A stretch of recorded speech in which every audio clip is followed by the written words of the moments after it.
Hello, hello, hello, and welcome back to Evindale on this incredible day here at the Dawn of Hope. This is going to be a 12-hour marathon, a Pathfinder 2nd edition set in the 7th Age of Evindale with the express purpose of raising money for the Extra Life National Game Day here November 7, 2020. For more information or how to donate, take a look below right here on Twitch in the About section, and there you'll be able to find it. But also you can make donations directly to the Extra Life Foundation, etc. Now, if you guys don't know what it is that Extra Life does, it benefits Children's Miracle Network hospitals, and it raises funds and awareness for 170 member hospitals that provide 32 million treatments each year to kids across the U.S. and Canada. Donations stay local to fund critical treatments and healthcare services, pediatric medical equipment, and charitable care. This has been doing it since 1983, and the Children's Miracle Network Hospitals has raised more than $5 billion, most of it $1 at a time, through the charity's Miracle Balloon Icon. Its various fundraising partners and programs support the nonprofit's mission to save and improve the lives of as many children as possible. You can find out why children's hospitals need community support and learn about your member hospital at cmnhospitals.org and facebook.com/CMN Hospitals. Today, we are going to be benefiting the Boston Children's Hospital with our donations, and we hope to raise $1,000 for this benefit today. And to bring all of this together, I need to say a very special thank you to our own caffeinated Viking right down here in the lower right corner. Dave, how are you, man? I'm good.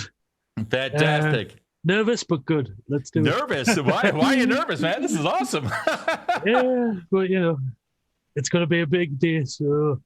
It is going to be a big day. Yeah, we've got lots of adventure, lots of stuff going on here. We also are going to be taking breaks throughout all of this. With right around the 6-hour mark, we're going to take ourselves a half an hour, or if we need it, more, because health is number one importance, right? So we're going to be looking after ourselves. We've been reminding each other to hydrate all throughout this, and we hope that you will too as you join us on these adventures in the 7th Age of Evindale. However, we are also going to be having raffles today. There is no obligation. You do not need to be a follower of the stream. There is simply, we want to say thank you for joining us on this as we embark on this monumental event for us here on the Evindale channel. Some of the things that we have going are going to be Pathfinder battle minis. We've got iconic heroes evolved from those. We have some dice that we're going to be giving away, which do include 2 sets of these dice here, the very same dice that I use at the end of the stream, which this is one of them right here. These are the Titan dice directly from well, they're the Titan dice, the Nyx Smoke with Gold from Wiz Dice. We're very happy to have them there. Throughout all of my streams, I've been using nothing but their products. And furthermore, this is also going to be auctioned. This is a hardwood dice tray. This is going to be, I believe, the last thing right in the 12 o'clock mark. So yeah, this is a custom. It's a custom dice tray. It is 12 inches across. These dice are absolutely massive. So there you go. We have that coming up for you. Minis, dice, stone dice, whiz dice, more Titan dice, etc. All this is going to come about in the during any of the 5 raffles that we are going to be holding, which are all going to be taken right around the time of the breaks. In order to join in that, you're going to notice that we are using a slightly different a raffle engine, and the reason for this is that this is also being streamed by Caffeinated. So, Caff, why don't you say something to your guys? I think they're all covered. I've just had a raid in from Sosa. I think you've got everything pretty much explained. The mods will be throwing the link into the giveaway in the chat. I believe Sosa's already done it, along with the terms and conditions. So go sign up. Yeah, it looks like we have that there. The only thing that you do need to have is a Twitch account, because that's what you're going to use in order to sign on to Gleam.io. Speaking of, let me just sign into that really quick and see if we've had anybody come into that so far. Let me see. So far, yeah, it looks like that we already have 3 impressions and 1 user. This is going to end in 11 hours. Over the course of the 11 hours, it's going to go. Once you come into the raffle, you are going to be eligible to win one of these prizes. It's then going to continue, and I believe it is set up where once you win something, then you won't be able to win anything else. You will be taken out of the raffle at that point in order to give other people, of course, a fair chance. So that's it. Players, how's everyone doing? Hello. Yeah, I'm kind of excited about this. So you'll notice over here we have some familiar faces over here. Aside from our illustrious wiki wizard himself, Caffeinated Viking, I am joined over here on the right by the lovely Mira Svanström. How are you? I'm doing fine, thank you very much. So, and who are we playing today? We're playing Ephera, the Oracle. The Oracle, that's right. So, by the way, you'll notice that all this looks very science fiction-y. Well, there's a reason for that. It's taken place during the 7th Age of Evindale. And what we have decided to do is concentrate on the game. We didn't have enough time to learn Starfinder, so we are adapting Pathfinder 2nd Edition to a dystopian future within the 7th Age of Evindale, and that's who these characters are going to be playing. This actually fits in very well with Evindale itself and pretty much continues everything that we kind of know, love, and hate about it, but you're going to see some marked differences later on. Wow, thank you so much. Donald has donated to Extra Life. Thank you. That is absolutely fantastic. Yay, that's increased it. Thank you so much, Donald. So, Mira, you are playing, this is an Elven Oracle? This is an Elven Oracle. It's a Sadradil. A Sadrat Eel. Yes. Ooh. I mean, we all know some of these Sadradils. And how tall is she?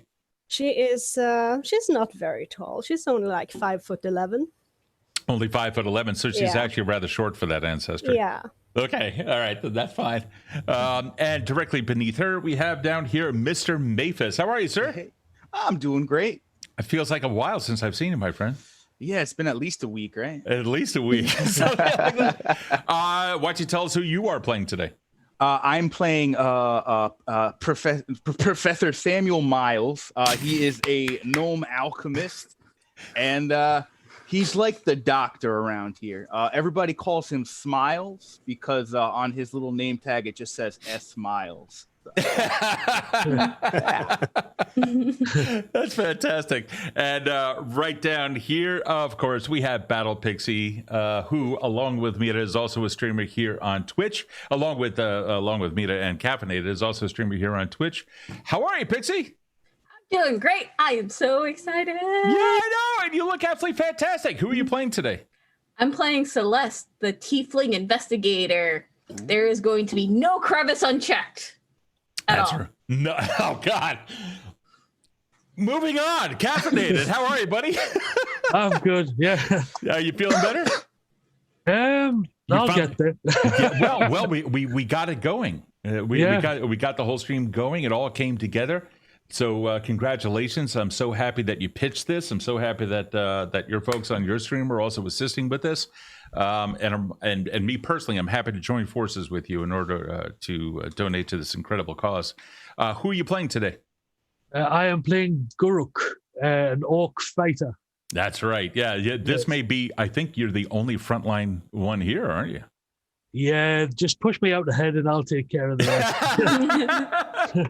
We gotta meet Shield. Yes. And he says as the gnome is then grabbed and used as a meat shield.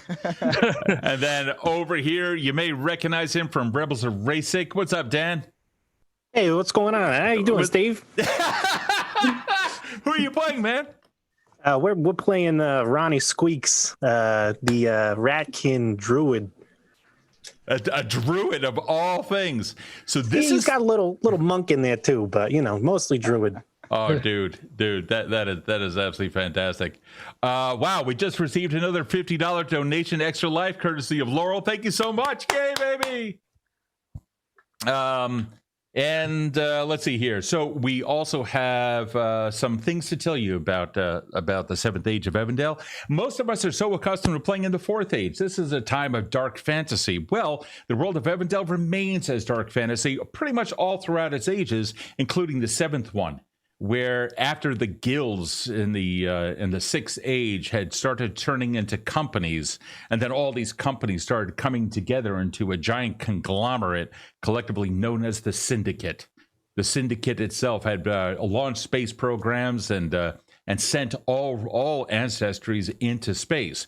The planet of Evindale also turned into more of a periphery planet, and much of it had been ignored by those things that are going on, allowing the people on the planet to start forming their own governments. Many of the countries that we have come to know and love in the Fourth Age have simply ceased to exist.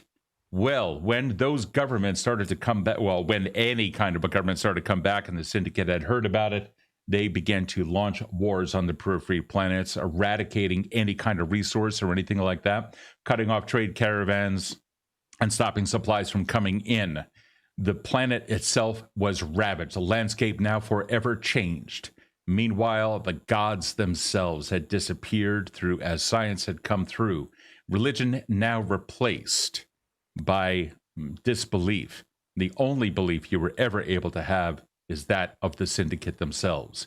In this oppressive environment, we now find these 5 people who have come together as a team of sorts. And now they are coming into a place known as Hope. I'm going to read to you a little bit of a little thing that had been sent out to the players a little prior. Let's see if we can pull that up. By the way, if anybody notices, all hail the Syndicate. Yeah, but that's exactly what you should be doing. That's exactly it. 1 second. Here we go. I'm also going to be showing you a map in a little bit, so you'll be able to see what it is that we have here. This is the information that the players have received prior to the game's start several days ago. The settlement of Hope. When the floods came, they followed some of the old riverbeds and dumped into the bay. Green began to appear finally, recovering from the wastelands that had been caused by the Syndicate conflict. As they appeared within Sector 58G, life also appeared, and so we settled in 10 years ago. Only the elders still call it 58G. They've known it as nothing more. We call it Hope. There's not many of us, though, just not enough food. I'd rather tussle with a sim than the things that are living out there. The water river is still poisoned with the chemicals leaching out of the Sin labs further north. Let's get some sound in here. Ooh. And we ain't about to eat that fish, if that's what you want to call them. And as if that weren't enough, we still find hordes of simulants, those droid-like beings that they attempted to have look like us so that they can infiltrate us. Well, we still find hordes of them patrolling the roads around those vacant sim labs. And still think they've got orders or something. Anyway, batteries and other tech supplies can be found there or in the cities we also found.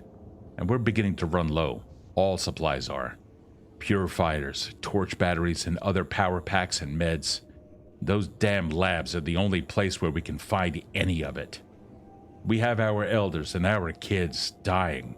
As the jungle started coming back and nature was finally reclaiming everything, and we decided to live in this verdant utopia, with it also came disease. We weren't prepared for the changes that this planet would undergo. Well, we cleared out one of the Sin labs, 58G, a couple years back. We lost some good people against those Sims, but we managed. Now, we need to go face the other Sin labs across the river, and looking forward to that. 2 cities lie 2 hours south, down by the river. Both Prefect and New Avar still have a wealth of tech to scavenge, and nature ain't yet reclaimed them.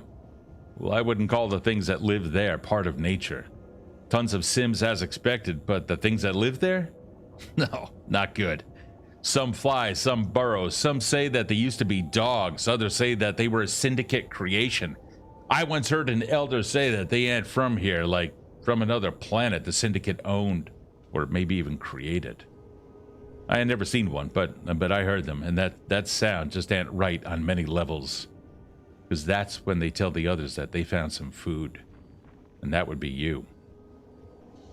As for the Blightlands off to our west, well, wherever those city things come from, It's the things that live in the blight that I am much happier about. Some say they're intelligent. I suppose they are. And it's probably better to think of them that way. Walk on two legs, and they bleed. They look like us, or they used to. They took down Scout 6 last year. Left nothing but their spine and skull, and even that was sucked dry. So you know, I ain't looking forward to hear about that happening to you either. So you 5 here, keep your eyes up, ears open, because we gotta send you into the other labs. As for the wastes all the way out there to the west where the other Sin labs still exist, nature may be reclaiming everything around us here. But that ain't so out there in the wastes. It's fighting nature. Now, nature is giving it a hell of a fight right back, but you gotta go there. You're gonna have to cross the blight in order to get there, too. Or maybe you can head up into the caverns. But you best fetch yourself if you're gonna head into the waste some more than what we can give you, and that means hitting either nearby labs or heading into a city. The sandstorms and the wastes will rip the flesh right off you in an hour. And you'll be dead long before if you don't have vents. And we got none of those. You're going to need some of those too. One other thing about the way is that there are things that are living there, like under the sands and in the skies, just waiting for some fool prey to come strolling by. Other things live there too. I don't know if they're people like us, but at a distance they at least look like us, all covered up and about the same height. They walk on two. Seen one with a rifle. We ain't got too many of them here, so I'm sorry that we can't equip you with that. But they're moving in for the rivers. They want the water, poisoned or not. That is apparently bringing some life. And that's all we got on them. Nothing much. Keep sharp. As for the gorge and the rift that I mentioned before, I imagine that these things were carved by ancient rivers that have long since dried up. Lots of sun-dried bones in there too, fish bones, lots of scavengers that you're going to find, most of them avian. Scout 4 once reported carvings and pictures on some of the cavern walls in the gorge. Looks like someone lived there in the past 50 or so. But we ain't found much evidence of that. We need meds. You know the sick we have. You've seen them yourself. And Scout 6 was heading west to the labs 37 and 34 before they got taken down. So there you go. You're all caught up on the area. And you guys, thank you for volunteering. You're the new team. You're Scout 7. So supply up, do what you got 'em. Take what you need of our meager supplies, and stay alive. Stenton out. You guys had come to Hope understanding the cost in exchange for relative safety and life in a veritable green utopia, just like you said. You work like everyone else. The headhunters came to recruit you from your own settlements up to the north, and many of your people joined you. Lucky it was just in time, too. Your settlement was already being claimed by the Waste or one of the raider bands. Hope has been around for a decade and is perched in a mostly defensible position situated on a large island in the middle of the Traces River. And over those 10 years, they've cleaned out most hostile things, but that's what the watch shifts are still for. There's still a couple of people around here that are going to stay in the settlement and take a look after, watching for any intruding animal life and take it down if need be. Because the animals around these parts, they're just not what we're accustomed to. Scouts are different, though. Tougher breed. This is you. When Stenton, the elected leader of foes, spoke with each of you individually, whether over a comm or in person, you signed up to be a part of the Scouts. Besides, you're the best qualified out of the 50 or so living in Hope. Of course, qualifications don't mean much. When a third of those 50 are elders, a fifth of them are kids, and everyone is near sick with some god-awful plague from the jungle. That means you 5 are all Hope has. Welcome to the 7th Age of Evindale, players. You guys ready? Oh, yeah. Oh, yeah. Yeah, ready to go. So with your mission now stated in front of you, I'm going to pop up a map really quick, or at least I'm going to set up a map so that you guys will be able to see where you are in the world, what's around you, and how far it is that you need to go. In the meantime, if you guys want to describe or have any interaction, talk to talk to the quartermaster, or anything else you need. Well, I mean, first things first. I mean, if you guys can just gather around here real quick, I got some stuff that I want to hand out to you. Let's see what I got here. I made some stuff before we were going to set out. I got, who would like some giant wasp venom? Anybody want to poison their weapons before getting all stuck in and stuff? Awesome women. Cool. All right, and he's just gonna reach into his bag and pull out one vial of giant wasp venom, hand it on over. Feel free to add that to your consumables, and that way you can see what it does and know when you want to use that. Okay. Who else wanted this? Because I'm not using it. It's too dangerous for me. I could put it on my bolts and shoot it from a distance. Oh, I didn't even think about that. That sounds awesome. And he's gonna reach into his bag. He's gonna grab out his last giant wasp venom vial, hand it on over. Now just remember, once it's used, it's gone. So make sure like you use it when it's gonna be most effective. Yeah. Let's see, what else do I got here? Okay, the rest of these stuff I can just use on you guys if we get into trouble. So I'll hold on to it and I'll just toss it at you if you need it. On second thoughts, I think that Guruk would have better use of the venom than myself. Yeah, sure. I mean, Yeah. whoever feels the most comfortable with putting poison on their blades, that'd be great. Yeah. Do you feel comfortable about putting poisons on your blades? Oh, very comfortable. Let's Very do this. comfortable. Yeah. Here you go. Thank you very much. Well, the Yeah, guys no are problem. setting some stuff up. Stanton comes over to you, lays out the map so that you can see what's going on here. 1 second. Oh boy. It's begun. Well, at least a part of it has. I'm going to just move your characters into a little area here. Let's see. Hold on. Ooh. 1 second, and I'll get let me get this, do this, and do this. Here we go. Oh, All right. yeah, here we go. Now you guys should be able to see it. Hold on, let me just move Oh, your look how characters to cute the we proper all are. place. Well, hold on. let me switch over to the map so everyone else can see here. All right, so welcome to Reclamation Area 58G. 1 second, let me move everyone over here, and then I can zoom out so everyone at home can also see. This is Reclamation Area 58G. You guys are here in the middle, right there, and the nice little island. Each of the squares on the map represents 1 mile. You're going to notice that there are several landmarks all throughout this. You are first off on the Traces River, which, due to some floods that had broken out, dams had burst, and other things like that, old waterways now finally being reclaimed, or actually feeding into nature, which had caused it to reclaim much of the area. But out to the west, to the north, to the south, and to the east, the wastes themselves still lie controlling much of the planet around you. For those of you that are actually part of Evindale or its campaigns and know a little bit about it, I can't tell you where this is in that world, and nor does it really matter. But between the wastes and hope are these blight lands. For some reason, something about it, the land always looks bruised, as if it has a little bit of blood in it or something. Many believe that it was the syndicate that had poured chemicals into the rivers that are now since dried up. Many of the lake beds that exist in this area likewise increasingly poisonous, and the things that live there have since adapted. To the north of the blight, we have Burnham Gorge and also the Rift. The gorge itself represents possible treasures of unknown value. Some of the scout teams, including 4, they are the ones that found something having to do with ancient civilizations, but there's no Sin Labs there. Well, at least none that you know about. Meanwhile, in the Rift, carved out by some ancient river, Sin Lab 30 exists. To the southwest of that, we come down to Sin Lab 34. Its own experiments and nasty things that it has done to the land has created numerous sulfur pits in the area that seem to go on for miles. Meanwhile, over at the Twin Lakes, Sin Lab 37 used to be there until it had used for its own processing all the water within the lakes, completely drying it up.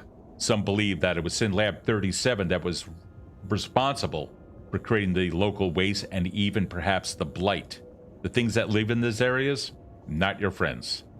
Moving straight down south, there's Sin Lab 57, which is still nestled in between 2 lakes on the western side, down to the southwest of Hope. Sin Lab 57 is one of the areas that also has the least amount of Sims.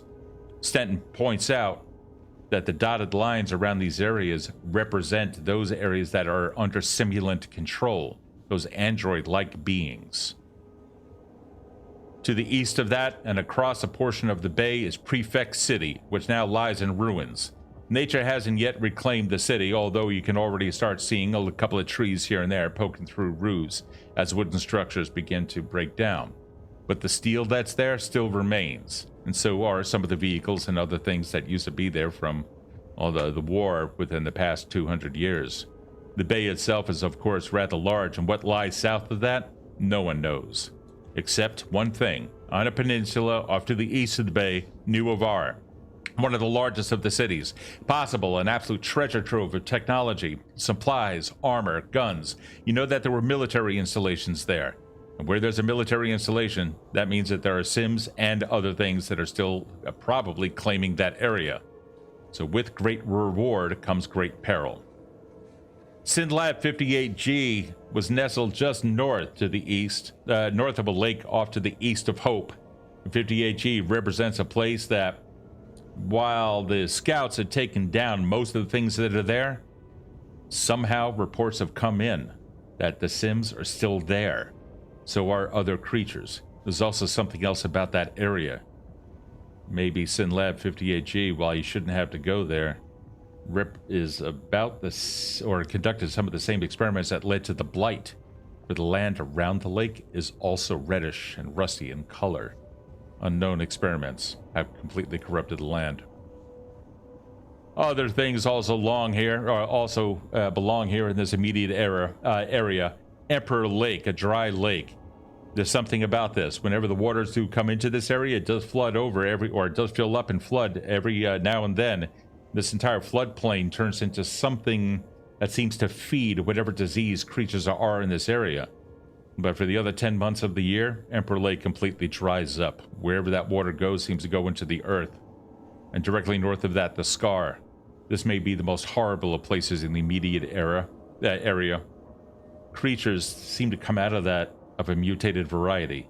There's no known Synlab there. Certainly scouts have covered that whole area. The Scar itself only stretches about 4 or 5 miles long, running from the southwest up to the northeast. Stenton shows you the rest of the map. Indicates that your main concentration is going to be on those points to the south, meaning the cities, and those off to the west. But you are free to go wherever it is that you need. They've only been here for 10 years. They've already gone through 6 scout teams. You guys are number 7. They're counting on you. What do you want to do? Okay. So where do we want to hit? Well, I guess we could put it up to a vote. I mean, Synlab 57, I'd say sounds like a good idea to me, though. 57. Right. Why do you wanna go to 57? Well, I mean, from the other scout teams, it seems like it might be the less defended option. Also, these people need medicine, and I mean, medicine's gonna be in a lab. So, Synlab 57, that's gonna be my vote. Stenton is coming back. I spoke with some of the docs. We're going to lose a couple of them. So, we've got about a 48-hour period. Travel is going to be a little bit difficult. But I did manage to scrounge up some radios for you. Here. Got 5 radios and then plus 2 more. One's coming out to me, one's going to be in the hospital. You guys take these things. If you need to reach us, you can. Batteries on them, they're for crap. So just be careful. Try not to use them too much. They've got a range of quite a bit. You should be all right for the most part, but just take care. You should be able to find some solar recharges as well, perhaps in the cities. Maybe one of the Synlabs also has some. These are syndicate owned, or at least they used to be, but we since modified the frequencies. They shouldn't be able to pick you up. But if they do, if you find yourself being followed, these radios are going to be the first thing you're going to have to start worrying about. So break up, see if they start finding you. If you start using the radio, that's what we've had to do in the past. We've also had to ditch some radios, so do what you can. Guys, I'm sorry. I wish I can come with you. I'm trying to hold this place together.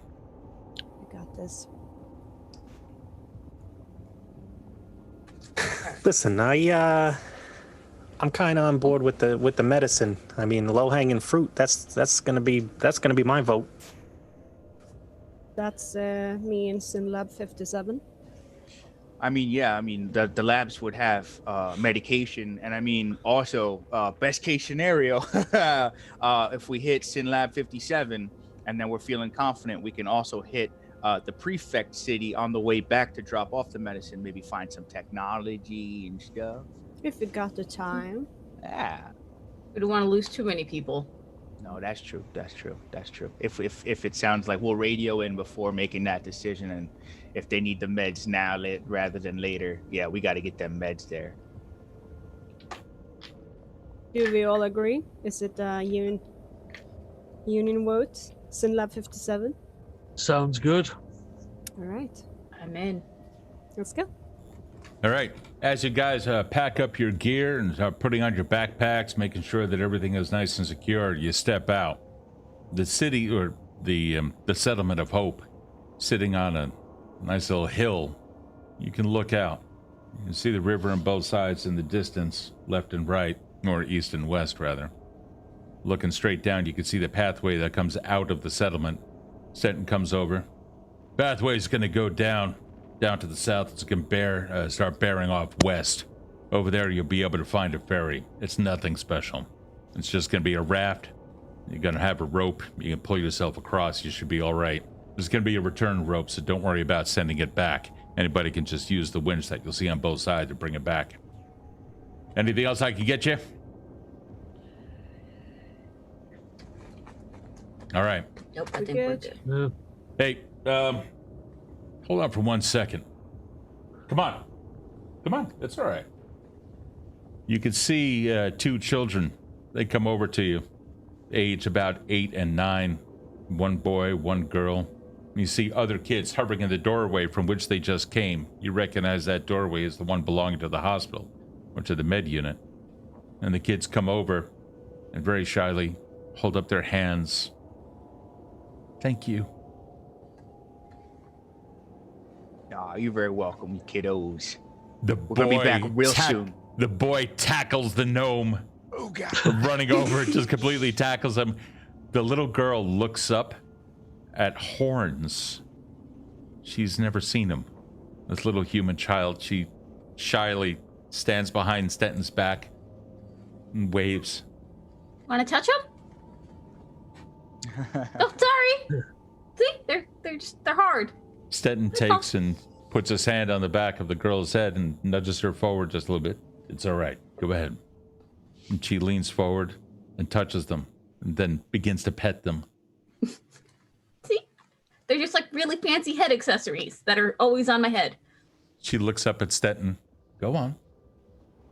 Thank you. You are very welcome. We're gonna go get medicine. All right, kids. Get back over there. Lunch is coming. All right, guys. Now you know what you're facing.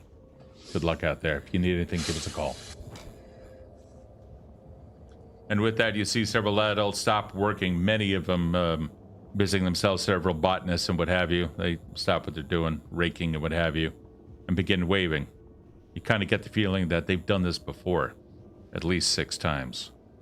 You don't see anyone else here that's really armed, but a couple of the watches, you see one person with a rifle standing on top of a wall, makeshift, made out of old metal signs and some chain link fence, wooden posts supporting the entire thing. When he came into Hope from the north, he came in through the northern gate. Northern gate was really nothing more than just this thing that they slid over in order to let vehicles come through. You can see most of the vehicles that are there in Hope are now nothing more than planters. So it's a good thing. Nature has started to reclaim the area, but for the most part, everything is now derelict. You start heading down out of Hope and arrive after just about 30 minutes or so. You come down on the river. You can see there that there is, in fact, a raft. You followed the path. It lays there in the water. What are you doing?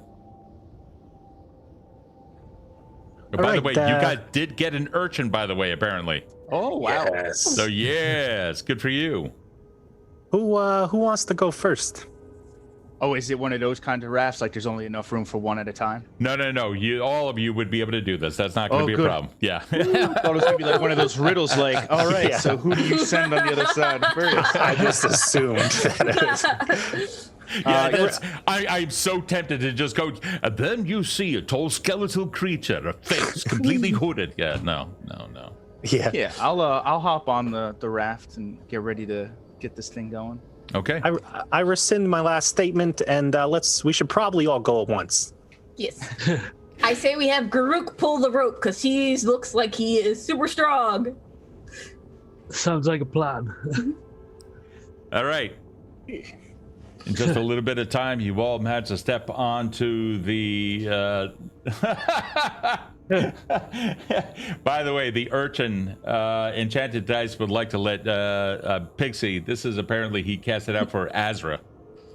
I don't know. There's actually different characters now. You can take a look like right around here. You should be able to see the character names if they're too small. What is your character's name, Pixie? Celeste. There you go. So, stepping aboard the raft, you can see it's a little bit on the unstable side, but two large logs for the most part, kind of rotten out from whatever water that this thing is in. It, Grook, you grab onto the rope, start making your way. Can I have a strength check? The very first check of the day. Oh yeah. In Foundry? Yeah, however you want to do it. Yeah, you can do it in Foundry. You can do that just by clicking on strength itself. Where? Oh, we're all the way on the right-hand side of the map. Yeah, you can, if you double click on your sheet and pull that up, then you'll be able to see your character sheet. Right, yes. Poor Caffeinated. I thrust Foundry BTT on him. He's never used it before, but so we're getting there. So just a little bit of patience. Bob, it's for Pixie. So, Cap, are you able to find it? Clicking on strength itself. Yes. Nothing happening. Yeah, you got it. There it You goes. got it. Yeah. Yep. So I didn't even roll.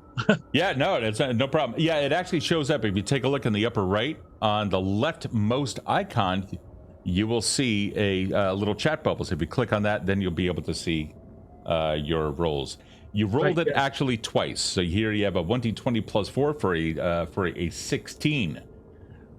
Garuk, you manage it. You start pulling on that rope. The raft gets a quick little jerk. The rush of water beneath you. You guys start going through. Doesn't take too long before you guys find yourself in a nice little marshy land as you start passing by small little islands where the land has yet to be claimed by the water itself. Already there's a little bit of hesitancy as you continue because you see something that lands. Hold on, let me get back to here. Here we are. Dan, on your left arm, you start looking down and there's a mosquito about that big on your arm. It's proboscis about to jab. Okay. Now that you realize exactly what's going on, can I have a reflex save just to see if you manage to dodge it? Of course. That's going to be a grand total of a whopping 9. Oh no. Fantastic. By the way, 26 minutes ago, because we were on the map, I believe, Lucky Geek also donated 10 to Extra Life. Thank you so much for that, Lucky Geek. Thank you. Yes, I got 25 from Awesome Paul and another 35, I believe, from Sosa. Woohoo! Nice. Yeah. All right, we're getting there. This is for the charity, so we can expect some interruptions in order to celebrate this amazing donations that are being made by everyone here. So thank you so much. Yeah, I can see Awesome Paul here down below. You guys are doing absolutely fantastic, guys. Already we are at 375 of our $1,000 goal. I may have to up the goal. I think you should up the goal. I'm just saying, because this is pretty cool. Alrighty, so with that, what'd you get for your reflex save? It's going to be a total of 9. You can see it. What kind of armor are you wearing? Leather armor. Its proboscis, or its needle-like nose, starts making its way. You can see it beginning to wriggle and start fighting with the leather itself. You manage to swat it, This thing's a resilient little guy. It does eventually fly up, but already you can see that your leather armor now has a slight piercing where needle-like proboscis was. Now that you guys know what you're facing, are you taking any kind of precautions before you continue in this swampy area? Hey, who's got the bug spray? These things are going through. It's like it went through my leather. Well, let me Smiles, see, you got anything for this? Let me check my backpack real quick here. Hold on. I know I got some anti-plagues and some anti-venoms, and let me see if we can put this on before or if we got to wait after you've been bit. You reach in there, and in fact, Stanton had managed to throw some stuff your way as some random ingredients. You do, in fact, find something that is looking like a natural concoction. It's bottled up in some kind of a steel container. It just says bug paste. Ooh, very nice, very nice. Okay, I got this here, bug paste, and I also, it's gonna protect us from diseases. I got some anti-plague in case we catch anything. So here's the bug paste. He's gonna just throw it at him, or not throw, but hand it off to him. And I only got 2 anti-plague. So who thinks? Garuk, I think you're gonna need one because you'll probably be leading the way. So who knows what's gonna happen to you? So here you go. And Thanks. No, thanks. You don't want this? No, thanks. Yeah. I'll take it. No, comma, thanks. Yeah, Got it. Yeah. And since he's pulling the rope, I'm just gonna open up the vial, and I'm just gonna tip it right in there, and then I'm gonna back away and just stare at him, and then pull out a little notebook with a pencil, and wait, and then just write something down. All right, no explosions. Got it. Just put that away. Explosion? What? Nothing. Who else wants this other anti-plague that I got right here? The anti-plague, as it goes down your throat, Garuk, there's a slight stinging sensation, perhaps a little bit of some sort of spice, something with capsaicin in it, or that could be carbon, that could be gunpowder, or black pepper. You're not sure. Whatever it is, we're gonna find out whether or not it works. Ooh, nice. May I have a fortitude save? Mr. Miles. Oh, me? I gotta roll that? No. That's him. That's Garuk. Me. Okay.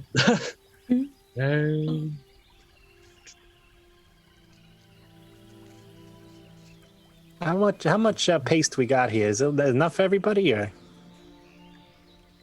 Got it, Garuk. The paste itself, it looks like that you have enough to slather it on, but the first thing that you notice is that when this thing is corked, you notice that this jelly-like substance is in there. It's not actually a paste.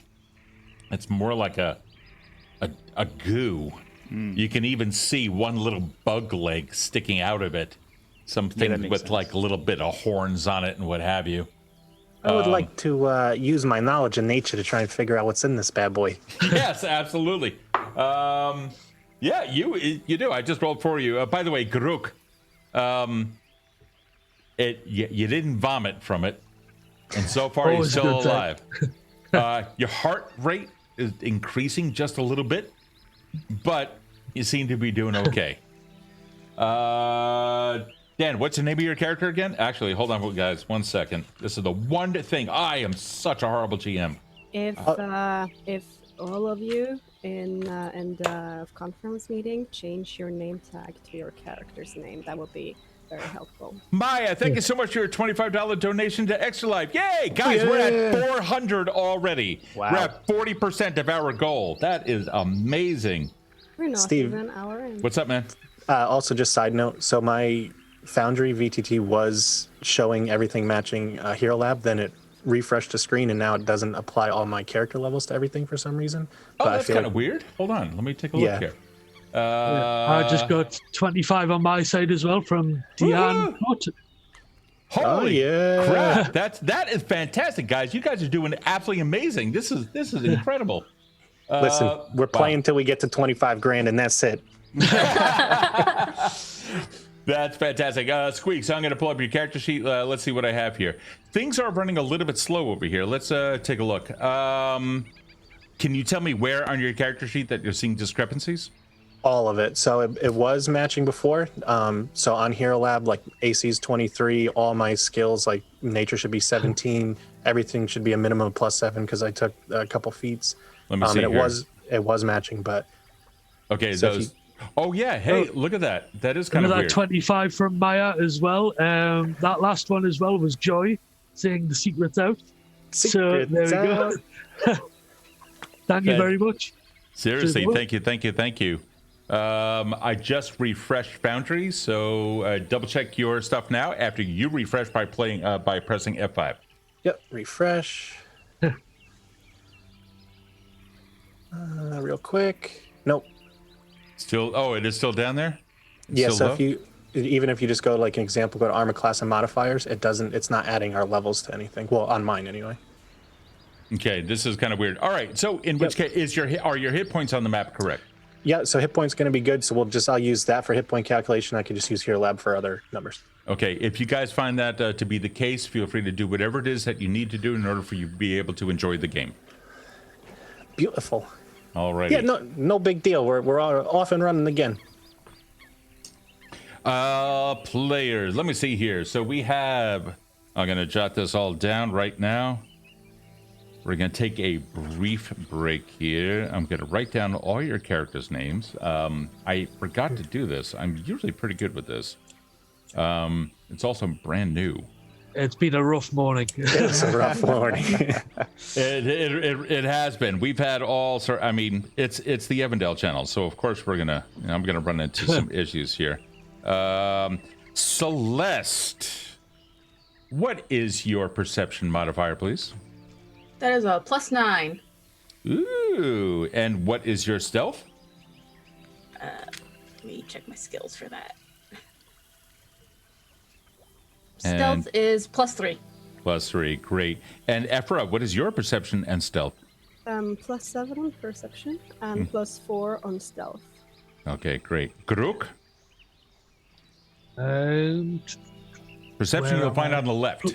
Yeah, +9. Is that right? Yes. Fantastic. No, +7. Sorry, +7. +7 for your perception, and what's Yep. your stealth? Stealth is 2 seconds. Oh, sure. Yeah, you find that under skills. It's like the 7th or 8th little icon. There we go. Yep. +1. +1. Yeah. Smiles, what do you got for your perception? So perception is going to be a +4, Okay, and skill stealth that's a +5. that's a 5. Okay, cool. All right, and Squeaks. Yeah, so perception's going to be a 15 because I'm wise. And, God dang. Dude! All right. And my stealth here is going to be a 10. Wow. All right. That is fantastic. All Sorry right. to interrupt, but I've just got now 50 from Laurel. Thank you so much. Oh, yeah. I think we're up to 500 now. aren't we? We are already at 50% of our goal. Oh my God, this is incredible. You guys are amazing. Thank you for doing this. We're going to surpass it. I have a feeling after the next break, we're going to increase the goal.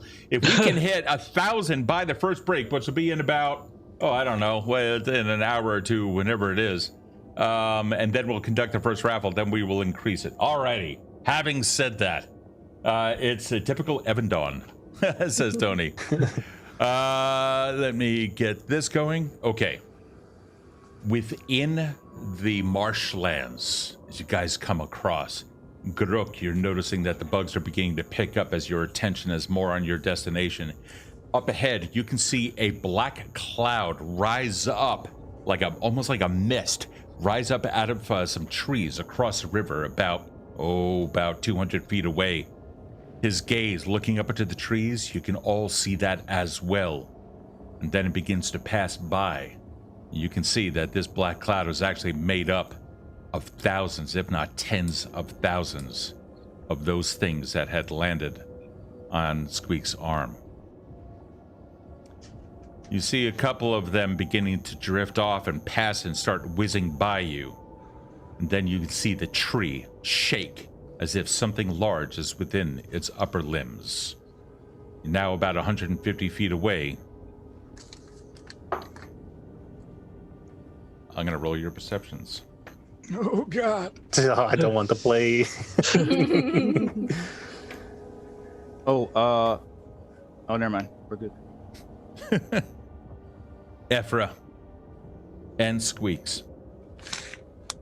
The two of you concentrate just for a quick moment there. And by the way, yes, as a matter of fact, Squeaks, you do have binoculars. You do have them. That's going to add a +5 to your perception, but your range of view is going to be minimal or changed as well. Okay, so if you want to use those, do understand that you may miss out. So the DC kind of remains. DC will, you'll see. Roger that. Fantastic. The two of you can see that there is something large that is in there that may have chased these things away. Already, avians are starting to move out from surrounding trees. You guys doing anything? Yeah, you guys see that over there? See what? Ooh, I do, in fact.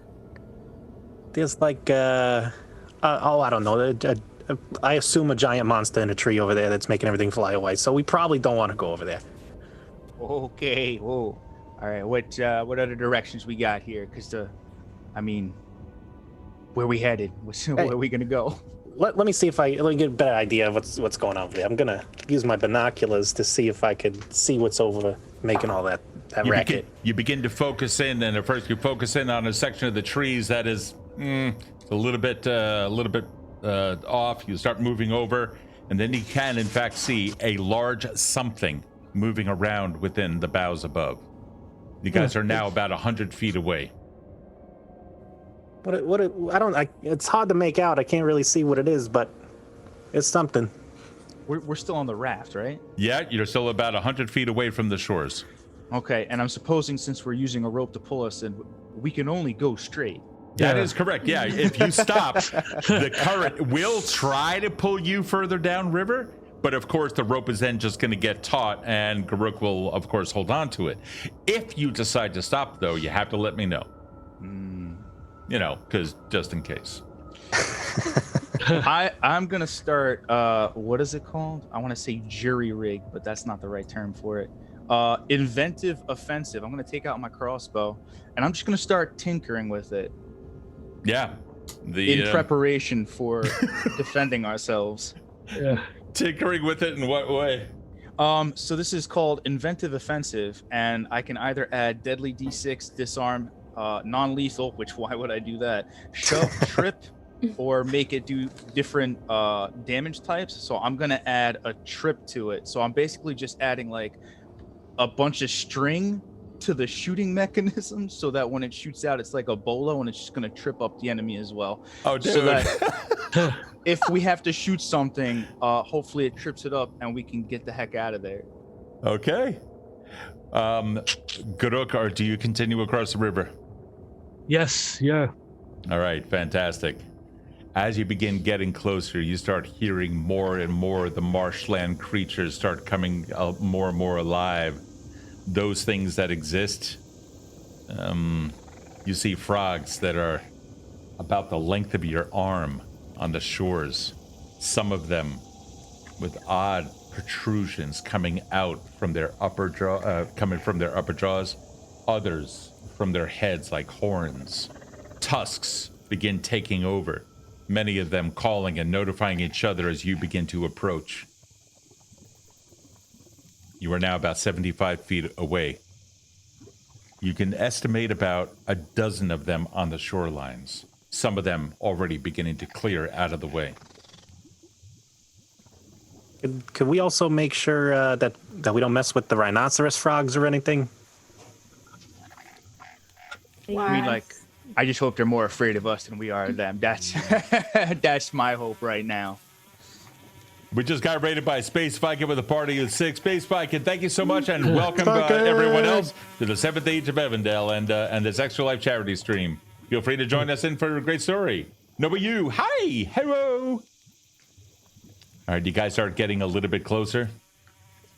I'm gonna pull up my crossbow, knock an arrow, just in case something gets a little too froggy. Okay, you start, you can see immediately something is already starting to fly towards you. You can't exactly see what it is. It's kind of like fluttering around towards you, coming in at about 50 feet or so, and then lands on the edge of it. You're looking at some kind of it could be a bird, but it has insect wings. And instead of a beak, it has like a butterfly-like proboscis that is barbed. This thing is looking at you. Do I shoot it? Do I kick it? Like what?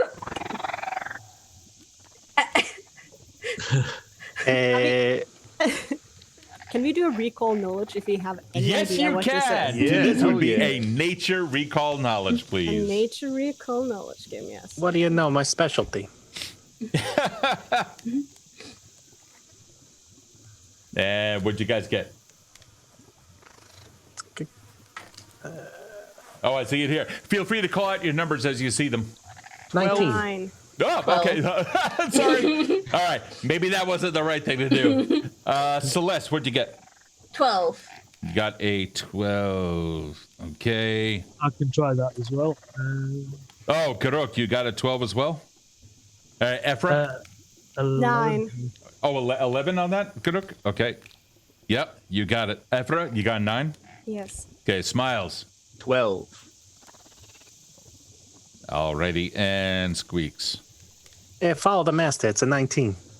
Nice. Ooh. Squeaks, it is called, oh, I'm sorry, go ahead. I was just wondering if you got a master in nature. I do. You do? Okay, well, thank you. I needed to know that. Yes, please, continue. You're looking at this blood bird as you know it to be. As you look at it through your binoculars, though it's about 5 feet in front of you on the raft's edge. You get a little bit of a reading, and there you can see a multifaceted eye, like an insect eye. That's something that had also been combined with a butterfly and a bird and a lizard and an insect and a dragonfly, what have you. The most horrifying thing, however, is the barbed curled proboscis that it immediately begins to extend. You've heard of these things. One of the many experiments of the Syndicate that they had released into the wild. Sometimes they can act as drones, receiving and information, bringing it back. These are, indeed, biomechanical creatures. Okay, so I recognize this as a foe, if you will. Are you saying that to us? Yeah, I'm just talking out loud. Shoot. Yeah, we should immediately kill this thing. By the way, guys. Shoots. Also shoots. Yeah, absolutely. Can I just have 2 strikes from those people who are doing that, please, really quick? He's getting some magic too. Oh, is he? Strike. Does an 18 hit? An 18 will hit. What do you got? So it is it's tripped, which is I don't know how that will work with a flying creature, but haha, in its face. And that's going to be 6 damage. Okay, a 6 damage to it. You see another one starting to buzz around you, a little bit smaller. You can hear that. Brrr. That is going to be one of those for a total of 6 damage. You manage to pin one of its legs to the raft itself. It tries moving away. It tries getting up. It's not going to do so well. You see a green kind of oily ichor start coming out of the wound where your crossbow bolt had come out. What's the other strike? 24. Oh, absolutely hit. What's your damage? Nice. Also 6. Also Woo. 6. You managed to, wow. With that, you managed to get it into a part of its body that just with the combination of the other crossbow, just as the rat began to jostle around in the water a little bit, just due to the movement and what have you, those 2 things had pinned it together, actually ripped it apart a little bit, and the creature dies. Looking in, you can see more of that green fluid now leaking out, kind of oily, and within its body, a small light metal frame combined in with muscles and tendons instead of hydraulics and pulleys. I would very much like to kneel. I'm just going to kneel down next to it, take out a small empty vial. Okay. And I'm just going to try to collect the sample and maybe put a wing inside of the vial as well. Actually, the wing's probably huge. X that out. Just get the blood, oil, and set it right there in my backpack as a sample. You got What it. does it smell like? Oil. It smells Yeah, you know that smell, that kind of a little bit acrid. It invades your nostrils and doesn't quite burn them, but it has a slight sting to it.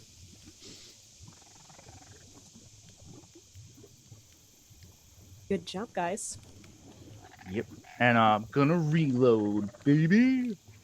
With that, you don't see any others now coming towards you. It's possible that the rest of the way might be all right, but you can see that several of them have already started to gather in the trees. Meanwhile, the large object, now about 50 feet away as you continue across the river, remains still within the tree.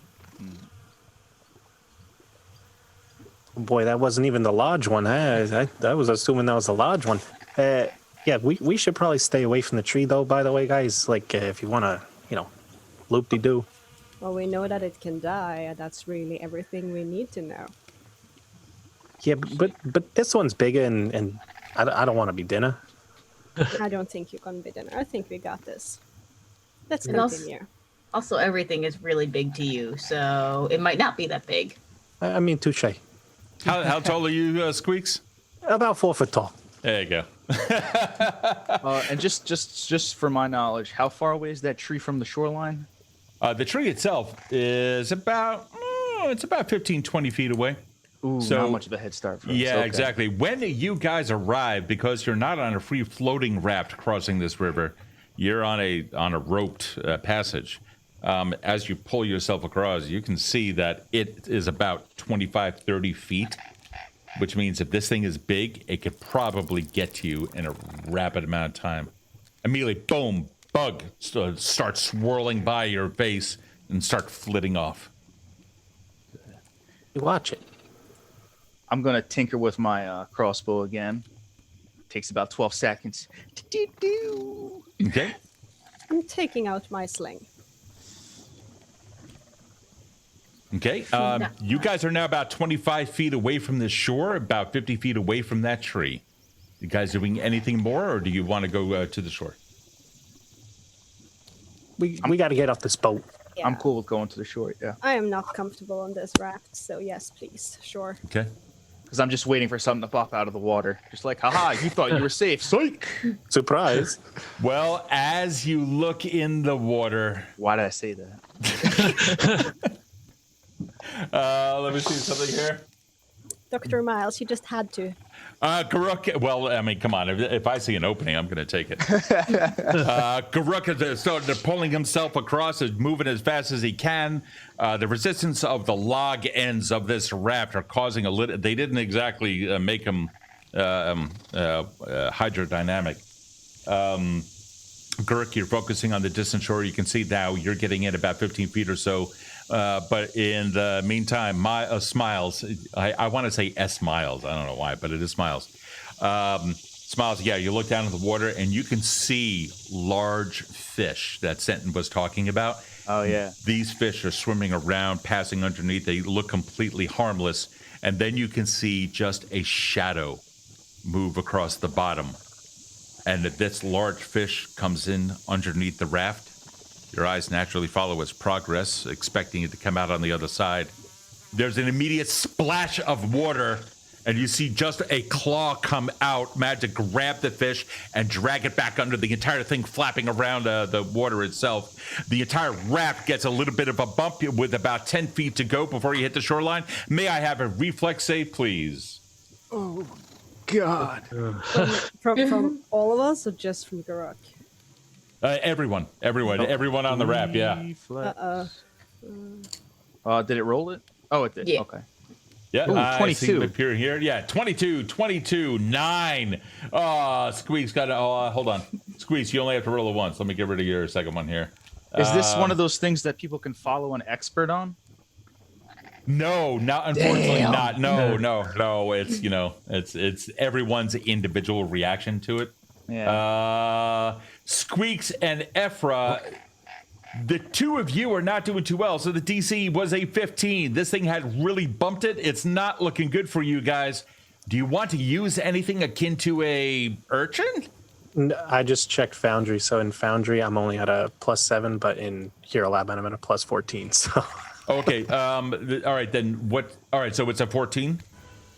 Even if I roll a 1, so What plus is your eight, actual 20, total? 20 total. 6 Oh, it's a plus total 14. 20. Okay, all right. So then Squeaks, you're fine. Ephra? Yes, I don't have any urchins, do I? Mods, do we have any urchins that anybody can use? Currently available. We have here one. We have all. One. Celeste has 1. Everyone has 2. No Hands of Kathos. No Crossroads of Curasil. If you guys want to find out what these things do, check out down below in the Kathos coins thing, or channel points. Well, I think I would have to use an urchin now. I'm going to fall into the water. There you go. All right. So Ephra is going to use one of the urchins. Go ahead and re-roll, please. Whoa, we just had a Hand of Kathos redeemed by Jupiter. That's cool. That's a nice little modifier for the future. That's going to be a 14. We don't have a hype at all, do we? No, we Not do yet. Not have Oh, hold on. An urchin was just cast in for you, Donald. However, unfortunately, she's going to have to fall into the water because you can't use an urchin, 2 urchins on the same roll. Ephra, you start falling yourself in. Anybody here? Let's see. 1, 2, 3. Smiles and Celeste. If you want, you can try to grapple. Yep. Gonna try and grapple. Yeah, Okay. you should probably go for it. Give me- I'm weak. Give me athletics check. I also only have half bulk, so I Oh no. Yeah, I only weigh like half of what I should be weighing. Can we Celeste, both go for it? describe. Yeah, you can. Oh yeah, then I might as well help out. Celeste, while he's doing that, describe. So I see her starting to flee. I'm just gonna, oh no, I'm gonna try and grab her like hood and like her back shoulder area and just try to pull her back. Unfortunately, as you go doing that, a splinter actually stops your foot just for a quick moment. But fortunately, Smiles does manage to reach out and grab and succeeds in grabbing her back. Can I have a strength check really quick, please? Oh god. How do I? Oh, character strength. Yeah. Oh, ho, ho, ho, ho, ho.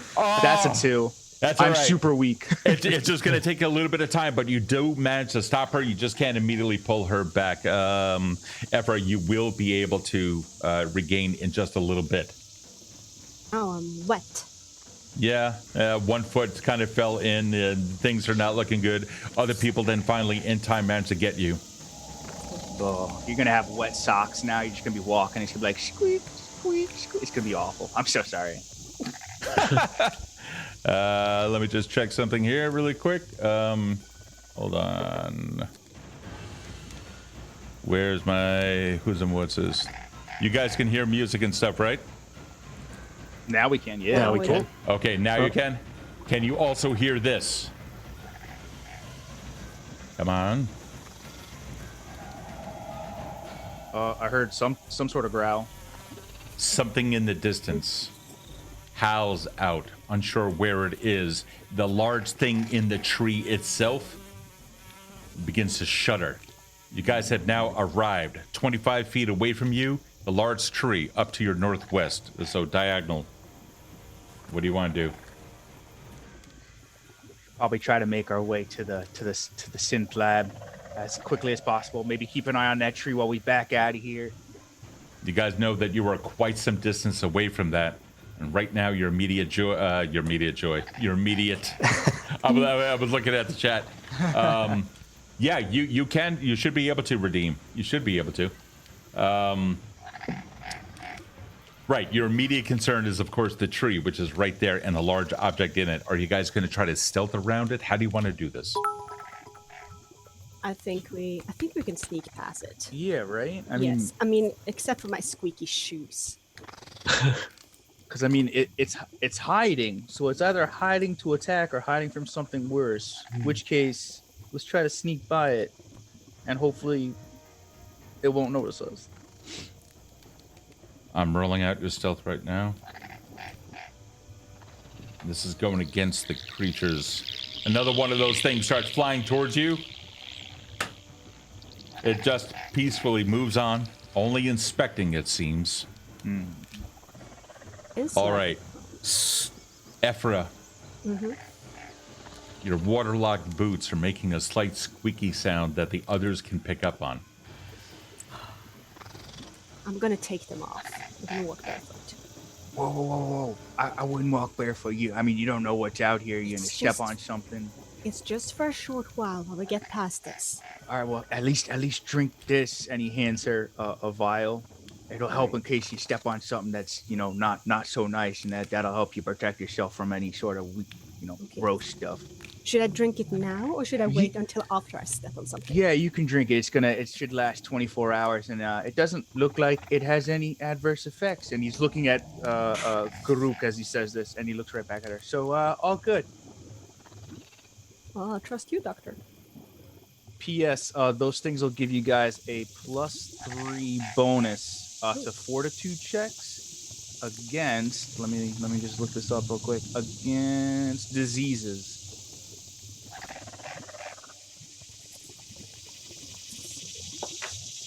And let me just get that marked off because that is all I got on those. +2 on fortitude for diseases, you said? +3 +3. Okay, thank you. for 24 hours. Do I have to add that in? Just Okay. remember. Yeah, just Alright. remember. I'd make a little note like, if I have to do a fortitude against disease, I have a +3 for the whole day. Awesome. Okay, you guys are continuing through. Let me see here. Oh, there is a shutter in the trees itself. This incredibly large object, now that you're closer, you can see that this is nothing that is small at all. There's something about it.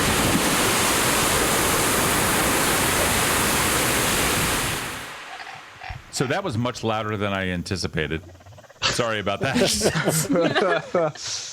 Something erupts out of the water itself, causing the raft to keel over and even flip over on its side, upside down, leaning up against the rope. You guys turn around and see one of those clawed creatures reaching out, and you see what appears to be a tongue come out of a mouth, which is still under the water, start heading up towards the tree. It manages to wrap itself around some of the branches. You see the tree itself even starting to bend towards the water, while a second tongue comes out of this thing. Whatever that thing is inside of the tree, it is not happy at all. That tongue begins wrapping around it, pulling this entire creature out of the tree and into the water itself. As it does, you see the one still holding the tree, the other tongue wrapped around the creature. This thing, a four-armed, two-legged creature about twice the size of an ape, clinging onto branches as it tries. This is not going to be pretty at all. The tongue itself now wrapped around its leg, or around its midriff. The other tongue lets go of the branch, wraps around some of the legs, begins to pull. The entire thing starts holding onto the branch. It tries holding onto the branch. Unfortunately, it does not work. The branch ends up snapping. You see the two tongues, like with a fantastic amount of strength, start ripping the creature apart and then sending a splatter of blood and gore everywhere as the two tongues then come back into the water, taking him in. You see an eye stalk rise above the water, and then a second one looking around a little bit more. One recedes, and just before the other one does, the remaining one fixates on you five on the shoreline. What are you doing? Thank you. Roll for initiative. Oh, God. I was going to say run. Yeah, me too. I guess we just rolled. Oh, there it is. It's going to be perception check in this case. Yeah, it's going to be perception. For me, it says no active encounters in the combat track. That's okay. 1 second. Let me let me get that for you. 1 second. Let me grab this, and this. Okay, we have all the rolls now made. I'm going to now begin the combat. So this is the order of this is going to be Squeaks, Garuk, Celeste, Ephra, and Smiles. You are going to go last. Squeaks, you can see that this thing is over on the side. It is about 30 feet away, but judging by the reach of that tongue, it can reach about 50. What are you doing, Squeaks? So you said it's 30 feet. Perfect. It's about 30 feet away, yeah. Yep. So I'm going to cast Electric Arc, the cantrip, to hopefully zap him in the water. That is DC 25 reflex. That is going to say, oh no, excuse me, no, it is not going to save. I got a 24. Cool, so that's just regular fail. Creature takes full damage. Give me 1 second, I have to roll this by hand. Yep. And this is everyone else, D4. Garuk, you're up. If you have any rolls or anything like that you would like to make them now. Same thing with everyone. This way, when I call upon you, you can just give me those numbers and we can get right through this. 4, 7, 8, 10, 17. A total 17. Let's see here. Hold on. Let me do this. Get this here. Okay. A total of 17 done to it. There is a crackling of energy as it starts going around. Describe the effect. You managed to hit it on one of its eye stalks and the head to which it is attached. Yeah, just kind of turn around and see this thing just rip this guy out of the tree here and just like kind of like almost a scared like whoa and zap at him. Just yeah, there's a sickening that comes out. It manages to frost over some of it, causing a little bit of ice there in the water. This thing starts immediately recalling what you see its eye stalk and it's starting to shrivel down. Looks like you did enough damage to it. Yes, a direct damage to the eye stalk itself actually blinds it temporarily. Nice. Yeah, not a crit hit, so it's only temporary, but good job on that. We now go to Garuk. You're up. What is the range on a scorpion whip? Any ideas? It should be 10. Should be 10. Should be. And it's 30 feet away. Can I get close enough to it to be able to make a strike? No. Well, it's in the it's water. Out in so the water, yeah. Right. I'm just going to move to the head of the party. Okay. And raise shield for now. Perfect. Yep, you got it. Celeste, you're up, and then Ephra, right. You're on deck. I'm gonna shoot it in the eye stalk. Fantastic. Oh, you gonna try for a cold shot? Awesome. Go for it. What do you got? That's a whole whopping 8. No, unfortunately, the bolt goes flying just as the creature moved about 5 feet out of the way. Gonna cock another one and wait. Okay, you got it. Ephra, you're up. Smiles, you're on deck. All right, I would like to cast a divine lance. It's a cantrip. Ooh, okay. Describe the Yes. effect. It is a divine energy, and I will choose true neutral. It's against the target's AC. Okay. Yep. What's your spell attack? Spell attack is 18. That is not going to hit. Okay, fine. This is what I got for now. Taking out my sling. Okay, you got it. Yeah. All right. This thing, there is something about the creature's hide. The spell hits it. You can see a beam of divine energy come out of her, and as it comes out, by the way, FYI, divine lance is only for chaotic, evil, good, or lawful. Am I not lawful? Well, you had designated neutral. Oh, I thought I swore it was not lawful. Yeah, no, yeah. Or if your deity is true neutral, you can't cast that. Do you want to try something else with that? Oh yeah, no, I just messed up my character. Yeah, no, it's okay. Yeah. I just read the rules on it, so Yeah. you may not have done that if you knew that. So do you want to do something else? Yeah, no, I would have done that. I forgot to change my alignment when I Got fixed it. up my character. That's what happened. Okay. I was because Then yeah. what is the alignment that you have? I was gonna do lawful. Lawful. Okay. Yeah. It hits. Oh, now it hits. Now it hits. May I please have? Yep. Give me what you got. Oh, sorry. It's just out of range of this, or excuse me, the creature itself is just within range. You can see the effect of the lancer as I'm vamping as you give me dice numbers. You can see that the lance just starts reaching out, a bolt of divine energy, somewhat gold and silver in color, shimmering, just making out and then burning. You can see like a sizzling effect. What do you got? I got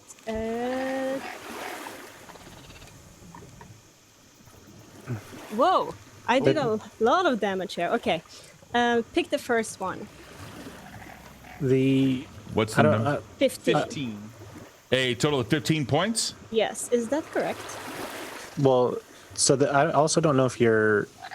I think there's something going on with Foundry because she only has a +1 to attack as a level 7 caster. So that I don't think. Might be class DC. Make sure that's updated. Yeah. Is the let me look at your character sheet really quick. Class DC, she is marked as trained. What? Yeah. Check out Hero Lab. What is the save DC? Or I'm sorry, not the save DC. What is the spell attack bonus of Divine Lance in Hero Lab? How much is that? Mira? Yeah, I'm here.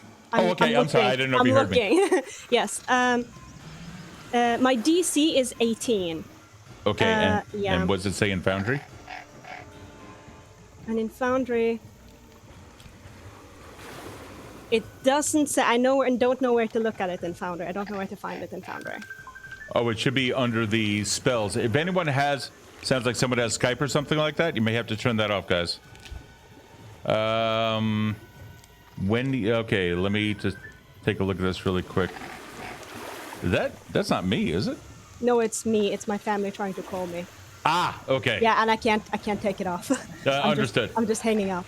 No worries. Oh, I see here. Okay. Yeah, I'm looking at what you have here. Let me roll your attack really quick.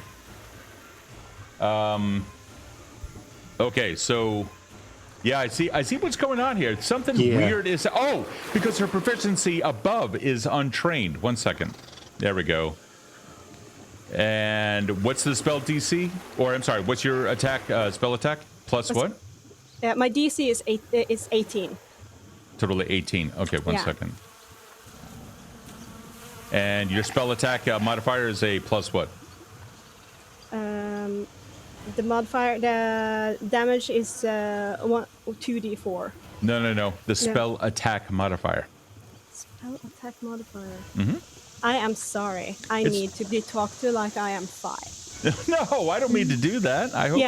But that's what I need now. So just like guide me through it, so I don't just look everywhere. No problem. All right. So Ephra, let me pull up your character sheet. Sorry about this, guys. 1 second. Mm-hmm. Alrighty. So let's take a look here. So you have Divine Oracle Spellcasting, which is a DC of 18 with an attack of +8. Perfect.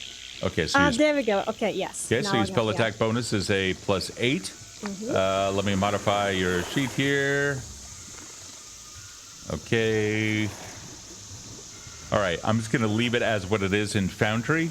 Now, at least, your stuff should be okay. All right. Having said that, you did hit for a total of 13 points of damage, I believe. Or hold on. Actually, can you re-roll that again in Foundry? Let's see how it looks. I can re-roll that. Yes. Damage. We just modified. Oh, and it comes out to 13 again. Look Okay. at that. All right. With that, the creature then begins to fall into the water. There is something about what you just did. It did not like it all. Crying out, this thing slurps back into the oily water and begins to disappear. Congratulations, guys. You can see that you have vanquished it without actually killing it. It's going to try to swim away if you guys let it. Or do you want to continue to engage? I should ask you that because it's actually your creature, not mine. Smiles, you're up. We got to get out of here. And I'm sorry, you said it's starting to run away. Do we still see any of the creature? It's going to attempt. Yeah, it's trying to move away. You can still see its back area. You can see the large shadow. Yeah. So I will actually then I'm going to say that we need to get out of here, away from the shoreline, and then I will shoot at it just to try and get it to be like, hey, maybe stay the heck away from us. 19 is going to hit it in its weakened state. Damage, 6 damage, and then I will use my other 2 actions to move as far away from the shoreline as possible.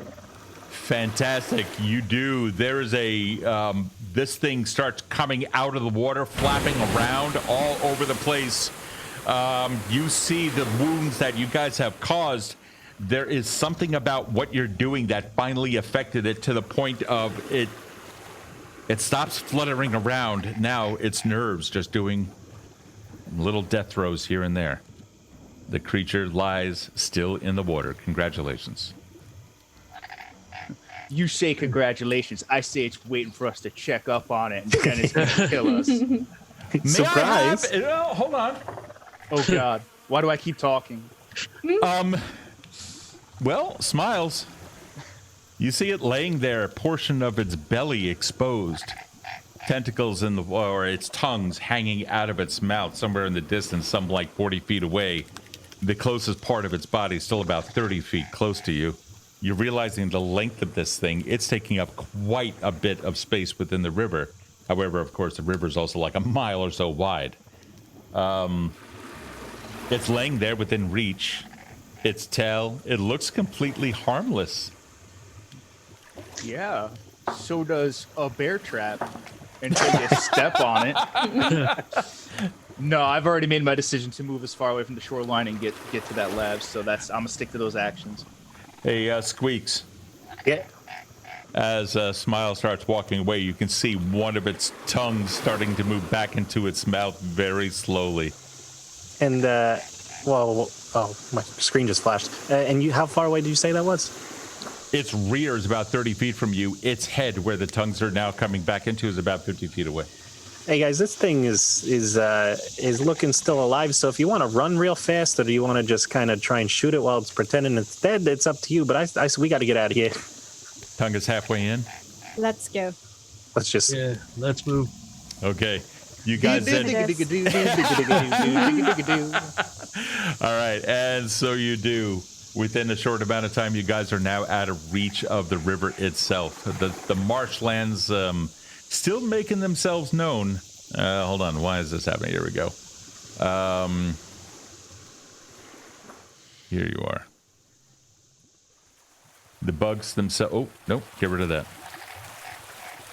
The bugs and frogs and other things like that within the swampland begins to give way to a more forested area.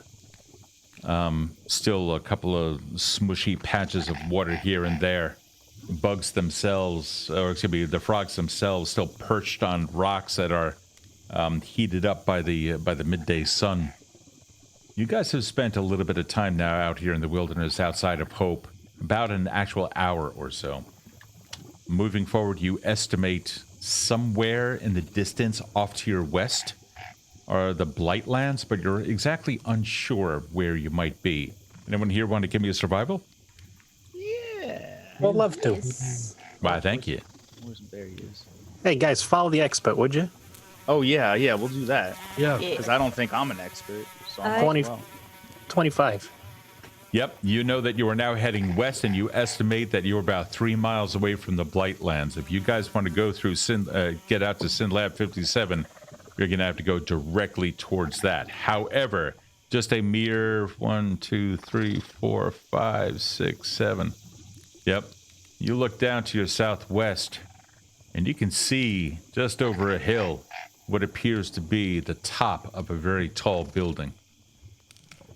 You estimate 8, 9 miles away.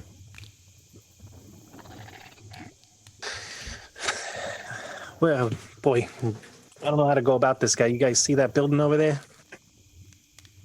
Oh yeah, look at that. Yeah. What? I mean, I don't think we want to go through the Blightlands as much as we can, do you? I mean, do we have any like? So it's obviously like some sort of city over there. If there's buildings that tall, I mean, do we know is the city's going to be safer than the Blightlands? I mean, it's called the Blightlands, so I'm going to assume yes. You guys are. Did any of you actually take sentence map? Oh yeah, one of us would have definitely. I suppose so, right? Okay. Yeah. So, yeah, in which case, then, you can estimate where you are. That was a very successful roll. So let me show you where you are on the map here. Nice. So I don't know if you guys can see it. Or actually, let me do it on my side here, and I'll put down a little bit of a marker so you can see. 1 second. Very So cool. if you guys take a look at the map, You should also be able to see that you are right around. Whoop! Come here, you. Why is it destroying?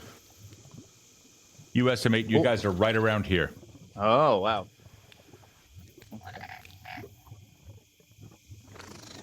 And you said each square is a mile? Yeah, it is. So actually, yeah, then Prefix City would be 5, let's see, 1, 2, 3, 4, 5, 6, 7, 8, 9, 10, 11, 12, about 12 miles away, 13 miles away. All right, what do you guys think? I mean, SynLab 57 was the goal, right? Yep, yeah, that was the goal. Got to get that medicine. Possibly. Good. What do you got, Celeste? I'd say with possibly, you guys had said hitting the city on the way back, but isn't the city under control of the Sin? I assume they are there. Yeah, I mean, cities, you never know what you're going to run into. Survivors, Sims. What are they called? Simulants. Sim. I'm calling them Sims because life is short. You gotta shorten everything. Too many syllables for you. Yeah, so the Sims might be there. But there could also be supplies, some tech, which is why I did want to try to hit it on the way back if possible. But hey, maybe we hit it on the way there and we'll be more ready for whatever's at the lab. What do you guys want to do? I don't know. Garuk, what do you got? You've been out here in these wilds before. What do you think? It's probably best to avoid the Blight Lands, and we may find something useful there. I say we go. All right, cool. So let me see. So we can hit up the city, and then we'll, from the city, cross through the water, skipping the Blightlands, and headed right for the SynLab 57. All right. I mean, that sounds like a plan. Okay. Side note, though, do we want to go through the water after all the double tongue frog eye pokey things? I can Yes, take them out. I mean, we could try to stick to the land as much as possible, but it does look like at some point we're going to hit some waters. Hey, fair enough. Okay. Which way are you heading? In a diagonal. Okay. I wish you could see my map. Oh wait, I can draw on this map. Yeah, you should be able to. Where's the measuring tool? Let me see if this works. Are you seeing it? I am seeing it, yeah. Oh, so you Sweet. guys are going to... Oh, so you're going to skirt through the Blightlands. Well, no, we're gonna try to skip the Blightlands, and I can't get a perfect diagonal, but like this So much of a diagonal. You should be able to... Yeah, I think, Kevin, if you press and hold down Control and then click, you might be able to make a path. Oh, let me see. Yeah. So Control. Is that You know doing what? it? Yeah, that should work. There you go. Okay, so your intention is just to continue going south, and if you guys come across any kind of a Blightland-esque thing, you're not going to head into that direction, right?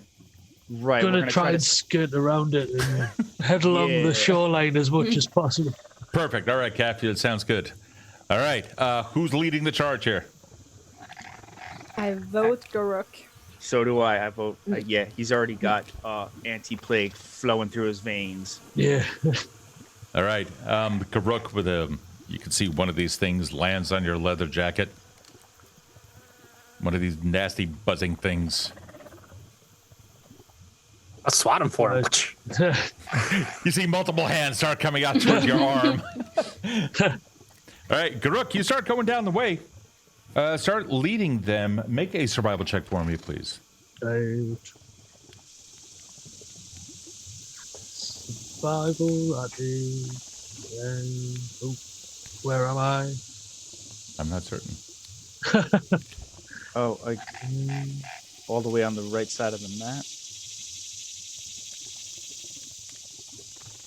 Let's see if I can do And something. then here. survival will be under the skills icon. There we go. Should have Ooh, that nice. See, What'd you get there, buddy? there. 18. You got an 18? Okay. Yep. All right. Well, hold on. I'm just reloading the map. There we go. I tried see to make the grid a little bit better for you. Let me just move the marker. Okay. That's the I just want to. So he has the +3 for being trained, which is good. But it's when you go into Hero Lab and check out how it measures it should be your character level plus proficiency bonus. So he should have a minimum of at least plus 7 plus trained. Okay. So I just don't want him to fail on accident because the math isn't right. That's fine. I understand that. So let me pull up Grog's character sheet and see what you have here. So let me go to skills. Okay. You didn't mark yourself as trained in these. On your sheet in Hero Lab, what are you on survival? Oh, you are only trained? Yeah. Okay. All right. Let me see if you are. It gives me +3 in Hero Lab. Yeah. It gives you a +3 in the Hero Lab? Yep, that's what it says, yeah. That's weird. Well, I mean, Okay. character level, yeah. I'm checking in on Hero Lab right now. It says +0. So I don't think character level goes into certain things. Oh, you know what? That's my bad. I have a feat to add my level into it. That's 100% my fault. Sorry about that. Okay, cool. Danny GM, back in your own lane. Back Yeah, in your lane. 100%. I just wanted to make sure he was good. That's all. My bad. Totally good. All righty, cool. No, it's totally fair. Thank you for pointing that out because we have had some issues with this. So thank you for pointing it out. With your 18, you start going through. You start leading them down. You estimate, Grok, that your the party is going to remain several miles away from that. You guys begin journeying down. Hold on. You guys begin journeying, going further and further south. You come across at one point, after about another half an hour of travel or so, what looks to be a rusted old hulk of a vehicle, some sort of a transport from the conflict itself. Taking a quick scavenge around, it's actually... Hold on here. Celeste. You can see in the passenger compartment as you walk by, assuming that your intention is to either search or walk by, whichever one it is, you see the glints of what appears to be brass. The sunlight caught it just right. Rusted vehicle, windshields completely blown out, the windows themselves formerly laser and bulletproof. Those are completely smashed out by some sort of a hard impact. The door lies alongside as if a very large creature had torn it off some decades ago. Guys, hold up. I see something, and I'm just gonna go and try and pull out the brass bits, or whatever I see that's shiny. Yeah, the brass bit. You can see that it appears to be a contact of something like that. It's actually not brass. It looks like tarnished gold. A tarnished gold contact of something lying flat. There's a piece of the automobile, like a seat and some foam, that is currently laying on top of it. You pick it up a little bit, and you can see that it appears to be a large card of some kind, something that would be inserted into something. Looking at it, it's about the size of an index card. It has gold contacts on the side, on one of the long sides. May I have a recall knowledge you guys can use instead of occultism? You can just switch out any kind of occultism for science or occultism, because it's that weird stuff. Would my technology lore be what I rolled? Yes, for this? 100%. That would be great for that. Yep. That's 26. Hell yeah. Yes. I read a lot of lore books. Yeah, you do. You're taking a look at that. Your tech lore is picking up that this seems to be a card that is used in some of the older systems that the Syndicate had. In this case, something that points to a lab. In this case, a simulant lab. Are you saying it's an old code, but it checks out? Nice.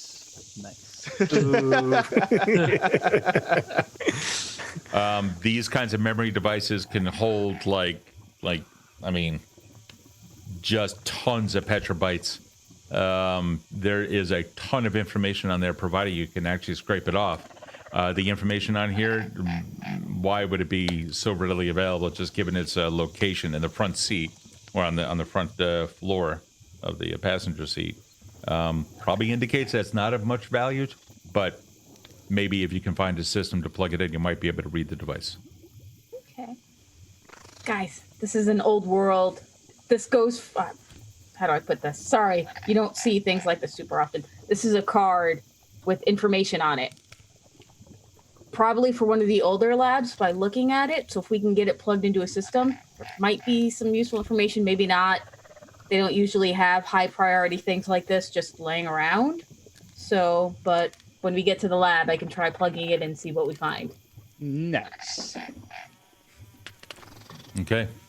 Grook, you continue leading him down the land itself. Finally, you managed to find yourselves out of the swamps. Those damn frogs and the bugs themselves start disappearing off into the distance. Now you simply find yourself in the nastiness of whatever this place is. You can see that the land itself opens up. You can kind of still smell the river somewhere off to the east. You're heading south, and you can see very slowly the buildings begin growing just a little bit wider. And as you approach the tops of the hill, just beginning to obscure those buildings just a little bit more. The hills themselves, old remnants of a bunker here or what have you. It doesn't take long or so before you arrive at some sort of a concrete structure that used to stand off to your right, off from the path itself. You see what appears to be an old bicycle. The front tire, the front rim completely bent in half, and the aluminum frame snapped. Another hulk barely sticking up out of the dirt, rusty. The wind is still, the sun beating down on you. It's a miracle that the grass in this area that has a mostly green feel to it, but you can see slight purplish tinges to some of the foliage off to the right. Grook, you recognize this. This is the blight coming into this area. Yet the path seems to skirt most of that area. Are you guys stopping in the old, checking anything out here? You can check out the building, you can check out the bike, you can check out really anything that I've described. How far away did you say the slightly blighted fauna was from us?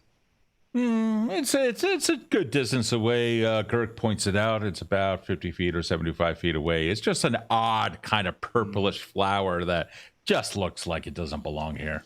Oh, good. Just for fun, I'm gonna just quietly do a little bit of detect magic just to see. Okay, Yeah. you do. You do that, and the old dampened colors of what might be ever around fall completely flat. A wind picks up and almost seems to scurry such beliefs, foolish notions that magic even exists anymore. Begins to cast out in your mind that no, this wouldn't have anything in this area. Worth a try. I'm gonna look around and using that's odd. When I enter a new location, I immediately notice one thing out of the ordinary. Yes, you do. You are an investigator, if I'm not mistaken. Mm-hmm. Okay. Yeah, first off, the building itself crumbled for the most part off on the side of the road, hidden behind a bush. Kind of notice that there is one door there whose metal construction seems to be newer than the surrounding frame. Still the same color, but newer. Guys, you see how old this building looks? Look at the door. It looks newer. It looks like they tried to cover it to look old, but that's a newer door. So you think somebody's been replacing the door? Maybe somebody's in there. I think someone might be in there. Someone might be hiding inside of a dilapidated building. Do we go check it out, or do we keep moving? We're on a time frame here. It's true. Yeah. Yeah. Yeah, but what if they're hiding supplies in there too, and we can get some med supplies on the way? Good point. I mean, they might need those supplies, though. We need those supplies. All right, that's fair. All right, well, I mean, like, let's knock first. No, then they know we're here. You have to be stealthy and quiet about it. You can't just go tromping and making noise. I mean, that sounds rude, but all right, we'll go for it. This is not the time to be polite. We gotta do what we gotta do to survive. You saw those children's faces. That's true. Getting them medicine. Children. You guys start heading over there?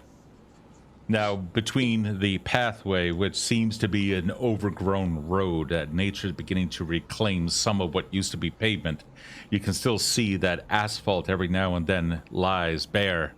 Whoa. Hold on. Uh-oh. Computer just went blah.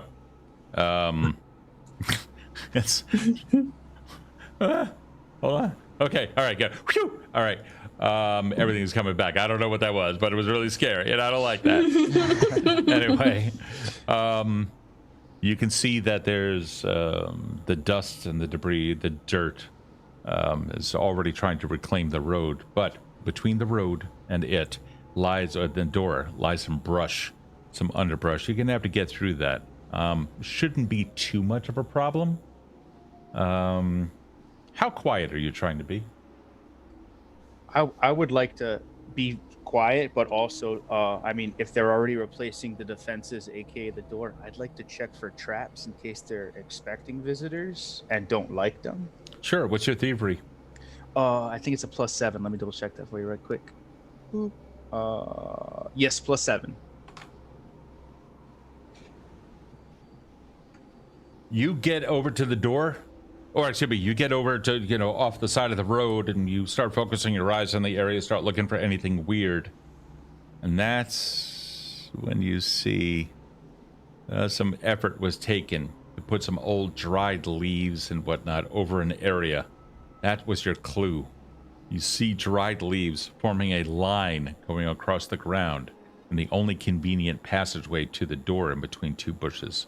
A wall, a bush, and then a bush with a pathway in between. Guys, these guys definitely don't want visitors. Look at this. It's like got like some sort of trip wire thing right here. Hold on, give me a second. I'm gonna disarm this sucker. And I'm gonna take out my my thieves' tools. Okay, give me a thievery check. Roll it. 22. Yes. You start brushing away some of the leaves, even just like blowing them out of there. Lifting it up, and you can see it's a monofilament trip line that's about 6 inches above the ground. You get there. This thing was pretty slick. The leaves kind of gave it away. You see that it goes into some sort of a rusted tin can contraption or something like that, and then on the other side, that's an old claymore of mine left over from the war. Tying, you snip it, tie it to a nearby branch, so the tension is still kept on the mine side, and you successfully disarm it. Nice. And I suppose trying to grab the claymore mine for later use is out of the question, considering it needs to be kept right there, otherwise it will probably go off. You can do that. You can still do that. Yeah, I'd like to try, because who knows when a claymore mine's going to come in handy. Yes, absolutely. That should not be a problem whatsoever. Hold on. Yeah, you managed to, actually, you did fairly well. Yeah, you managed to pull it up out of the ground. There's a lot of encrusted dirt on this thing. The monofilament itself looks brand new, and so do some of the connectors, but it looks like that they're using old hardware material. It might not even go off, but you do manage to reclaim it. Nice. So add a mine to your inventory. Oh, yeah. Good work, Smile. Yeah, sometimes you can't just let things lie down, and you got to find them stuff, and you got to pick it up. Stuff's useful. By the way, I'm noticing that I'm dropping a couple of frames. Is anybody on out there noticing anything wrong with the stream, or are you guys all looking okay? Just let me know. But in the meantime, while I wait for that, you start moving ahead, I assume? I assume we would. Okay, and so you start. All right, it looks good over there. All right, great. Thank you, guys. I really appreciate you chiming in on that. All right, you start moving in. You get up to the door. So some dried leaves around. You manage to get there for the most part. Doing fairly well. The door itself is standard aluminum knob with a keyhole. And what Celeste had said was correct. This door does look brand new, only it's not just painted. The door itself looks brand new. And the hardware of the knob itself still shining a brushed kind of nickel. Looking over, you can see that the hinges are on the right-hand side. silvered hasp on the frame is still old. That one looks like it's seen better days. And the entirety of the frame has sustained some damage, but it looks like it was forced back. You would take a look at chipped paint from where the metal was bent back into place. You estimate that this would have been done about maybe a month or two ago. All right, guys. So we're still against knocking and making ourselves known, right? So how we want to introduce ourselves, I guess I'll say. And while I'm saying this, I'm just gonna try to see if the door is also trapped, because this guy's tricky. Yeah, sure. Not as far as you can tell. Looks like that was the only thing. I think the door is okay. I'm not seeing any weird wiring and then he's just gonna tap the doorknob really quietly. I don't feel any heat or any electricity pulsing. I think the door's fine. Squeaks. You can see. So as Smiles is tapping the doorknob or what have you, you look in between the space of his hand and the door, just to the opposite side, and you can see a small red light that lights up just a little bit. It's just on the inside. It's on the inside of the door frame. Normally you wouldn't be able to see it, but it lit up, and it just happened to be a little bit dark, and you rolled awesome on your perception. So you can see a little red light where nobody should be able to see it. Did he break that beam, or do I just see a beam? No, it's actually not a beam. I apologize. I wasn't describing it. Okay, so, all right. Imagine, if you will, that this is the door frame. This is the outside of the door frame, and this is where the door would come in, right? You have your hinges here, and the door would open like this. Okay. Right in here on the frame itself, just on the edge, there's a small red LED. Oh. Like that. And you're noticing a tiny, tiny glow where the door meets the jamb. Okay, did it light up once he went over there, or he was getting close to it, just as he began to tap it? Hey, yo, wait, whoa, back up there, fella. Look it, there's you got a little light there, and I'm pretty sure you just knocked without knocking. Knocked without knocking. Yeah, whoever's behind there probably knows we're here because that light came on. Miles, Smiles, you were able to stop before you set it off. Woo. Okay, so would I be able to try to disarm this, or is this unreachable? You're looking at it. It seems to be rather complex tech. Oh boy. I don't think the door is the way to go, gents and ladies. I think we got to find another way in if we're coming in this place. Why? I mean, that or we're just going to knock the door down and hope for the best, but I don't think we're going to be able to do this with an element of surprise if we're going through this doorway. Knocking down the door is not very sneaky, is it? Is there any other ways we could enter this place than through the front door? Maybe can I take a look at this red light and see if I can see anything?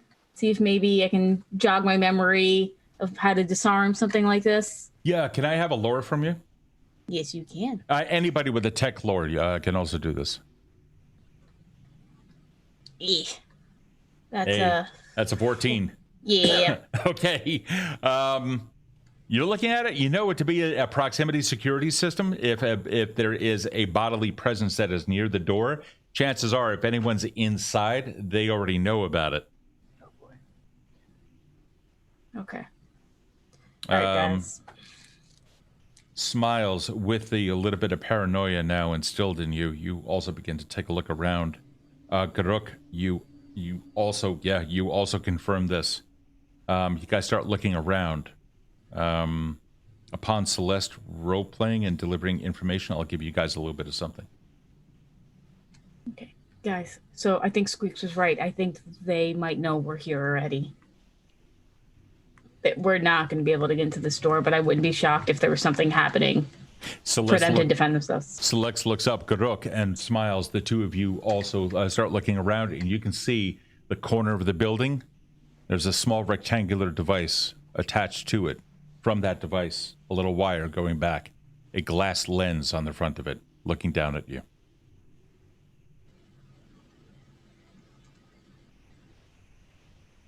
It looks like we're being watched already. The element of surprise is gone.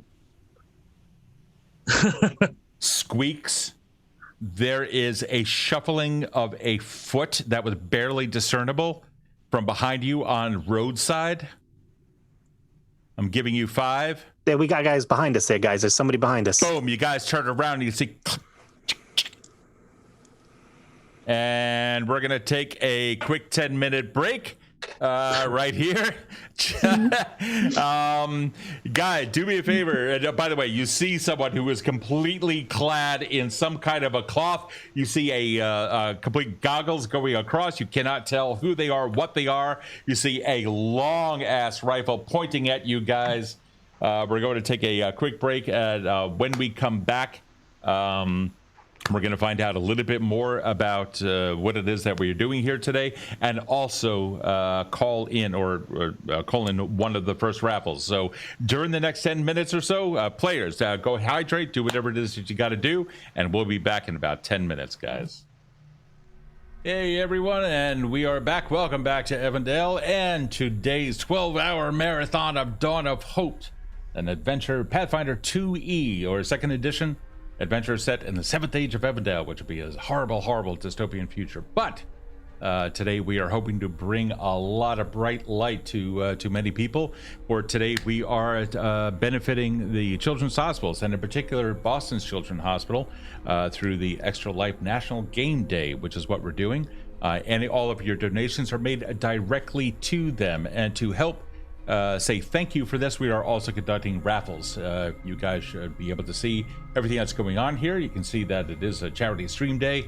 Let's see if we can also pull up the raffle information, and let's give away our first giveaway, which is going to be, let's see here, I actually have to pull up a different screen.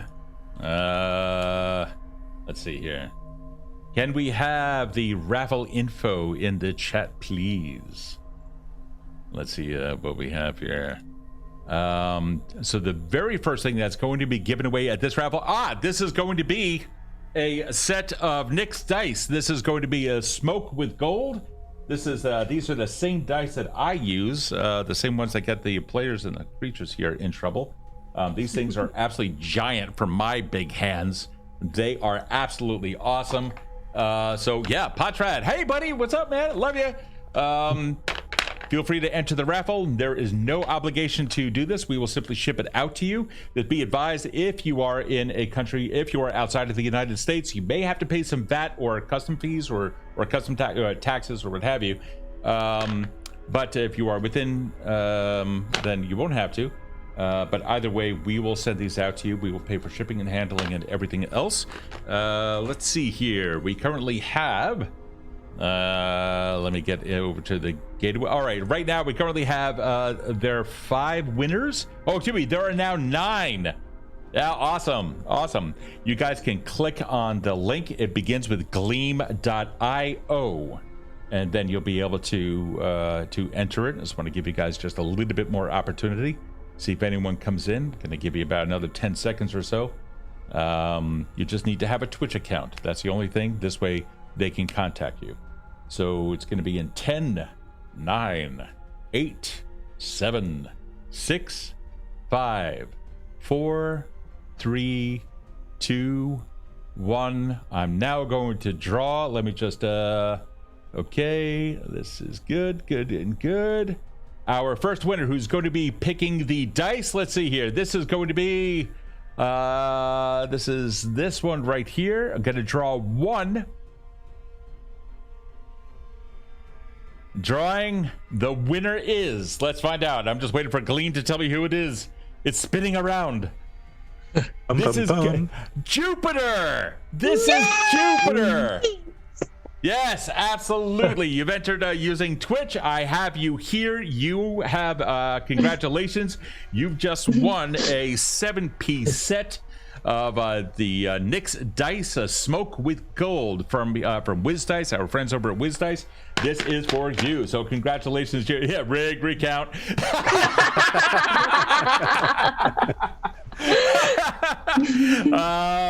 So yeah, no, in this fantasy world, everything works properly. So I'm going to make sure that these get out to you, and so stay tuned. And everyone else, please continue to join into the raffle. We absolutely want to give these incredible things away, which will include another set of these dice at the end of the stream, along with, as a set, this custom dice tray, Evindale branded. It has a beautiful, this is courtesy of Handmade by Laurel NY. She had the fabric printed. She mounted it on here. This is all hand sewn. It's a nice padded thing, so even your metal dice will not be going through tables anymore. This is absolutely incredible, and it's very reminiscent of the one that I use. That actually, I'm jealous because that has the updated logo on it. So that's actually kind of cool. All right, we are. Let me just turn your attention really quick over to the amazing, charity itself, so that you guys can actually understand why it is that we're doing this. Of course, the Extra Life National Game Day, it is benefiting the Children's Miracle Network hospitals, and in particular, our benefit today is benefiting the Children's Hospital, the Boston Children's Hospital. But I want to tell you guys a little bit about it. So far, the Evindale stream has raised $210. Kath, what has your stream raised so far? I have no idea. I only have the team. Oh, you have the team? Yeah. Because you're like, so Captain is a little bit different than I am. He's looking at the overall picture because he's that good. I'm looking at just on what appearing on my screen. But I believe a total of $575 so far has been raised. The tally should be right down there, just beneath Battle Pixie. So yeah, you guys are absolutely amazing so far. $575 of the 1,000. We managed to secure that just in the first chapter of this story that we are now telling in the 7th Age of Evindale with these amazing players. But as for Extra Life itself, I'm waiting for my computer to pull this up, so I'm really vamping here. I'm so sorry, guys. It's just taking a long time. Here we go. Alrighty. Here we are. Thank you. Everything decided to come back. Come on, you. There we go. There we are. Alrighty. So what exactly does Extra Life do? Well, the Children's Miracle Network hospitals raises funds and awareness for 170 children's hospitals in North America. And that is 62 children enter a Children's Miracle Network hospital for treatment every minute. By the time I'm done with this, over 120 would have been added, gone in for treatment. 1 in 10 kids in North America is treated by the Children's Miracle Network hospitals each year. That's 10% of our children here in North America are treated by these hospitals. Children's Miracle Network hospitals also provides 32 million patient visits for 10 million kids per year. And since 1983, Children's Miracle Network hospitals has raised more than $5 billion, most of it just $1 at a time for people just like you. And local children's hospitals then use the funds however they need them most. As we go through the stream, you're going to find out how it is that what kind of treatments are applied and how it is that these donations are used. They are complete transparency. I absolutely love this. Yeah, this is 10% of the kids. This is absolutely amazing. Just to give you guys a quick little sneak peek, every day, 16,000 kids are in the ER and are treated by the Children's Miracle Network hospitals. 935 kids for diabetes, 2,218 kids for cancer, 925 babies in the newborn ICU, and 2,329 kids for surgeries. This is every day these hospitals are treating children. It's absolutely amazing, and this is why we're doing it. So if you agree, please do make a donation. It's definitely worth the time. And again, just as a thank you, we will continue to raffle off some stuff. We're going to take another 10-minute break in another couple of hours or so. But in the meantime, let's get back to the game. How's everyone doing? You guys all rehydrated and everything? Because I totally forgot to get myself some water. Two more cups of coffee ready to go. Oh, man, I'm so jealous. And a big old thing of water. Just before we carry on, can I just reiterate that with Boston Children's Hospital and a couple of the others that we are raising money for today, they aren't just US only. They do treat patients from all over the world. This money goes towards flying them in and their families, paying for treatment. So it's not just for the US, it's for everybody. Yeah, that's it. It's just absolutely amazing. Jupiter, yes, you are exempt from the next giveaways. So, tune in here. Gleam is not going to. It's currently set up where we want to give everyone a chance, just like the children that we're hoping to benefit through this fundraiser. All right, guys, you ready to come back? Oh yeah. All right. Yeah, let's do it. With the clicking of a gun behind you, you turn around and there you see a clad figure. No one else seems to be around. Judging by some of the, let's see here, really quick. 1, 2, 3, 4, 5. All of you can see the tip of the gun, this long barrel, shaking, even though the hand movements are near imperceptible. Whoever this is, they seem nervous. Hey there, fella. You all right over there? What are you doing? Well, when you see a brand new door in the middle of a wasteland, you kind of inspect it to see what's going on. Move away from the door. Move away. All right, fella. Relax. Just kind of move away from the door a little bit. Shuffle. Yeah, he gestures for him. Can you guys? Can you still hear me? Oh yeah, we can hear you. Can, okay. Because I just did something different. I don't know if the voices still changed. He indicates with the rifle to move further away from the door, not towards the road, but more into the woods. Yeah, all right. Relax. You don't let a guy with a gun lead you to the woods. That's like dying 101. So yeah, but there's like 5 of us, so we're just trying to keep him calm. Speaking through his vent, he continues. What are you doing here? You shouldn't be here. What are you doing here? We're actually we're actually on our way to the city, but we saw your place and we were just checking in to make sure everybody was all right. You seem all right. You're a little shaky. You okay? Nah, I don't know. I don't know what you think you're doing here. You need to start moving on. Come on, get out of here before I shoot you. Fella, listen. I don't think anybody's getting shot here. We're not gonna try and cause you any harm. All right? We'll just all just relax a little bit. I don't want to get shot. He doesn't want to get shot. Let's just calm down here. May I please have a diplomacy? I'm assuming that you're attempting to coerce or something. I'm just winging it, and it's kind of going well. Yeah, it's going to be a. We haven't gotten shot check. yet, so. True. Yeah. Well, then again, you guys also haven't seen too many guns yet. So with diplomacy, you can make an impression if you so choose, or you can make a request. And these are untrained actions, by the way. Yeah, no. So I guess request is like, hey, let's just lower the gun there.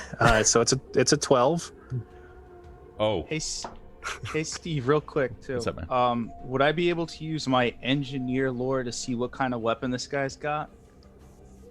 Like any information about what kind of gun this is? Oh, you know what? Yeah, let me have it, man. All right, let me go to my skills and roll it. Nope, that didn't roll it. That rolled it. Oh, that sucks. Never mind. I got an 8. You got an 8? Yeah. Well, I mean, it looks to be an antique. It can't possibly be working.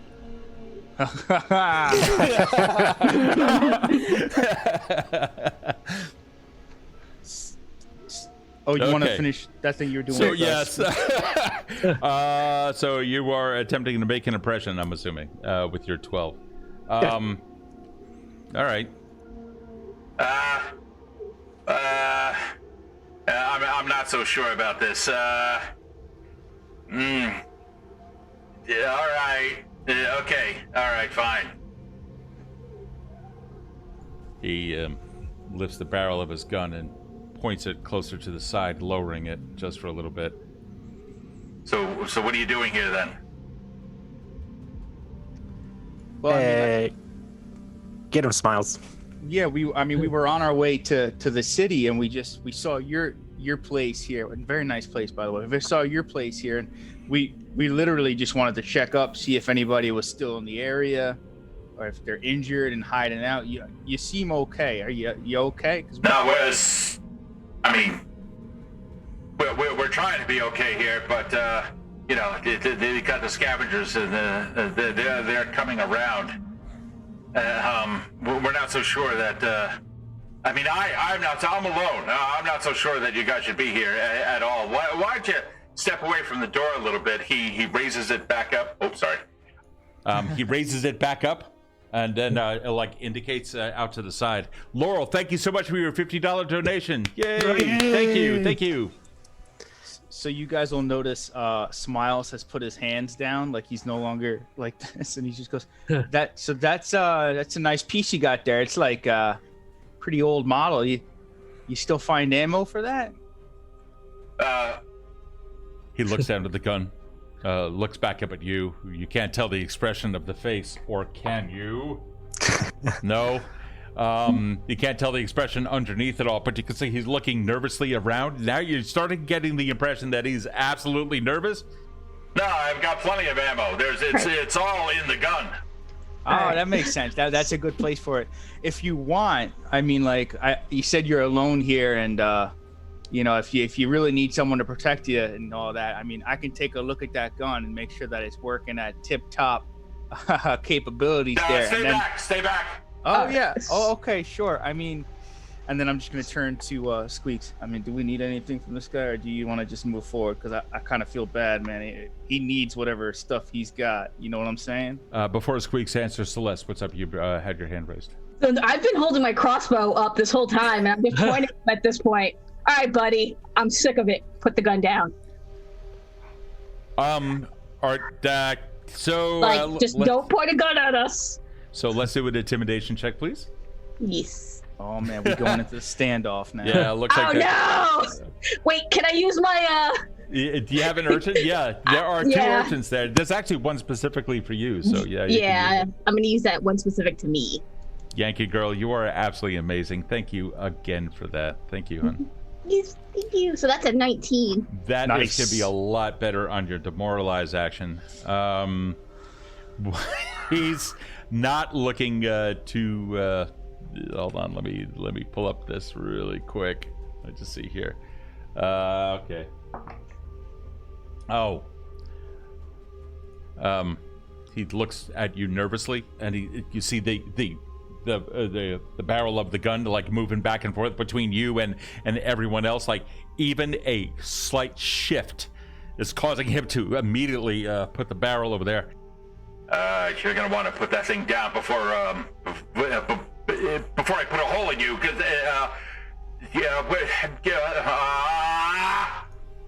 And with that, he lowers the gun and drops it.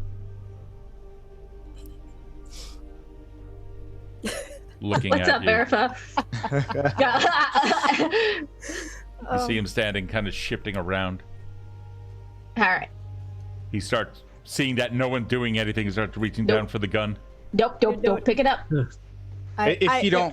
If you don't mind, yeah. Go get it, Ephra. I'm gonna go on. I'm gonna go over with him. And I'm gonna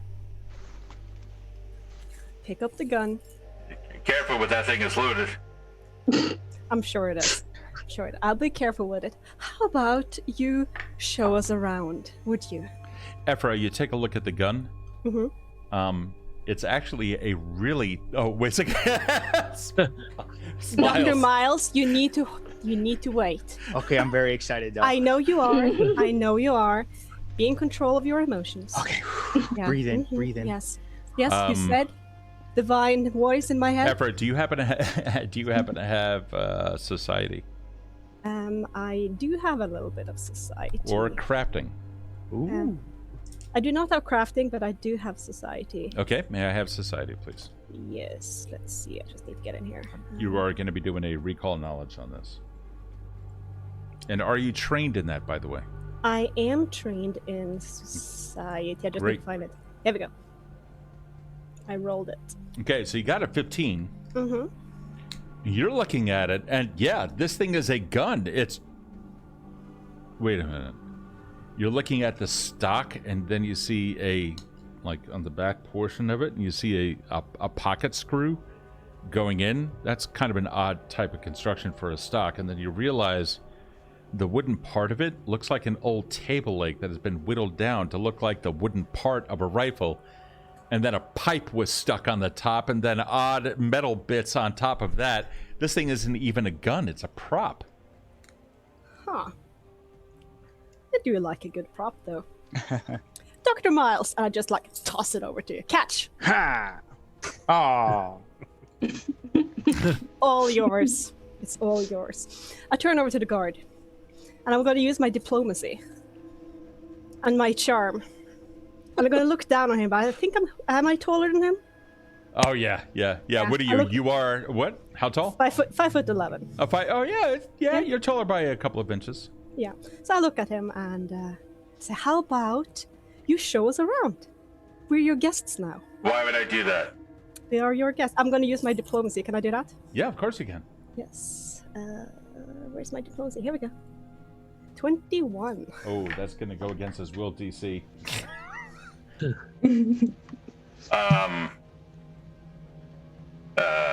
What are you? We're I've never your seen your guests. Yes. Yes. Yeah. So, this is the waste. This is my home. Mm-hmm. It's just me. Just you. No one else here. No one else. So yeah, let's. I can show you across the street. There's an old park. Sometimes. Cool. Sometimes What's behind the door? What? What's behind the door? I don't. I mean. How about we walk in the door together? Well, it's so nice outside. I thought that maybe we didn't have to. I can show you around if Yeah. you like. The park. I mean, my kid loves. I like. You going had out- your kid? I thought you said you were alone. Well, I'm alone. Right now. Right now, but you said something about a kid. Well, when I used to have a child, died horribly. Beast with 6 fangs ate it, and 17 legs. Has one in the middle. It was horrible. Can I do a detect? Can I see if he's bluffing me? If What you I need can't for that. tell, Oh, he's so Yeah, I lying. think- He's the worst liar. Maya's noticing that Celeste looks a little bit different. Why is Celeste looking a little bit different? She's being very intimidating to make sure he's telling the Good. truth. Are you being the bad cop? I'm being the Yeah, good cop? I'm being the bad cop to your good cop. Okay. No, it's just it's there's a food stand down the way. Somebody, I think that we can go if we go A this way. food stand, but you were here alone, weren't you? Why? Who's running this food stand? Look, don't Dude, look. We're trying to survive Spit it here. out. It's just spit it out. It's just me and my kid, and please, you do whatever you want to me. Just don't harm my kid. We're not here to harm you. We just want to have a look around. Well, I mean, you've got pointy weapons, and look at that one. Looking at Celeste. I mean, Yeah. Mutants. Mutants. Guys, come on. I mean, it's just him and his kid. We shouldn't bother them. I mean, he obviously is gonna need the stuff that he does have. We shouldn't be taking stuff from him. We should keep going to the city and see what we got there. You guys are going to the city. Yeah, that's gonna be our first stop. We're headed to the city nearby. Wait, first stop. Where are you coming from?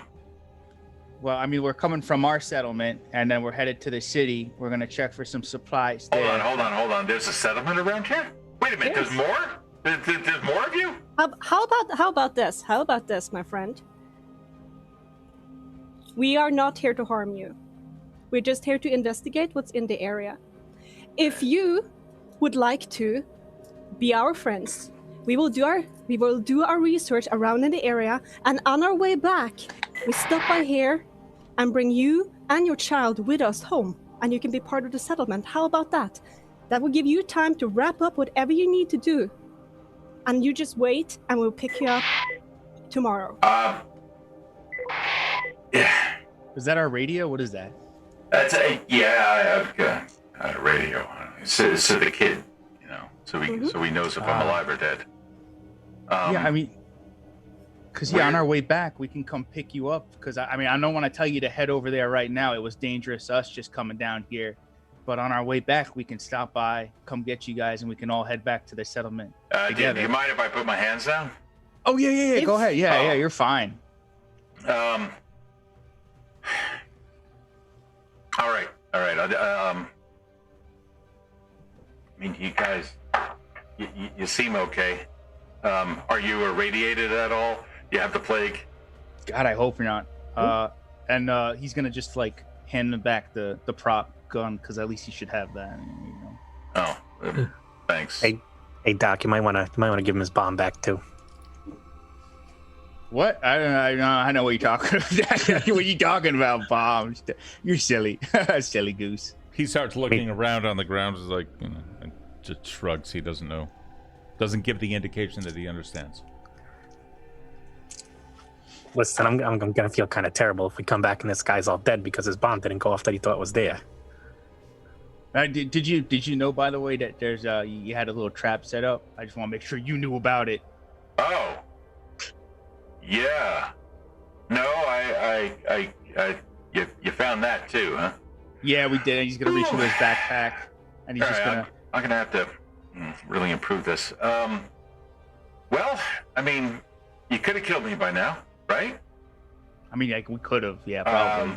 Very easily. Oh, thanks.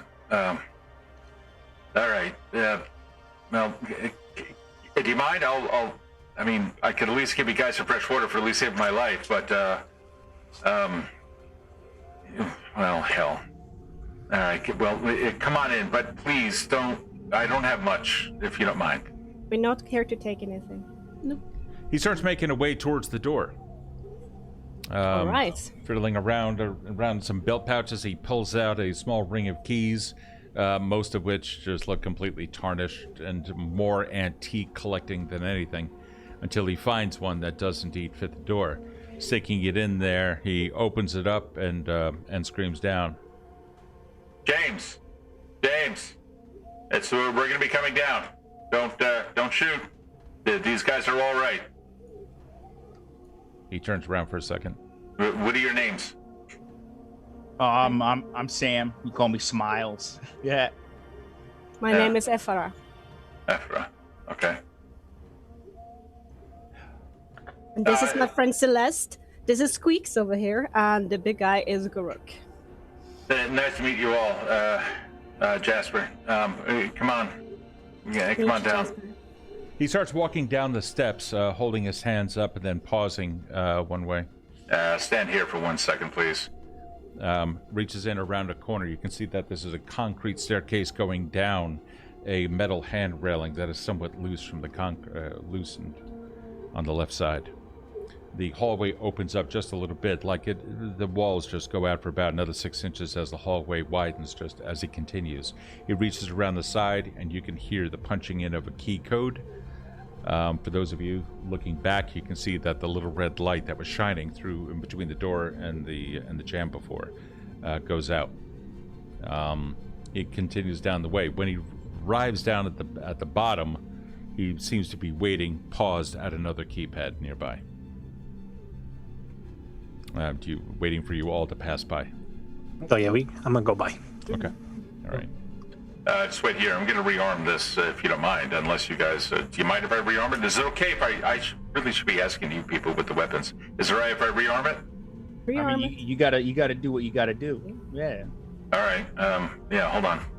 He punches into some key codes, and you see that red light back up top starting to blink. He walks into his house after a quick little jaunt down a quick little 5-foot hallway with a door. Finds another key, knocks first, and tells someone by the name of James that he's coming in. Upon opening, you can see that this very small room, maybe about 10 by 10, used to be some sort of a storage closet for whatever this place was. You also see some old broken down machinery stuffed in the corner, which seems to be the largest thing there and therefore occupying most of the space. The only other living thing in here, actually there's two small living things. One is an old cup of some kind, some plastic container whose label has since worn off. A small little piece of greenery popping out of it, like one or two leaves out of it. But it's the kid, maybe 12 years old, who hasn't seen a bath in a very long time. Darkened skin, most of it from the sun, looking back up at you, an innocent smile as he reholsters what seems to be a fairly modern pistol of some kind. Judging by the make, those of you with tech lore, you don't even have to roll. Yeah, you can tell that this is not Syndicate made. This is something that was local from one of the major cities, you estimate it's about 50 years old, making it fairly recent as far as firearms go. However, it, unlike his father's gun, does seem to be real. Jasper moves in, taking a look around, clearing off papers and collections of old things here. A small but thick pile of ancient street signs up on the side, some of them already in the process of being made into shields and armor. Looking around, some extra electronic bits that seem to be here and there, as well as a small bucket of wood shavings that match the color of the wood of the rifle itself. Looking around, he pulls out what appears to be an old plastic cooler, lifts it up, and the smell that comes out of it is actually rather fresh. In here, berries, fruits, and other small things of local. You've seen some of the people back at Hope have this, so regional fruits and what have you. Reaches in, pulls out a couple of apples, tosses one to his kid, who catches it and then sits back down on the bed. The kid, mostly nonplussed by your appearance, unlike his father, seems rather cool and collected. Then again, you've seen children raised in these wastelands. Nothing really surprises him anymore. So, you can help yourself to whatever's in here. It's all I can offer you. But I'm curious, right? And he hands the cooler over, he even puts it down on the ground and opens the lid. Curious, what are you going into the city for, though? Very generous of you. However, I will not take your food. You need whatever you can heat her in here. Mm-hmm. Thank you. Thank you. Why are you heading into the city? Supplies. Even though we have an establishment, we still need several different things to keep it up and going. Is there anything in particular that you're looking for? Because I make most of my treks into that place. You do? Wow. I mean, I know vents was one thing we were looking for. Torch batteries, medicine. What else, guys? I'm trying to remember that. Did we make a to-do list? We have a grocery list. I did write some stuff down. Oh yeah, here we go. I'm gonna recall knowledge. Okay. There's an you know issue that it was medication for the kids. You guys also know that you have 48 hours or so. So far, about 6 hours has passed. You are now about 3 miles away from this. About 6 miles away from the city. So hold on here. About 3 hours. You know that it is meds. You know that you need vents. You know that you need batteries for the torches or flashlights. You know that there's a need for certain power chargers. Or solar power chargers would be like a luxury, but any kind of power cells that you can find for any of the heavy equipment that they have. Okay. Here we go. Okay, so we need meds, vents, power cells for like the flashlight stuff, and power chargers. Solar if we can find them, whatever we can get. You see any of that stuff on your travels? The solar stuff is not going to... The solar, I mean, New Avar might be the best place for that, but right here in the prefect, you might be able to find some vents.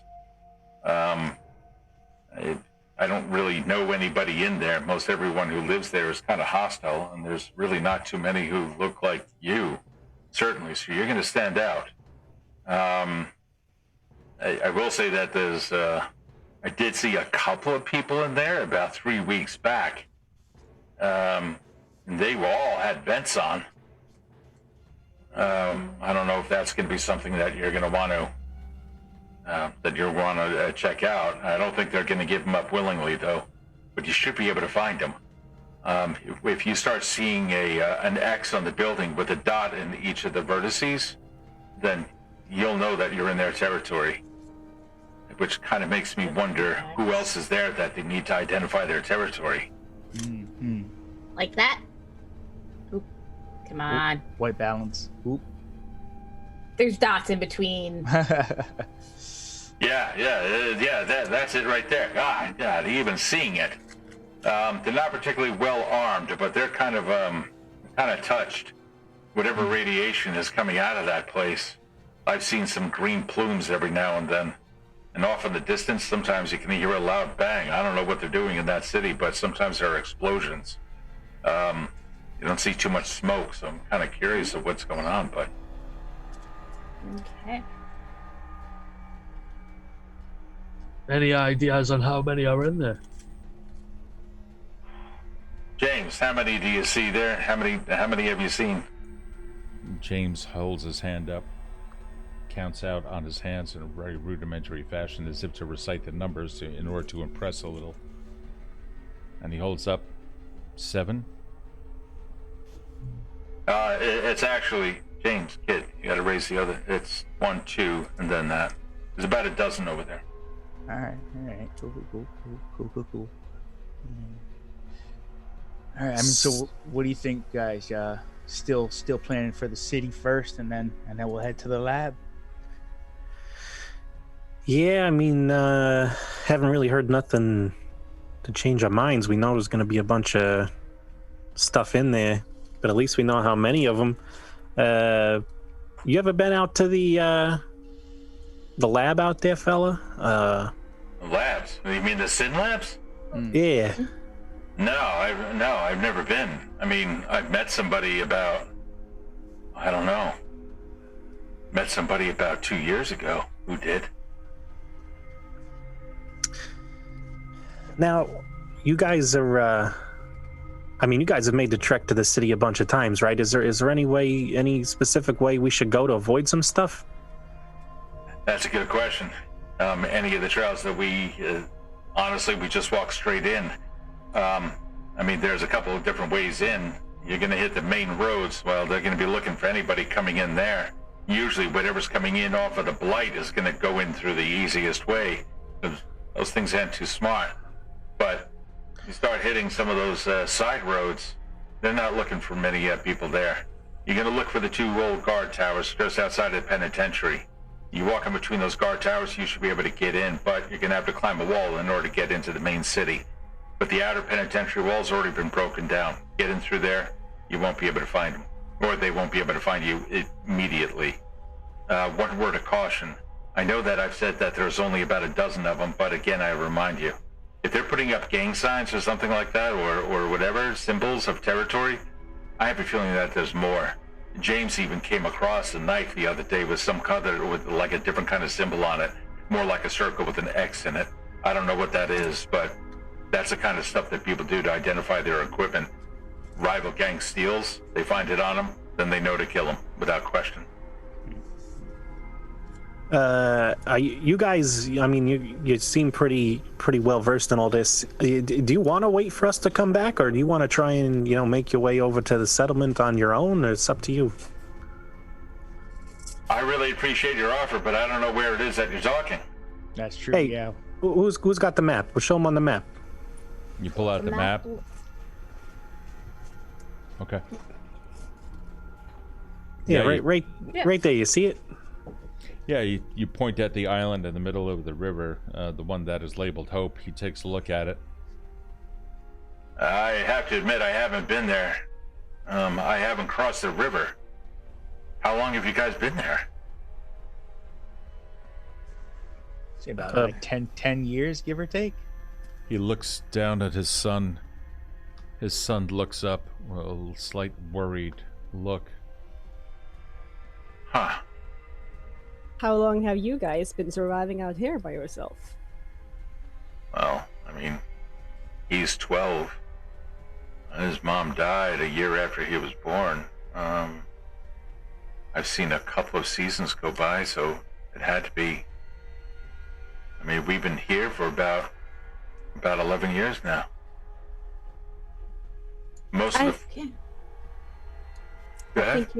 think you would do well with some more company, and your skills, both you and your son, seem to be valuable. A good addition. I appreciate that. Good luck. We'll stay here if you manage to survive it, and you're gonna go take those vents. You can take them down. That actually would make our lives a lot easier, because then we could just start taking up residence in there. Of course, they're just on this side. We haven't really ventured much further in. You guys left us our food.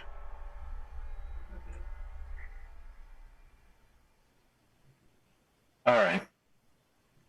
It was about 5 years ago, but there was rumor that there was still a facility in use that was kicking out meds for those people that live inside. I mean, you might be able to, if you go further in, you might be able to see the dispensary, but it's going to be down the main drag. When you come across two burned out buses, you're going to want to look for the old storefront with the blown out windows. It's got two headless mannequins inside. You'll know it when you see it. It's the only one in the area.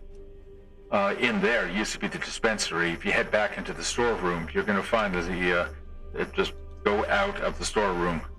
This is your only way. You'll find a fire escape coming down out of the back of the building.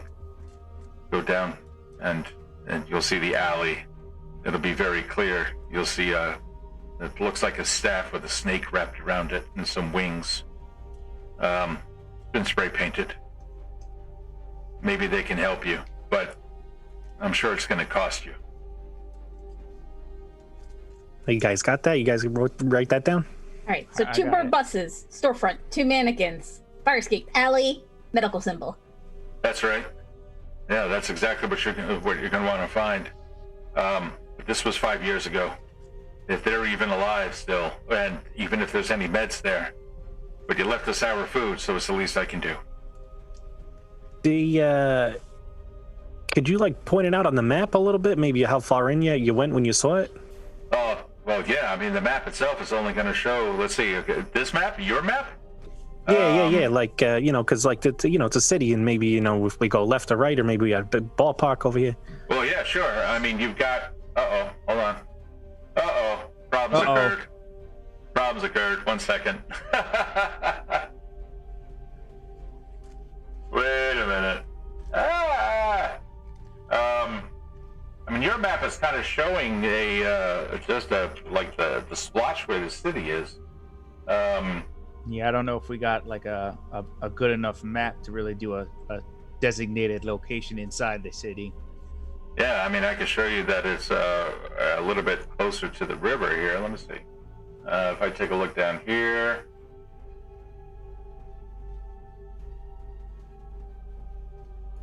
He indicates the outer portion of it, closer to the western waters. What would be kind of like the lower left corner of the box itself. All right, so I guess when we get in there and we find all our landmarks, we'll try and hug towards the west edge of the city there. Just a word of caution, the blight has already reached the beginning of that whole peninsula area. If you don't want to step through the blight, while it is the quickest, you're going to have to cross the water. I hope you don't mind. But you should find a rowboat over there and an old canoe. Those two should be able to get the five of you across. Just put them back where you found them if you don't mind. It took me a while to scavenge those. Sounds good to me. Hey, again, thanks for leaving us the food. You're not the first people to come through here, and no one is as kind as that. You're not Yeah, your well, enemy, friend. Yeah, but she said. And with that, you guys start making your way to Prefect City. Oh yeah. Oh, you. Yeah. It's going to be several miles by your estimation, about 6 or so before you can actually get there. You continue down the Wasteland Way. You see that spray painted on the side of a building. as you go down, and with the word, the R reversed, a prefect with an arrow pointing in the direction in which you're heading. Up the other way, you see Hope to the right. Didn't this guy say he didn't know Hope existed over there? But there's a freaking sign right here. Yeah. Did he say that? Did he say the name of the settlement? Oh no, that's right. It was on the map that said Hope. I think he said he never had been there. I don't think Yeah. he said he didn't know about it. Yeah, no, I'm just being ignorant. Okay, no, I'm also recalling. Make sure that the NPC said the right thing. Okay, all right, good. Yeah, you guys start going down the way. Just a couple of survival checks. 1 second. Let me just see here. 1, 2, 3. Okay. As you go down the way, you see a couple more burned out cars and stuff like that. You're beginning to get used to these sights. It's your usual thing as you start heading toward the city. It's after several miles or so, however, that you really see the most depressing part of it all. An old highway that winds its way from the west and turns subtly south into the city itself. Still about a mile or so ahead, but now you're on top of a hill. You're going to have to cross the Blight if you were to continue east and overland. Down ahead of you, by about another half a mile or so, you can see the shimmer of water in the distance. The highway, jam-packed with cars. Something happened in Prefix City all those years ago. Vehicles, transports, most are military, some of them completely blown out. Those seem to be the things that were blocking the way. Military vehicles now destroyed. Whoever was in the city tried to escape at some point. Hundreds, if not thousands of cars now completely backed up. All of them rusted. Just a sea of rust. Yeah, I don't know about you guys, but I'd rather go on the boats than down the Blight area there. You think there's going to be any more big tonguey fish? Because I'd rather. What do you think, Garuk? Anybody with nature, you'll be able to do a recall knowledge. I would love to do that. Yeah, Yep. let's do it. 37. It's gonna be a critical. Oh my god. Yes. Not only do you know that those fish are there, but the things that live in bodies of water this large, well, nothing is fishing them. So they've been growing for quite some time. And especially this close to a city, who knows what was inside a prefix city that has been dumping out into this area. The bay itself, I mean, it's fairly extensive according to the map, and Prefect is on a peninsula that pokes right into it. You know that these cities that were built by the Syndicate, they never pumped out anything good into the water. You've heard stories. Large vessels being toppled over, transport ships grabbed and sank. You know what? I've been thinking about it now that I actually saw the city here, and you know, if we got bit by one of those things upriver, and that wasn't irradiated or just been eaten for 100 years, whatever it wants, unchecked, maybe we just go down the highway. Sounds like a good plan. Unless you want to be fish bait. I mean, we could do that too, and do the old Jonah and the whale thing, but Well, we are land creatures, so I think we stand a better chance against other land creatures. And not Agreed. visit other creatures' elements. well, I mean, all the elements are my elements, but we'll go with you guys.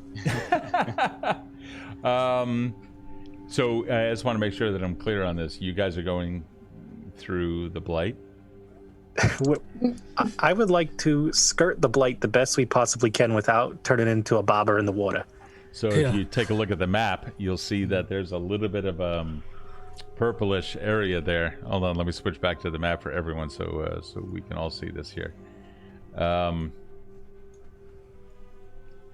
There's a purplish area that is directly north of the city, and you're entering into that dashed line Stenton told you. That's going to be a now you're entering into a simulant territory. Oh boy. Yeah, so I mean, as far as the map's concerned, there ain't no way around this Blight land, right? Aside from going through the water. Well, what about this? Like, so you see how there's that little island in between that, like, there's like a little section, and then here's Prefect, and then there's that other. What if we like scooted across that? Oh, so you wanna go through the water, walk through the island, go through the water? Walk through the island, go through the water, back to the island, and if we do it just right, we should just hit Prefect and maybe not have as big of a creature that could potentially kill us. Yeah, I don't know. These things are pretty big. You saw I ripped that four-armed ape thing out of the tree without even thinking about it. I mean, Jasper had mentioned climbing a wall somewhere. He said there was a side path that nobody really checked. I mean, where's that on the map? Did he put it on the map for us? I think I don't know if he said that was the west side or what side he said it was. It was between two guard towers. Yeah. Where's that? Can we see the city right now? You can definitely see. Oh yeah. You look down over it. You can see the two towers as well as a very sturdy wall faces the northwest portion of the city. Still about a mile out, still about a mile out or so. But you are up on a hill. You're looking down. So while you can't see over the city and into it because it's a little bit taller than the hill, you can see very large penitentiary walls, one of which has been completely blown out with rubble forming difficult terrain directly in front of it, indicating that this was something that had exploded from within, bursting the wall out into spilling out into the waters. Beyond that, to its west or to your right, by some distance, you can see the distant highway that comes into the city itself. The city walls themselves kind of fade off from the penitentiary area, and you can see some wharfs and other things on the sides. And those through the binoculars, do I see those two guard towers that kind of stand out in the description there? You do, in fact, yeah. Looking through the lens, you can see that the towers themselves are there. You can see what appears to be a gated, even with barbed wire, or rather large iron hooks on the tops of the walls that would prevent people from crawling up into that area. The whole thing topped with barbed wire. Most of it rusted and now hanging from those bars. However, looks empty. Matter of fact, you're not seeing anything in there, though there is a brief flash of something that passes right in front of your binoculars. And then quickly take a look, and you can see it's just a bird. Wait, whoa. All right, there, false alarm. All right, guys. So I could see the towers over there. That's the spot we want to go. I don't. If we could try and get around the blight the best we can. I mean, if we absolutely have to go in the water, I guess we gotta. But I don't know if we wanna. Would like to avoid the water if we can. I'm here nor there. What do you think, Groot? Best to avoid the water. Don't like the blight either, but it seems like the lesser of the two evils. Agreed. Yeah, let's stay out of the water and just take this path right here. All right, let's go. Okay. You start heading down the way, and about not too much of a distance, a little bit less than a mile. You start heading down the hill, the brush and the shrubbery biting at your legs here and there, and like really trying to prevent you from going down. But with a quick set of eyes, you can locate the path that Jasper may have been taken in order to get down there. Within about 20 minutes or so, you find yourself down at the shoreline, and pretty much as promised, underneath an old sun-worn tarp of some undetermined material, kind of threadbare and lots of leaves and dead branches piled on top, you locate overturned canoe and rowboat, exactly as he said. All right, well, there's the boat. That's inconvenient at best because now we want to go in the water, but yeah. So if we follow this coastline, without going in the water? Does that take us into the Blight Land there? It looks like the purple hits right up to the edge of that like peak of the water. People are reporting, by the way, that Cap was frozen. Let me see something. Oh, it is actually Cap's camera in the map scene. Hold on, I can fix that. You guys continue. I'm gonna fix some stuff. Okay. Yeah, So- I mean, maybe we just kind of skirt the coast here. Again, though, we gotta watch because there could be stuff on the edges. Looking at this map, it looks like there's stuff right up to the edge of where the peninsula starts. Okay, so your plan of action is you're going to come down.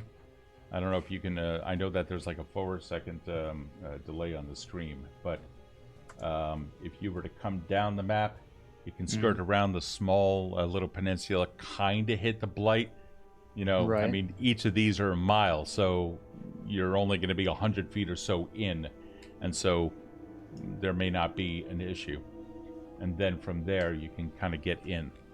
You can see that the highway itself comes in from the west and snakes down, hugging the western side of the peninsula.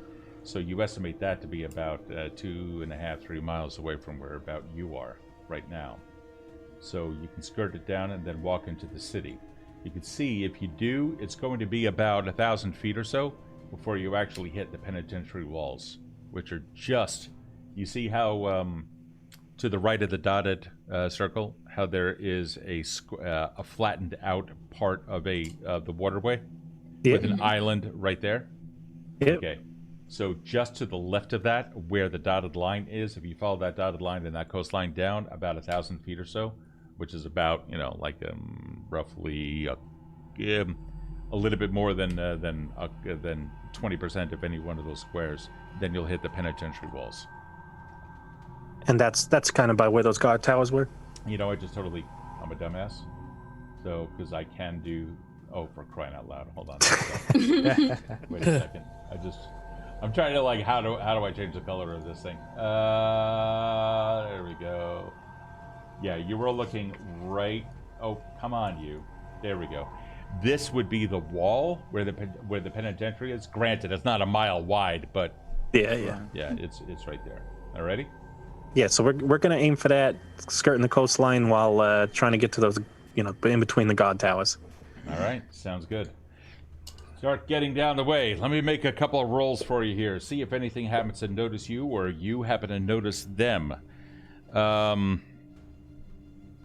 Ephra, there's at one point you could swear you saw the flash of something that caught your eye up on the walls of the penitentiary.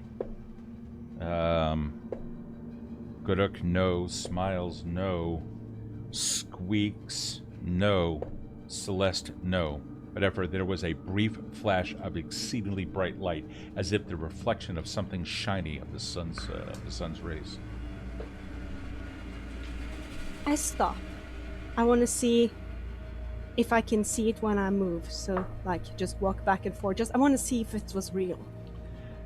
Yeah, it's hard to tell. You kind of gaze up into that area. Now, the sun is high above you.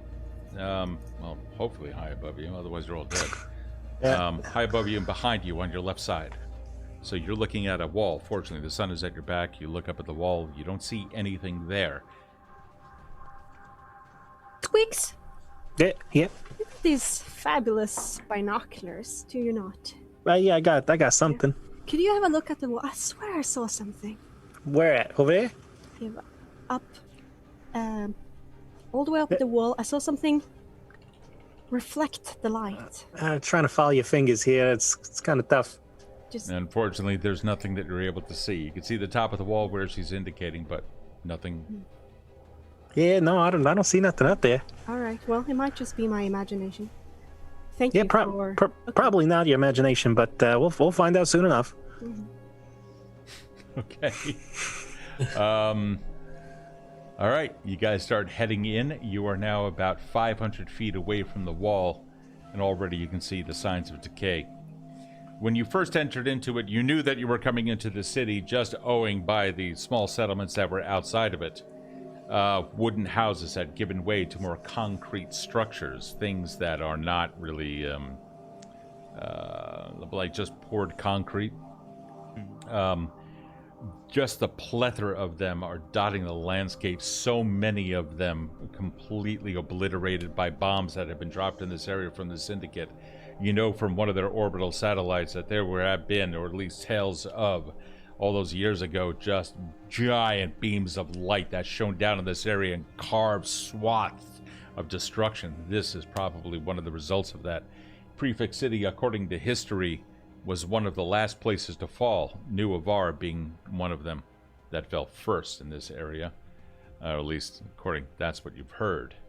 Many of the people that came into this area were rebels that had tried to survive against the Syndicate's movements, but unfortunately the city ended up falling, and with it, most of the residents. You journey forward now only about 200 feet away from the breach in the wall. You can see old shells, brass canisters that have most of them reclaimed, but you happen to come across one that is utterly useless. Bent and distorted, half of it missing, buried in the dirt. An old brass shell from some kind of an archaic weapon, but massive. There's nothing around here that would ever indicate that it's of a good enough size to ever shoot that thing, whatever it was.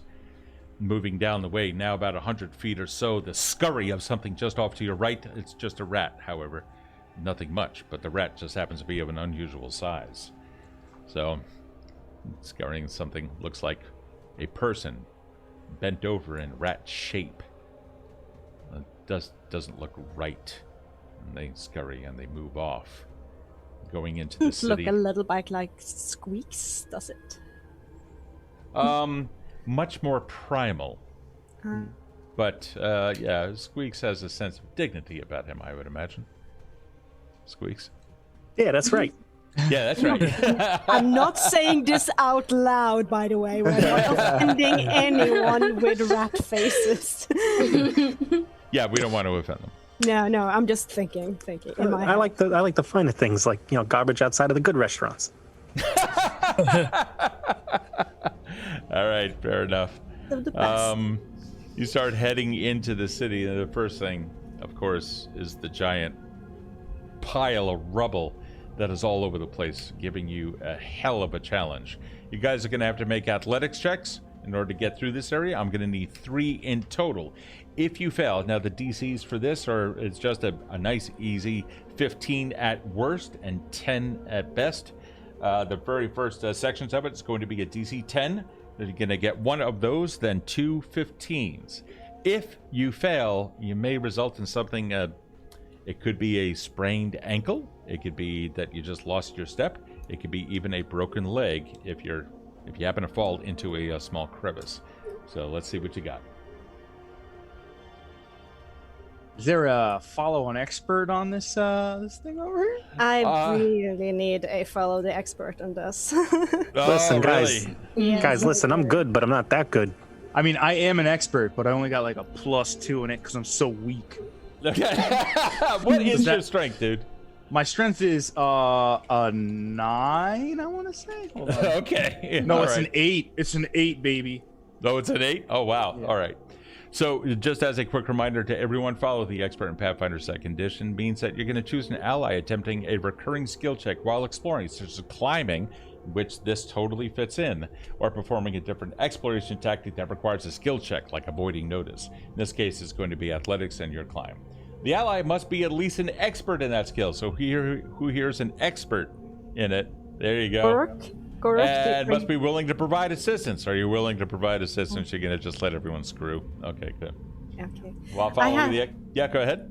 I have keen follower, so you're a keen observer of your allies and made you a better at following their lead. So I get some extra circumstance bonuses for that. There you go. While following the expert, you match their tactic or attempt similar skill checks. Thanks to your allies' assistance, you can add your level as a proficiency bonus to the associated skill check, even if you're untrained. Additionally, you get a circumstance bonus to your skill check based on your ally's proficiency. So what's your proficiency, Smiles? Proficiency. So I'm an expert and I have a +2 in it. Is that what you mean? Yep, exactly. So it would be a +2. So everyone here, since you are 7th level, you're going to add a 9 to your athletics as Smiles goes climbing up, providing you you keep. Well, he's going to assist you. So I have a 16 on the first roll without the bonus. So that's pretty not a cool. problem. So Smiles starts making his way up. He succeeds. Everyone else gets a +9. Mm-hmm. And then you needed 2 more, huh? Yeah. Oh boy. Yeah. There's your 20.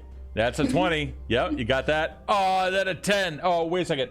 Oh wait, that's not me. So Ephra, that's okay. That's okay. So Ephra, that's gonna be a 10 plus 9, No, making it plus- a 19. So that's your plus- first one. +12 because I got the +3 because I'm a keen follower. Oh, fantastic! right. A total Yeah. plus 12. So you got 22 on your 10. Mhm. Ephra, give me 2 more. Oh, that's a what's it called? Crit. Yep. That's a great. Yeah. Oh, that's a negative crit. Oh. So Ephra fails on the 15. Okay, so 1 second. Let me just jot these down really quick here. We're going to try to paint a picture here. So it's 1, 2, and 3. So here we have... Why is when I run out of ink?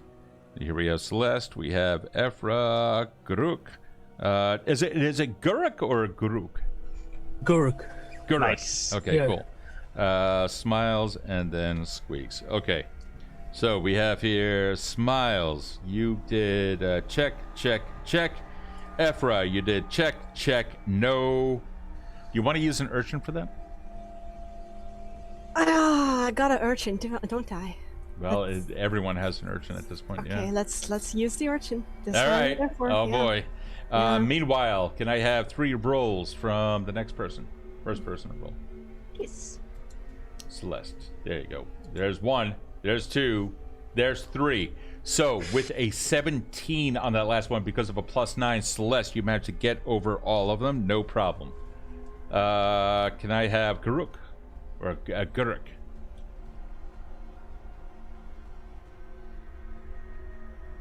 That's a 16 plus 9. 12 plus 9. And a 22 Nice. plus 9. Guruk makes it as well. Fantastic. And lastly, Squeaks. I had mine rolled in Hero Lab since Foundry doesn't match. Okay. 21, 17, 22. Fantastic. Everyone makes it except for her. Let's see here.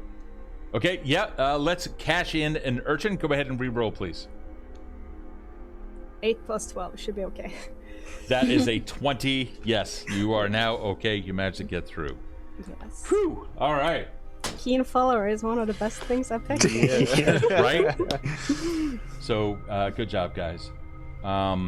With that, the pile of rubble is it was an arduous task. You guys take a quick little break, down some water. Some of you looking out on the walls. Opening up beyond is the old yard where prisoners of the syndicate would be marched into. Prisoners here never got daily exercise or anything. This was the main entryway. On the other side of the courtyard, which you have not yet advanced into, not until you tell me that you have anyway. On the other side of the courtyard, you can see the old gates, most of it chain link fencing, but also iron bars where transport vehicles used to come in, be checked, and then open up a second gate in order to come in. Concrete walls surrounding that on either side. Chain link fence up on top. Most of that just now hanging lazily down, some of it even going in whatever kind of a stale wind that comes out of here. The smell of dusted concrete hangs in the air, along with the distinct humidity that can only be had in cities, causing whatever resins or tars or chemicals that are used, those things leaching out because of the sun's rays beating down on them for what appears to be decades now. The city never smelled good, not even when you were in it as a kid, perhaps. But nonetheless, you're going to journey forward. You're going to have to cross an expanse of about 800 feet or so, the total length of this whole yard. The majority of the building off on immediately to your left by about 50 feet or so.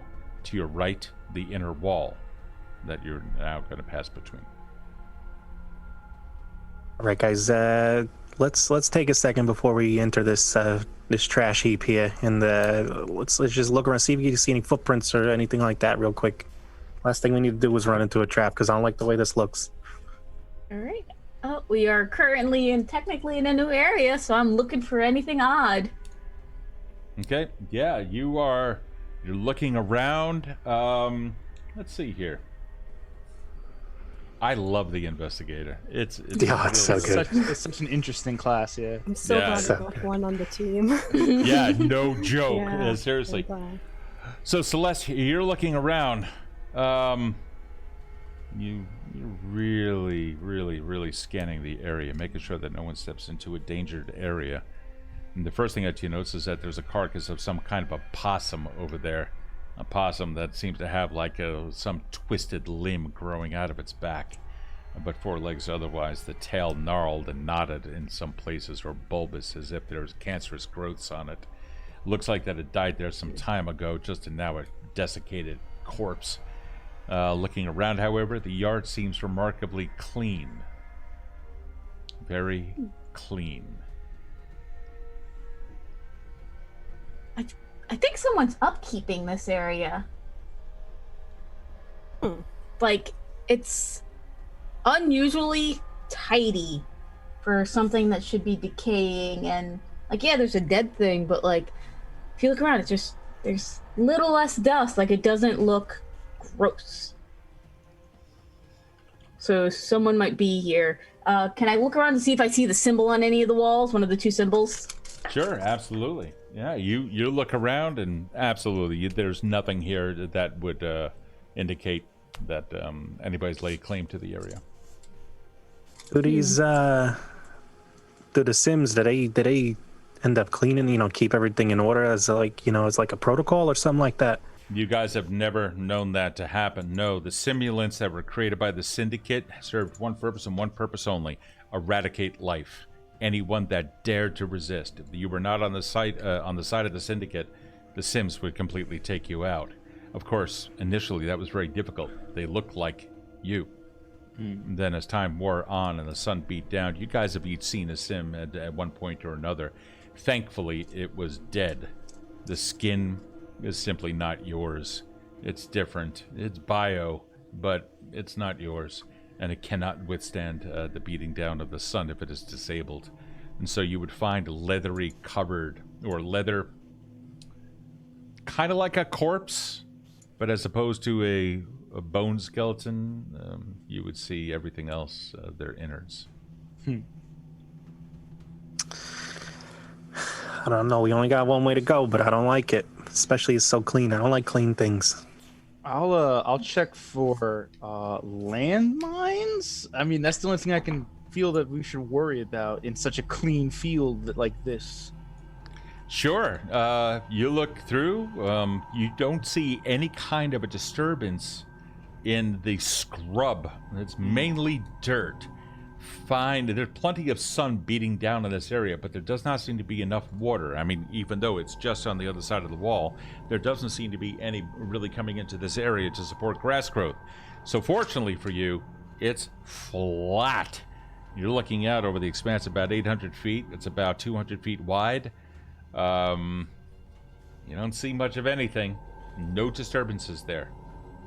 Guys, I mean, it looks like it's all right to proceed, but what I'm worried about the most is we are going to be out in the open like crazy when we get out there. So if anybody's watching this area, we ain't got nowhere to hide. You know what I mean? And certainly, he's not too wrong. You're looking up, and you can see various points where you might be able to be ambushed by snipers high up on the walls. So we need to get safely from this side to the other. Wait a minute, Ephra, you said you saw something up on the wall before shining at you? That is true. I did. I just thought, I wasn't sure if I actually saw it. It was just a slow blink. Like a glint of something? Maybe Reflection? they're looking at us or aiming at us or something? Maybe. Was it this same wall, like the one that was on the what we just skirted in? Yeah, it was, right? Yeah. Yes. Oh, that's not good. Yeah, that's not good at all. You guys Well, realizing shoot. exactly the difficulty that comes into this. Jasper has said that this is the safest place to go, but the sign of hope, and he said that he wasn't there. How? Okay, just to get the picture right, it is like a courtyard, and Yeah. we're in between the towers, and we need to get on the other side of the courtyard. That is correct. How or you far? can go outside and go and walk into the city through, one of the many roads that come into it over the 3-mile wide entrance. Yeah. It's, How- I mean, you're looking at a major city, so yeah. How far is it from where we stand and where we need to go? 800. Well, where you're standing is just on the side of the rubble at the blown out wall. It's about 800 feet in and about 200 feet wide. On the other side of that, there are some concrete walls that are on either side of an entryway that is covered in like iron gates, an old security entry, and then a chain link fence over that area, forming a little bit of a tunnel. I see.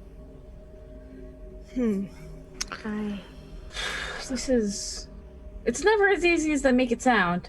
Yeah, this guy over here just says, "Oh yeah, just go right in the city, real easy. Get on the boat with all the, the fish monsters, and then walk through just walk right in. They'll be all right." It's ridiculous. All right. What do you How do think, you- Uruk? How do you guys feel about trying to walk around and see for other alternatives than just cross this big path where we might not be safe? Yeah, I mean, I'm kind of terrified of this big open spot. I'm not gonna lie. At least if we're down one of these other roads, maybe we could dip into a building or something like that. But this is like a shooting gallery out here.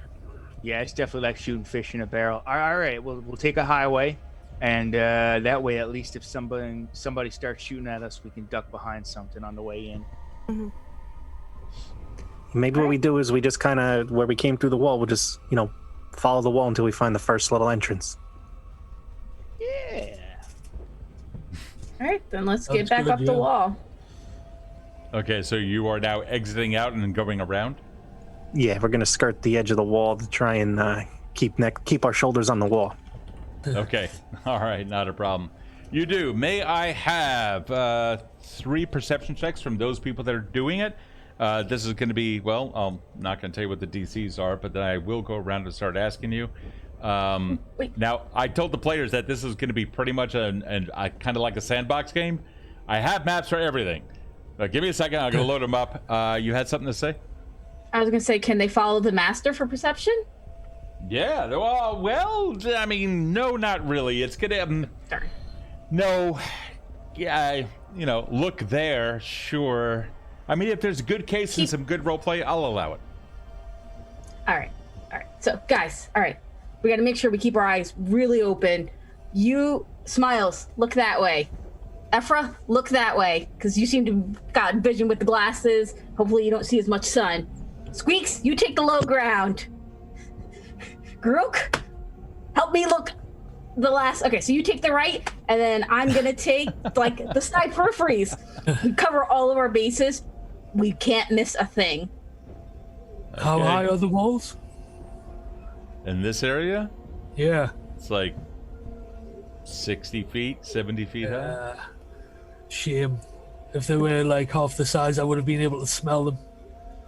Never mind. Be able to smell the walls? Wait, what? Smell anyone on top of the walls. I smell like... Oh, really? Yeah. Wow, what kind of power do you have that I should know something about?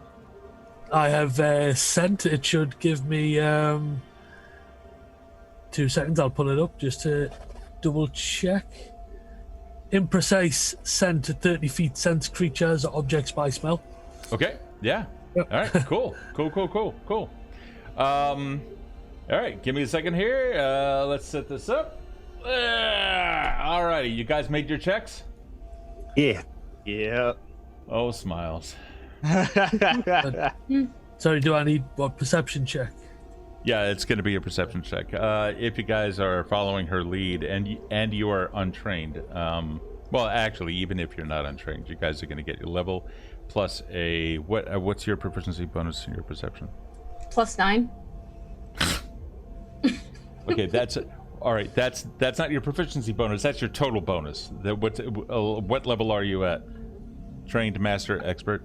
Master. Master. Okay, so trained master. That's the second one. So that's gonna be a +4 plus level. Everyone gets a +11 on the perception. Ooh. Yeah, it's actually pretty cool. Will that count for me as well, even though I'm already master in perception as well?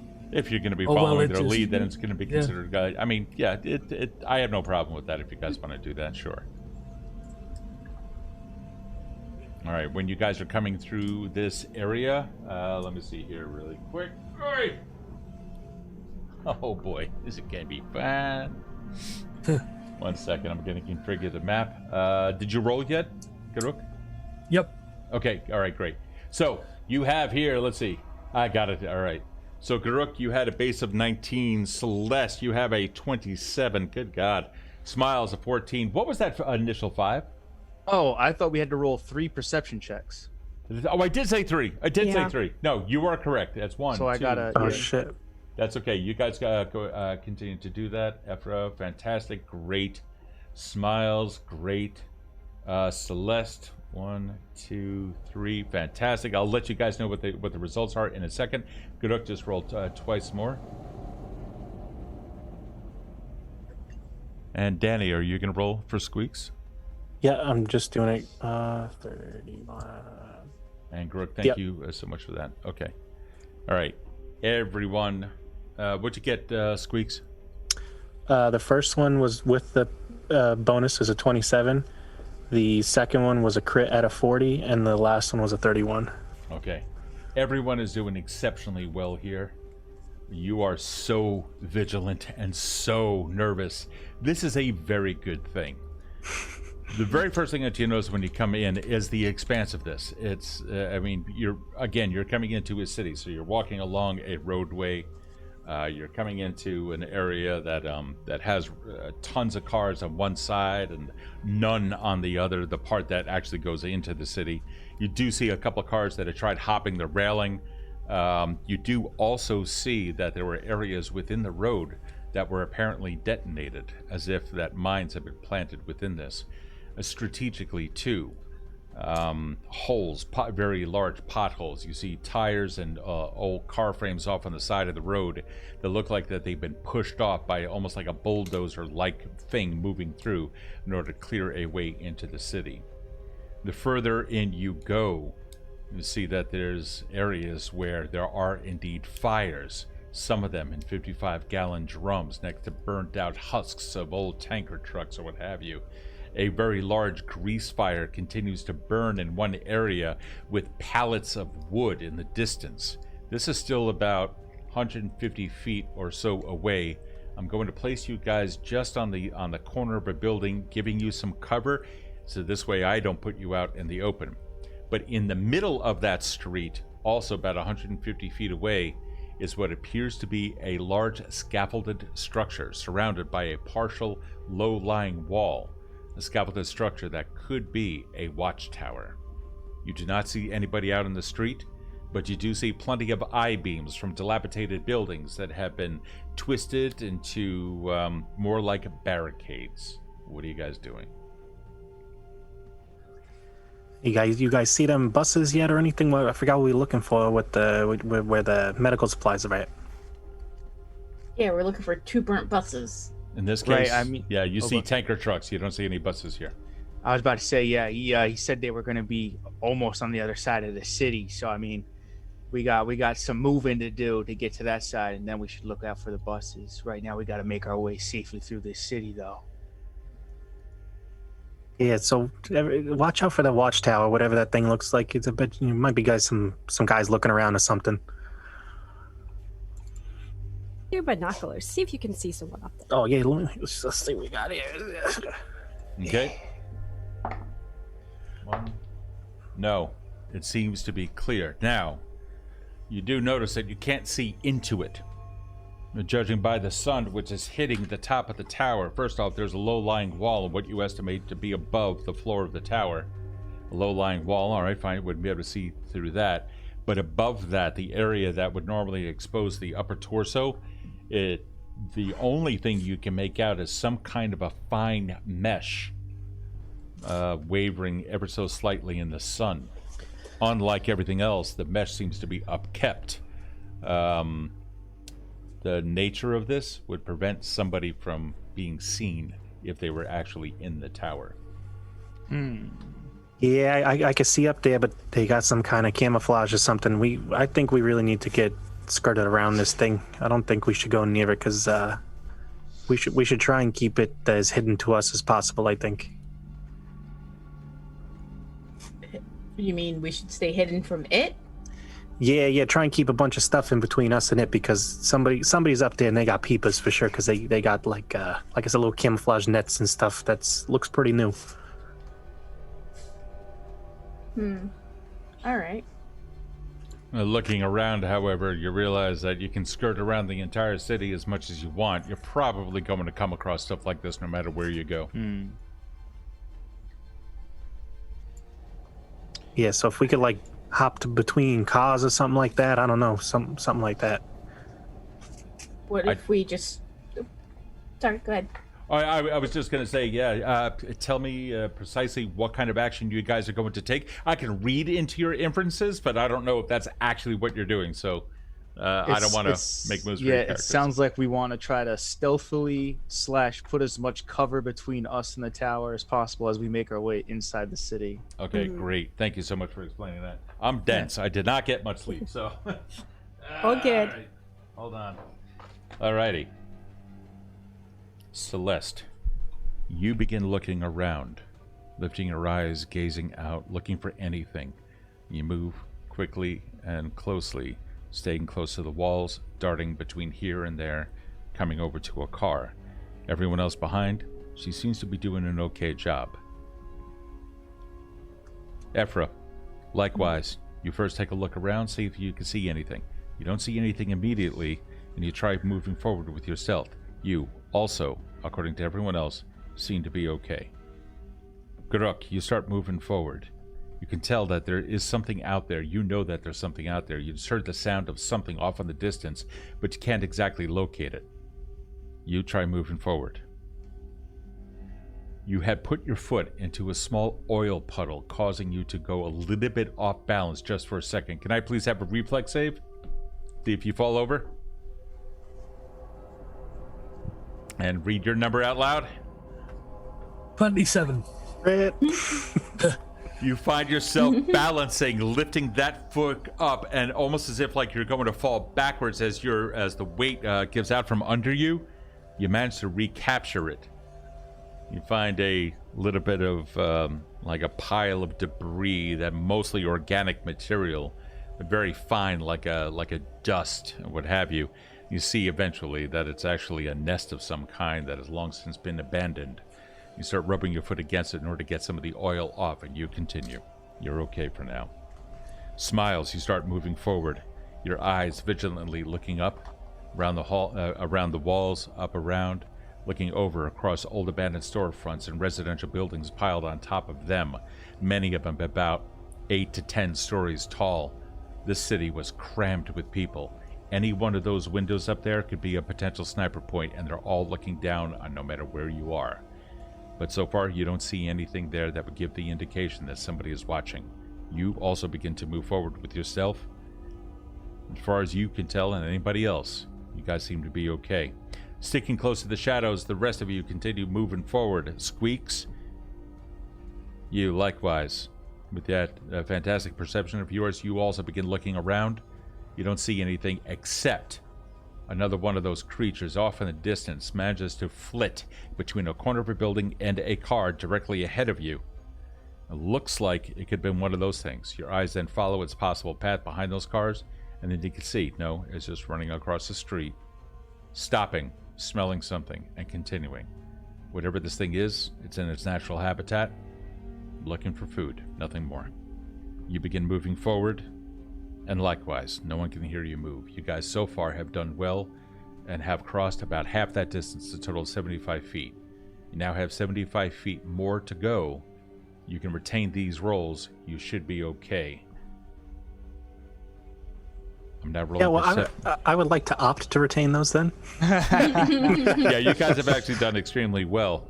At one point, you stop. You see something move. It's up against a lamppost up on the side of the road. You see the old burned out LED system gone. Then something moving, humanoid, directly across the way. Almost a mechanical fashion, shuttering every now and then. And then a second one coming out, stopping, turning around twice, and then going back off into the distance. Both of them humanoids.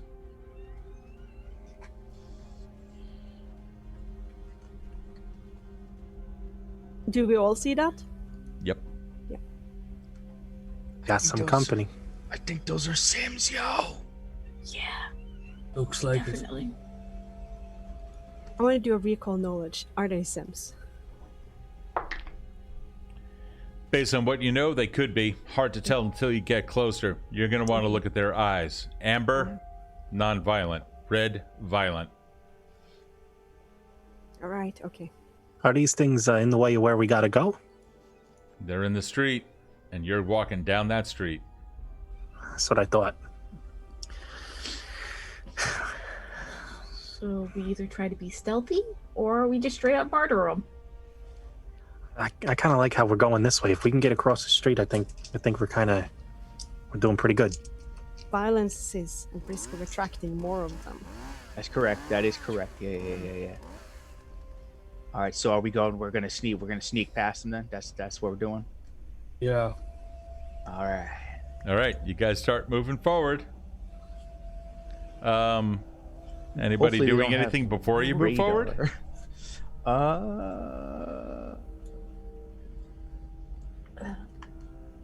I'm gonna double check to make sure there's no other mechanical looking things hanging out. Celeste, you reacted to something. That was there. You heard it. You actually did hear that. No Yeah, one I else heard- did, apparently. I heard like a chainsaw noise, It like was a not- chainsaw ripping, like a zzz kind of noise. So it was real. I heard that too. So I'm looking to see if I can hear where that sound came from. Hard to tell. You no longer can hear it. Do these things look like they're on like a patrol path? No, more like random, based on what you can tell. What do you guys doing? Can I do a quick recall of my like technology to see if there's anything I could remember that like any type of anything that would associate that noise? Possibly. Yeah, go ahead. It's a 17. Probably some old tech of some kind. Hard to say. Just so that the players know, there's very little in the way of liquid fuel anymore. Most everything is running off of power cells. So if you hear something like that, it's most likely not gas. It's most likely powered of some kind, which means batteries or power supplies. Oh yeah. Oh yeah. But we can no longer figure out the direction the sound's coming from since it's done. That is correct. In the meantime, I'm going to put you guys on a map. Oh snap. Oh snap! And let's go right to it and see what we have. Everyone head over to Foundry. Let's see what we've got. So, you guys now see the whatchamacallit? Let me activate the city streets. Eventually. It's coming up. Eventually. There It's the we go. spookiest street I've ever seen. You guys are down here in the lower right corner of the map, huddled over there behind a wall, and you can see across this distance 2 figures that have begun to move. Can you see them on the map? Yeah. I see that one. There yeah. you go. Until I'm going to say that you guys have perception. Obviously, you can see them. They are not yet aware that those are there either. Oh yeah, they are actually massive parking spaces. They're meant for very large trucks and transports. We're gonna go with it. We're gonna go with it. Actually, hold on. Got to bring up a good point. The scale is kind of off. 1 second. 1 second. Let's do this. Let's see if that works. Does that work? I don't know. I don't even know anymore. Anyway, we're going to keep it as is. These are massive parking spots. Absolutely massive. You guys got shrunk. You got hit with the diminutive ray. Nice. All right, feel free to do what it is that you need to do on the map. If I suddenly change the scale, you know why. But by all means, go ahead and do what you need to. So just so I know, too, this netting area in the middle, that's like a watchtower-y looking thing? That is correct, yeah. That thing up there, that's the top of it, and the ladder to it is on the north side of it. Got it. All right. What do you guys want to do? I don't want to climb the tower personally. We can get a real good vantage point from up there. I mean, there's Yeah. also no escaping if somebody decides to follow us up there. I mean, We kick them off. We'll be fine. Yeah, we Yes. seem to have cover right here. If we move along these barriers, we might be able to go unseen right the way around. Yeah, I like that. Where are we trying to get to? well, we're trying to make our way to the western section of the city. Southwest is where the medicine said to be. So we're looking for 2 flaming buses. Yeah. So, Steve, which way would that our directionally inclined people tell us we want to go across this map to The go only southwest? thing you need to do is go across the map to the left. Okay, top left or just bottom left? The entire city lies to the left. Gotcha. So, Yeah, guys, I whichever think way you wanna go. I think you guys got a good idea. Let's try and stick to the barriers here. Sounds good. All right, Okay, you start who's the moving leader? forward. Who we following here? Do you want me to go out front? Yes. Yeah. Yes.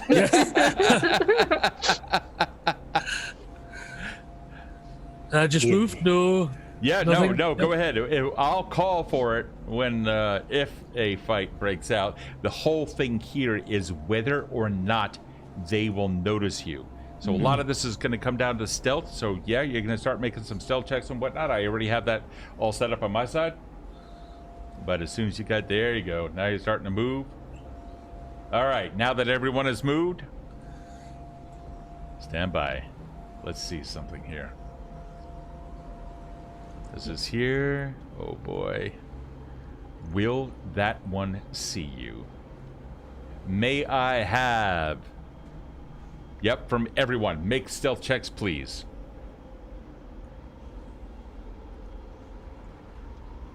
Ooh. Why does it say that? Hold on. Why does it say what? Nothing. What do you mean? What do you mean? So, Ephra, can you describe, and Gruk, you guys are moving along. Yeah, there seems to be something, a shift. The one that is currently standing there off on the left side, red eyes ablaze, looking around. You're unsure exactly what this thing could be. It doesn't look like it's going to do anything.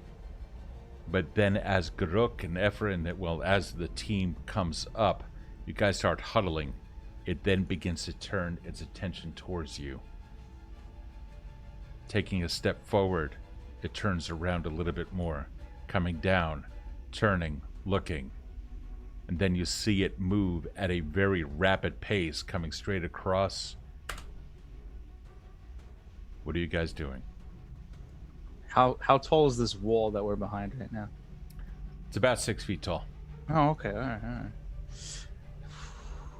right. Everybody be real freaking quiet, right?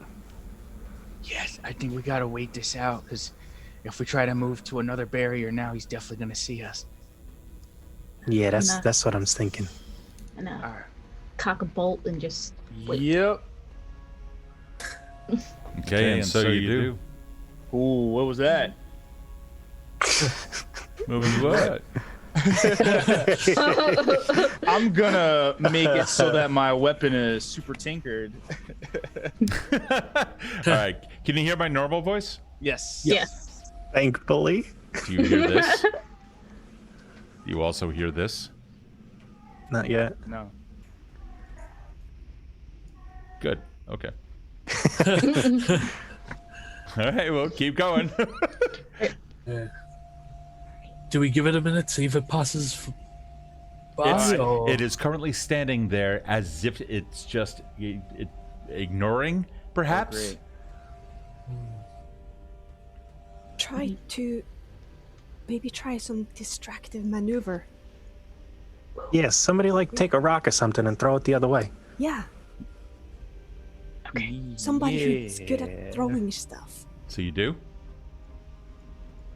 I mean, I'm good at throwing stuff. I'm terrible at deception, so this is not good for me to do. How Yeah, loud are that's you it. guys talking, by the way? Whispering. We're whispering. Okay. Stage whispers. Let's hear those stage whispers. Whispers. Whisper. So I got a pretty good deception. Can I? What kind of skill do you use for throwing? You use a ranged attack, which is you can make an unarmed and just sub out your dex for your strength. For distraction, can I use deception instead of strength? 100%. Okay, well, I pick up a little rock and I want to throw it over behind the fire. Behind a fire, so ahead of that thing and behind it. Yeah, And behind, behind so the it's- fire. Okay. Yeah, just so it's kind of like make a little noise over there. The pebble goes skittering across the concrete. Identify.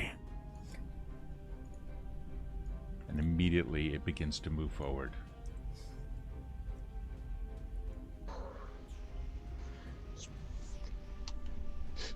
Yeah, I You think guys- now's our chance, eh? Yeah, I think Yeah. right now's our initiative. Oh God. Oh. Oh God. And here we go. We are now going to begin combat over here. Let me zero this in so you guys can see everything that's going on over here. There we are. Directly north ahead of you by some fairly large distance, thanks to these incredibly large parking spaces. You see what you believe to be a simulant, eyes glowing red, chasing down the sound of a pebble. Just on the other side, what seems to be a 10-foot wide bonfire. What are you guys going to do? The initiative order is going to be Celeste, Squeaks, Smiles, It, Guruk, and Ephra. Celeste, you're up first. All right.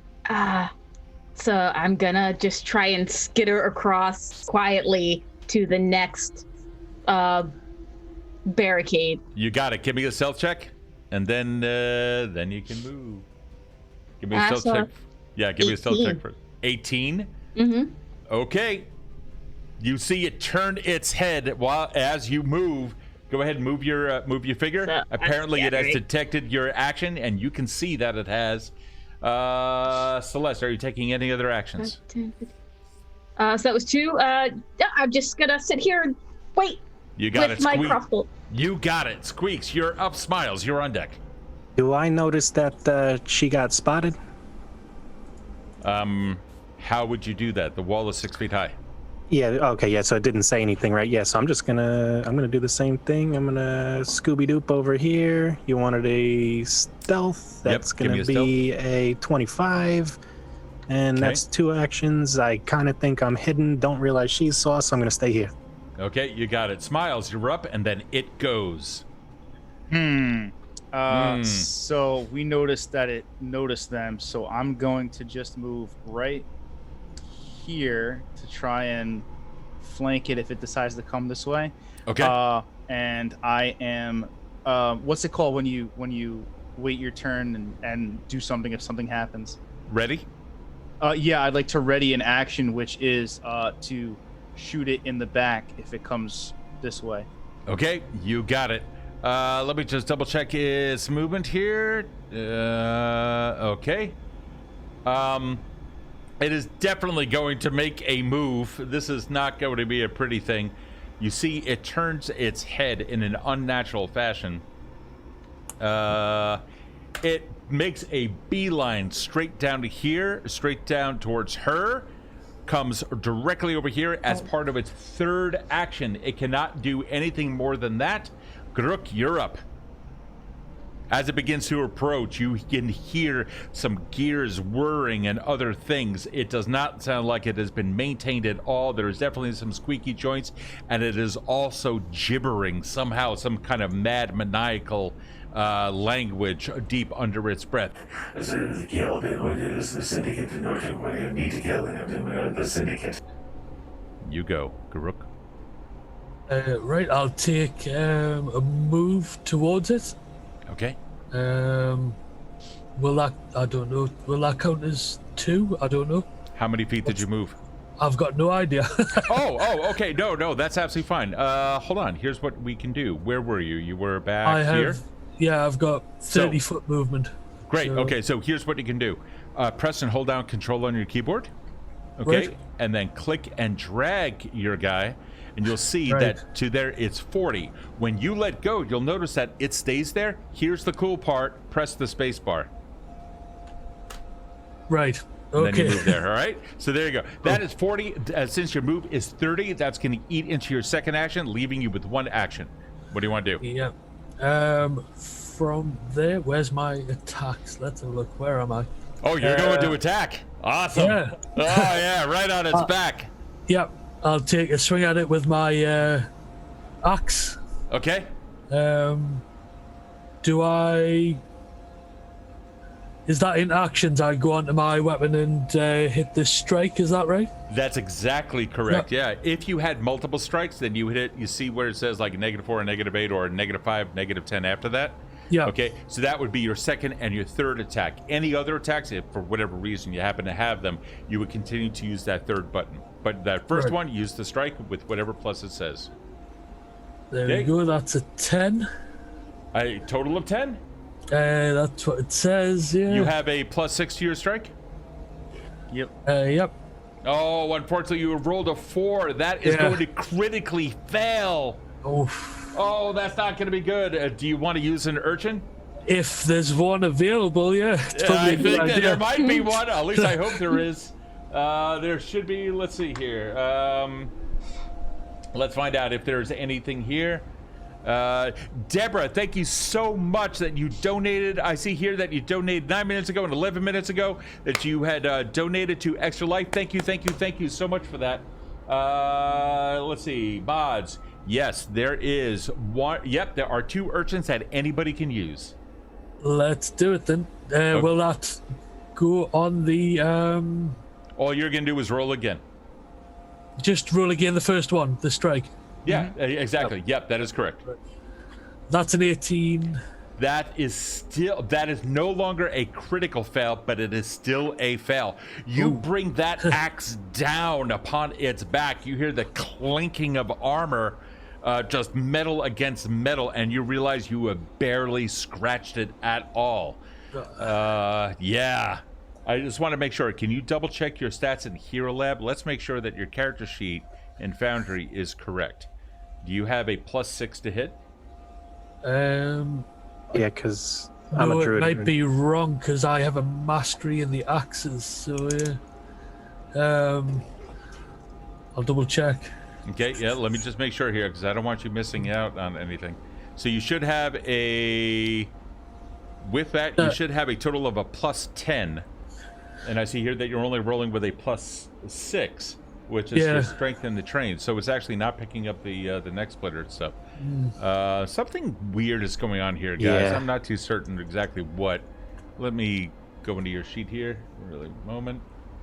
You might need to do what I did and set, what's it called? Advanced weapons, something? Hold on, let me see. What did we say we were working with? What's that? Was it saying +7? No, +6. It should be should be a +10, I think, right? Should be +10, doing 1d8 +7.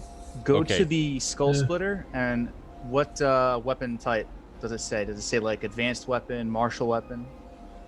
On Foundry or Hero Lab. On Foundry. I can also pull this up really quick. Yeah, you'll probably be better at it than me. It's okay. Orc Skull Splitter, right? Neck splitter. Thank you. Neck Splitter. Got it. Okay, so that weapon is an advanced melee weapon. All right, so go to your skills. It's the hand icon.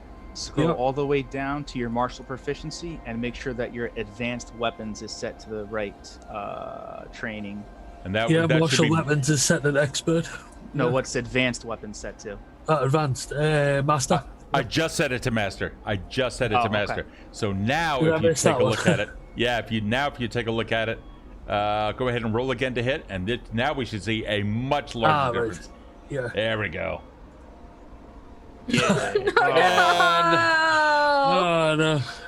All right, so you rolled a 16. Unfortunately, this is not going to work. Although that was now with a +10, which is much better. Unfortunately, that is not going to work. We now continue. Hey, Steve, real quick. What's up? When does the ready action happen? Your ready action occurs whenever you say that it's going to. Just as so, we are all up on the rules. It is a basic action that anyone can prepare, but it is going to take up 2 of your actions. You prepare to use an action that will occur outside of your turn. You're going to choose a single action or a free action that you can use and designate a trigger. So that is one. The other one is delay. Did you mean delay an action? No, so I wanted to ready the action, and the trigger was when it moves into in front of us. Okay, so can I shoot him? Yep. Go ahead, by all means. Sweet. Foundry skills and suck it. 21. 21 is not going to hit, but it is not going to be a critical fail. This thing's so strong. All right, well that's all I can do. Okay, yeah, it's unfortunately, let's see, what'd you roll? Yeah, this thing is pretty nasty. Okay, Ephra, you're up. Okay, I'm gonna move, take 1 action. Oh. There we go. Now I can move. Over here. And then Okay. I can spend the last 2 action to cast another Divine Lance. And then, you reach out into the cosmos and you start pulling down those weird energies. Let's see, you were using lawful? Lawful, yes. Okay, go ahead and do what you got. What's your attack bonus? Let's see. 8, wasn't it? Yes, 8. Yeah, what's your Attack 2 hit? I'm sorry, I meant to Yeah. ask what's your 2 hit. My attack bonus is 8. My DC is 18. Yes, I'm sorry. You need to roll that and then give me the number as if you were rolling a strike. All right, I rolled 21. And damage 11. 21. The lance bounces off of its armor. This thing is like let me make it a little bit weaker. This is not helping. Because this thing, you should be able to hit this thing. Unless you got, is it just really crappy rolls? Well, that was a 10, I guess, maybe, but Yeah, I don't know I think it's kind of low. I think that's what's happening here. Because you guys can hit it. I'm going to make a subtle change here. It suddenly starts walking with a limp. Okay, let's do that again. We now start off at the top of the combat. Celeste, you're up. Yes. So I'm gonna look at it. I'm gonna use 1 action to cast. Where is it? It's in actions. There we go. Devise a stratagem. It lets me assess a foe's weakness in combat and use it to formulate a plan of attack. So I have to roll a 1d20, and if I strike this turn, I use the roll from the 20 instead of a regular attack.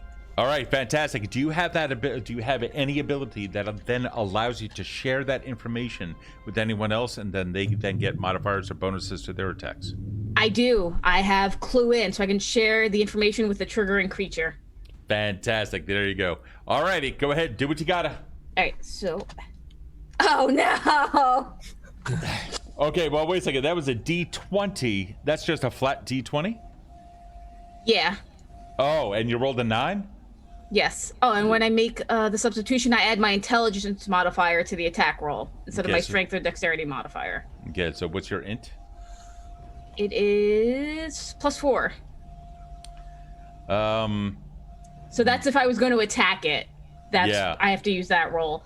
But I am poking around for the weakness. Okay, and what indications, like, what are you going to roll to see if you actually can find the weakness? That roll there? No, that roll is for if I attack it. Got it. Oh, then you have to use that. Now I understand. Yeah. Thank you so much. Okay. Well, are you going to attack it? Or like, how do you locate the weaknesses? Is there a perception check, a medicine? We're probably gonna do perception. I'm looking at it for any like frayed wires, any open. Yes, as a matter of fact. All right, so it says you can see a kind of leathery skin that is over it and poking out from like some kind of like an odd sort of plastic-like rib that's actually somewhat chromed in color, kind of weird. You can see a very faint, slightly pulsing red light. It's a little bit off to the right of its central chest area. Ooh, okay. All right, so reaction, I'm gonna clue in. Garuk, in his chest, he has a little red spot. There's like some open like plastic chesting. Hit there! Hit it hard! Got it. Okay, and Celeste, are you gonna do anything more? I would try to shoot, but it's not gonna go well, so I'm just gonna... Okay, yeah, unfortunately, yeah, you aim that shot. What kind of gun do you have? A crossbow. Oh, you have the crossbow. That's right. You have a crossbow. It bounces off of its metal frame using the roll that you just had, unfortunately. I do want to just make sure of something. That was a flat D20 check, right? It's not Yes. a 2-hit or okay, perfect. All right, with that, Celeste is done. Squeaks, you're up, and Smiles, you're on deck. Perfect. So I will use 2 actions and a focus point to turn into a giant big baddie bear with wild shape. Oh my God! All right, hold on. You are. So that, oh, yeah. dude. All righty. So that's you're reading up 2 squares. That turns me into a large token, correct? Okay, and there you go. You are now a large token. Hold on, just move it right there so that way. Yeah. So I have a 10-foot reach now, and what is the flat roll? Is it / roll 20? D20? Yeah. Actually, roll D20. This is a +16 to hit now. Why didn't I do it? It's /roll space 1d20. 1d20. So 13 plus 16 is 29. That will hit.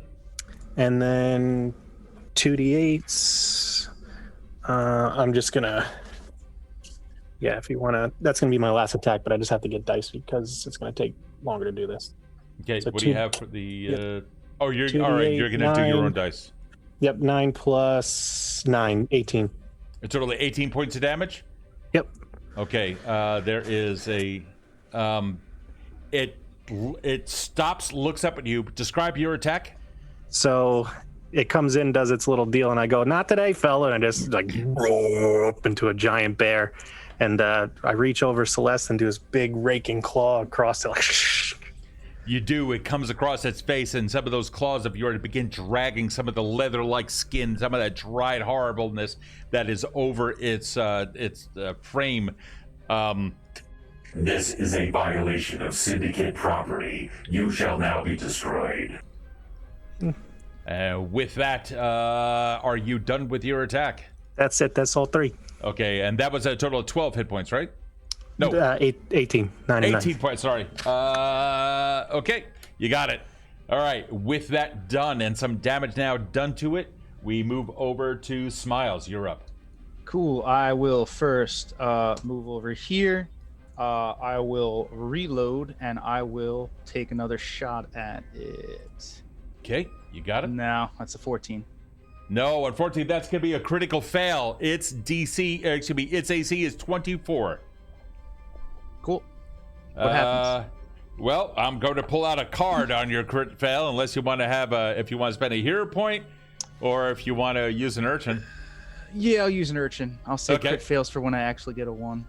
Okay. Let's see. Do we have one? We should have one left, if I'm not mistaken. I know, Joy, it is a little bit of an odd thing, isn't it? Yeah, you absolutely have one. Go ahead. Sweet. All right, let's try this again. 20. No, 23. Ah, you missed it by 1. You want to use one of those cathos, the handed cathos? See if you get the modifier. Yeah, might as well. Yeah, that's a Dude, that's a 5 minus 2. That's going to be a total of plus 3. 5 minus 3. That's going to be a total of plus 2. You do hit. All right. Suck it, Syndicate. Oh, I did one. You do 1? 1 damage, baby. Oh, dude. Okay, well, not a problem. It's something. Yeah, hey, it is totally something. That is going to be tried. this many. Okay, cool. Then there you go. And are you done with your turn? Yep. Movement, reload, and shoot. Yep. Okay. With that, this thing is going to turn around and it places it back to Celeste. Now begins to attack Garuk. It is now going to launch a flurry of attacks against you. You can see its hand comes out. Its fingers now begin to come in close together. It's going to make a strike against you. 1. Will a 25 hit your AC? Yes, but can I use my reaction shield block? Yes, you can. Holy crap, that is fantastic. You had your shield raised previously? No, but it doesn't require that with the reaction, apparently, I think. I don't know. Oh, hold on. Let me just double check. Yeah, you gained the shield block general feat, a reaction that lets you to reduce damage with your shield. Fantastic. Yeah, that's awesome. That's awesome. So I believe you need reflexive shield. What's the hardness of your shield? It is... where do I see this? Hang on.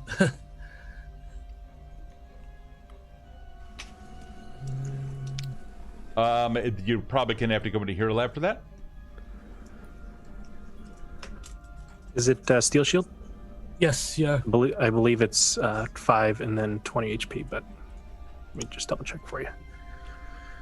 So, let's see here. Steel shield.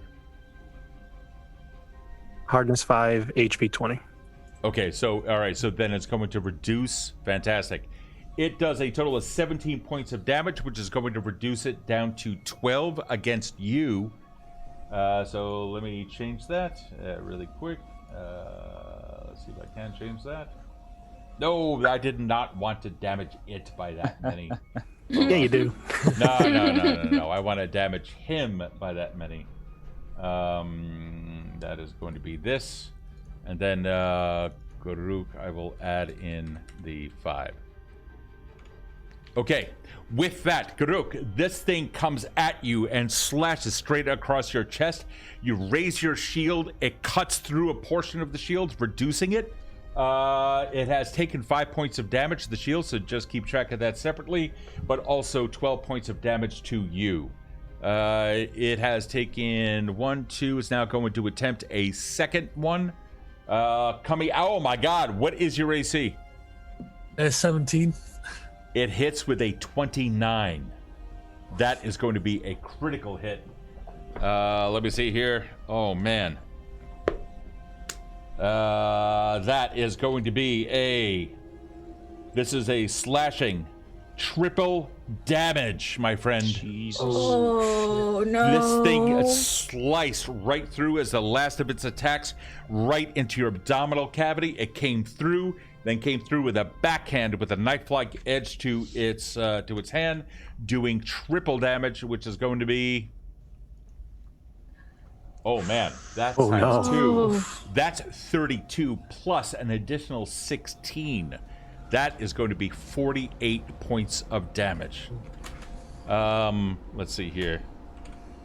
With that, describe your reaction while I do the tally. I just bring my arm straight across my chest with my shield, trying to stave off any more hits, cradling the wound as I do. And describe what they see as far as your, how do you remain? How do you look? Just doubled over in pain, but still able to stand. Yeah, you can see while there is blood and there is nastiness all around him, Garuk is still very much in the action. That's gonna suck. By the way, guys, if you want to be able to help out the PCs, you can still cheer during this. If you want to do it, if you get a hype train, each level of the hype train will then give them the ability to add an additional modifier equal to the level of the hype train that you got. So if you had a 5 hype train, for example, you'd be able to get a +1, +2, +3, +4, and +5 for each of these PCs. Having said that, it is now done, and we move over to Garuk. I'm going to take a few slashes back at him. Yeah, let's do it. Yeah. What do you got? Let's have a look. All right. Where am I? There we go. 25 on the first one. That Yep. will hit. Roll your damage. How do I do that one? Just click on the damage on the side. Yep, Is that right? exactly. Damage just under it. Yep. Yep, that's a gonna 9. be 9 points of damage. Yep, that is going to work. Yeah, there's a roaring sound that comes out of it, and as it starts coming in for more attacks later on its next turn. Go ahead. Take another swipe. 12. That's a fail. Yeah, unfortunately, that's not going to work. In fact, that's going to be a crit fail. You want to use the urchin to re-roll that, or a hero point? Yeah, I'll use the hero point. We'll keep Okay. Yes. All right, go ahead. Let's cross that off, my friends.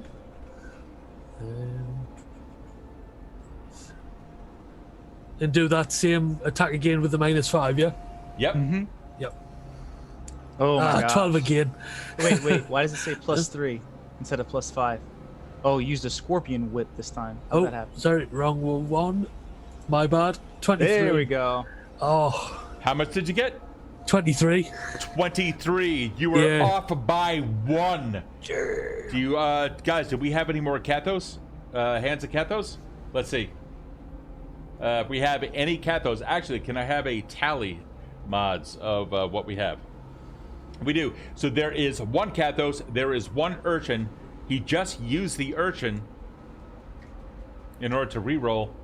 So I believe that's only going to leave us with 1 hand of Kathos. Let me roll that. Dude, that is a 6 minus 3. That's going to give you a +3 to your Nice. roll. Go ahead. You can attack. Roll for damage, please. That's going to be 8 Another points. 8. Yeah, that's good. That's good. That's 8 points of damage to it. Alrighty. With that done, Karuk, are you done? I'll. Or do you have another? Yes, yeah, because I took 2 strikes, so I'll just raise shield. Okay, you got it as that action. Fantastic. Yep. Ephra, you're up. Okay, I see that Gorok is not doing very well up there. No. So I'm gonna take a step over. I'm gonna touch his back and say, it's just me. And I'm gonna cast a heal. Fantastic. How much damage is he going to get back? He really That's- needs it. Let's see, yeah, he really needs it. It's 1d8. And So Celeste, you're that's- going to be up at the top of round 3 next. Oh, that wasn't super cool. That was only 6 points per spread and nothing. How many? 6. Oh, a total of 6? Yeah, it wasn't as cool as. No, wait, it's heightened, so. So it should be a +8 there, but I don't know why I don't have it. Okay, that's no Yeah. problem. So it's going to be 6 plus 8 for a total of 14? Yeah. Okay, it's something. Garuk gets 14 points of damage back. The healing energies of the universe descend upon you, Garuk, and you can immediately see that many of your wounds begin to heal thanks to Ephra's endeavors. Ephra, are you doing anything else? That's it. Okay, great. We start up at the top of round 3 with Celeste. Your action. Okay, I'm putting another bolt in. I'm looking for like a sweet spot on the back of its neck, and I'm just pulling the trigger. All right, yeah, you got it. Go ahead, make a strike. Oh And roll your no! What did you do? It's only an 8. Oh God, that's gonna be that's not gonna be good at all. That's gonna also be a critical fail. Are we sure we were the best scouts for this mission? I don't know anymore. I don't know. Let's see I here. feel like they had some old guy with a cane that could probably hit these guys. So fortunately for you, the bolt goes flying. Garuk, you see the bolt coming straight towards your head. There's a little bit of a scar that just comes across as it zips past. Ephra, just as you managed to heal, you had leaned into it. Just as that goes past your ear. So the critical fumble card was not my pony, or not my pony. You hit the nearest animal companion, mount, or familiar, of which you have none. So That's I have one, but it's not out. you have what? I do a have familiar? I do have a familiar, yeah. I didn't know you had a familiar. Yeah, remember I had to name it and give it an alignment? Oh, that's right. Yeah, I do. Okay. Yeah, I did know that. All right. Never mind. What's a familiar's name, by the way? Lorenzo. Nice. Enough said. We'll now move on. So are you doing anything else, Celeste? Reloading another bolt Okay. and just staying there. Is that the end of your turn? Yes, it is. Okay. Squeaks, you're up, and then Smiles. Okay, we're gonna do another attack. Not good. Oh no. That's a well, Squeaks. yeah, you rolled 7. That's a Well, yeah, flat. I have to because I don't have a attack for the That's bear, right. so it's a plus 16. 7 plus 16. Oh shit! Yeah, that'll work. That's a 23. Yep. You're up And- by 1. Do we have any more hands of Kathos? And this one is plus 11, so that should be a 25.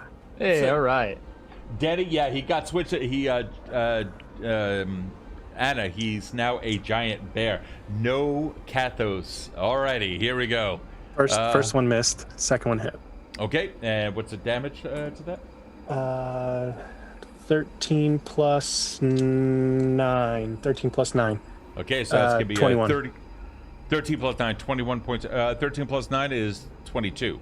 22, sorry, 22, yep. 22 points of damage. Yeah, this is not good at all for it. You have damaged Syndicate properly. Surrender yourself now or perish. I'm just biting at him. I'm reaching over. Celeste is like, Okay. It's like, Are you done? yep, that's it. All right, great. Smiles, you're up, and then it goes.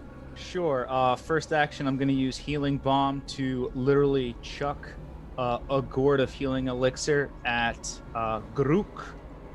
Oh, I don't have... Oh, wait, here it is. Boom. So that's 20 health to Garuk. Gaduk, And I don't know if you received that, Dave. Did you hear that? Yes, yeah. Okay, so all right. Let's see, 20 health back to him. Yep. All right, Dave, you're back up to 68 of 94. Nice. Nice. All right. And I mean, I don't think poison or mental damage is gonna hurt a little bit, so I will reload and shoot it. Okay, let's see if you get. That's Nope. going to be a 21. It's just a fail. It goes. Yeah, it's unfortunate, but That's all I got. all right. And with that, it now goes in for an attack. Let's see here. Oh, this is not going to be good. You see it. Let me see. No, I don't want to do that. I think I'm going to do this instead. Dave, you can see, or excuse me, Garuk, you see it's looking directly at you with its stale face, a look of slight confusion on there, locked in through time as all of its facial muscles were seized many, many, many years ago. It's looking at you, and its eyes begin to pulse alternately in between. Stare into my eyes and die. This thing begins to use a hypnosis effect on you, using a hypnotic pattern, taking up 2 turns. When it Yeah. does any of that, does my attack of opportunity trigger? Just Oh, hold on, wait. You have that, don't you? yes, yeah. Hold on. Plus, I don't want to interrupt, but my stream is blowing up right now. I've just had a rate of 338 people. Holy crap! Yes! Thank you, Nerd Fantastic. Cubed. Thank you very much. That is- Appreciated. Absolutely fantastic. So we are celebrating National Game Day here. Dave, you want to tell them what's up? Yeah, we are currently nearly in the middle of a 12-hour game for Extra Life, raising money for Children's Miracle Network hospitals across the US. And Canada. And Canada, yes. North America, yeah. Technically internationally, but yes. Any information from you, Steve? You've got all the blurbs ready? I do, yeah, essentially. So you can donate. Any of the donations that you decide to make is going to go to the Boston Children's Hospital. That's the one that Dave here had picked out. The stuff that we have going on about this is that this is helping out children every single second. Every minute that passes by, another child or many are being benefited from it. And in fact, about 10% of the children in North America are helping out. That equals about 32 million patient visits for about 10 million kids every year. So in order to celebrate this, in order to say thank you to everyone, whether or not you donate, it makes no difference whatsoever. We also have raffles that we are giving out. We still have 3 more to go during our 12-hour stretch. We are now entering into hour number 5, if I'm not mistaken. We have dice trays, more dice. We have precious stone dice. We also have some minis that we're going to be giving away. If you want to learn more about that, check out the link in the chat. And that'll be that. A little bit more information about Extra Life and what it is that they do right after the next break. Yeah, the mods will throw up donation links and giveaway links for anyone interested. Please take a look. Yeah, absolutely. And there's no obligation. You just need to have a Twitch account. So there you go. Yeah. That's fantastic. Alrighty, so we are back. We come on back. So, and whoever threw that raid, man, that was fantastic. Yay! Yes, that was Dan Nerdcubed, a large, well-known British YouTuber, and a friend of the family. So fantastic to see him, and thank you to everyone following. Much appreciated. So with that, yes, you will in fact get an attack of opportunity because it is not going to be doing anything other than looking at you, and it's like 6 inches from your face. So go for it. What do you got? Do I just hit an attack of opportunity, or do I just No, you're going to make a strike as normal. Yeah, right, okay. 22. That's going to be a 22. However, because that was a raid, I'm going to say that you hit. It's also not moving. That was a fantastic celebration. Therefore, roll your damage. Damage is 15. Ooh. Holy crap. Describe your attack. I just bring my axe straight overhead and lay it down straight into the neck. Trying to make damaged Syndicate property. Surrender yourself now or perish. I like how no one has an effect to that at all. Is my voice even changing? I can't hear. Oh, it is. Oh, it is changing. Okay, I just want to make sure. All right. It is deer in headlight effect. It is. Yeah, It is like. Yeah. Is it that bad? Hold on. Let me see. Oh no, it's This is oh my god, that sounds horrible. All right, that's so much better. All right, cool.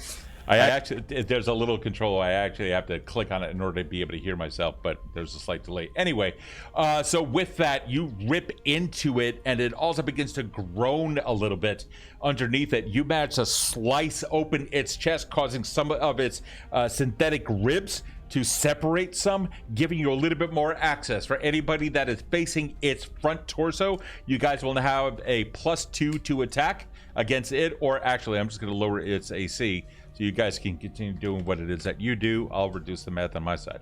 Alrighty. With that, it's going to take a 5-foot step back. You see it begins to shuffle and shudder as it does so, trying to move away, but it was unable to, only getting 5 feet away. We now move over to the next one, which is going to be Guruk. You go. Yeah. I'll take another couple of swings at him. Has he moved too far away? Do I need to move closer? No. He's right next to you. He just moved over a little bit. Right. 24. That is going to hit. Yep. And Cease all damage now or die. That's 9 damage. And with that, let's just make sure. Cease all damage or unit disabled. Yeah. Oh, nice. Congratulations. Well done. Out of the chest itself, you can see a slight pulsating red glow of something. You guys have recognized this before. This is the old Syndicate power supplies, the kind of thing that you'll be able to use back in Hope. With a little bit of tech lore, you'll be able to get it out, or crafting, or engineering. Yeah, I got that. I could. Miles, you need help? Well, Yeah, I mean, I'm always down for some assistance on this. Hold on, let me just get. And he pulls out his little knife and he's gonna start digging around in there.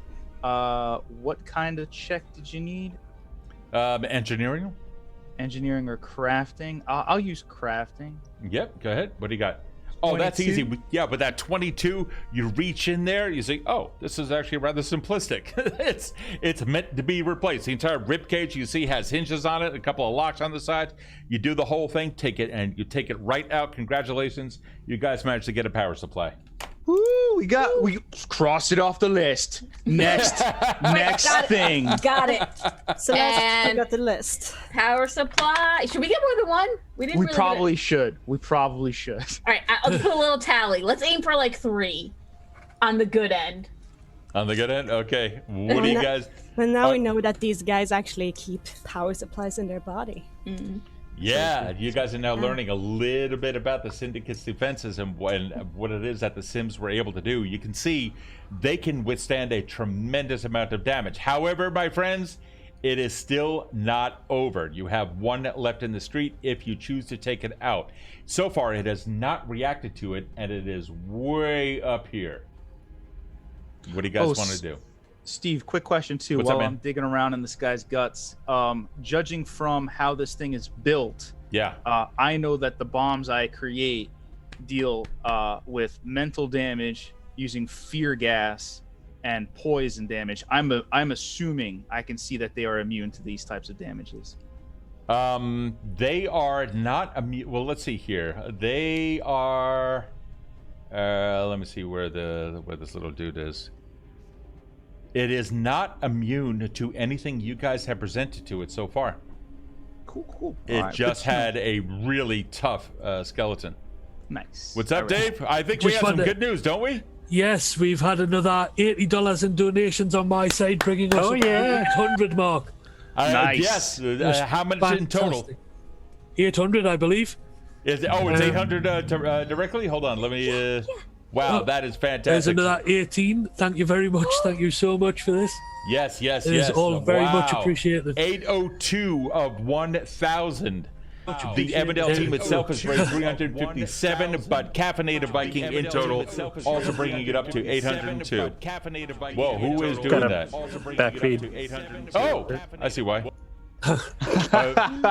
Because Extra Life is also streaming us. Oh, nice. So cool. I think it was just a setting. I hooked it into Twitch, and that's that.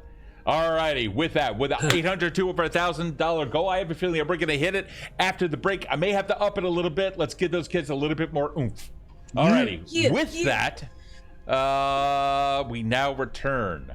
Dan, how long does Squeaks have his bear form for? It gets 1 minute, huh? Yeah, 1 minute. Yeah. So there's about 18 seconds went by, I think. By the way, no one in the chat has any kind of faith for you, so it's about 18 seconds. All right, cool. So you have like another 42 or so. Will the players die was the poll. No one said yes. No one said no. Everyone said all hail the Syndicate. So the faith is there in the Syndicate. In the syndicate. In the Syndicate. So all hail the Syndicate. All right, having said that, we now continue. Let me move over to here. Go click on here. Let me roll Knishes. Gruk, you still have any actions left? Yes, I only took the one Yep, go action, ahead. I think. You go. Where is the other guy? I don't think I can. Oh no, there he is. You Yes. can hear it off in the distance, but yeah, it is there. Yeah. Right. I can talk as well, can't I? Yeah, that's always a free action. Yeah. Always. Okay, guys, I think we better move to the guard tower. And I'm going to start heading that way.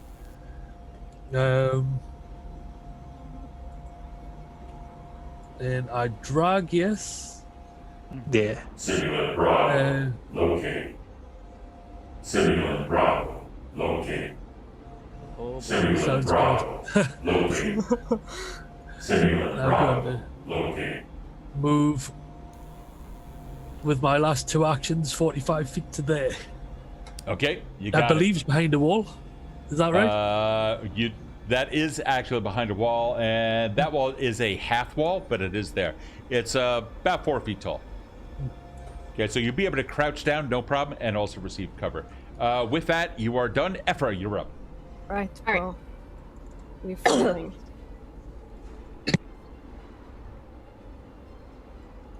See, I forgot to measure. This is 40 feet. I'm gonna keep going. I know where we're going, so it's another 20. That was 30, but Oh, sorry. that's okay. Yeah. Okay. I think What do you got here? What's your plan of action? What are you I'm thinking? here? trying to move over around the corner here. That's way too far. There we go. That's what I'm gonna Nice. try There to we do. Okay. Yes. Everyone else, feel free to start planning out your actions, and then this way, when I call upon you, you'll be able to simply do it. Everyone has the opportunity to press Control, and then when I come up to you, then you'll be able to hit Spacebar if that's where you want to go, or you can hit Escape, and then just so that you can redo it. Ephra, are you done? I'm done. Great. Top of round 4, Celeste, you're up. All right, so before I move, I actually want to look in his chest. Like, I want to poke around inside the dead guy and see if I can find anything that would help us give access once we get to the Sin Center. Like, if any of the Sins have, like, a piece that, like, lets them get scanned into the center to go in and out Oh. freely. You have tech lore? I do. Let's roll it. Let's find out. That's a 22. Yes, in fact, each of these happen to have a serial number associated with them, which can be caused by a retinal scan, one of the synth fingerprints. There's also some stuff inside that you'd be able to pull that contains that data in the case of injury, and therefore it can just rebuild itself. What do you want to take?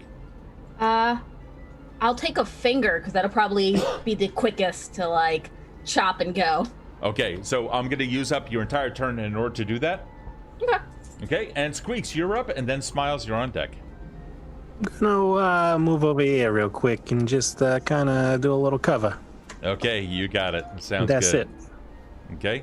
Synth Bravo, locate. Synth Bravo, locate. And Smiles, you're up. Sure. I'm gonna take my 2 movements to move here to get into position, and that is what's delay? Can I? Oh, delay is hold on. I don't know why it is that I'm looking that up too. So a delay is, yeah, you wait for the right moment to act. It is a free turn. All you're going to do is, okay, so the rescue turn doesn't happen yet. Instead, you are removed from the initiative order. You can return to the initiative order as a free action triggered by the end of another creature's turn. This permanently changes your initiative to the new position. So Interesting. after I go, you're going to tell, or after whenever someone goes, you're going to go, I'm going to go after them, and then we're That's my going new to initiative. insert you back. Yeah, So that's it. I will delay and get ready to chuck a potion, not a potion, a bomb at it. Okay, you got it. Dave, what's up? Sorry to interrupt again, but I've just had another $125 donation on my side Oh yeah. from Undercover T-Rex. Thank you very much. That is very much appreciated. Fantastic. What's Awesome. up? So we're at about 900 or so? Should be 945, I believe. Oh my Nice. god! Wow! All right! Wow! This is absolutely amazing. Seriously, we're gonna have to. I'm gonna have to increase this. This is just Heck yeah. incredible here. But you know what? Hold Hypeless on. hype train. Oh, exactly. I know. Here, I'm gonna update the goal to 1,500 US. We'll go from there. Let's see what happens. We'll go from there. Let's see. Why is this doing this again? It's playing. Stop that. Okay. There we go. Wow, you guys are absolutely amazing. Thank you so much for helping out the Children's Miracle Network. This is amazing. Thank you. We don't see a dime of that, and all of those donations go directly to them. So you guys are doing such absolutely fantastic work. Thank you so much. For that, I'll try not to kill the PCs. All right, having said that, when you scooted over there, Smiles, did you happen to use any stealth by any chance? I didn't. No, I didn't. I'll be honest with you. I did not do it. I did Okay. not do it as sneakily as I would like. I All just right. tried to Well- rush into position. Okay, then do me a favor, roll it anyway. Okay. I mean, come on, that was a donation. I got to give it to you. So roll it anyway. Let's find out what you got. Nope, that's action. Skills. There we go. Yes. Excuse. 17. Okay, so now I'm going to roll its perception, which is a plus 17. 32. I think it saw me. I think it saw you. So now you'll be able to ready your action and insert yourself after that. Are you done with everything, by the way? Because you just saw its head turn. As a matter of fact. You know what then? Bravo, locate. Object located. Oh, fun. I will. No, yeah, I'll keep my delayed action, which is going to be if it to chuck a bomb at it as soon as it's done with its turn, or if it reaches a range. Okay. All right. So now it is its turn. It's going to try to close in on this distance. This is as far as it's able to get in its turn. We now go to Grook. You're up. You see this thing is now beginning to close in. You can see it just on the other side of your friend, the bear. The bear. The bear. A bear. I'm going to move up again. Okay. When I can. There you go. Ooh, Yeah, you can. how far was that? It's Can't 30. even read it on mine. You can also use your mouse wheel to scroll in if you just let go of the control. So that's 30 feet or so. Yep, that was Yep. 30. It Yep. was 30. Okay. Yep. So that's one action, and Yep. yeah, I might as well just jump straight towards him again and take a swipe. 960. Yes. Nice. Woo! All right, go ahead and roll to hit. Let's see what you got. Come on, let's see if the luck's with us this time. 21. Oh, God. That's gonna be a 21. I can't even help you out there. Do you have any extra oomph, such as a hero point, that you want to throw at it? Because I don't think we have any urchins left. Or if do we there's have no any urchins? urchins, Yeah, I don't think so. That there are no more urchins? there is one for all. Yes. You want to use it? Yeah, might as well. All right, go ahead. 17. Oh, it's not gonna happen. You know what? I'll tell you what. Here's what I'm gonna do. These guys, these people, these donators are benefiting this charity so much from here out, and I'll even retroactively do it for the past $100 donation. For every $100 that comes in, I'm going to give you guys a hero point. Oh, nice. Now, you can only ever have a maximum of 3 hero points. And just as a reminder for those of you who don't know what a hero point can do in Pathfinder 2E, you can spend 1 hero point in order to re-roll a failed roll. Or you can spend all of your hero points, a minimum of 1, to undo the last action that caused your character to enter into a dying condition. So that which killed, completely undo. Are you guys okay with that? Cool. Yeah. Oh, yeah. Fantastic. Yeah, So I this is think- just a bonus. This is, I'm not asking you to buy hero points. It's just as a thank you for that, and we're going to help out our heroes, because that's what we're here to do today, is to bring about the dawn of hope. Okay. Having said that, let's see. Cap, are you okay with that? Yep. Yep. Okay, because says the guy that 960 out of 1,000. Maya, you are wonderful for updating us. Thank you. Let's see. We have 17 points of damage to it. I'm gonna say. Oh no, that was your 2 hit. No, that was the roll. Oh, that was the roll. Yeah, that was the roll. Hit. Yeah, it was 17 now, so it's even lower again. Well, that's From not the good. All right, you can spend a hero point if you want to re-roll. Yeah, why not? If Go I've got ahead, it. re-roll. You have it now, thanks to these amazing. 26. There we go. Now we're talking. All right, go ahead and do your damage. That's gonna be 10 points of damage to that. Yes, absolutely, fantastic. Syndicate property has been damaged. Prepare to die. And with that, we move over to Ephra. You are up. I was so sure we were gonna try to get into this tower, but we're not. So I'm gonna move back.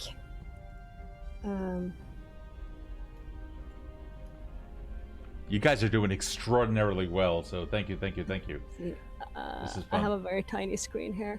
That was 15. Yep. Yep. That's my 15. one action. Okay. 30 feet. Yep. 2 actions. And I'm just gonna hold my action right there. You got it. Okay. Yeah. We now move over to Celeste at the top of round 5. I think you're muted. Oop, sorry. So I'm gonna scoot in, and then I'm just gonna take a shot at him. Okay, go with ahead. my crossbow. All right. Sorry, it's What did you roll to hit? it's freezing at the moment. There we go. Okay. Come By on. the way, if you guys know that you're going to attack, even Oh, if it's no. not your turn. Oh. Well, that's not good. Unfortunately, it's that's going to not. be a critical fail. In the meantime, if you guys know that you're going to attack and that you're going to move, you can also make all your die rolls right now. This way, when they come up to you, we can hop it right off. Celeste, that is not going to be good. This is going to be a critical fail. Describe the attack. All right, so I'm just gonna run out, go. Your property is being destroyed, and then take a shot. Oh, wow. So, this is actually pretty funny.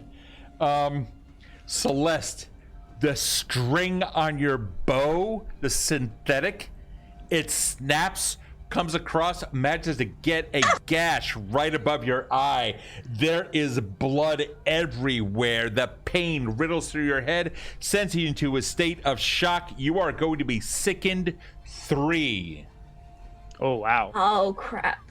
Now, in case you don't know, do you know what sicken does, the actual effect?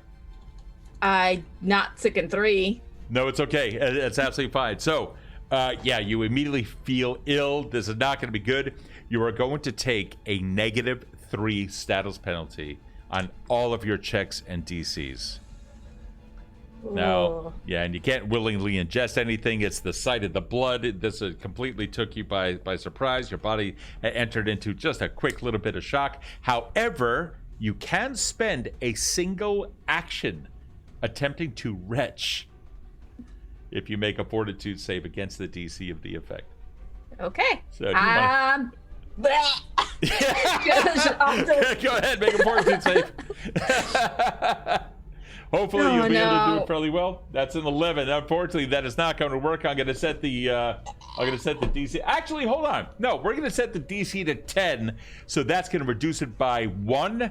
Okay, Dave, you got it. 1 second. That's going to reduce it by 1, leaving you at sicken 2. You can do it again if you want while you're rolling that fortitude save. Let's see. Let's check in with Dave here. Caffeinated, what do you got? Just to let you know that Cryogen has just donated another $40 and we've hit the 1,000 mark. Oh, yes! Amazing! You guys are absolutely amazing. Holy crap. Cryo, thank you. Wow. Let me see if I can... whoa, what is happening there? This is... here we go. All right. Wow. Yeah, this is incredible. I can't even... Dave, you're gonna have to refresh that browser source, increase it up to 1,500 on your side or something like that. Yeah, because I'm set as team leader. So I'll have to. You're gonna have to do that. I set it to 1,500 on my side, but wow, that is amazing. Okay, congrats, guys. You guys are absolutely amazing. The Children's Miracle Network hospitals definitely going to benefit from this, and more to the point, the children are. Alrighty, having said that, we now go back to killing the bad guys. So, did you roll fortitude? I did, and I got a 20. That is fantastic. That is going to be a critical success, which means that your sicken 2 is now reduced by 2, bring it back down to 0. But unfortunately, I think that is the end of your turn. Squeaks, you're up. Smiles, you're on deck. Yeah, so what I'm going to do is take an action to move on over. It won't let me move, so that's a problem there. Well, why did it go that far? Okay, here we go, crushing everybody. There we go. So, one action to move. The first attack is a 25. The second attack is a 19. One hits for, it was 15 damage. 15 damage. A total of 15 damage? Correct. That is fantastic. Yes, absolutely. There is this sickening... Syndicate property damaged. Prepare to die. Let me see here. And are you done with your turn? That's it. That's all 3. Smiles, you're up, my friend. Cool. I'm assuming I can't see it behind this wall, so I'm gonna come around here, and I'm gonna toss a blight bomb at it. Oh, what's that gonna do? So what it's gonna do? Well, let's see if it hits first. So right now you see me just throw a gourd basically at it. No, it misses. It doesn't do anything. Doesn't do anything. Okay. Are you done with your turn?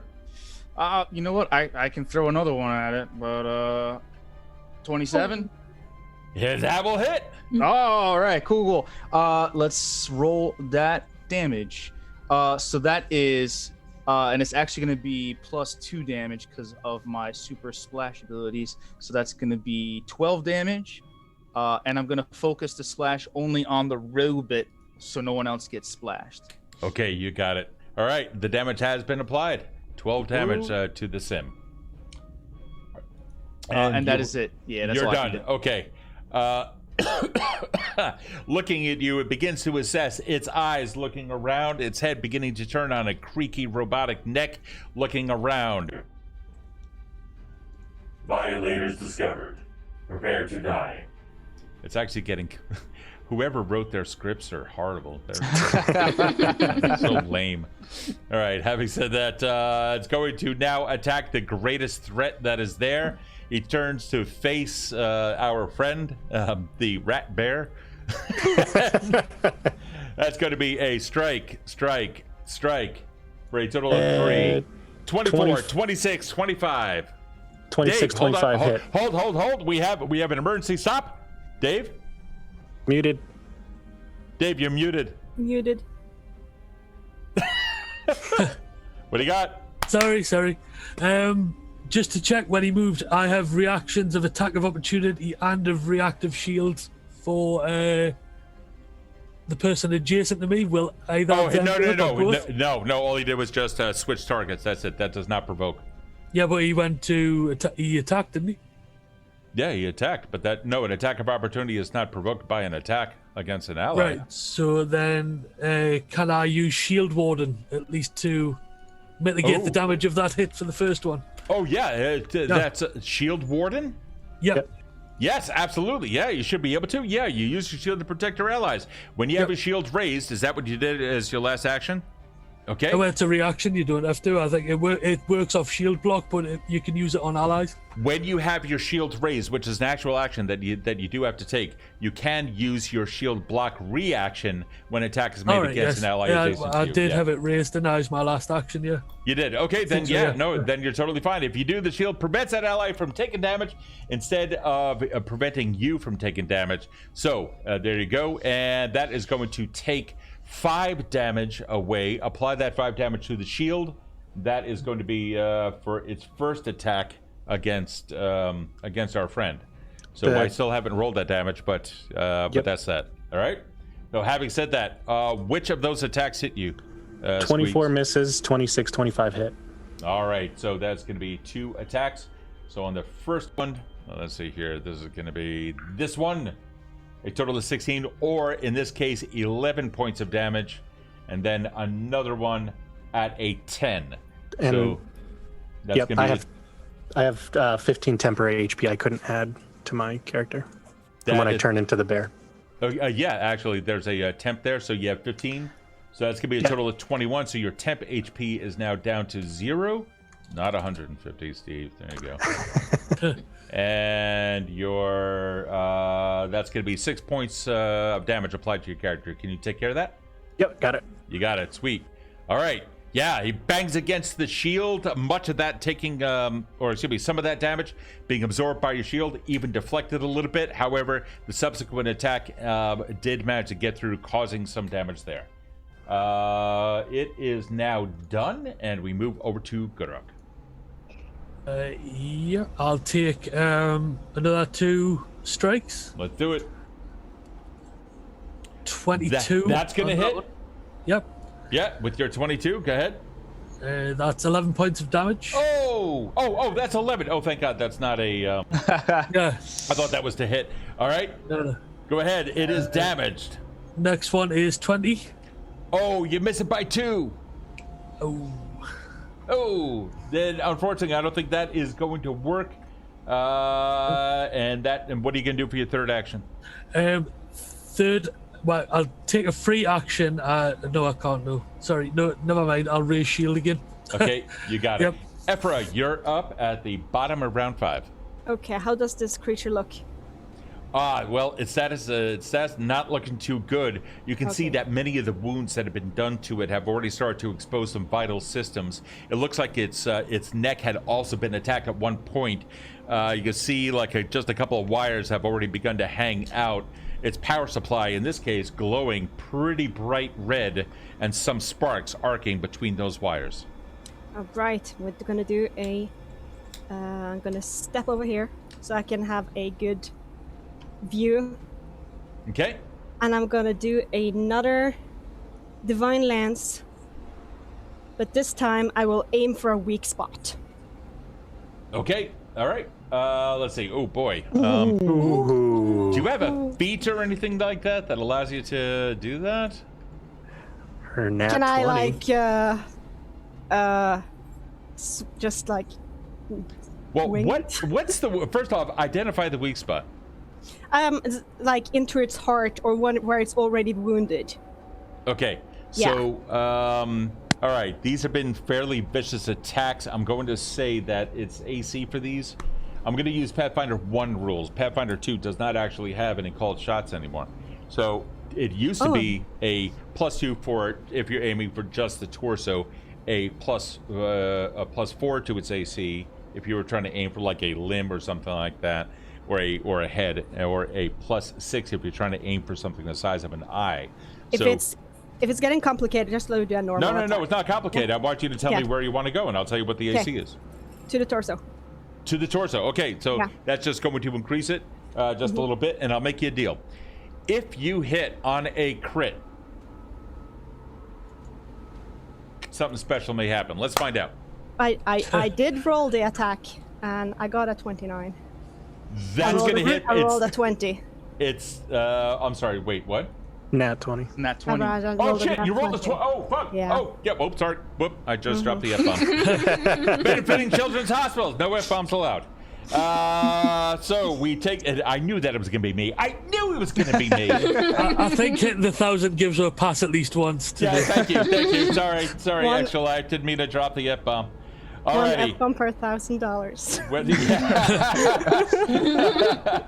That is fantastic. That doesn't apply to this creature. This doesn't apply to this creature. This one absolutely will. You managed to damage it. Describe your attack. All right, so I do a little step aside, and I pick up the power from the universe and from the moon and for anything I can think of, and I lance into its heart. This is using lawful damage, is that correct? Yes. Okay, so there's not going to be anything in particular there. Is there any other kind of damage that you can do with that? That one. It's only lawful. Because last time it just like plinked off his armor. I wanted to see if this one worked. And your roll to hit was a 29. That is going to do it. I'd like you to roll damage, please. 11. 11 points of damage. Yeah, but You- if it's a crit, then it's a twice, right? So it's 22. Well, hold on, because I also pull out a card because you rolled a nat 20. So I also gave you a crit card with that. The energy starts coming out of your hands. You're beginning to summon it from whatever the connecting, whatever that energy is there that you since a child have been tapping into. You manage to harness it and you manage to thrust it out just with sheer will of mind, causing it to enter its torso, hitting that power source, causing it to begin to spark. If the bomb or spell deals acid, cold, electricity, fire, or sonic damage, it deals triple damage. I got none of that. You do, because you hit the torso, you hit the power supply, it begins to spark, causing electrical damage. Nice. With that, you see it beginning to twitch sickeningly, like very alien-like on its head. System damage. Imminent shutdown. Destruction imminent. With that, you can see it beginning to go bink, bink, bink. The system Ooh, I don't falls like down that. to the ground. Bink, bink, bink, bink. Can I try to bink, disarm bink, it? Bink, bink, bink, bink. Make a check. You need to get there. Yes. I I'm do gonna need to make swat all it. the rolls in the time. Everyone, you need to make all the rolls. You're going to do everything. You guys only have 5 seconds to do it. 5, 4, 3. What do we Rolls. rolling? What are we Yeah. rolling? What are we I'm rolling? rolling. I don't know. I'm rolling thievery to disarm it. I'm Okay. rolling technology. I rolled a reflex. Smiles absolutely got it in there. I saw Ephra's reflex save, and Celeste, you managed to get it in there just as I hit the 1. Screech, unfortunately, that flat did not work for you. The unit is damaged. Let's find out if it explodes. So with that, a thievery of 16. Is that going to work? I need to roll against the Syndicate's crafting. Let's find out. Oh, wow. I rolled a 2. Yeah. Yeah. So yes, it was a tick, tick, tick, tick, tick, tick, tick, tick, snick. It's always the blue wire. Tell you what. So congratulations. Now we're going to make a quick little saving throw against the what was your attack roll for that? Oh, that was a 29. I'm going to see if I can make a saving throw against this to see if it would survive that electrical attack that ended up bringing down the simulant. Question is, does the power supply inside survive? Dude, I rolled a 20. That means it saves against your electrical attack. It does not damage the unit. You guys still have the Nice. power supply. Oh yeah. Yeah. Holy Oh, crap. yeah. That is fantastic. All right. 2 power Shopping supplies. Shopping list getting real done. I want to add. Can I go for an eyeball, knowing that from the same thing from the other one? Can I pull a retina out this time? Yeah, absolutely. Give me a technology lore. By the way, we are now off of the map. We are back over to our main screen. So here we go. That's a 15. It takes a little bit of effort. No, not this one. The eye. Oh, hold on. It has 2 eyes. You want to try again? Ooh, nice. Yes. Go ahead. Well, that's gonna be a little bit better, I hope. That's a 20. Yep, not a problem. This one, the other one had sustained some damage to its orbital socket. Try taking it out. You're only going to damage the unit. You managed to switch over to the other one. You managed to clip a couple of cables there in the back that act as its optical nerve. In this case, a couple of fibers. You listen to me, cables. Got some fiber. Snip, snip. You managed to get them. And the eye, whatever gleam was in there, goes dead. We could use this. Just Good job, shoving robot guys. parts in my pockets. Good job, guys. Fantastic. All right, where are we? Making our way to the western side, southwestern side of the city. All right, so here's how we're going to do that. We have about 26 minutes or so before we take our half-hour break. I'm going to see if we can get you there so we can pick up after the break inside of the med facility. Now, the real question is, how are you going to do it? Are you going to do it via stealth? Or are you going to run through the city? If you have stealth, you're going to be slower. Of course, it can be about half your speed. If you try running through, people may notice you and take pot shots at you. So, what do you want to do? Well, let's see. Right now, you guys are in a safe position. You take a look around. All the noise of the battle certainly would have brought something around. But to be fair, the battle itself only lasted 5 rounds. So that's 5 times 6. That's 30 seconds. We brought him down fast. I would like to. Can I do a quick check up in that tower? I just want to see what it looks like in there. Yeah, sure. Yeah. Yeah, maybe we can scout out a path. That'd be Yeah. cool. Maybe I can see something from there. Yep, absolutely. Hey, You go Squeaks, up. come with me and bring binoculars. Oh, With that, Danny, I think. Are you still a bear? I'm gonna But- dismiss the spell. Okay. Okay. All right. Totally. That was awesome. By the way, that was a great imitation of a bear. That was man. good, yeah. Yeah, that was really good. It's the mask. I didn't do nothing. My bears just sound like goats. Alrighty. So yeah, you begin to move over to the tower. You climb the ladder. It does seem sturdy enough. You get up there. Hey, let me see what we got. Lost my binoculars real quick. Hold on. Let's see. Oh wow. While you guys are up there, the first thing that you notice is that there's actually a couple of dried rations. It looks like some dried meats and some dried fruits and stuff like that. There is also a small container of salt, which is typically used to preserve the food in this day and age. You do find a small vial as well. It has a biohazard sticker on the outside of it and has a screw cap, plastic, but the vial itself is metal. Looks like a cigar tube, a slightly larger test tube. Let me make sure. Okay, writing it down. Make sure that I know that you got it. You also find in there a little box that has a small little padlock on it. Boy, what do we got here? I don't. Can you get these things open? The padlock. Does it look? Is it rusty or is it like brand new? Looks like it's definitely has seen better days, but the padlock itself looks like it's still in usable fashion. Okay, so. I'll look around and see if there's anything I can use to like smash it with. Okay, yeah, certainly you do. You can see that there's some broken bits there, like an old chair leg in one corner. Nothing to smash a padlock with. Well, I mean, you can certainly put it against it and then, put the foot of it against it and try smashing it down. Give me a strength check. A strength check. I can do that. Let's see.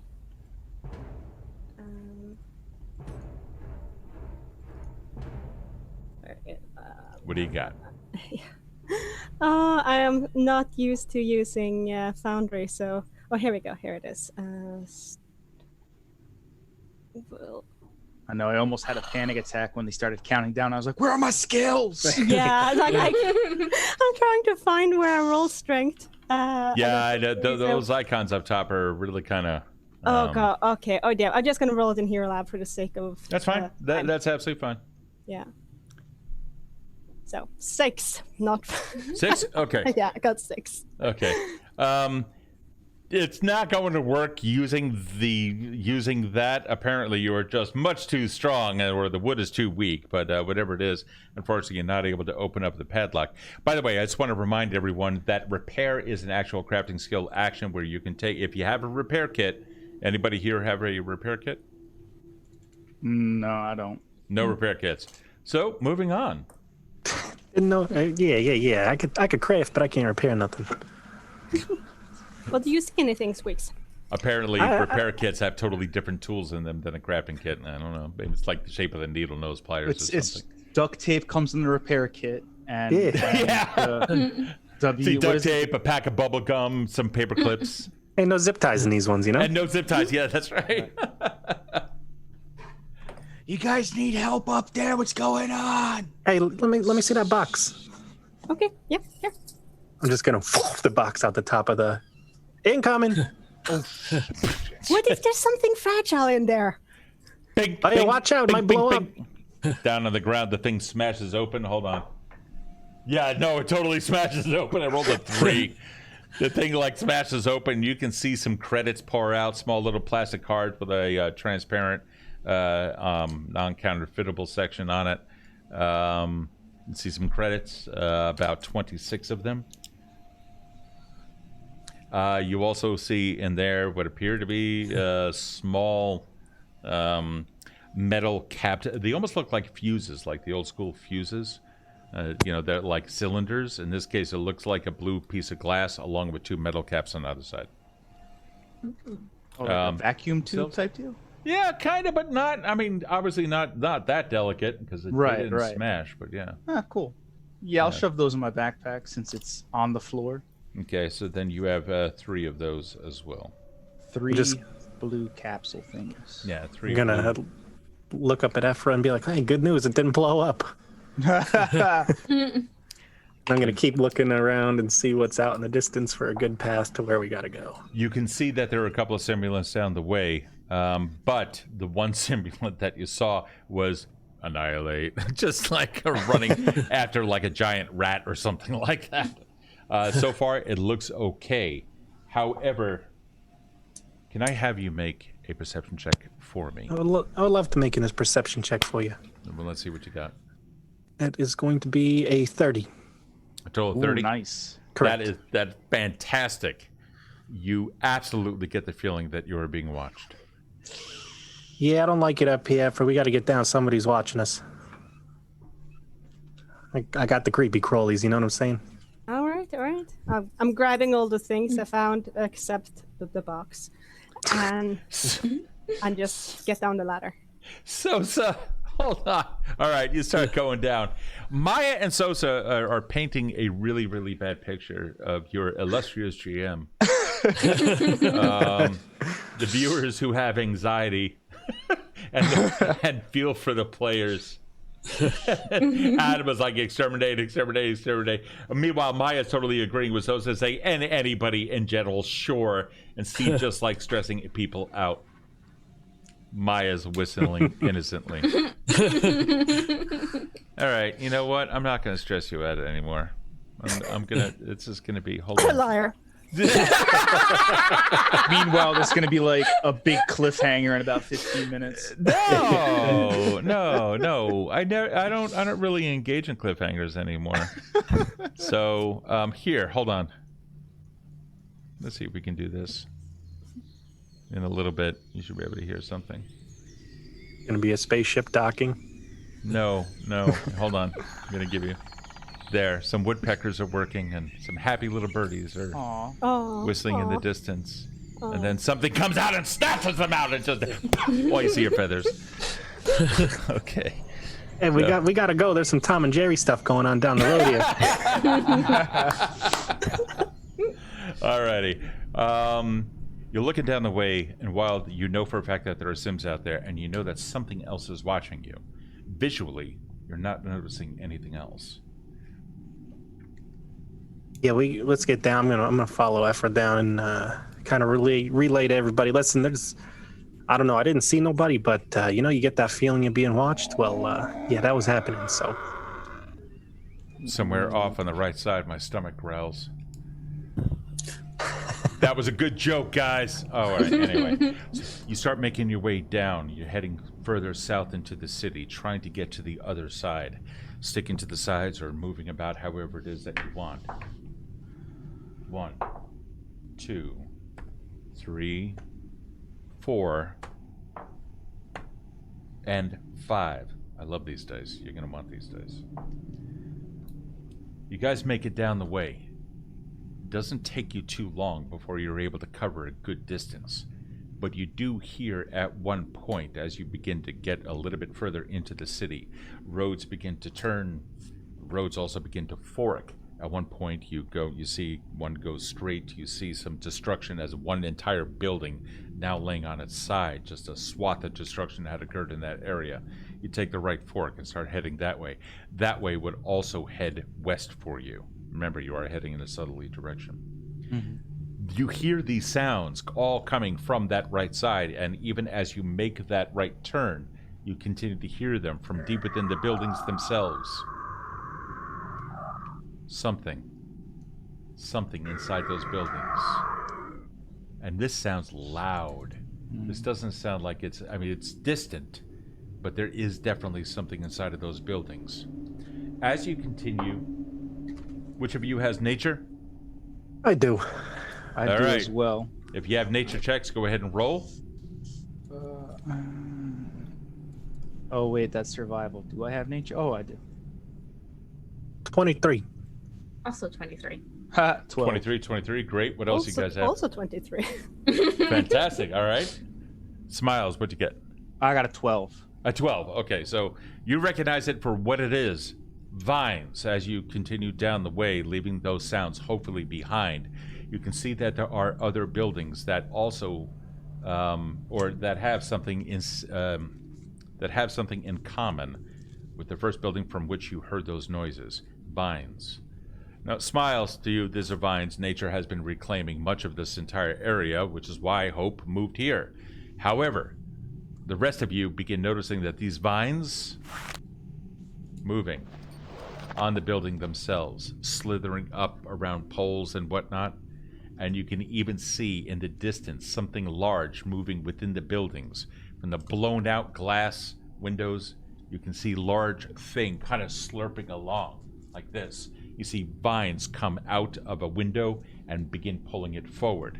This thing is about 300 feet away from you. It is not heading in your direction, but it does paint an ugly picture of what could possibly lie ahead, certainly informing you of the increased dangers of Prefect City. You continue moving forward. No other encounters on the way.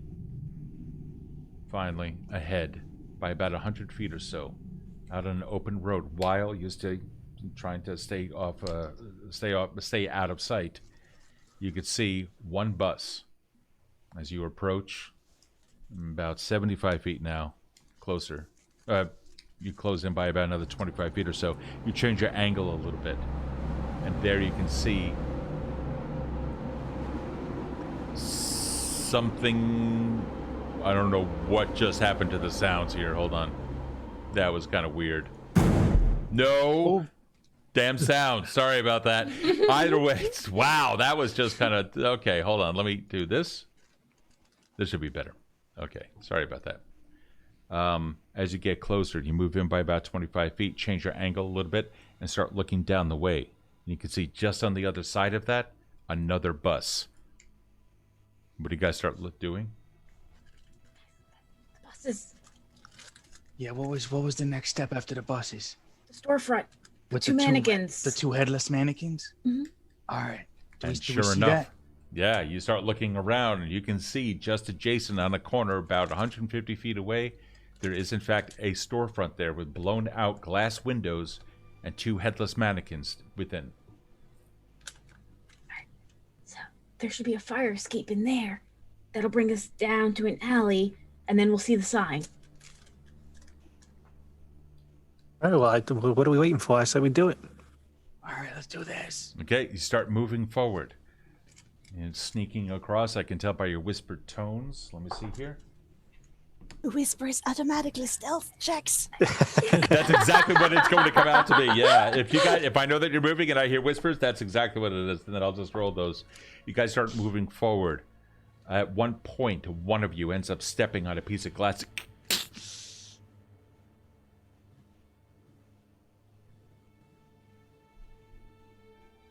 Let's see if they heard you.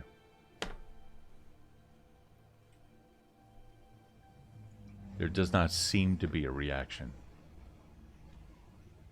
Nice. Nice and vague. What do you do? I assume we still move forward, right? Yes, keep going. We'll just You see a brilliant flash of light go directly past you by about 50 feet or so. What do you do? 5. Oh, let's go. Let's go. 4. Let's go. Let's go. Something is happening. Light is being shot at you from a building and from across the way. You don't even know what the hell that is, but you can see that whatever it touched inside of the nearby building burned a hole directly through it. I need everyone to make a reflex save, please. Oh, God. I don't like it. They got lasers. Oh. Where is reflex on this thing? Left here it side. is. Left side.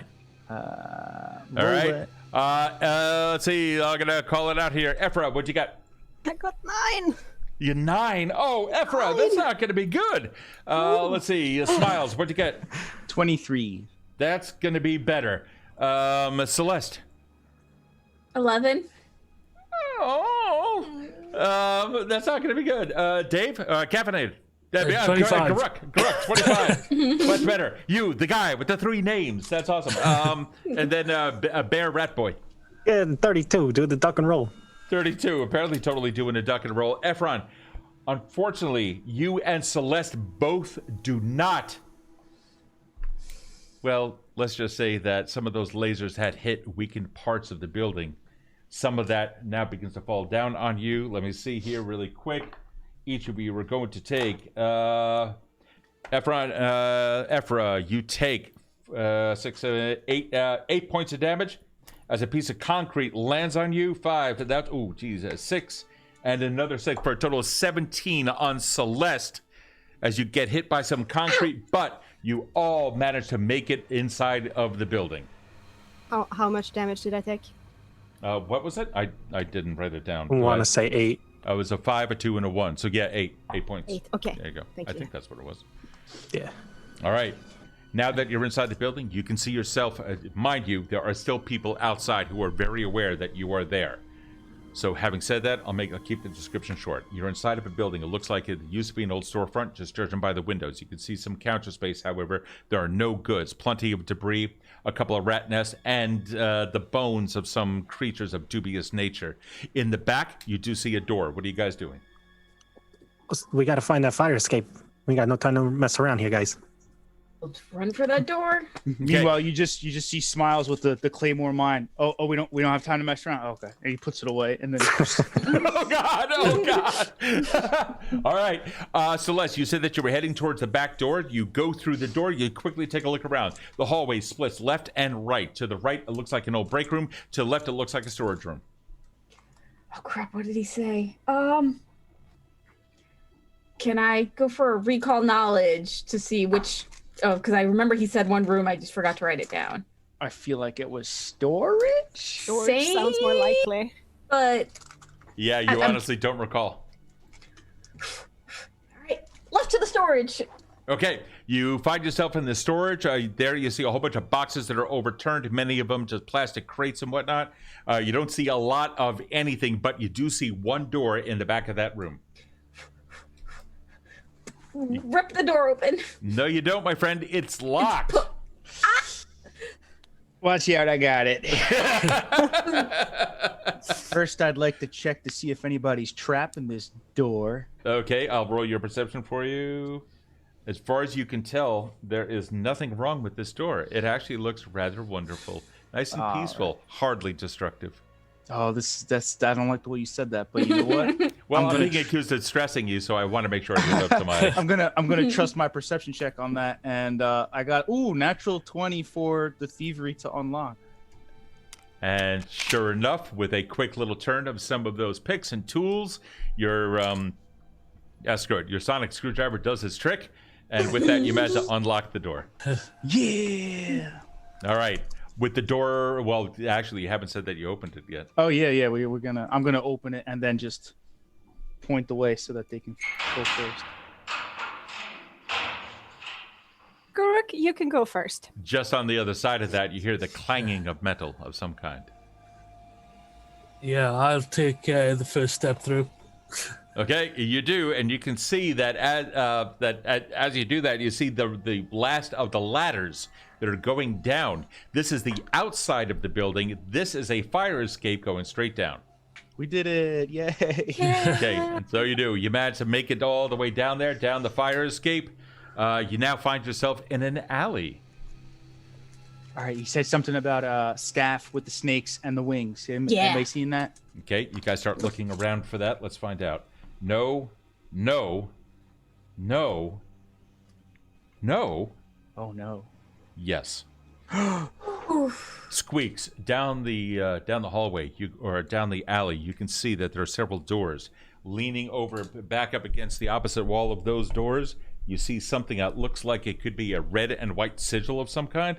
You go over there, and you find a stenciled spray can of a staff with a snake and wings. Hey, you guys, I got it over here. All right, let's go. You guys walk over to the door. You see there is what appears to be a slit up at the top. However, it has a back face to it.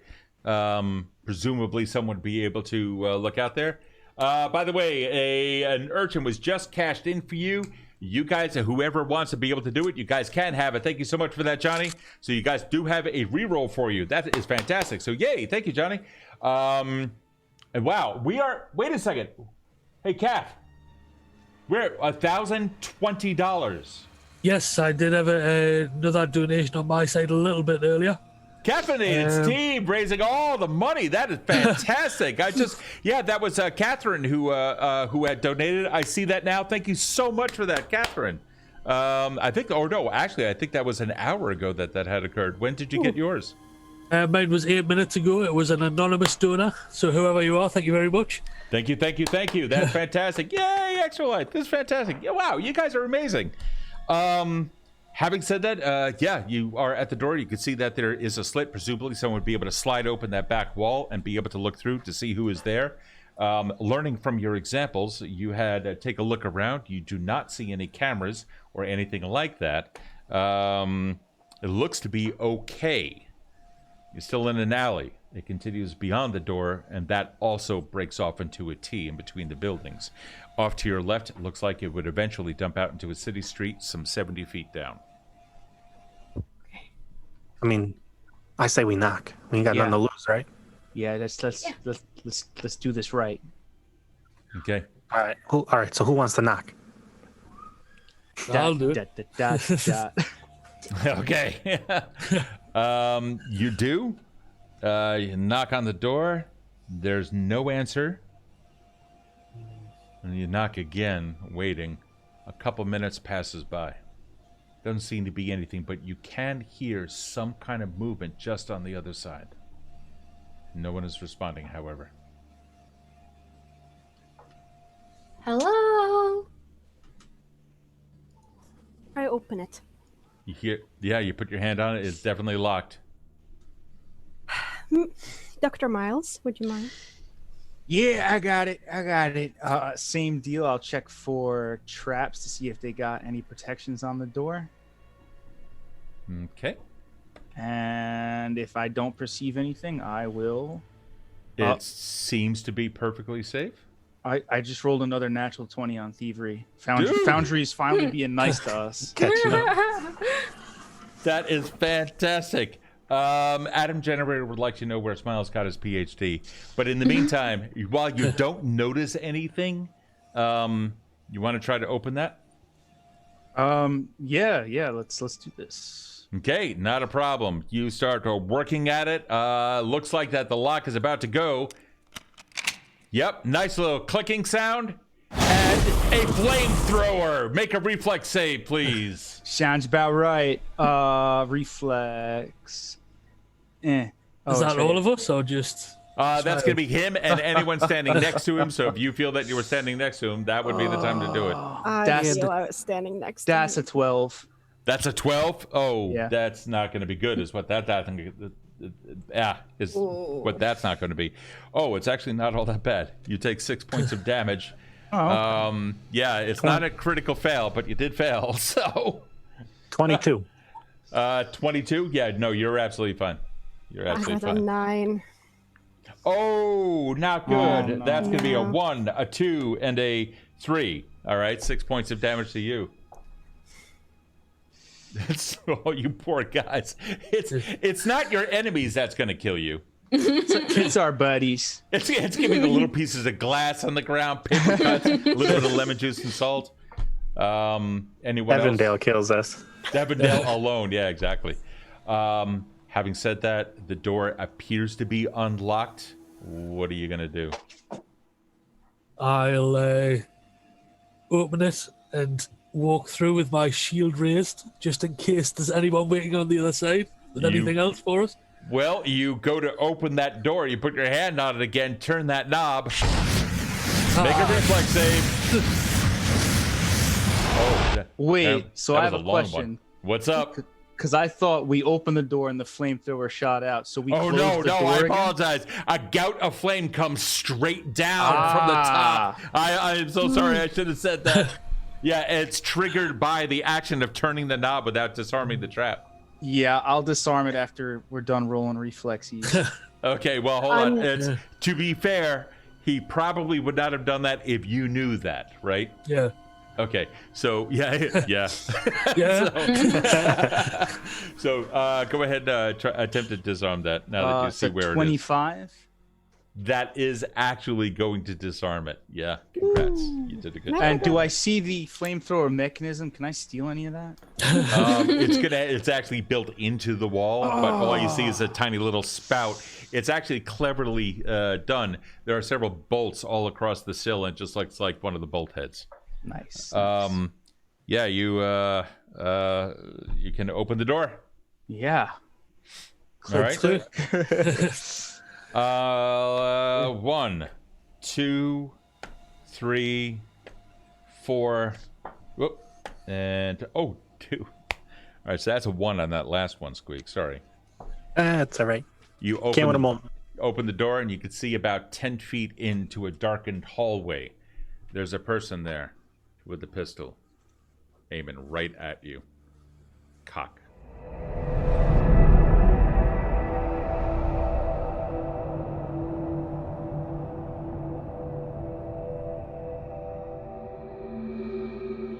welcome back, everybody, to the world of Evindale here in the 7th Age, celebrating the amazing thing known as Extra Life National Gaming Day. Before we hit today's raffle, which is going to be for the 7-piece set of 16mm dice of semi-precious stone, in this case a gray agate, I'd like to tell you a little bit something just about this incredible charity that you guys have now donated $1,070 to so far, already surpassing our goal of 70.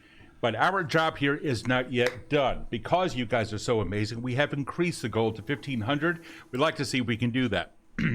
Now, as we have seen, this is not a stream so much about us as it is about the charity. Therefore, we're not asking so much for the bits, the cheers, and the other stuff like that. You're not going to see those notices. I know, Laurel, isn't that absolutely fantastic? $1070. This is absolutely fantastic. So instead, what I'm going to do is, every time that an additional $100 is given, each of these players will then receive 1 extra hero point for a total of 3, or up to a maximum of 3.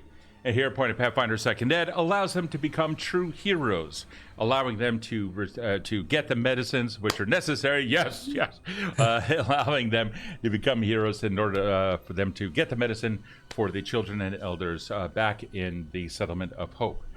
However, I do want to tell you a little bit of something about them, and also just a quick little shout out to all of those incredible people who time and time again have supported this particular channel, Evindale, all you folks up on Patreon, and all of our friends here on Twitch. Thank you guys for keeping this all alive, because it is you that this is now possible, that we are now able to do these things. And also a very special thank you to our own Caffeinated Viking, who on his own channel is also streaming this and organized this entire affair.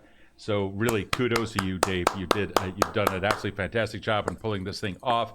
I'm really, really happy, and I'm so happy that we can do this for these kids. Yeah, I couldn't have done all this without you guys. Though you guys are amazing. That you've agreed to play on short notice and just put in all the effort. You all look fantastic. Yes, yeah, man. No, it's totally a simulcast, Johnny. It's totally a simulcast. And yeah, it's Dave. How many viewers do you have right now? Currently, I have 44. If Streamlabs is being correct. Yeah. So it's fantastic. We have about 23 here on the Evindale side. So I'm so happy that so many people are being exposed to this. In which case, then I'm going to take this opportunity to tell you where it all began, and it all began with one girl, where Extra Life was founded in 2008 in honor of the life of Victoria Enman. She spent many years battling leukemia, and video games provided a way for her to have a very welcome escape. Every year, 50,000 plus people game in her memory, and in support of the millions of other kids who will benefit from CMN hospitals every year. Of course, you can always learn more at cmnhospitals.org. That is Children's Miracle Network, or cmnhospitals.org. A couple of little fast facts here about Extra Life. Since 2008, gamers like on Twitch, YouTube, etc., have raised $70 million through Extra Life. And $15 million was raised just last year in 2019 alone. It is in the top 30 peer-to-peer fundraising programs, and it's the first gaming-centric program to make the list. So if you're a gamer, this is a charity for you. And currently, the list is the fastest growing. So this is just incredible. Annually, 50,000 plus gamers sign up to play games, heal kids, and 50% or more are content creators just like us here on Twitch and on YouTube. And of course, Children's Miracle Network Hospital raises funds and awareness for 170 member hospitals that provide 32 million treatments each year to kids across the U.S. and Canada. Donations do stay local to fund critical treatments and healthcare services, pediatric medical equipment, and charitable care. You can always learn more about Extra Life at www.extra-life.org. That's www.extra-life.org. By the way, it was voted like the best children's hospital 2019-2020 by U.S. News, and a little bit of thing. So it's actually really, really cool. I am so happy to be a part of this. And without further ado, I believe it is now time for a raffle draw. This is going to be Danny. It's so good to see your face finally.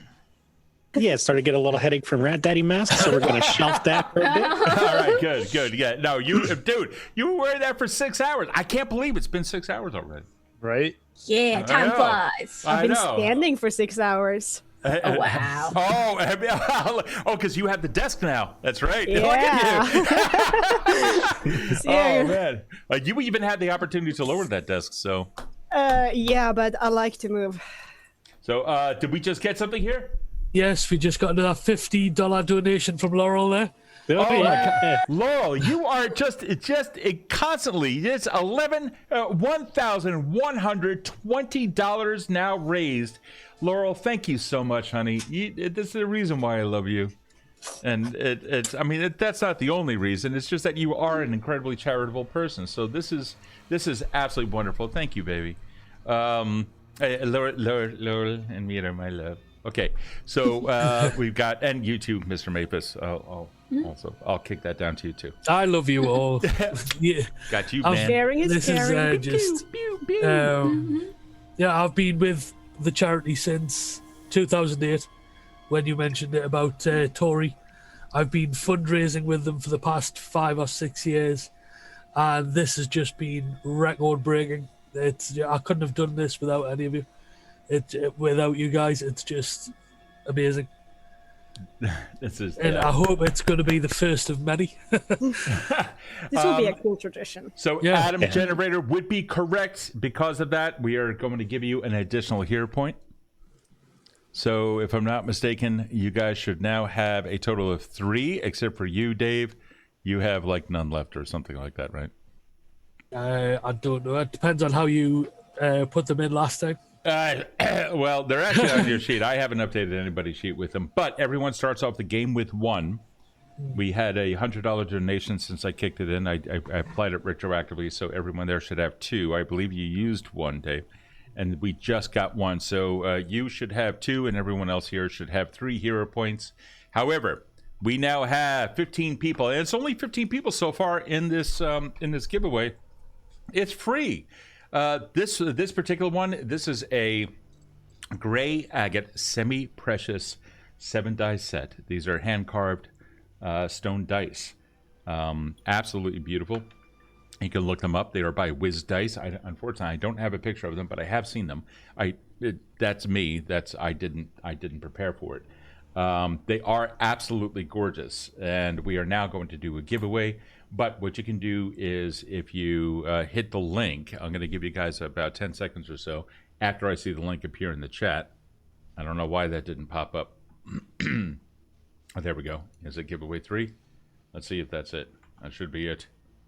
Why? Yeah, it's Streamlabs is acting a little bit odd. Oh, there you go. Okay, There great. we go. So now that the link has appeared, click there. If you're signed on to this with a Twitch account, which I'm assuming you are, you would be able to join into this Extra Life giveaway. It costs you nothing. You don't even have to follow this channel, which typically you have to do for our Rebels, but in this case, we're not doing that.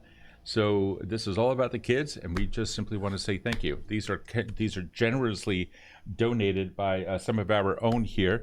That includes our very own Celeste, aka Battle Pixie, who had donated some of the minis. We have our very own Squeaks, aka Dan. He had donated the Half-Orc mini. I know that Laurel has donated the dice, our own the dice and the tray. These are going to be raffled off later in the evening, more towards the 12 o'clock hour Eastern or 5 a.m. GMT. And these dice, let's see if we got anybody else who came in. Let's find out. Entered. Great. This is, let's see if we have it. I'm going to see it. Yep. Awesome. 2 more people entered in. I am now going to draw the winners. I'm going to give you guys 10, 9, 8, 7, 6, 5, 4, 3, 2, 1. All right, let's see what we have here. This is going to be the Wiz Dice Semi-Precious Gray Agate, a 16 millimeter. I believe it is a 7-piece set. And here we go. Let's find out who has won. The drawing is now complete. Gleam.io is now giving this to us. Let's find out. It is going to be Life's About Joy. Yay! Life's About Joy. Congratulations, hon. She has been an absolute fantastic follower on many of the cross streams here. It's just amazing to see you win. Yay, I'm so happy for you. Of course, once all this is done, I'm going to reach out to you because Twitch is Twitch. I also have access to your email addresses. I'm going to forward those over. Or I'm going to make sure that everything gets sent out to you. I will contact you, get the addresses and everything like that, so we can send these incredible gifts out to you. So fantastic. Our next draw is going to be in about 2 hours or so. And what do you say we start in on hour number 7? How you guys feeling? Yeah? Pretty You guys good, all have energy? Good, yeah. You're all set? This is fantastic. Holy crap. Hold on. Wait. I already went through all my water. All right, here we go. So you guys have managed to make it down to the other side of the city. It took some sneaking. It took some battling against some Sims. You've had laser shots. Who the hell knew that they had freaking lasers? You have come across a couple of challenges here and there. You knew that the city was going to be dangerous. And then you opened up a door that had a full flamethrower attached to the top of it. You touch that doorknob, it's going off. There was a slide there. No one was answering your knocks. Now that you got the door open by picking it, someone is pointing a 45 right at you. The man himself looks a little bit on the tall side, also on the heavy side, standing a clear 6 feet or so. Heavy, balding, looking at you. Open, cancerous-like sores on his face and on his neck, holding a gun with a steady grip. He stands, feet slightly apart, his left hand limply at his side, his fist just waiting for a reason to do something more than just hang there. 45. Yo, we gotta stop meeting people like this. I know it. He's Yeah. oddly familiar. We said hello. You didn't answer. 3. Hey, listen, we're just trying to get some medical supplies for the 2. kids, all right? What? No, nothing. You don't want to Medical- do that, and Sam is gonna he still has the claymore mine in his hand, and it's pointed right at him. You don't. It's not gonna end well for either of us. We just want to talk, so if you can just let us in so we don't get attacked by any Sims. That'd be great. What makes you think I'm caring at this point? I don't have access to whatever it is that you want. Those damn Sims have already taken out the lab down below. Wait, are you saying there's no medication here? I'm saying that there's plenty of medication, but I can't get to it. Look at me! And why are you here? Why are you breaking into my door? You go around? Of course I'm gonna shoot you. He very quickly takes the butt of his gun, slams it against his chest, and you hear it. Ah, nice. I mean, like we actually came to get some medication. I mean, we can help each other here. If you can't get it, maybe we can, and we can give you some. Where are you coming from, and how'd you find me? Well, we came from a little town called Hope, and we met somebody, and they kind of gave us the directions. His name was Jasper, and he kind of gave us directions to find this place right here with the and he points to the Wait a symbol. second, Stop. Jasper. Yeah. He's still alive. Yeah, he's actually doing pretty good. His kid's still alive too. James? Yeah, James. He's like 12 now. It's crazy. And he's gonna put the claymore mine back in the bag too. He's just Since gonna- everything's super calm now. Come in. There's no lights on in this place. All the circuits are down below. They turned off everything. Shut the door behind you and flick that lever. The lever, thank you. All right, fine. Come in, this way. He turns around. Goes down a slight passage, turns left. An old barricaded door that hasn't opened in about 50 years lies in front of you, just before the left-hand turn. Turns left, passing by that door, goes to another one, turns right. Opens up the door at the end of that little hallway, only about 10 feet or so. So you guys are about maybe 30, 40 feet from the front door. A little bit into the building, but you can see how it spreads out from within. This appears to be basement, judging by all the pipes that are running around all over the place. You can see many of them are old, broken, completely rusted through. They haven't seen liquid in decades.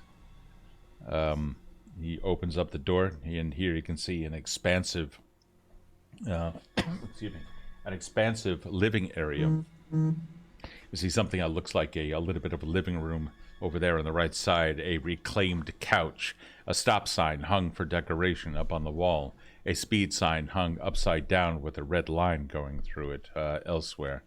It's a cross between someone who tried to collect antiques in order to improve the aesthetics of the place, but can only find themselves in, well, scavenging the city streets. Nonetheless, you see lamps. Nothing is really lit. Do any of you have light? He's carrying with him a small torch. In this case, an electric torch. I have. Oh, I thought I did. Wow, I do not have any torches. Yeah, I got some torches. Yay! So the torches that you have would be the equivalent of like small. I mean, you are talking the ones with the fire, right? Yeah. Like the torches, because there's American torches and then there's British torches. And British torches have batteries, so that's a little bit different. Yeah, we call them flashlights. All right, so you have actual torches. It takes him out. What are you doing?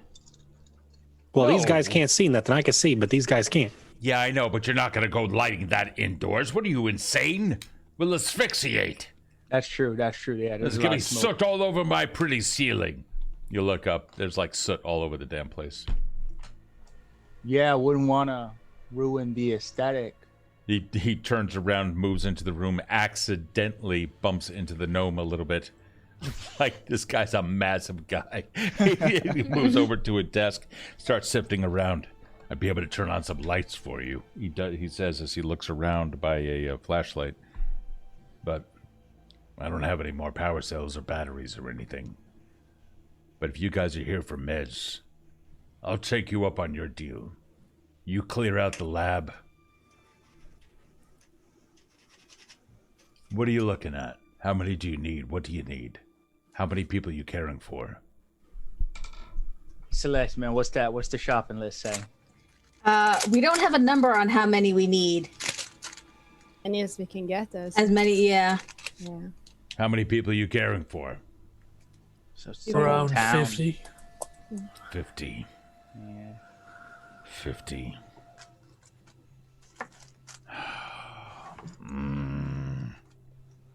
That's going to be a bit. That's going to be a bit. What do you need the meds for? What kind of sickness? They got the plague. They got the diseases. They have these things. Yeah, they seem to be getting sick from the surrounding area, some sort of jungle disease. Yeah. Okay. All right, I'll make you a deal. You clean them out. I'll give you what you need. This is not going to be easy, though. This is going to cost you. I swear to God, I'm going to send Stenton a bill. All right, fine. He's still in charge? Yeah. Yep, very much. Bet you forgot about me. He did not mention that we would run into anybody that he'd know, so... No, there's no reason why he would think I'm still alive. Wait a second. Are you the new scouts? Yeah, we're Scout 7. Mm-hmm.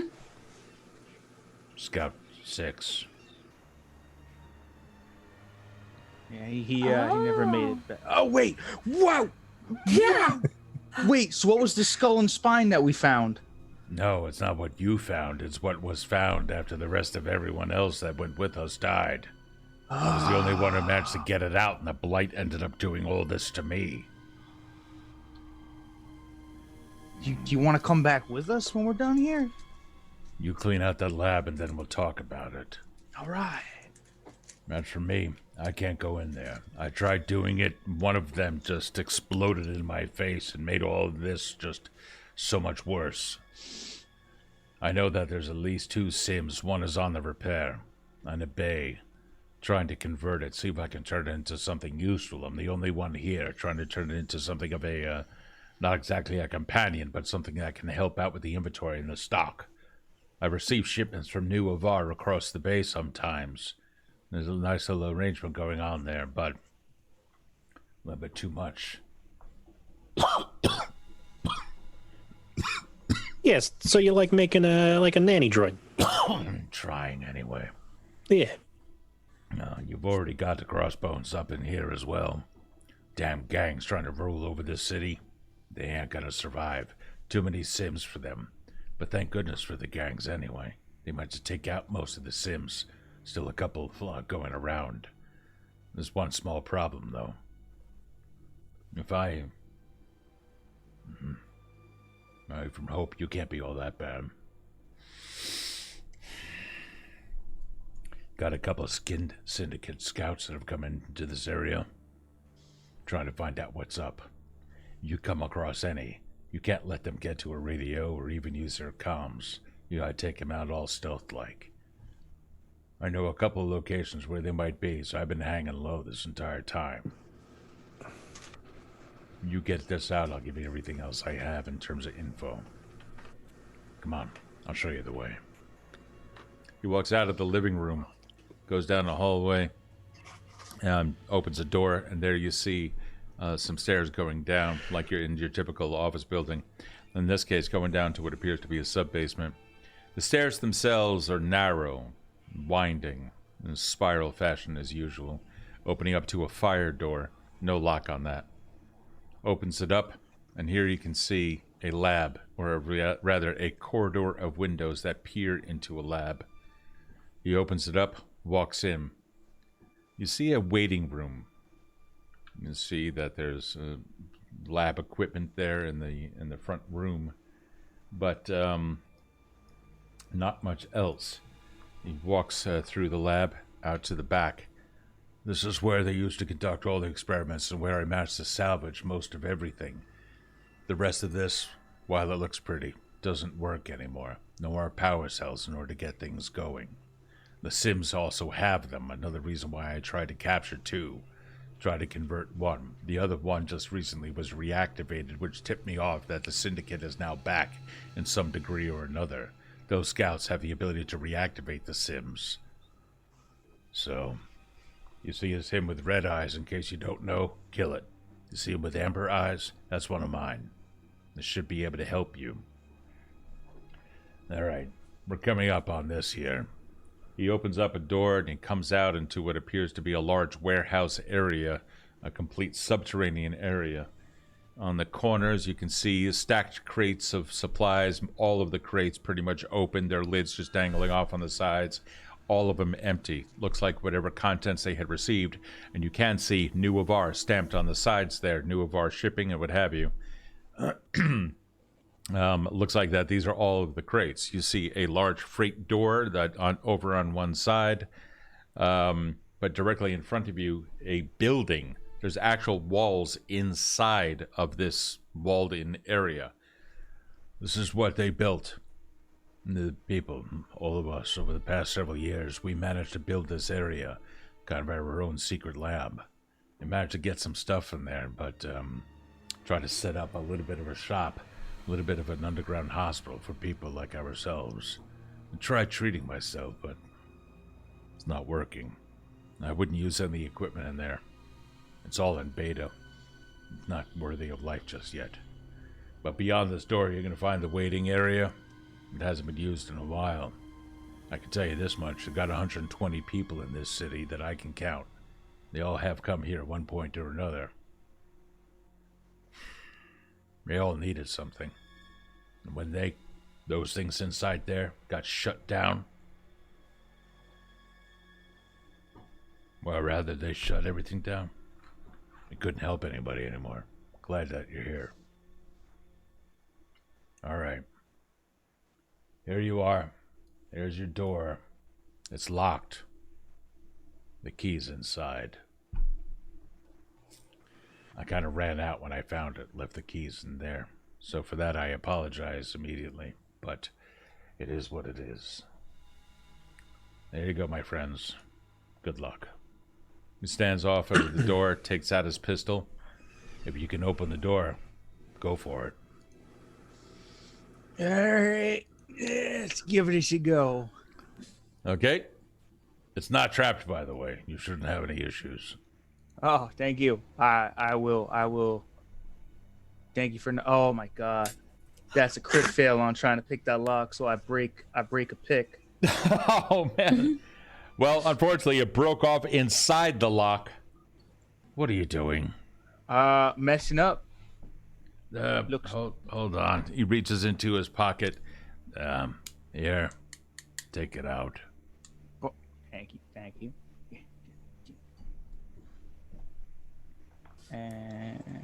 There isn't like a security door. It's just like, regular keys. No, you see how many doors it takes for us to get even down here? Okay, and that's a 21 now on that. There you go. With a click, you're able to open that door right up. You guys are now able to enter that. The only thing you need to do is click on the door to do so. Ooh. The waiting room lies beyond, about 20 and about 3 times that in length. Apparently an ambitious thing, an ambitious vision to reclaim tables, and about a dozen or so, actually a little bit more, almost 2 dozen chairs also reclaimed. They look like that they had come from a diner. The tables themselves probably from some people's homes. Directly ahead of you, a 10-foot passage that opens up to the rest of the hall.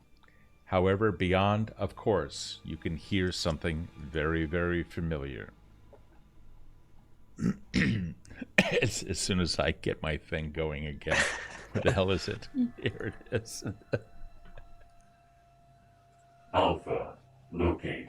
Alpha, locate.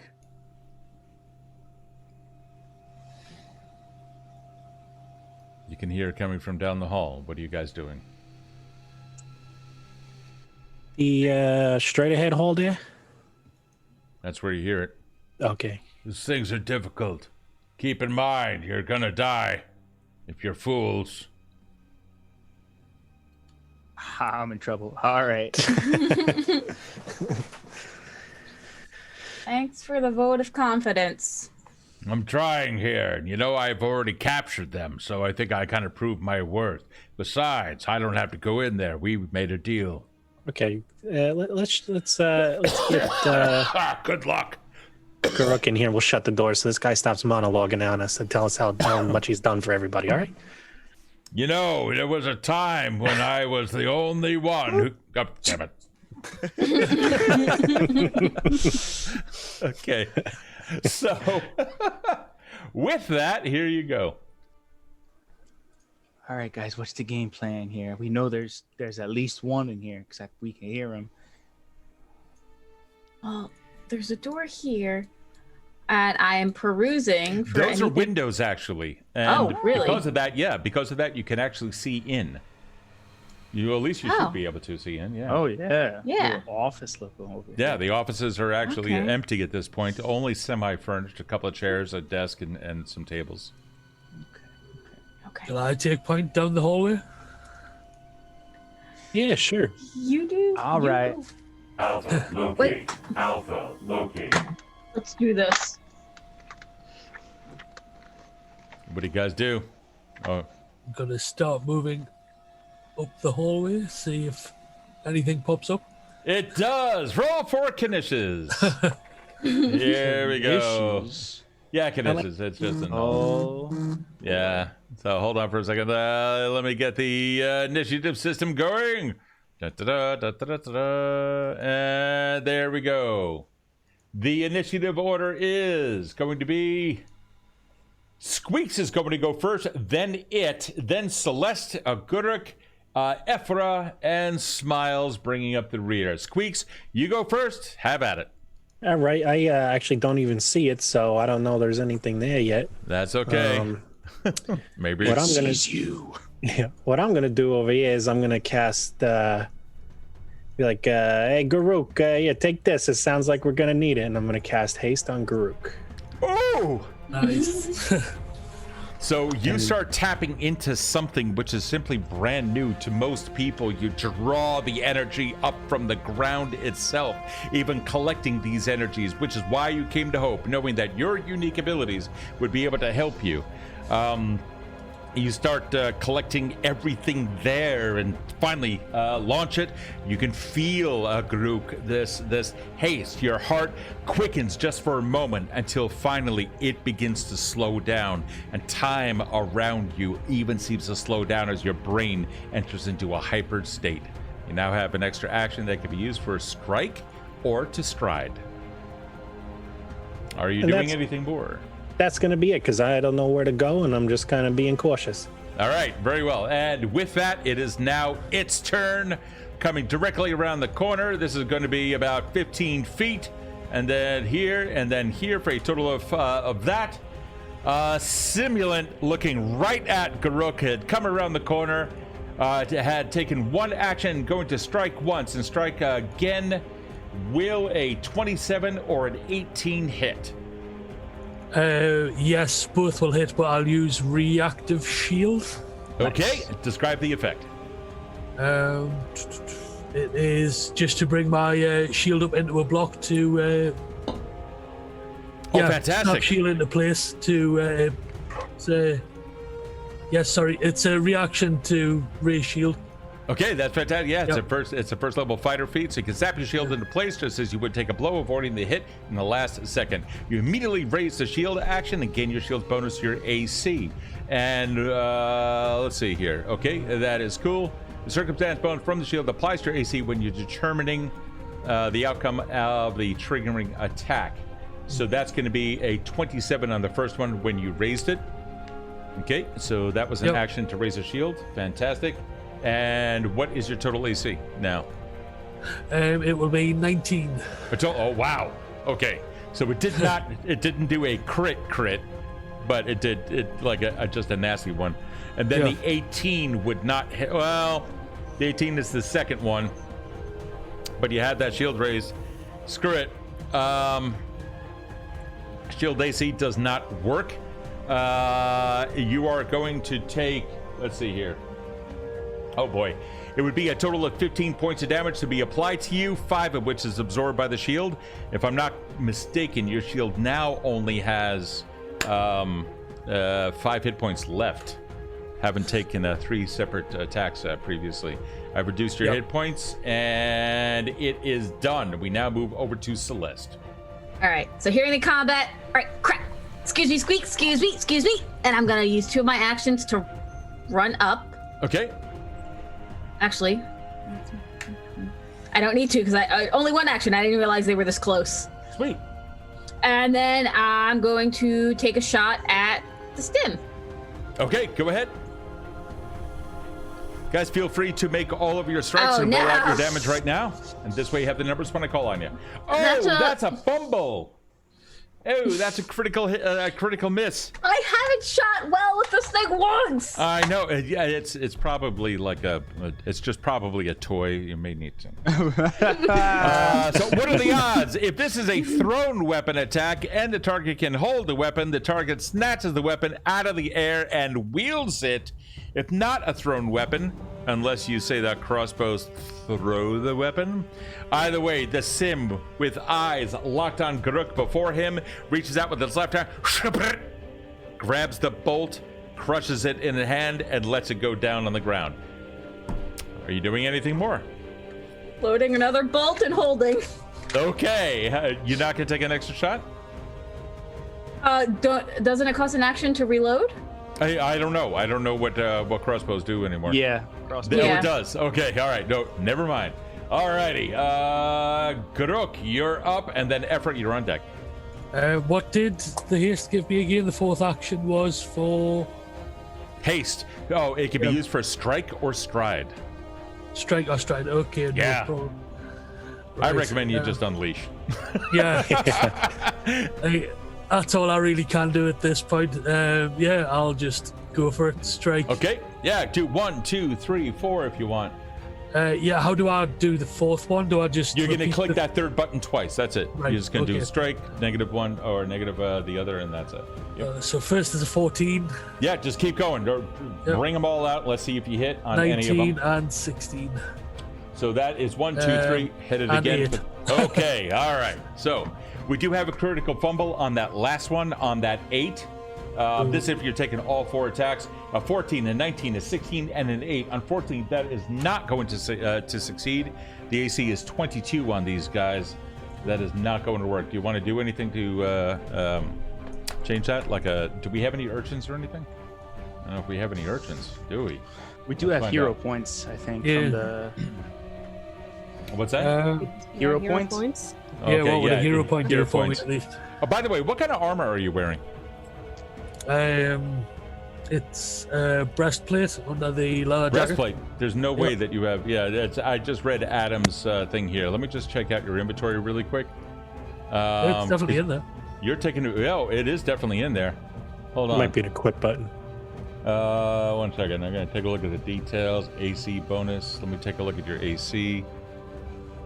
RDO. Okay, hold on. Do you have in your skills? Did you equip that kind of armor? Heavy armor? Okay, that should be. What is your proficiency in heavy armor? 2 seconds, I'll pull it up on Okay. Hero Lab. I have trained. It's just trained in Hero Lab? Yep. Okay. Yep. All right. Let me make sure. All right. That's that. AC. I'm going to check out your modifiers. So it is applying. It's a +2 train proficiency, +1 dex ability, a +4 breastplate. Plus it should be 10. Plus that equals 17, but it's not including your level. Yeah, I've noticed Foundry isn't including our levels in a lot of stuff. Yeah, that's pissing me off. All right, so let me add in this modifier. This is going to be a. Let me add that in. All right, there you go. Your AC should be a 24. Right. Okay, so let me just see here. In which case, yeah, it would only. Yeah, it would have hit with the first one. All right, so yeah, everything does remain, but at least your AC is a 24. All right, that's a hell of a lot better. All right, unfortunately, you didn't hit with any of those. And let's see if we have any. There is one urchin. There's also a hand of Kathos. You want to reuse that urchin? Right, as well, yeah. All right, go ahead. What for? Is it the first strike or the last? Probably for the last one, so it's not a critical Yep. fumble. And you rolled a 1. Oh my god. That's not good. All right. Well, Yep. it is what it is. Unfortunately, you Foundry didn't hits hit. me. Yeah, you didn't hit any of them. Boy.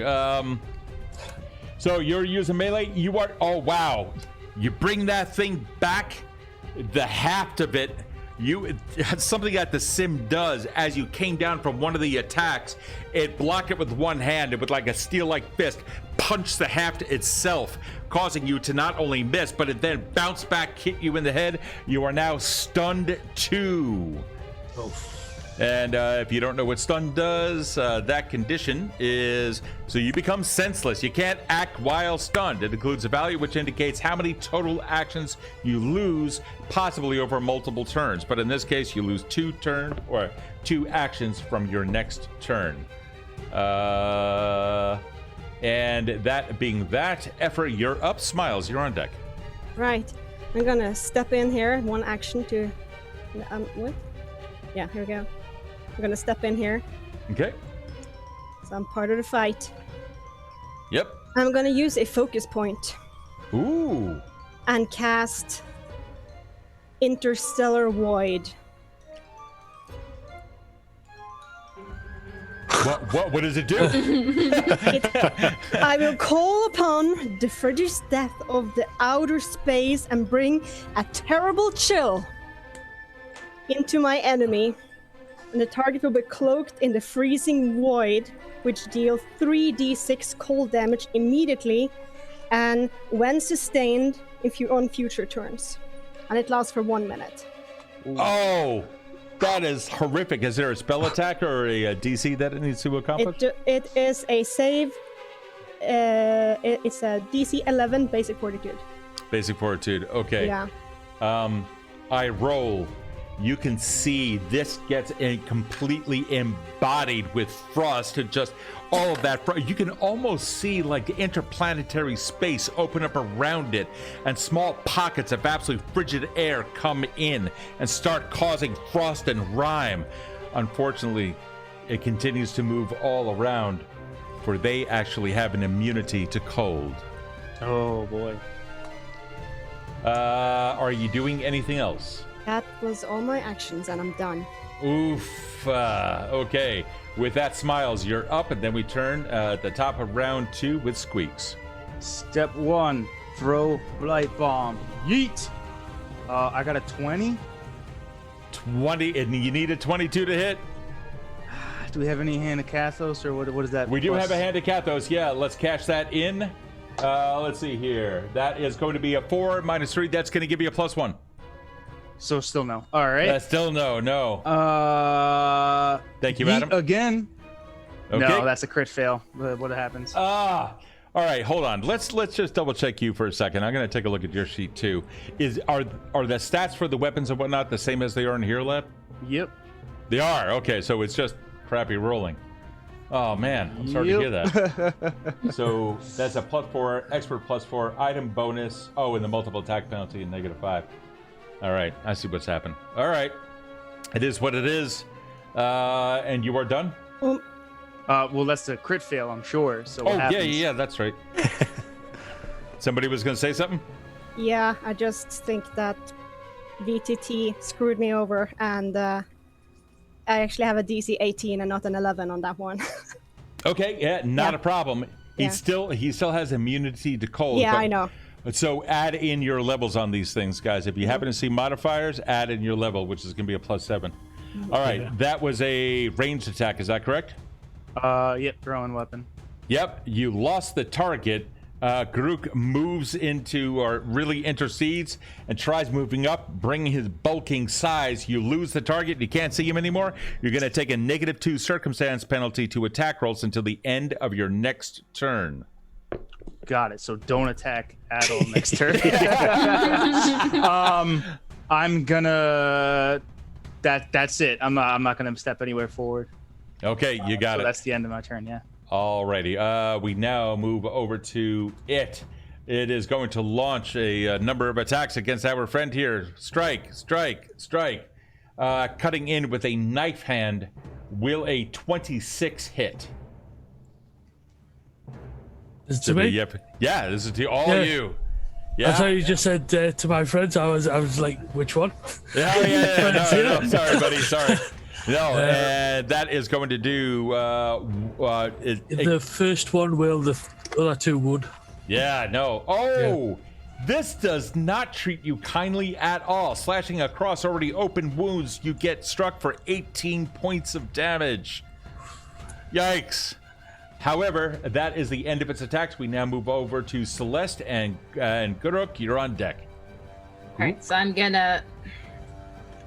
Scooting back behind it seems like a bad idea. All right, I'm just gonna unload another shot into it. Okay, go ahead. Let's see what you got. Please don't fail me, shot. Nope. Why did it close?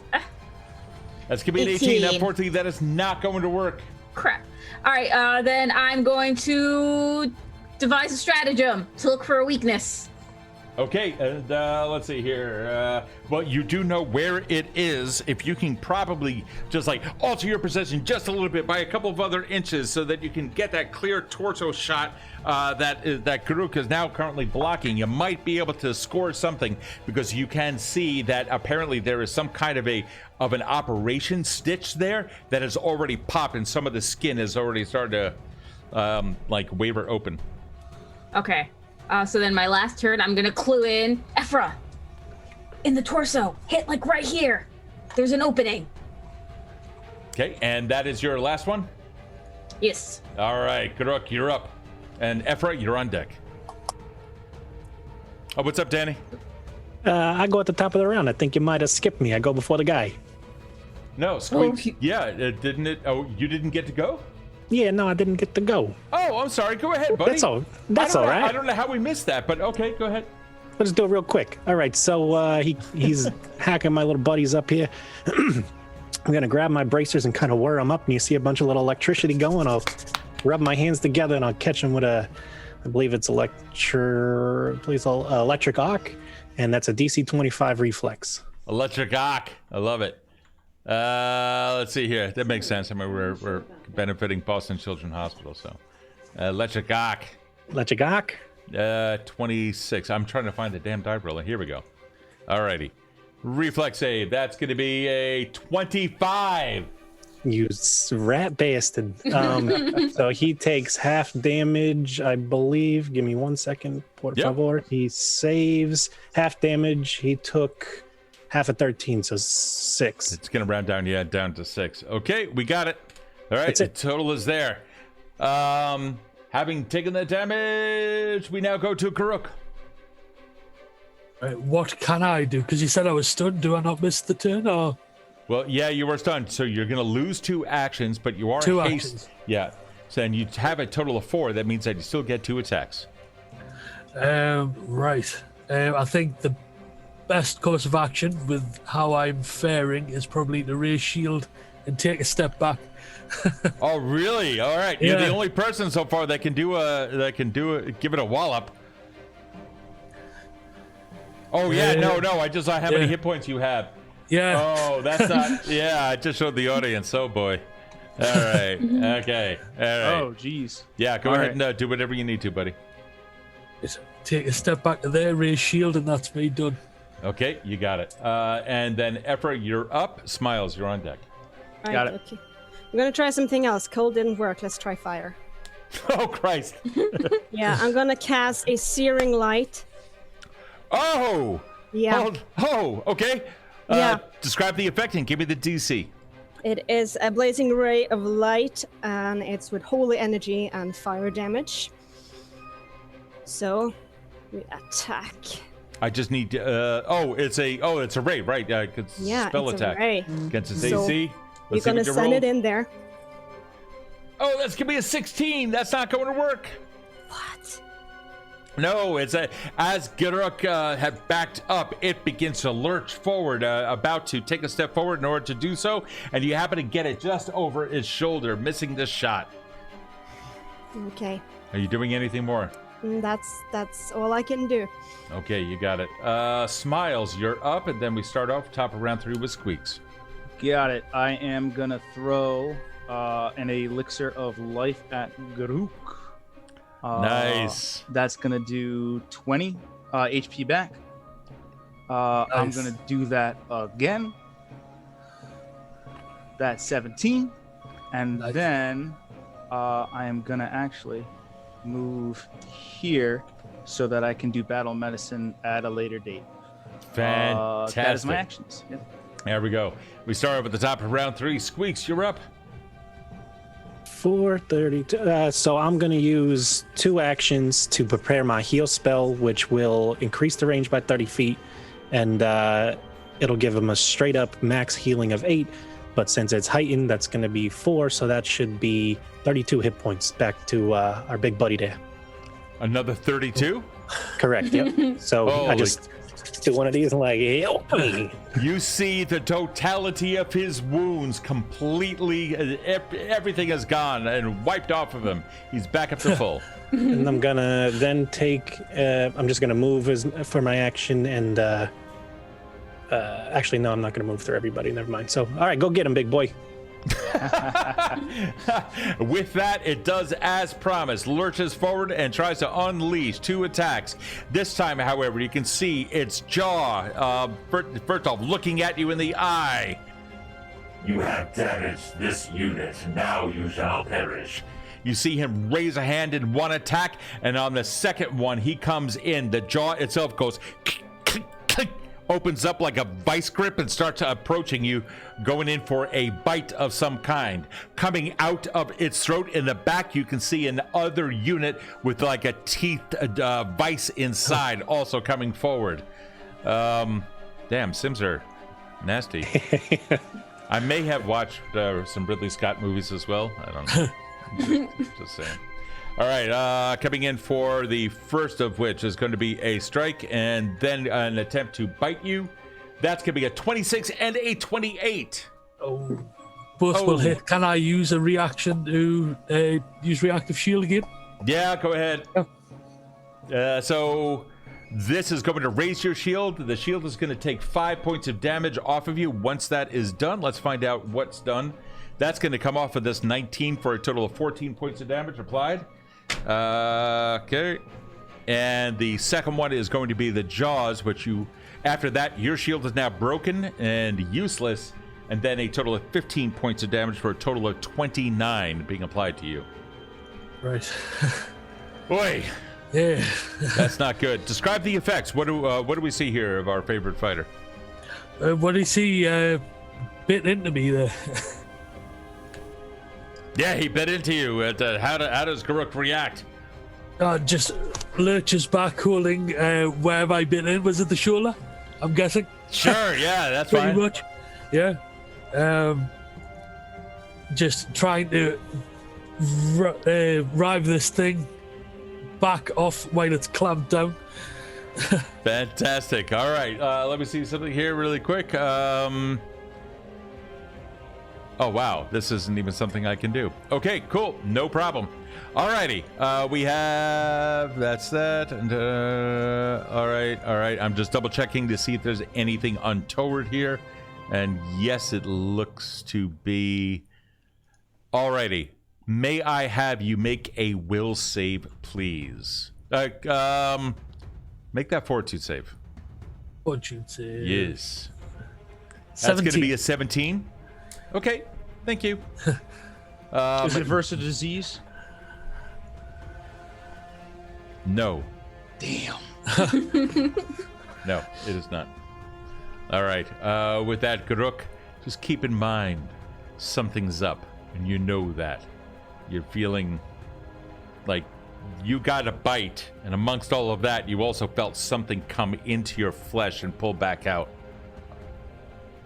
Going to, let's see, who's next here. It's going to be Celeste. You are up. All right. Is its mouth still open? Kinda? Is it still trying to close? Yeah, it's just now closing. After he bit, it's out. All right. I'm What do gonna you got? try and shoot it in the eyeball. Oh, dude, that's gonna be a. All right, I'm gonna add 6 to its AC. You're gonna need a 28 to do that. Are you sure? No, I will just shoot at it. Okay, all right. I'll much aim better. for where. So I'm trying to aim for that spot, like that opening that I saw in his chest. If You're I gonna can. go for that. That's Yeah. gonna add a 4 to it, so I'll make it a 26. Screw it! It's not like I hit anything else. All right. Yeah, I'll tell you what. If you get a 20, let's see. Nope. Oh, you will- got a 14. I will use a hero point. All right. Oh, go ahead. Go ahead. No! You rolled a 1. So, man, these random, I'm going to start letting you guys just use dice. All right, let's see what we have here. That is range. You take a -1. Oh, God. You have missed so many times, you become insecure. You take a -1 circumstance penalty to attack rolls until you score a critical hit. Yo, it's all right. I feel like we're all feeling a little insecure about this. Oh, man. Foundry wants us dead. Yeah. That is just so wrong on so many levels. Gamers are insecure anyway. Why you gotta do that, man? I feel called out. Alrighty. Let's see. Where are we? Okay. Well, that was that. Do you want to take any other actions? No, I'm gonna throw my crossbow to the ground. Correct. You're up. Oh, God. Right. I'm still stunned, aren't I? No, that's it. That's it. No, it was that's for it, I'm good. actions. You had 4 actions. You were only stunned for 2 of those 4. All right, That's I why thought it you was have to 2 take- turns. Nope, Sorry. nope, you're good. Right, so I have no shield with me now, so I can't Correct. do anything with that. I'll take 2 strikes at it with my axe. Yep. Let's see what you got. A 19 and a 19. Unfortunately, neither of them are No. going to hit, but yeah, at least it wasn't a fumble. Ephra, you're up, and Smiles, you're on deck. I just got some information by our rules people. What's up? That my character might have been not calculated right. That my spell attack should be 15 or DC should be 25 and not 8 and I'm 18. sorry. Are you adding? Okay, hold on. Where are you? All right, let's take a look here. What are you referring to? My spell DC is on my character sheet shows 18 and my attack is 8. But I was told it should be 25 DC and 15 attack. Okay, so you have your spell ability. What is your spell? Oh, because you didn't choose your spell ability, your stat. What is your spell abilities based on? Divine. Okay, I'm sorry. Strength, Dex, Constitution. Well, it's obviously not Strength, Dex, or Con. Intelligence, Wisdom, or Charisma for you. Charisma. Okay, yeah, that wasn't added in. That's Oh. why. So there you go. So it's actually a +8 spell attack and an 18 spell DC is what you have. Yeah, but it should be way higher because me and her should be on par. And I'm 15 and 25. Oh, Yeah. okay. Hold on here. You have focus hear all spells that. also that you are currently untrained in. All right. There's a couple things here on your sheet that weren't added in here. You're saying charisma? Okay, that's that. Let me see something here really quick. All right. So there are some issues here. One moment, my friends. I'm sorry about this. I thought I had my character down. No. It's okay. Yeah. I see it. Hold on. I think I got it. Here we go. 1 second. I'm going to reload this. I think I know what happened. Oh. Okay. Everyone take a look at your character sheets. Oh yeah, we're back in. Yep, AC's 23. Yep, 12, 4, 8. Yep. I found out what happened here. All right. Mira. Oh. Now we're talking? Now we're talking? Yeah, now we're talking. All Is right. it- Goody. Okay, is it my turn? It is now. No, it is. Oh, it is. Yeah, it's Ephra's It turn. is my turn. Yep. All right. Well, how about you try that searing light one more time? Okay. Yeah. Let's see what you can do with a plus Yeah. 15 spell attack. Yeah, let's see what we can do now. There we go. What about a 33? 33 absolutely will hit. Oh, now we're talking. All right. Now we're talking. And how about some 18 damage of Yeah. fire? Oh my God. Yeah, fire. That will do it. Yeah, that's 100%. it like focuses its eyes to you. You can see like one red eye starting to blink a little bit. Ouch. Let's see. That's a total of 18 points of damage that you've done to it. Yes. Okay. Yeah, you see some of the flesh beginning to melt off of its body. Ephra, are you done? I am done. Smiles, you're up, and then we start top round 4 with Squeaks. Cool. Hopefully this will help you guys. I'm gonna risk everything because I'm not touching this thing without flanking it. So I'm gonna try to get into a flank position. Does Does he have an attack of opportunity? No, he does not. Sweet.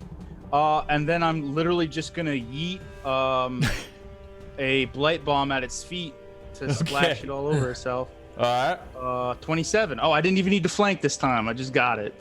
Yo, you got it. So damage. Oh, almost rolled damage for crossbow. 11, 12, 13 damage because it's supposed to be +4 at the end. And then he will take, and I'll make a note of this for myself. He'll take damage over time every time it's my turn. Okay. However, let's see here. What is the? Oh, it's poison, it's poison. which he might be immune or protected against. That's what I'm going to double check. But actually, we're going to have to find out as it does its thing, right? Yeah. Okay, cool. Alrighty. With that, are you done with your action? I do have one action left, and with Okay. it, I will stab at it. Ooh. Oh, actually, no, I wouldn't be able to because I'd have to pull out the knife. So I will just do a quick bomb because that's actually one action, and I will do it again. That's a 12. That's gonna be 12 damage to it, or that's gonna be a 12 to hit. Unfortunately, that's gonna be a critical fail. Well, wait, what's it when it's flanked? What's its AC? Oh, hold on. I actually have to look that up really quick. So flanking, I know it used to be a +2 to the people. Okay, flanking. When you and an ally are flanking a foe, blah, blah, blah, a creature is flat-footed, gaining a -2 circumstance penalty to its AC to creatures that are flanking it. So Pathfinder 1E, you just got a +2. In this case, it now has a -2 to its, whatchamacallit. It's also flat-footed, so if anybody here has the ability to do precision damage against it, now would be the time because it is flat-footed. So its AC drops down to a 20, which means it is no longer a critical fail. All right, that's cool. Then that is the end of my turn, and I will subtract my bombs. You got it. Top of round 4, Squeaks. You're up, and then it goes. I'm gonna wind up my braces again. You. And it's gonna be 25 reflex again with electric damage. You got it. 25 reflex. Let's see if it saves. 24. It rolls a 24. It fails. 15 electric damage. A total of 15 damage to that. Okie dokie. There That's is it. a sizzling sound as it racks through its body, causing some of its circuits to short circuit. Excellent. Even better.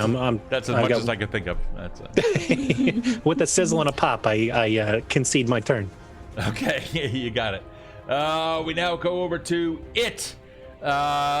Taking a step over here, abdicating one of its actions, going to turn around and going to attack viciously against the gnome, and then attack again at the gnome with its hand. A 29 and a 23.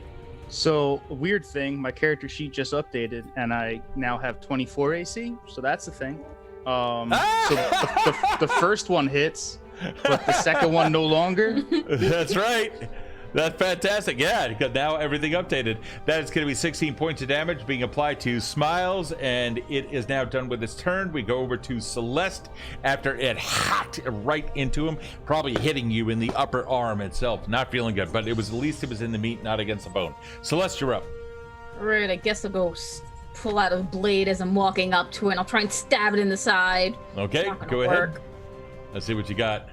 25. That hits. All right, now you guys are doing stuff. This is awesome. Yeah. Yay! This is freaking awesome. I was like, something's gotta be wrong. Something's up. Yeah. Now, Yeah. well, now I know that I can see. There's a neat little feature here within Foundry. If you have a monster in here or something, you can make it elite or weak, which is going to increase or decrease its level. I had to decrease the level and then lower the AC. So now I can pop these fuckers after you kill it.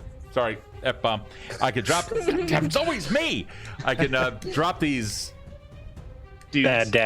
Bad daddies. down or bring them back up a level. Anyway, all right, go ahead. What'd you roll to? So, 6 I see. damage.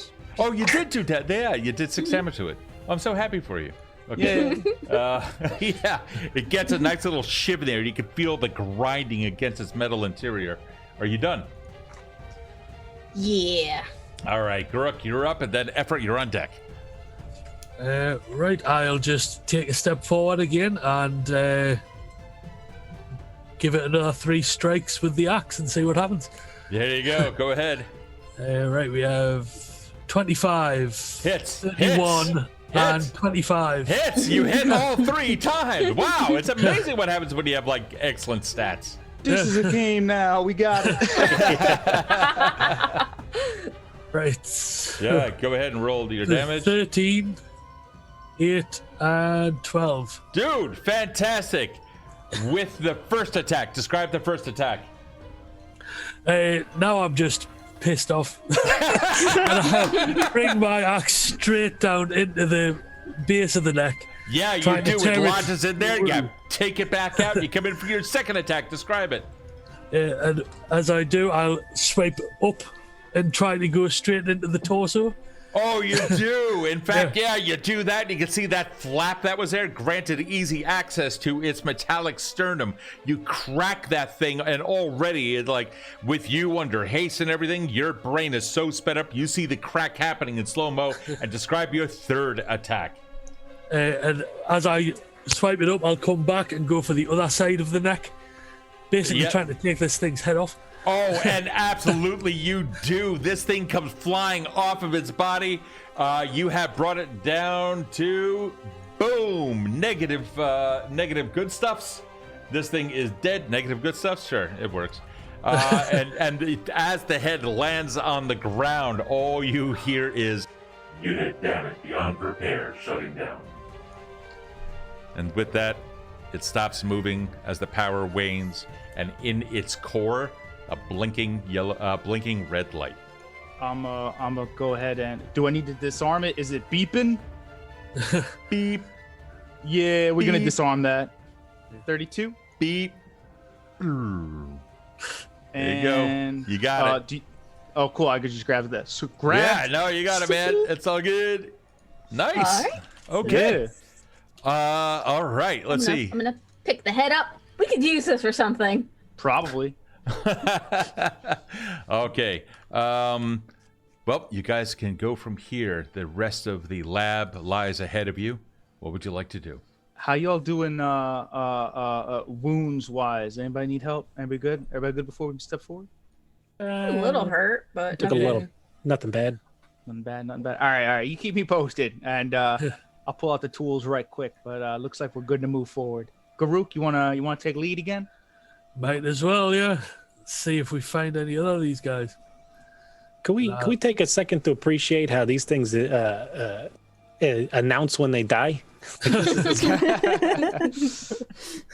This is fantastic. Yo, as long as we don't find one that can lie to us, we might be all right. Touche. Right. All right. From do what you I got? can see, we have 4 doors in front of us and 2 corridors. Oh Jesus. That's a lot of options. Yeah. Which right, way you do got- we want to go? You guys want to do this the fun way or the safe way? The fun way is we all stand in front of a door and open it at the same time. The Well, safe way is we choose a door and go together. the 2 doors behind us are for the offices. That's true. Yeah, That's we true. saw those. So the 2 in front. Yeah.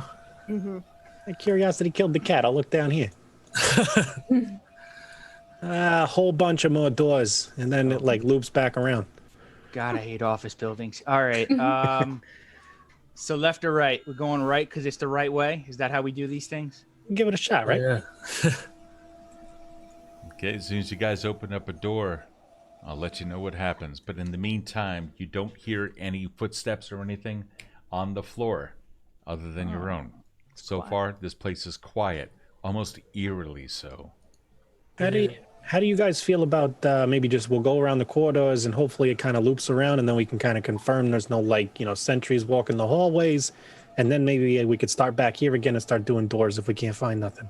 Yeah, I mean that sounds good. We check our options and then we make a choice. So let's check our options. That sounds good. I'll move up to the next set of doors. And I will just keep an eye out for anything that might be of interest on our way Okay. back around.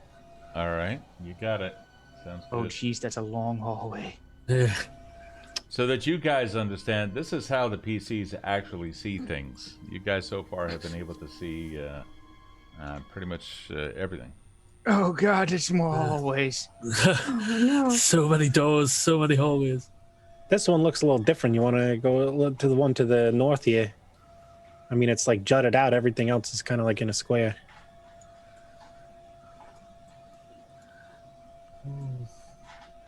Are we going for the Nothing down northern, that hallway. the northernmost door? Are we going for it? It looks special. Is it the Yeah. shiniest door? Does it have a lot of little bling on that door?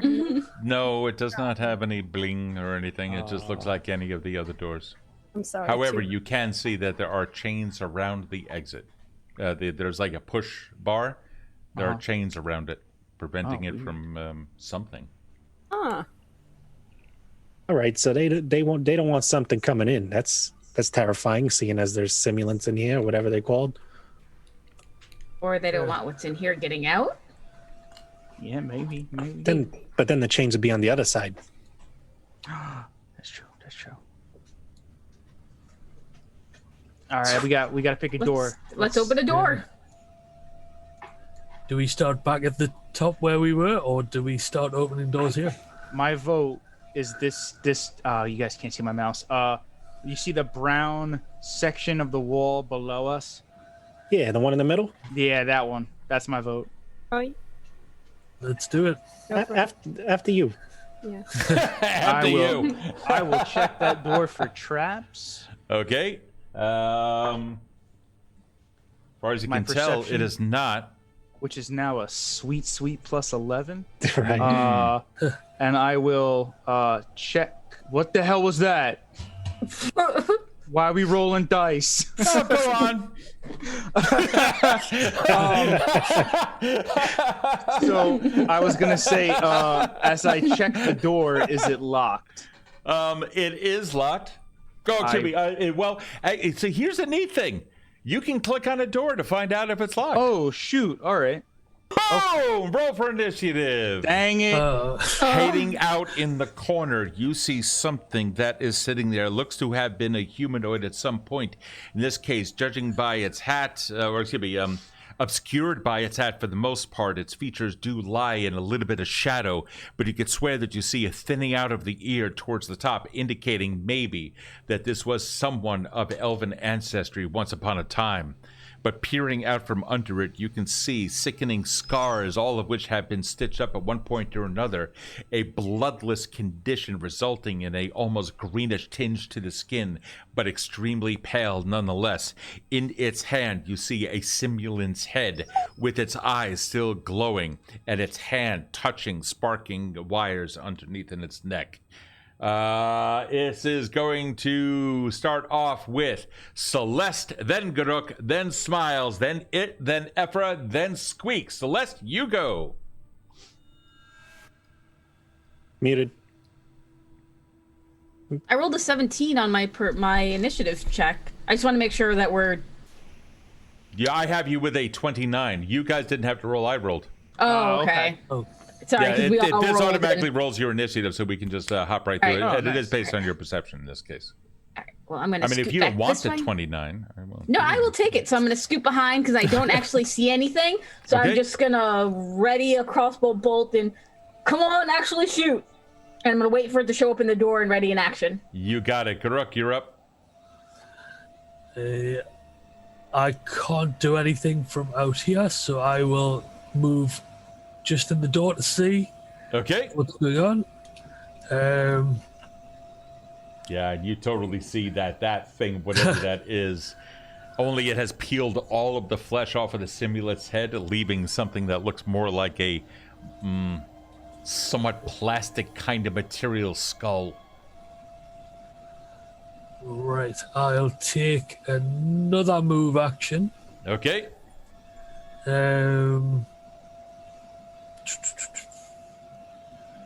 Is that right? Yes. Yeah.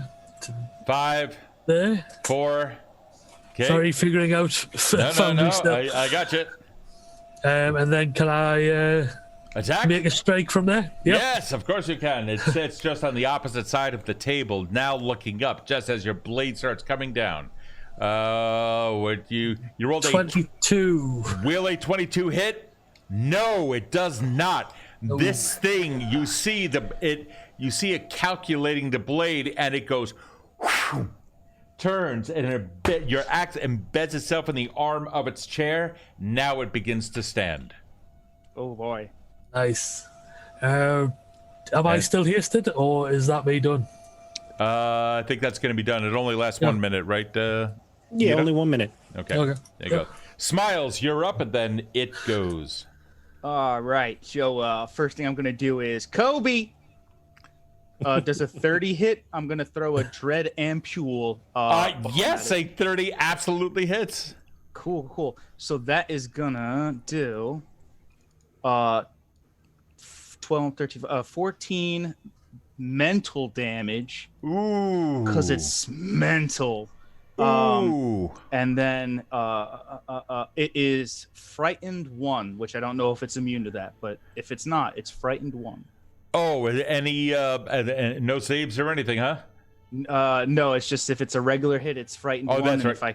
if I crit, it's frightened 2. That is fantastic. This thing now takes some damage, and it is now frightened 2. Ooh, nice. Okay. As far as you can tell, you say, "Wah!" and then it backs up into the corner as if to try climbing up the walls itself. Nice. That's weird. So my first strike is plus 16, and then my second strike is minus 5, and then minus 10. But Yeah. that can't be right, can it? Yeah, sure. that's- your yep. second attack is a Wow. -5, your third attack is a -10. Got it. All right. Yeah. Are Let's you go. done? Let's go for it. I'm gonna pick up a blight bomb. Let's see if I can. 19? No. 19 won't hit, but Dang it's it. not a critical fail.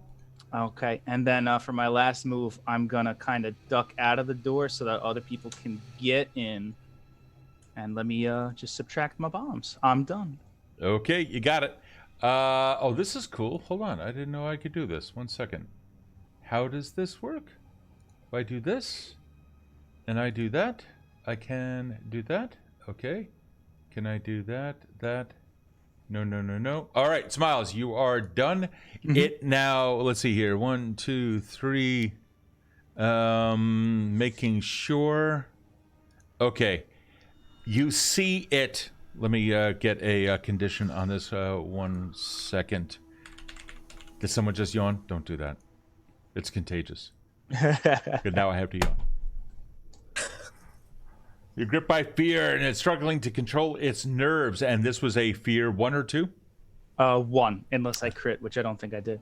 A fear 1. Okay, so it's going to receive. All right, so that's a -1 to all of its checks and DCs.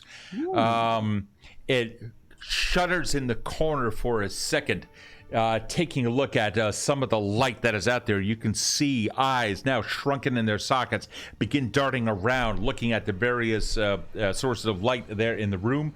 Remember, this is supposed to be a fairly dark place. I mean, it's really supposed to be more like this. So this thing is like shuddering. It's not having any kind of time. However, or not having any kind of a good time. It reaches out for a swipe with a hand as it starts coming towards you, Karuk. It's going to take a let's see here. It's going to take 3 swipes at you. However, it's at a -1. So will a 25 hit you? And it's AC I'm looking at, isn't it? Yep. Nope. 25 No will hits. not hit you. And for its third attack, it also got a critical fail. So finally, this thing does. Wow. As it hit, who near you has a torch of any kind or a flashlight? Which of you have that? I have a torch in my bag. Celeste does. So some of that. But who has one lit? Oh, I didn't think we lit him because the guy was like, "Yo, don't light these in here." Yeah. No, I mean like flashlights or. Oh no, that's right, because you don't have any. So it really is kind of dark for you guys. Okay. And All I right. have dark vision and blue light vision. So Oh, you Same. all do? I do. Yeah. I do. Okay, if you happen to have dark vision, then you are totally fine. If you happen to have low light vision, it's not going to do you any good because, it's kind of like small little blinking lights may be able to assist. Either way, this thing tried to attack. It ended up tumbling the table and falls over prone as well, ending its turn. It is now in a flat-footed state, reducing its AC by 2. Ephra, you're up, Squeaks, and you follow. All right, so just to make things a little bit easier for everybody, I'm gonna send in some dancing lights there. Nice. Oh, God. Yeah. Okay. It How is, many lights are there? 5. There are a is total it of 5 4? lights? I think it's 4. 4? Yeah. I think it is 4, actually. Yeah, it is 4. Yeah. It's 4. There's Yeah. a Star Trek reference in there somewhere. One. Somewhere in there. Most likely. It is. 2. It is 3. levitation technology. Yeah, exactly. Yeah. These things are around. Okay, cool. With that, the darkness illuminates just a little bit. Let's see something here really quick. Should be able to. Nope. Anyway, all right. Dancing lights are now in there. Are you doing anything more? I'm gonna step a little bit closer to the door so I have some better view. Okay, and that's it. Yeah, actually, I'm gonna get inside. Just inside. Ta-da! Done. Okay, Squeaks, you're up. I don't like how this guy is looking, so I'm gonna get a little weird again, and I'm gonna cast some magic, and I'm gonna cast slow on him. That's gonna be a DC 25, but it doesn't tell me what against what save. It just says DC 25. What's the spell? Slow. Let me check Slow? on just Pathfinder 2E slow. The third level spell? Yeah. Fortitude. 40. Yeah, so in here lab for some reason it doesn't tell you. But yes, 25 fortitude. Okay, it rolls and it gets a 22. Ooh, sucks to suck, loser. So he's going to be slowed for 1 minute. Alrighty, that sounds good. Wow, yeah. Okay, you got it. And so he's going to be, let's see, 1, 2, 3. I'm moving. Reduce the number of actions he can regain. Okay, cool. So he can only take 2 turns. Yep. Or 2. Yep. Alrighty. And I moved up behind buddy Garuk here. Okay, and you're done? Yeah, that's it. All right, top of round 2, we start off with Celeste and then Garuk. All right, now that there's light and I can see better, I'm gonna scurry in and I'm gonna take a shot at it. All right, go ahead. 21. That is not going to hit, unfortunately. I'm insecure again. Yeah. No. Remember, you remain insecure until you get a crit. I know. Oh, oh God, it's killing me. Are you doing anything more? No, I suck at shooting. Oh. Garuk, you're up. I'll take another 3 strikes at it. Okay. 20, 18, and 24. 2018 are not going to hit, even though it has a -2, but the 28 will. 24. Sorry, the 24 will. Yeah. Cool. And... You're using Scorpion Whip? Yes, I am. Okay. Shall I just roll the damage for that and let it be and fix it next turn? Yeah, roll the damage. Well, it's we'll take it. That's fine. Yeah. So you do. Wow, you did 24 points of damage with the Scorpion Whip. No, that was that was the roll. Yeah. Oh no, go roll with the proper weapon. I'll roll with the proper weapon. Okay. Sorry. Hold on. Yeah, you keep rolling Scorpion Whip. There you 29, go. 17, and 13. Okay, well the first 2 did not hit. So the 24 did though. So you were good. So we're gonna say it was the 29. I'm sorry. Whoa, I'm a little bit confused what just happened here. All right, so the 29 hits. The other 2 do not. Fortunately, you do not crit fail because it's in a prone state. So you're okay there. Roll the damage for one of them. There we 9. go. Yeah. Okay. Sorry about that. I would confuse it. Okay, that Me too, is. it's okay. Yeah, sorry about that. Hold on. We've been going for about 8 hours. It's not I know, and we're about to take a break in just a little bit as soon as you let this guy go down. So hold on for 1 second. I'm going to increase the light here so I can see what the hell's going on. You then apply, or I'm going to try to apply the damage. Oh, I'm in the wrong mode. Here we go. Yeah, there's a hissing sound. And this thing, when it finally speaks, it's eerie as hell. There's something wrong with that.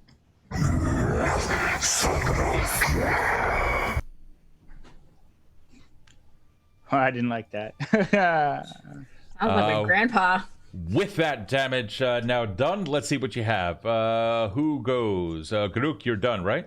Yep. Smiles, you're up, and then it goes.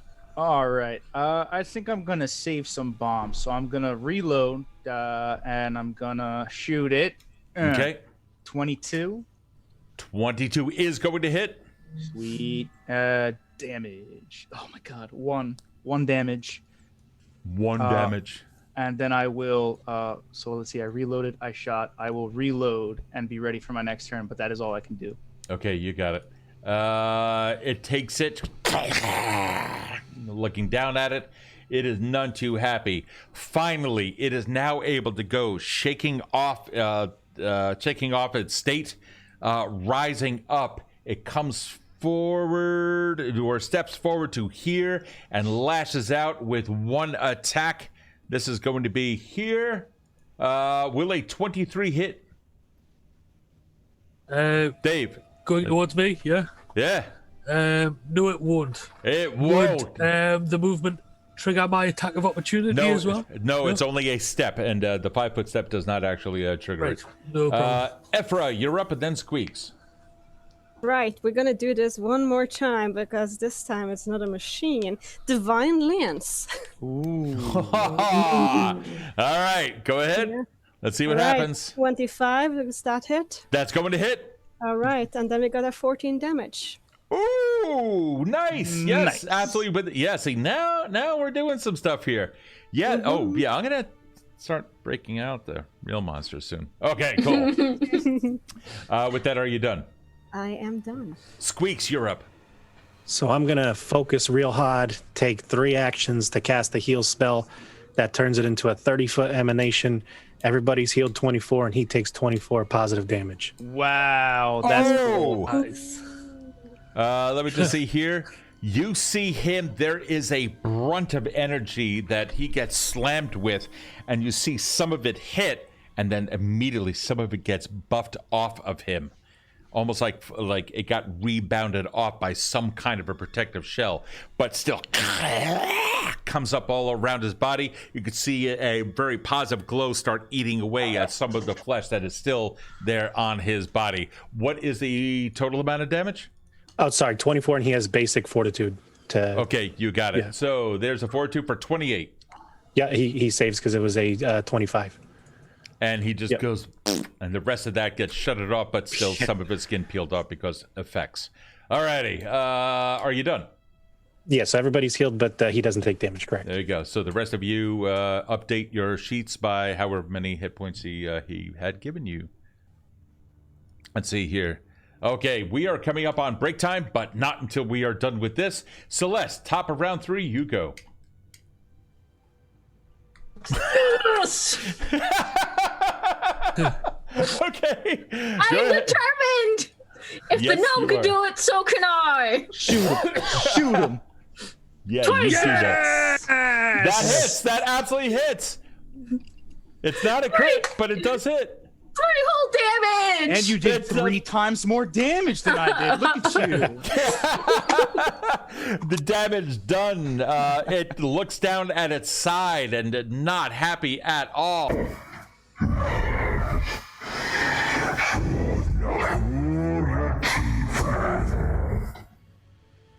I don't like that. With that, we move over. Unless you're, or do you want to take any other actions? That wasn't like draconic or undercommon or anything like that, was it? What languages do you speak? Common, draconic, elven, goblin, orcish, and undercommon. Yes, you recognize it as kind of an elvish tongue, but it is freaking ancient. Like us listening to Old English. Therefore, may I have an intelligence check from you? Yes, you can. Skills. Where's my intelligence? As My in- intelligence is in character. As a Sadrat eel, do I have any knowledge about this? Do you speak Elven? I do. Yep, you can also do that as well. Is a 15. Difficult. No, not really helping. What's your intelligence check, Ephra? Let's do this in Hero Lab. I don't know where to roll it in there. So I An got intelligence check if you speak Elven. Is that what we're doing? 5. If you speak Elven, then you can make an intelligence check. Yes. Oh, shoot. Yeah, I'm on that. I rolled a 2, so we got a 5. I have no Unfortunately, idea. no. You recognize the word tiefling, but that's Yeah. about it, unfortunately. Anyone else? How do you roll it? Oh, you can just click on the ability score name itself. That There you work? go. Oh, I got an 11. Which 11. Yeah, unfortunately, that's not going to work. Nope. Kind of difficult. This one, you'd have to be like a master at it in order to be able to get up there. I think it's a EM, right? Yeah, expert and then master. Something like that that. sounds right. Okay. Well, either way, it's Keep the your third one. secrets. Okay. He old. Celeste, you are done with your stuff, right? Yep, just reloading another bolt and Garuk, you're up. I'll do the same as last time. Take another 3 swipes at it with the axe and see Go what ahead. happens. Yeah. 1, 2, 3. Oh! 20. Excuse me. A little bit more than that. We got a 33, which is going to hit. It got a 32 with a nat 20. That's going to hit. And then a 23, which unfortunately is going to miss with its AC now back up to what it was. Please roll damage. Well, actually, roll it once because we have to see if... Oh. Here we go. With a critical hit, that is... You're using a slashing weapon, right? Yes, yeah. Triple damage. You go straight from here all the way down. Your blade goes from chops to groin. Triple damage. Crit effect. The target must succeed at a fortitude save or die. That is fantastic. Nice. A fortitude save. I'm going to set this fortitude save at a 20. Well, actually, hold on. What was the attack there? The attack here was a 32. I'm going to set the fortitude save at a 32. Here we go. He rolls a 30. He got a 20. He got a nat 20, which... Oh, hold up. Can our saving throws... Oh, I don't know if you automatically succeed if you roll a 20 now. It's a good question. It moves it up by 1 step. So if it was a fail, it'd be a success. That's If it was right. Yeah. Okay, so it moves it up by 1 step. Therefore... hold on. So that would have been a failure, so it moves it to a success. Oh, he succeeds. That would have been, I have never pulled this card before. Holy crap, that was recount. However, you still do triple damage. So let's take a look at what you had on that. That was an 8 on that one, so... No. Yeah, that was no, because you hit the first one was a 33. The second one was a 32, which was the crit because of the nat 20. You get a card for that one. So you rolled an 8 for the first attack. That goes here. It's the 11 that gets the triple for a total of 33. That's going to be 1, 2, 3 points of damage applied to it. Oh, this is not good. Not good at all. Well, at least for it. Back in the Great Wars, you filthy orc. Oh. I think it likes me. This guy's talking straight trash, yo. With that, Grook, you're done. Smiles, you're up, and then it goes. Can All it right. stay alive? Since it's decided to talk straight trash, I'm gonna toss my last blight bomb at it. Streak. 20 and 22. 22 is not going to hit in this case. Right. Anything more? Yeah, I'm gonna shoot at it because I already reloaded my crossbow, so I might as well. No, that's a miss as well, and then I'll reload and call it a night. Okay, you got it. It now goes. Begins positioning itself, wavering back and forth, trying to determine the best way that it can do damage. 1, 2, 3. Launching off 3 attacks. Oh! Oh my god! Number 1, will a 24 hit? Dave. Mate, no, it won't. Okay. And then it attacks 2 more times, rolling a 1 both times. Holy crap. Loser. Wow, we are getting like fumbles all over the place. Coming out, the very first one. Hold on, I drew him out in this fashion. So this is the first one. On the first attack, which was a 15, that was a plus 19, minus 5. Oh man, that is just disgusting. Unless it succeeds at a reflex saving throw, the target gains possession of your weapon It's not using any, therefore I'm going to disqualify that. I'm going to pull one out, another one. Flatfoot until the end of the turn. So his AC is back up to back down by 22. You are slowed by 1 until the next of his turn due to decision paralysis. It's like, I don't know. Maybe I should just backhand you. Slowed 1. Okay, well, then he loses an action if he manages to survive this turn. Let's see. That is a 24, but a 24 is not going to hit you, is it? Dave, right? Nope. Okay. No, it won't. No. Ephra, you're up, and then Squeaks, you go. Well, the Divine Lance worked so well, we're gonna do it again. Oh my god. Yeah. Fantastic. Roll 31 hit. 31. Kevin, that is not true. It's not only rolling really well for the robots. Look, it's a robot and it likes robots. That's all I'm saying. Fair, totally fair. Yes, your Divine Lance does hit. All right, 11 damage. The 11 damage. Describe the attack. It is the usual. It's a beam of light straight to you. Fantastic. As you summon it up and all the holy energies begin to come into you, whatever it is that is feeding you these things from the outside, it begins to hit it. And with a burst of energy, you see some of the flesh beginning to burn off as the righteousness of this lance comes through and pierces its frame.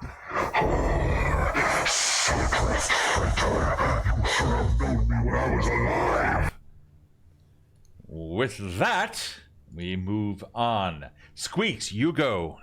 Boy, this guy just monologues like the guy at the door. I'm going to do the same thing. Wind up my bracers, electric charge him, DC 25 reflex. You got it, and that's going to be an 18. So he takes 14 more electric damage because he's got a big mouth.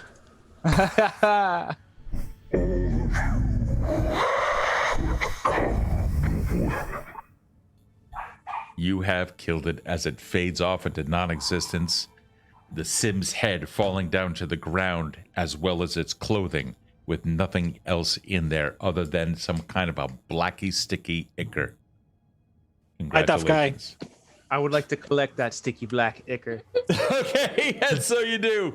And with that, we are going to take a quick 10-minute break. Wow, we are doing incredibly well. We now only have, 4 hours to go, if I'm not mistaken.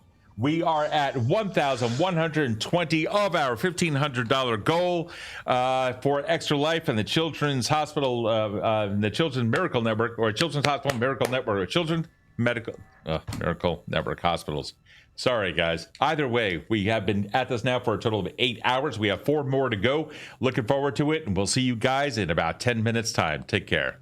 By the way, ignore the 30-minute counter. I'll adjust it.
And we are back. Hey, everyone. Just checking in with the players here really quick. So we have been gaming now for a total of 8 hours. How you guys holding up? Normally, my tabletop games don't last this long. How's everyone doing? Yo, I feel surprisingly good for being on this long. Yeah. Like really good. Seriously? Oh, man, that's awesome. Dan, how you holding up, buddy? Blue light glasses out now. I think we'll be all right. All right, cool deal. Wait a second. Are people's screens shifting around? Dan, weren't you? Oh, no. Captain was. See, it's me that's starting to get fried. Dave, how you holding up there, buddy? Absolutely fine. This is normal night for me, I think. Without the role play, I'm usually up this late. So, how are things doing on the Caffeinator Viking end of the stream? No more donations since the last one, so we are still sat at the same total for now. Okay, so we still have $1,120 out of our $1,500 goal. So here's a real question. How is it that Extra Life and the CMN hospitals, how are they impacted by COVID-19 in the year 2020? Well, of course, patient services is right now the greatest area of funding need. An estimated funding needs for the Children's Miracle Network hospitals now exceeds $820 million. Costs related to personal protective equipment, PPEs, have increased by 10%, a monthly cost of approximately $85 million for CMN hospitals. The CMN hospitals need $186 million to support telehealth services, personal protection equipment, and COVID-19 testing supplies. And of course, job and insurance losses are resulting in more need for charitable care, well beyond the $80 million covered by CMN hospital funds last year. So telemedicine and equipment are the greatest areas of new funding needs. Due to COVID-19, its revenue impact is 78% of hospitals are losing more than $7.5 million per month. A minimum reported total revenue losses for hospitals responding adds up to $5.7 billion. The average revenue loss is $67 million per hospital, with losses represent an average of 23% of the hospital's revenue. Losses representing an average 22% of hospitals' unrestricted fundraising. So in that, loss of revenue from elective or non-critical services is the greatest area of concern. But as we look ahead, with 67% of hospitals responding, indicated that they will not be able to meet their needs in the next year without increases in donations. And facilities and non-essential staff are at the greatest risk, followed by non-reimbursed patient programs such as child life and art therapy. 43% of hospital respondents are working on a COVID-19 vaccine. So while they are working, and part of this funds goes towards that, I wanted to also give you guys an idea as to how COVID-19 has impacted those of us who may not know anything about this. So CMN Hospitals now more than ever needs our support. And so thank you again for all of those that have donated. You guys have been absolutely amazing. Lady Dragon 01, hi, good to see you again. And thank you so much for hosting us. Pixie, thank you again. Thank you, Jamar. You're awesome. And for everyone else here who has been contributing not only to the charity, but also to our play, because your energy provides us with energy. And you guys are absolutely fantastic. All right, so we have yet another raffle here. We are now going to pick it. As usual, I give everyone 10 seconds. There is going to be a link over here in the Who's and What's in the chat in just a moment. If we can have that. Did we just... Laurel has donated yet another $50. What? Laurel, you are amazing again. $1,170 heading towards the $1,500. Laurel, honey, oh my God. You're making kids' lives possible. Thank you. Thank you very much. If you want to take part in the raffle, it's right over here. Click on that link for gleam.io. If you are currently signed in under Twitch, which you should be, then you'll be able to get in there and be able to become a part of this. I'm now going to begin drawing the winners. Let's see what we have here. As usual, I always have a 10-second countdown, but this time, may I please have a drum roll? It sounds like more like a cauldron boiling. Just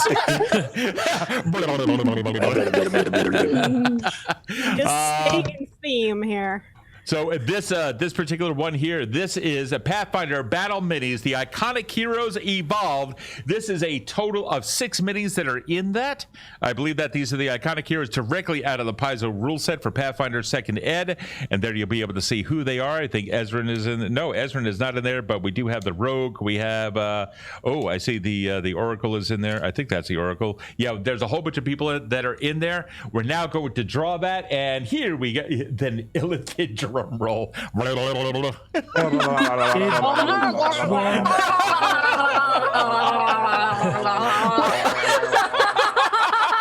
long we supposed to keep doing this?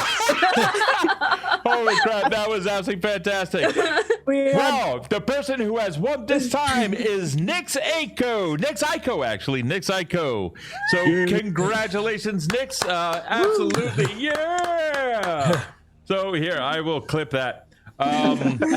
Nix, if you are here, let us know if you are here to claim that prize. I don't want to leave you. I don't want to leave you. Nix, this is going to be the Pathfinder Battle Minis. Where are you, Nix? Nix. Please be here. Please be here. Hold on, let me see. Are they watching? Are they in caffeinated? Are they here? Calf, are they in yours? Nix? NYX? Don't see them in mine. It could have been an entry from mine, though. I don't know. I don't see them here anymore. Oh, noes. Oh, noes. Oh, they were on Calf's side. Calf, they're not there anymore? Not as far as I can see, no. Give him that sweet 10 count. Come on, Nix. All right, well, I'll tell you what. Maya is saying that we should just write them, so then fine, we will just write them. Okay, we're going to write them. Hopefully, we will get something. However, the list does say they're still there, but they could be lurking. I don't know. Yeah, they lurking. Oh, are they currently lurking? Okay, oh, all right. No. They have responded to that, yes? Yes. All right. Fantastic. Nick Psycho, congratulations. You just received the Pathfinder Battle Minis, the Iconic Hero Series, or the Iconic Heroes that Evolved. There's a total of 6 minis in there. We're going to get those shipped out to you. All of these are going to take just a little bit of time to process because they literally are coming from all over the world. So please do give this up to 7 to 10 business days for you guys to receive all of this. In many cases, it's going to be much shorter. So let's end, of course, if it's crossing international boundaries, then who knows how long things are going to take with various tariffs and all sorts of stuff going on. But again, congratulations to our heroes so far: Jupiter, Malice, Life's About Joy, and now Nick Psycho. So congrats. Yay. This is fantastic. All right, we still have one more to go. Excuse me, 1, 2, 3, 4. Is this it? Are we coming down to the last one, the 5th one? Yep. And that one is going to go off. Oh, that's you're semi-obsessed with minis. This last one is going to be the big one. This is going to be a full set, a 7-piece set of the very same dice that I use. I absolutely love these things. Solid dice. They have a good weight to them. They drop well. They don't roll forever, despite the rounded corners. Highly recommend them. Right here, the Titan dice, the Nick set from Wiz Dice, along with the custom wooden dice tray branded with Evindale, complete with hey Laurel, is this a washable insert, in case I spill my Mountain Dew on it? I'm kind of curious. I'm asking for a friend. It is reversible, by the way, so that's a thing. Yeah, and then you even have that in case you want to take that out and you want that true rolling sound. You'll be able to get that right here. She did an absolutely fantastic job creating the inserts for that. And once again, that is 12 inches all the way across, so it's a nice big die that you can even lay out for your entire game table. You totally can't miss it. You can't miss it if you roll on there. No, you can't. I have yet to have a single well, no, that's a lie, because sometimes I throw my dice hard and they just kind of pop out. But then again, if you get me on a pool table, it's like right out. So it also doubles as a cat bed. Yeah. It does. Yeah, totally. Yeah. These dice, see, this is my die thing. You could totally tell because I rip this thing up, I burn it, I kind of break the whole thing in.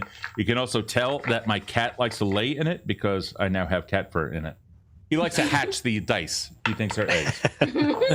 All righty. So, what's that? Yeah, no, it's also really good when we are out of this COVID situation and you gather around the table with your friends and play. You have a complete die roll place where everybody can roll and you can see it is great. Yeah, it's fantastic. It really is, and sturdy as hell, man. This thing is wood. It's like, hey, back in my day, everything was made out of twigs and bark. Is this one? Precious English. Is this one Is this one? We're gonna give this one away when we are done with the stream, like at midnight. Should we give it away at midnight in like 3 hours or 3.5 hours, or do we give it away at 10 o'clock? What do you think? I think this is going to be the grand finale of giveaways. It's the biggest one we have. All right, then I'll tell you what. How about we do it we'll do it when the game ends. Not when the game ends, yeah. Whenever that's you guys have been doing so good. All right, Deb says 10 p.m. Adam says 10 p.m. You're not even in this, Adam. Stay out of it.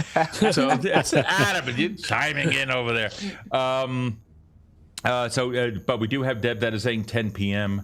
At the break or at midnight is asking Maya, are they available for purchase? So the dice absolutely are. Yeah, these are, I think, a $20 value from Wiz Dice, which, considering what they are, and they also come with this wooden box. Hold on. Do I have mine here? I have the wooden box somewhere. Oh, is it like a domino box where it holds dice instead of dominoes? You know what? I'll just show it to you. Hold on. I don't want to rip this open. So let me carefully open this up. There we go. Alrighty. So this is an example. You're going to get a previously untouched one. You're not going to receive this one. There's another identical one. So first off, these are the dice. They're actually kind of a smoky gray. Ooh. They have, for the past year, looked green to my foolish eyes. But no, they're actually kind of a dark gray with a gold inlay. Large numbers. Beautiful. And check out this box. Man, you just don't see this kind of stuff too much anymore. Except unless you go to like Wormwood or what have you. But check this out. So this is a solid wood box. Okay. Total construction. The whole thing just slides right open, and you get the dice in there. That's just a little bit of packing so they don't go shifting around. But yeah, Nice. this is like, I mean, this is wood. This thing is really cool. So you get the wood prizes next. All right, let me put this thing carefully back into its holder here. 10 would be possible for you. Midnight, not so much. Stupid work. No, I totally understand. That's right. It's people are still working. Everyone has to do what they have to do. Let me get the 20 back in there. Put this thing down. When this thing gets raffled, then it's not damaged, because I know me. I will probably eat it at some point. Okay. So, congratulations to all of our winners so far. We're going to hit this one up when the game ends, which is going to be closer to the 11:30 midnight mark. But if we happen to end the game a little bit earlier, let's see if we can also give it away at 10 so that everyone here is still involved. Maya is saying she's the one who, okay, giveaway list break at 10. Giveaway list break at 10.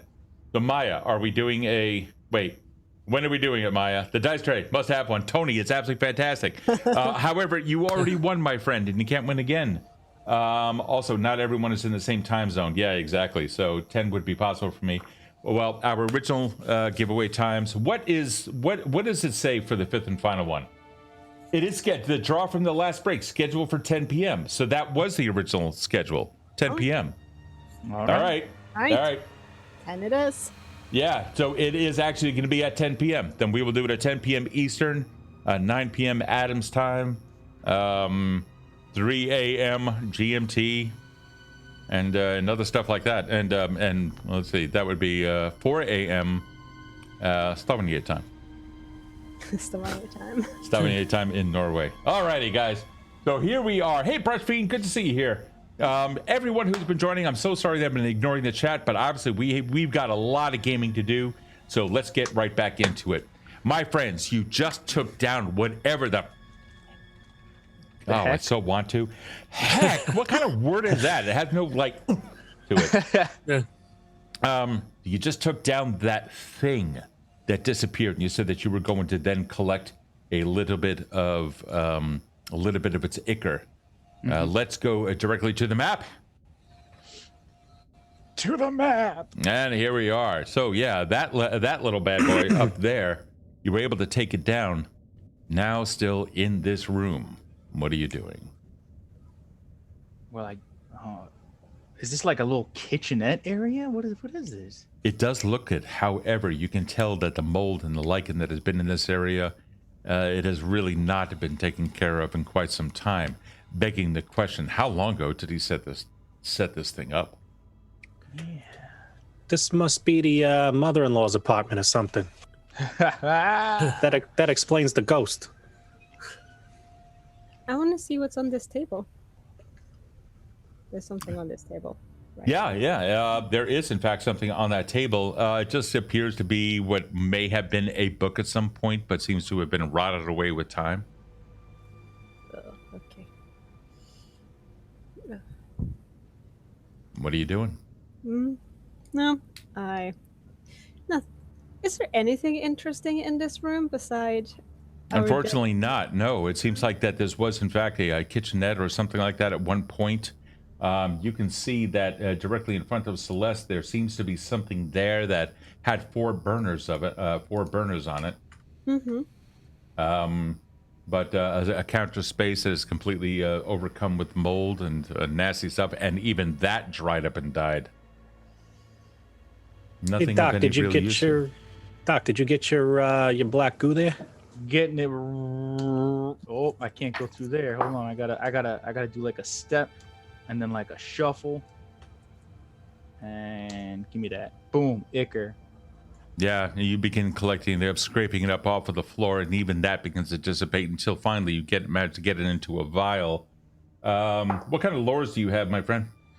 Ooh, I know for a fact that I have jungle lore, but I don't think that'll come in handy. May I have a religion check from you? Oh God, I don't think I got that. Yeah, that's untrained. That's okay. I'll take a recall knowledge. That's pretty good. 17 for no pluses. This had well, you didn't exactly understand everything it had spoken when it was speaking in foreign languages, and then it spoke in something akin to a modern language, referencing wars or saying the word tiefling amongst other undecipherable portions of the sentence.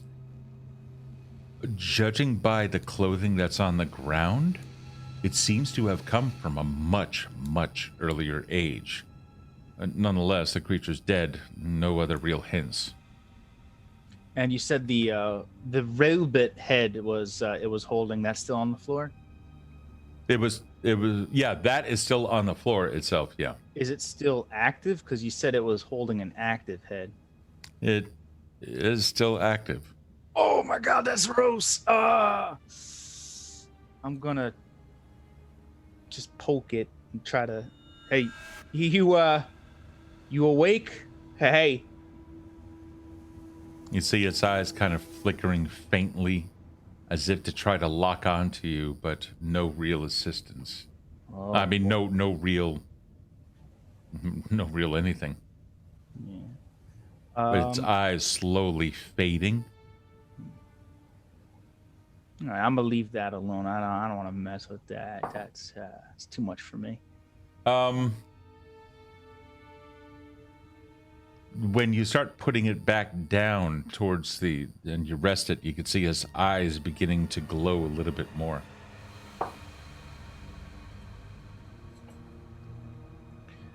Hey, Celeste, did we ever get one of these things eyeballs for your later use?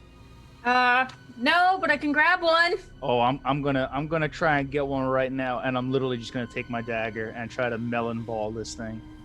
Do not do that. I'm sorry, you're gonna have to speak up. What did you say? Do not do that.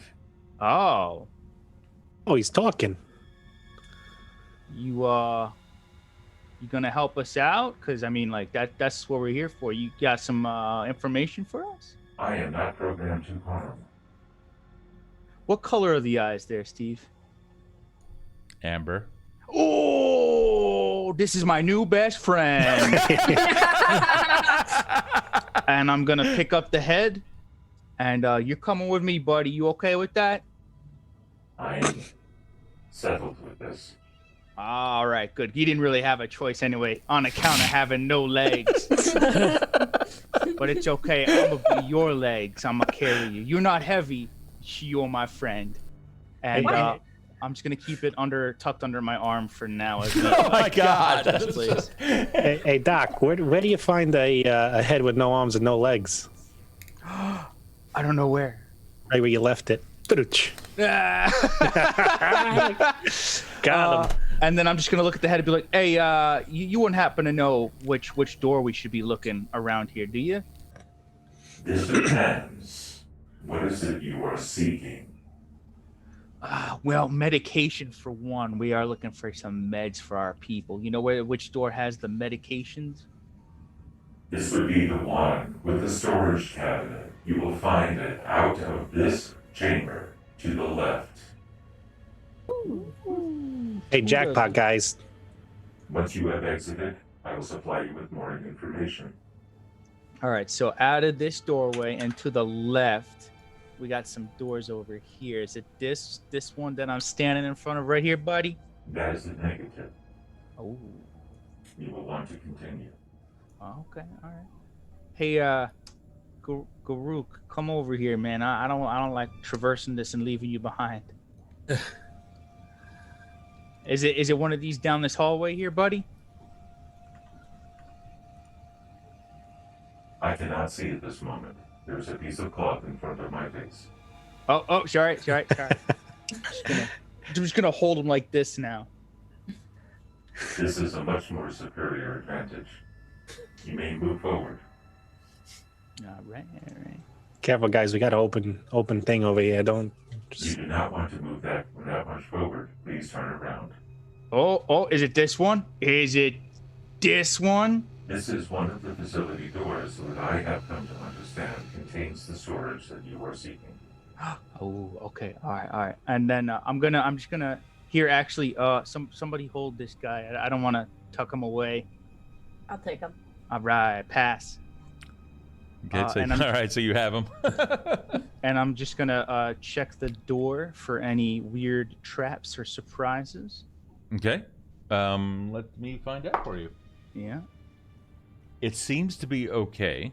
All right. And Something's a little bit suspicious about it. It's kind of difficult to tell. oh, I don't like that. Okay. Well, in that case, though, since I didn't notice it, it's a little bit suspicious, though. Wait a minute. This ask the head guy. Oh yeah. Well, We didn't ask him direct questions. These kind of things, they don't just give you information. hey, bud. First off, what do you want me to call you, dude? My registration number is F24 Hotel. All right, F2. I'm gonna call you F2. This door, it's like a little weird. Do you know anything about, like, did they set any traps or anything, or? It is not intentionally trapped, however, the lock has been damaged over the course of time. All right. Well, the first thing I'm gonna do then is I'm gonna test the door to see if maybe while the lock was damaged over time, maybe it'll still open. No. All right, baby. Let's do this the hard way. I got Okay. 2. I just rolled the thievery for you. Oh, nice. Thank you. Yeah, I rolled a 19. What's your modifier? Oh, +3? 14. Plus, your modifier is at now a +14? Yep. Since Oh, the life update. is so much better when shit works. So much better. Poop works. Okay, this is why this is a mature channel normally, because I know me. Alrighty. Yes, 100%. You take a look at this, and sure enough, it looks like that this door had attempted to be picked at one point. Also, it looks like it had sustained a hard, blunt trauma to it as well. Perhaps a sledgehammer or something like that. However, the door, the hasp, and the lock managed to survive that attack. Oh boy, somebody tried to get in here real good. Too bad they weren't as good as me. Oh, it's still locked. There we go. Inside this, you see two dark chambers chambers. This is a 20 foot by 20 foot room. And within that, you can see that there are 2 items that appear to be casks of some kind. You see that they open up due to a line in the front, and there is a control panel on the front of both of them. A smoke-tinted window, now completely covered in some kind of a mold from the inside, obscures the vision of what lies within. I will send in some dancing lights in there for them. Okay. All right. And so you do. Yeah, 4 lights appear.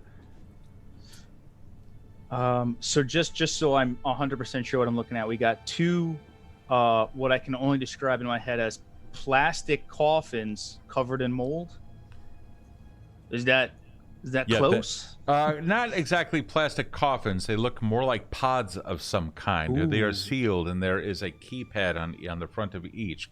Both of them contain some kind of a mold on the inner glass window that would be there. That's those oval-like areas. Okay, so for this mold, I'd like to investigate it just to make sure there's not going to be poisonous spores coming at us. Yeah, may I have a nature check? Ooh, nature. Unless You you need happen some- to have like a biology lore or something like Actually, nature's pretty good. Yeah, I'll roll that. Okay. You need some help there, fella? I'll help you out. Yeah, I'd love some help. I can roll a nature check. I got a 28. Oh, or a 23 if you want to use your roll. that? No, go ahead. Use yours, man. 28. Okay, well, what did you get, Squeaks? 23. 23. And Garuk? 24. 24. Well, certainly you can all identify it as some kind of a mold or something like that, which would, of course, indicate that there's something inside that has spoiled. The presumption is that these chambers obviously are meant to contain something. The panels on the front have some slowly blinking lights on there indicating the status of something.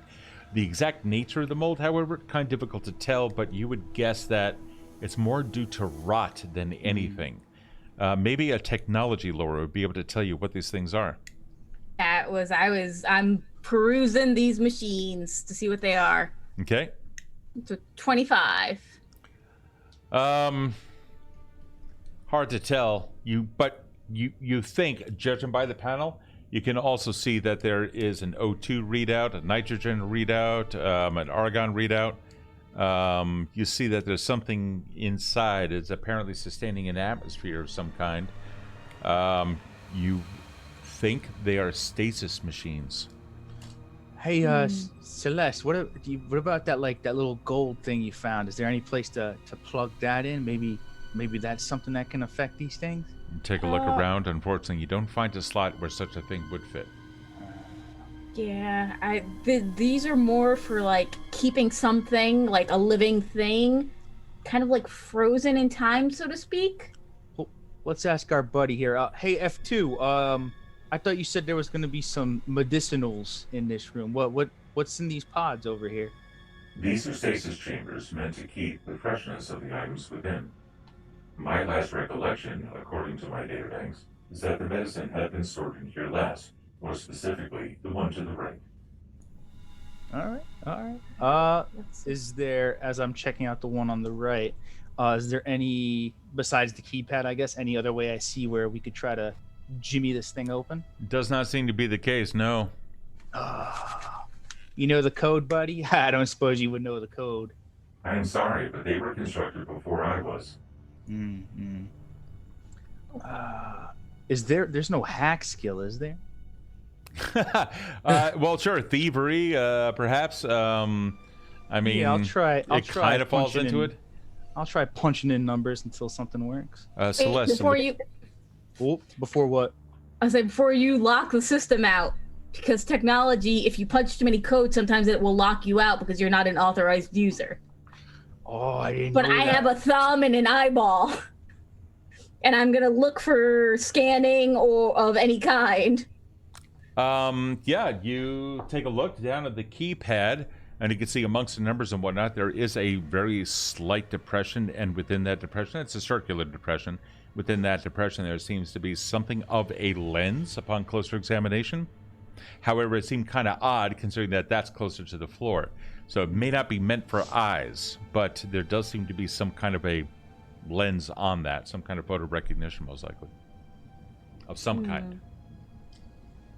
So if it's not, so there's a lens down here, but it's really There is a low. lens, yeah, and judging by its angle, I mean, you are right there. You're kind of looking at it. You can see that it is angling up. So perhaps it's just a facial recognition from down there or something along those lines. It's kind of odd that it would be that low. All right, I'm gonna try the thumb and see. I'm gonna put the little synth thumb on there, see if that does anything. And sure enough, it does. With a click and a whir, the chamber itself goes.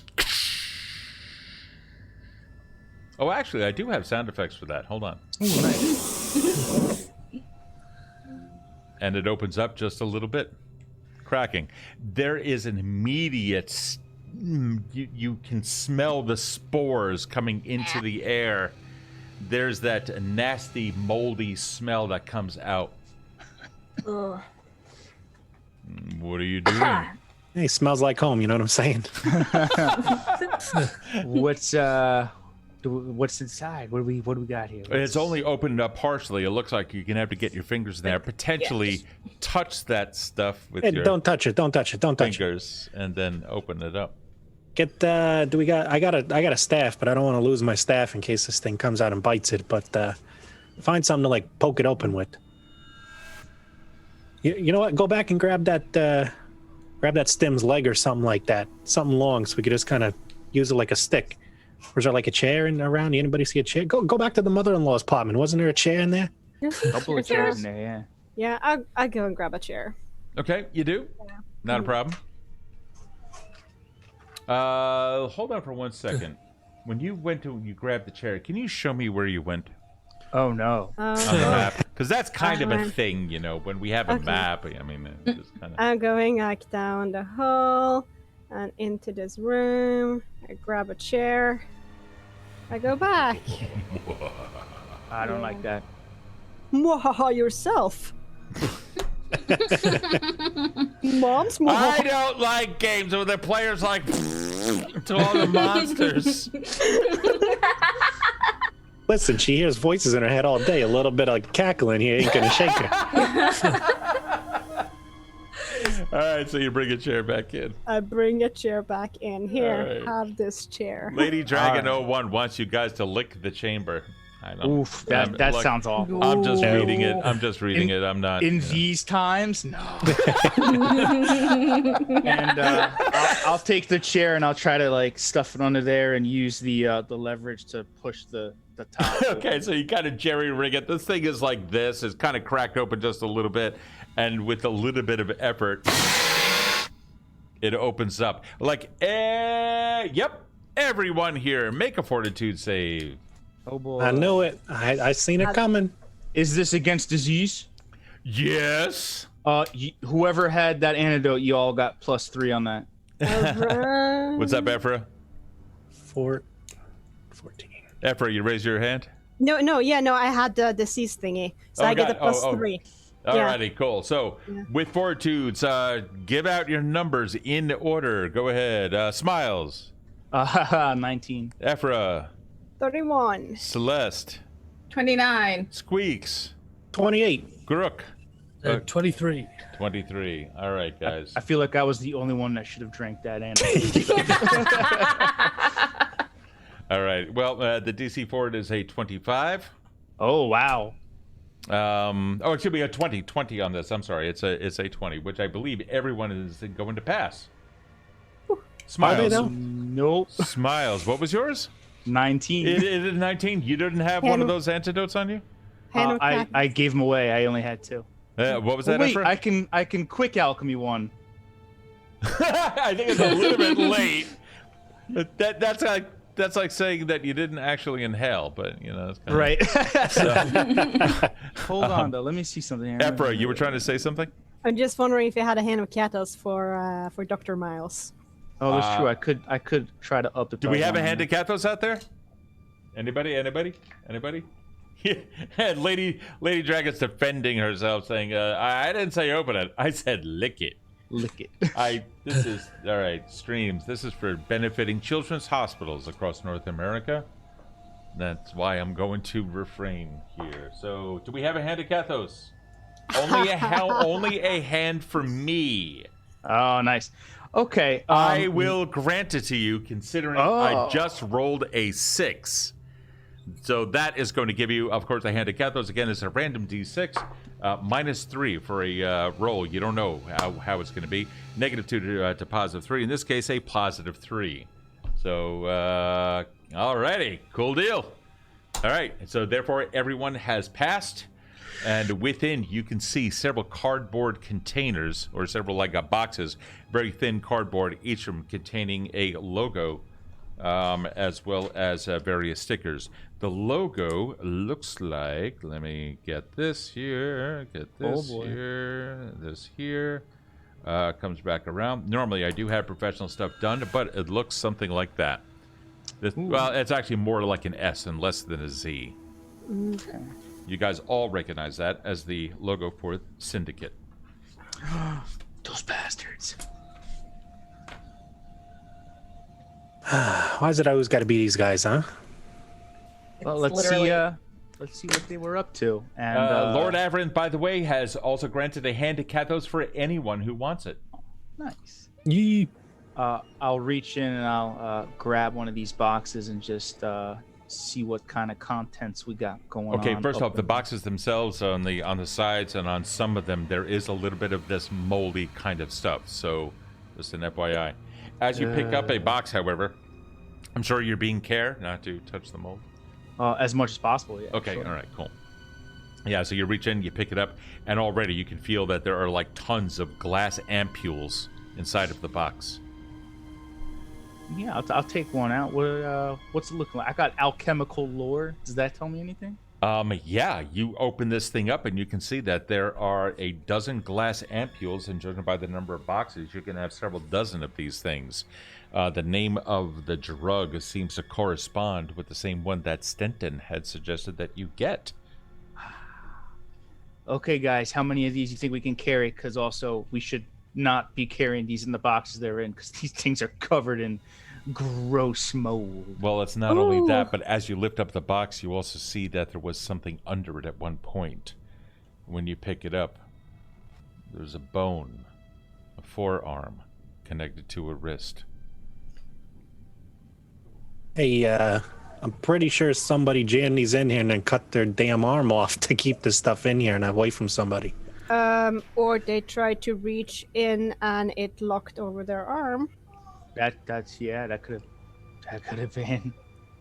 Well, actually, the shoulder of the arm would be towards the back of the unit. The hand itself is resting there. And you can see there's a pile of boxes all within this. Is there a person in there? Celeste, you take a closer look. That would seem to be the case. Oh gosh. Tell me how this guy really took all these things and made like a little dragon horde and then put himself in stasis. Nobody could have it. And then looks like the stasis shut off. I don't think you can stasis from the inside. I think you have to go in and someone sets it up from the outside from that little panel. That Yeah, would so he's seem got to... it. Oh, go ahead, Dave.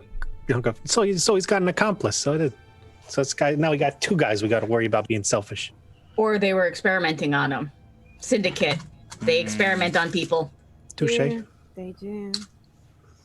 I'm So- afraid to tell you that you were all incorrect. The person who was inside of this was there before the medicine had been placed there. At the time the medicine had been placed into storage, the stasis chamber was in working condition. The body inside was also preserved extremely well. I believe your estimation of prior time was correct. The stasis machine has simply lost power, and therefore all of its settings had reset, thus killing the person inside. But the medicine's all right? This is yet to be undetermined. To determine this, you would need to take a look at each of the ampules and see if there are any cracks. If so, kindly discard that according to Regulation 23/C. Oh boy, we got a couple of bottles to go through here. Yeah, you start taking a look at them. They all Yeah. look fine. Oh, thank God. All right. So a glass ampule, in case you don't know, is a solid glass structure. There's no actual lid to it or anything like that. You actually need to crack the glass. That actually opens it up. Oh, neat. Thank you. Okay, so I will take out my alchemy kit and I will safely put those in my little holders. Since I've gotten rid of some potions, there should be some empty ones. Dr. Miles, allow me. I will cast a little prestidigitation so he doesn't get mold all over things. Oh, nice. Oh, yeah, you can clean stuff with that. Yes. Yes, you noticed I do not carry any dust. Scout 6, come in. Scout 6, Oh. come in. Oh, Can you hear us? Hello. You have to say over every time. Oh, that's right. Celeste has the walkie-talkie. Well, we all had walkie-talkies, but all right. yeah. We can hear you. Over. Scout 6, you're coming in. You're breaking up. We're here. You're breaking up. Scout Over. 6, to return to base whenever possible. What is your current status? They want us to return to base. We are in a facility acquiring medicine. Tell them we got the meds. We got meds. Wait. They're asking for Scout 6. Oh, wait. Oh, no. Scout 6, Hey. come in. Just ask them where we gotta go. Ask them who it is. We'll try and trick them, tricking us. Where do we gotta go? Who is this? Confirm identity. Scout 6, you're breaking up. Who is this, please? Tell him it's Daryl from Scout 6. Wait, what was the other guy's name? What was the guy's name back there? Did we ask? Daryl. Tell him it's Fat Daryl. Tell him it's Fat Daryl. Was Fat Daryl his name? I don't know, but he looked like a Daryl to me. You know his name? Or nobody asked him. Just say this is Scout 6. This is Scout 6. Scout 6, return to base. Say which one. Say which one. Which Need base? coordinates. Need coordinates. Need location. There's no response yet. All right, guys. I mean, This we got meds. I say we just take the meds, head back to Hope, pretend we didn't even hear them. Scout 6, confirm identity using code Alpha Charlie 23. Please respond with appropriate code Alpha Charlie 23. Does that have any kind of bearing to us? Do we have anything that we would know for that? Does anybody here have anything akin to Underworld, Syndicate, or no, Underworld or Syndicate lore? I have warfare lore. Warfare lore, that'll do it. Oh, nice. Come on. Christy, 1575 just rated us with 8 viewers. Hello. Hello. What did you get? 32! Total of 32. That is fantastic. Yeah, on your warfare lore, in order to confirm the identity, sometimes scout teams are sent out by the Syndicate with codes. You then need to be able to respond to it depending upon the time of day or approximate location. So they send you a challenge code. You then need to respond with the proper code.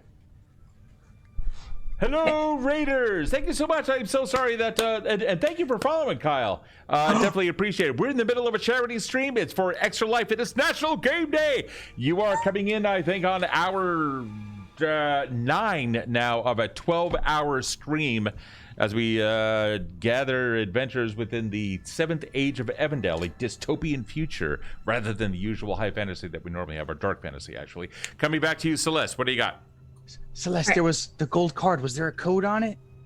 I don't think so. The data's inside the card. Like, you have to plug it into a machine. What about Is there any way I can... Scout 6, please respond to challenge code Alpha Bravo 23. Can I recall knowledge any, like, old codes from our... when we used to sabotage the bourgeoisie? Back in revolutionary France. There's a... you don't have a... no, because you know that these change every 24 hours, so anything that you do is going to be not good anyway. Got to kindly respond. Would F2 do anything? F2, you know who these guys are? I know. 1 second. Yeah, I feel terrible switching through there. No. It's all cool. It's all cool. I'm just making a whole bunch of crap. Hold on. Let me get rid of this one. Let me get rid of this one. Okay, so now I can do this. All right, here we go. Continue roleplay. Sorry. F2, have you heard these codes before? Do you know what to say to this guy? The response codes used to belong to the Syndicate Scouts. You would have to respond with a proper one according to a guidebook. Each guidebook is issued to each scout team and rotates on a 24-hour basis. So wait, how is Scout... Wait. We're intercepting their messages to Scout 6. Let me see the phone. Let me see the phone. You here. Hey, give me the phone. Hey, who's this? You're asking us who we are. Who are you? Scout 6, kindly respond. Challenge code Alpha Bravo 23. Confirm How do I know? How do I know this is 1, 2, 3, 4? I don't know what you're even saying over here. Okay, listen. You call back this number again, we're gonna have problems. Take the phone back.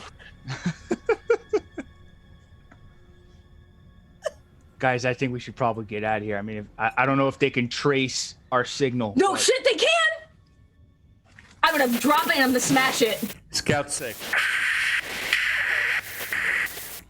We gotta go. Yes! Let's go. Let's go get Fat Daryl and let's get out of here. You now have a decreased percentage of being discovered by 16.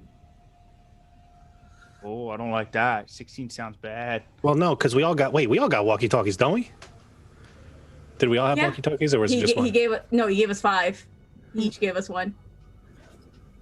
Oh, somebody pull out their phone and call Hope. See if we can get Stanton on the line real quick because we got to smash. What is a phone? You're in the year 5000. What the hell is a phone? It's like a walkie-talkie. It's called radios. Phone. It takes out a T-Mobile device. I got a crank on mine. Got an ear horn. What is a Vodafone? What is a Vodafone in the UK? It's just a conch. It's my shell phone. That's your conch. So what's the name of the phone company in the UK, Dave? There's loads. Loads. Okay. Yeah. You mean, look at me and my American ignorance. Okay. So you guys are still using telegraph over there in that island, right? Morse Right, code. I'm an idiot. Morse code. I mean, absolutely. Yeah, they just sit there and go. Still just shouting out of windows. Let's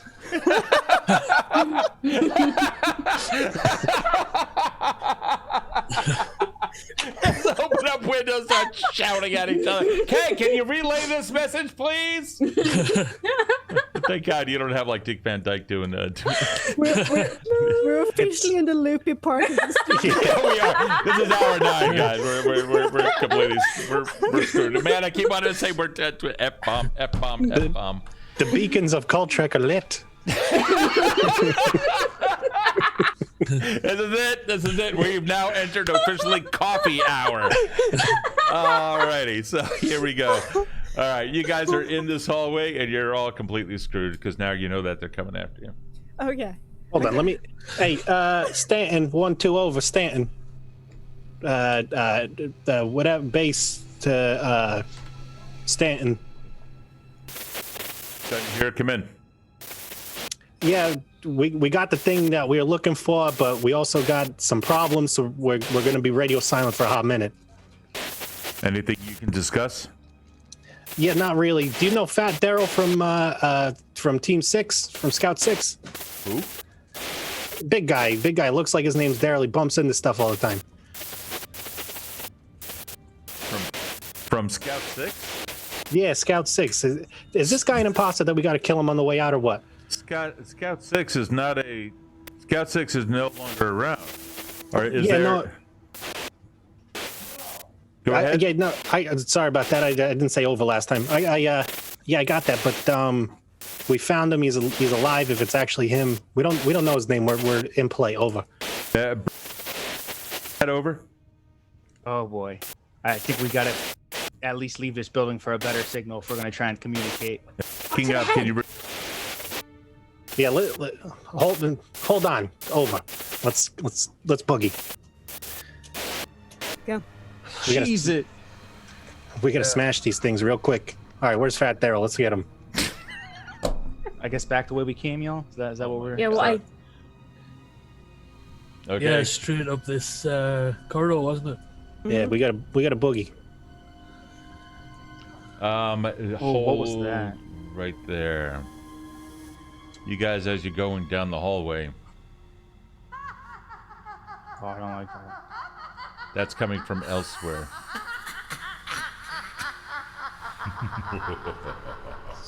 And with that, Oh no. No, thank you. No. the door now closed in the front. And you can also hear coming from behind you further down the hallway. Which door closed? Well, you just heard a door close. That A was door ahead closed. of you. Okay. Oh, Yeah. Oh. What do you all guys right, we gotta get out of here. We don't got time for the mother-in-law coming back from the dead twice. Okay. I feel like we're Scooby doing it, dude. Yeah. I'm gonna be real upset when this is Oh closed. God, what was that? Yeah, door's locked. Great. Here we go with this. Oh, You heard I mean, a sound coming in from behind you, uncertain what that was. Perhaps even more so.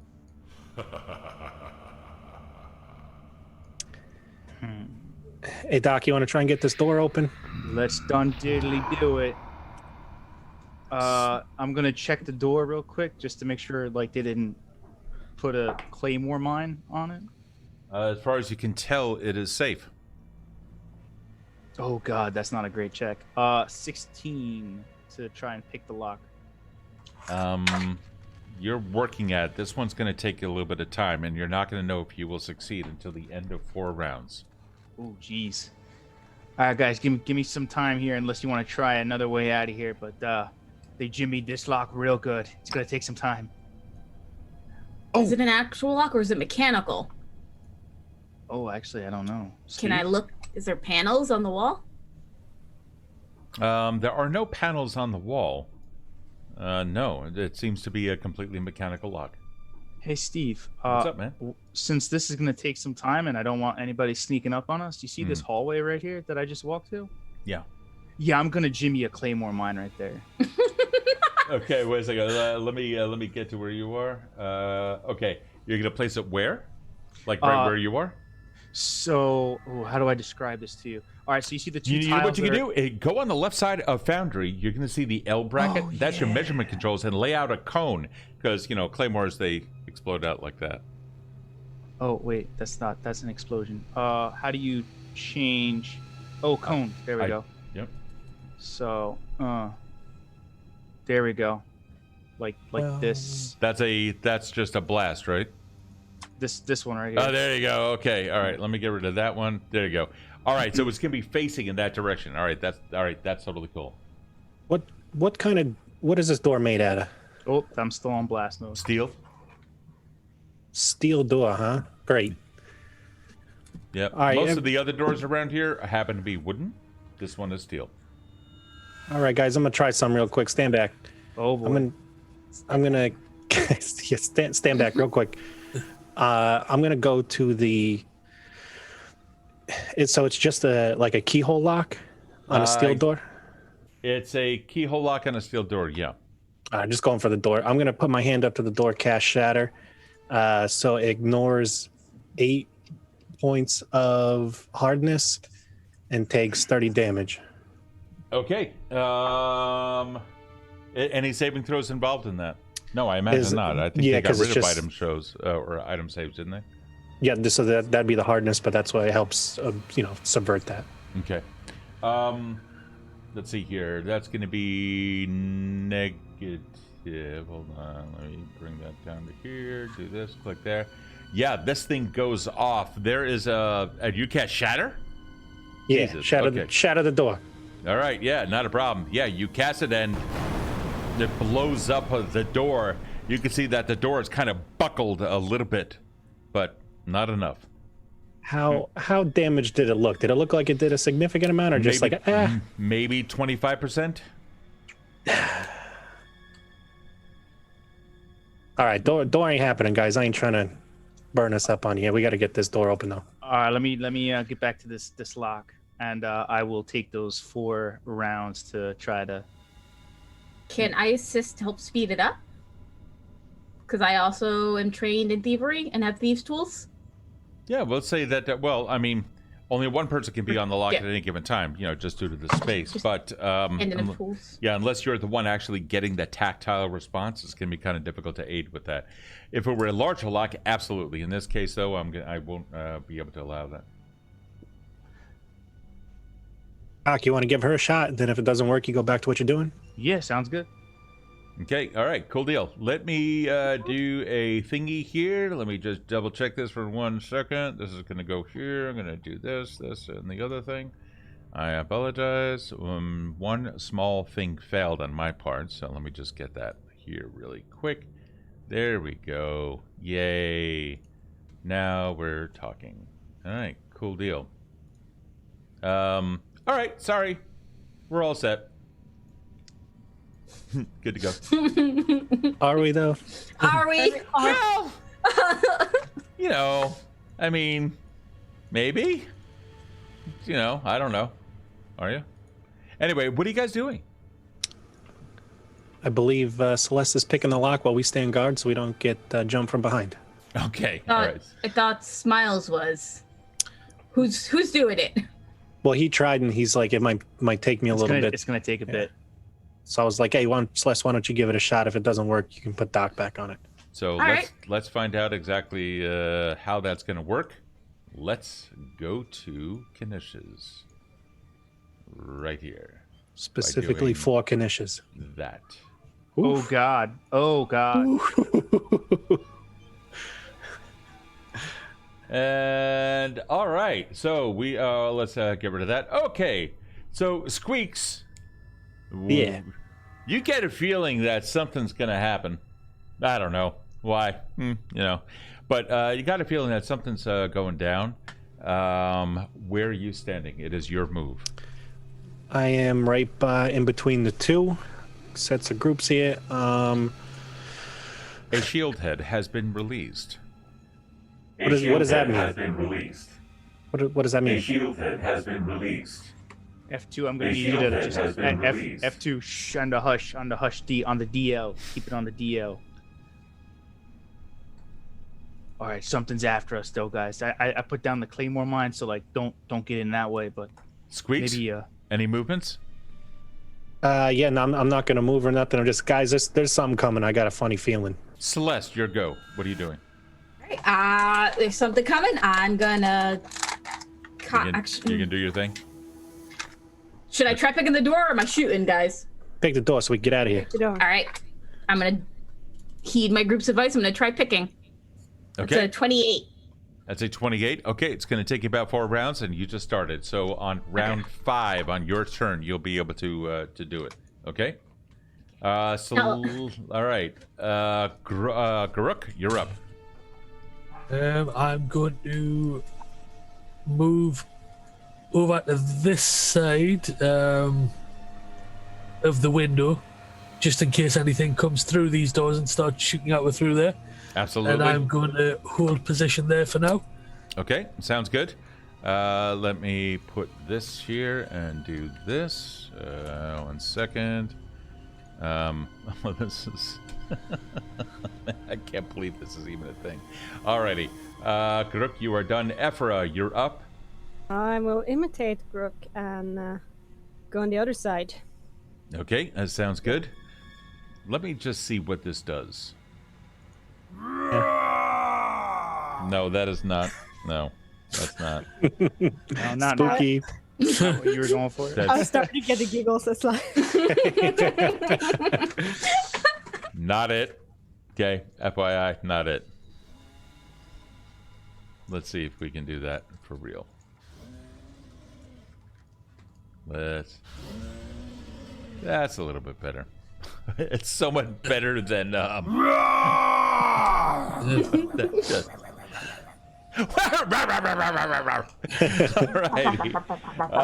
So Ephra, you are done, yeah? yes, I'm done. Okay. There is. I'm sorry. That's just some funny stuff. I'm trying to be a serious character here, guys. Yeah, I know. I don't mean to like take you out of it at all. You guys can start hearing the sound of something rather heavy beginning to move down the hallways themselves. Doesn't look good.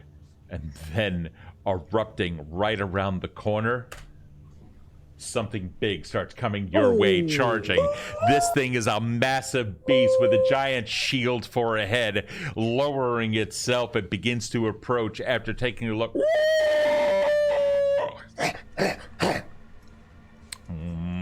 It is now move. Smiles, you go. Oh boy. Oh Jesus! I just saw it. Okay. 5, 10, 15, 20, 30. Let's see here. I got Shieldhead is now present. Perfect. Okay. So I move there. That's one action. Second action, I will throw. I only have the Dread Ampule left, so I will throw one of those at it. Oh, strike. 21. 21, not going to hit. Oh. It bounces right off of it. I really wish it would at least do splash damage. You would think it would just break. Well, I guess I'll throw another one. Okay. Go ahead. 25. 25 will hit. Oh, thank God. All right. I thought I was going to waste 2 of these things. Damage, 6 damage, and it is frightened 1. Actually, 8 damage. It's supposed to be +4 instead of +2. It's okay. So the total of 8 damage. 8 damage, yeah. And Okay. it is frightened 1 unless it's immune to being scared. No, yeah, totally understood. This thing, it's like looking at you. There's a little bit of some nastiness that has that kind of occurred to it, and it's,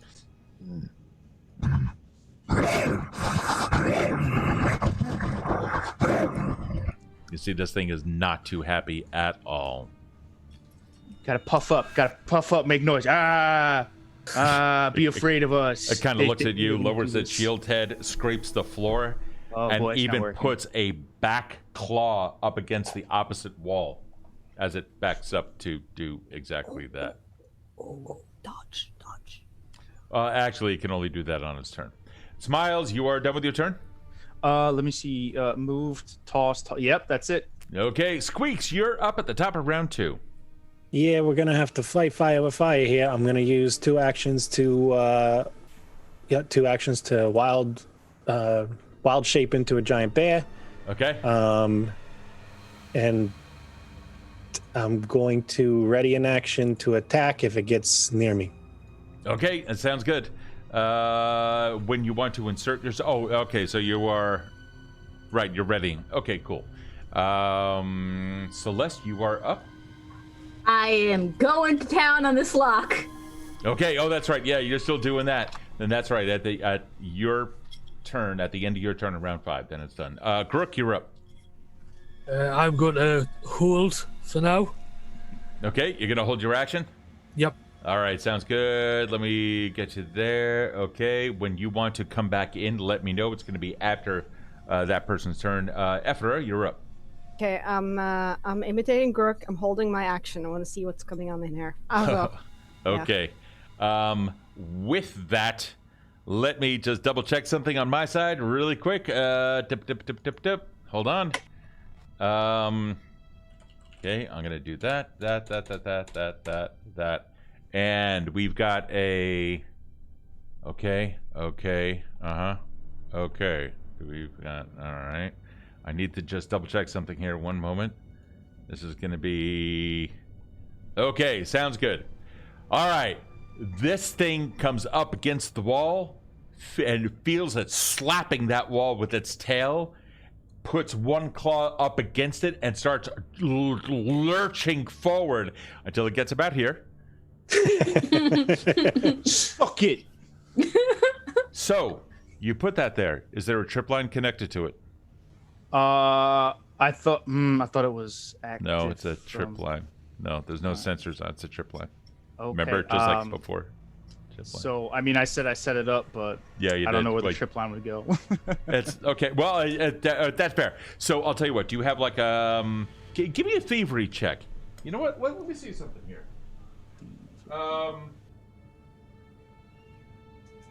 Well, you would certainly know how to disable a device. Can you just? I'm going to treat your thievery as if it were a recall knowledge about traps, if you don't mind. Oh my God, 19. So it probably needs a line, in which case you probably set yourself up with a line during that turn when you went to go set it up. In other words, it has a trip line. We're going to assume that because you wanted to blast out in that direction, that wire is going to run somewhere along this path on a diagonal fashion towards it. So as soon as it hits it, it's probably going to be about 5 feet away from the mine and then go off. Is that about right? Is that okay? That sounds about right. Yeah, okay. Like right here. All right, cool. All right, let me see here. Let me see. There is a massive explosion as this thing, explodes directly in front of it. May I please have a 12d6? Oh, geez, how do you do that on? You should be able to / roll 12d6, I think. Roll 12d. I think you can do that. Let's find out. Put a space in between roll and 12. Okay. Yeah. Roll. A space between what? Sorry. Between roll and 12. Oh, okay. Boom. There we go. 44. A total of 44 points of damage. It does. It fails. It's reflex save. That is going to take a wondrous amount of damage. This is not going to be good. It immediately starts running back and looking at you. It's like shaking its head, trying to shake off all the damage. With that, we now move forward.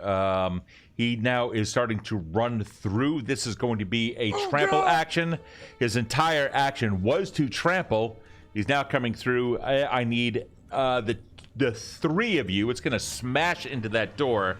This is going to be a DC 25 reflex save, please. Reflex. Oh, I clicked the wrong thing.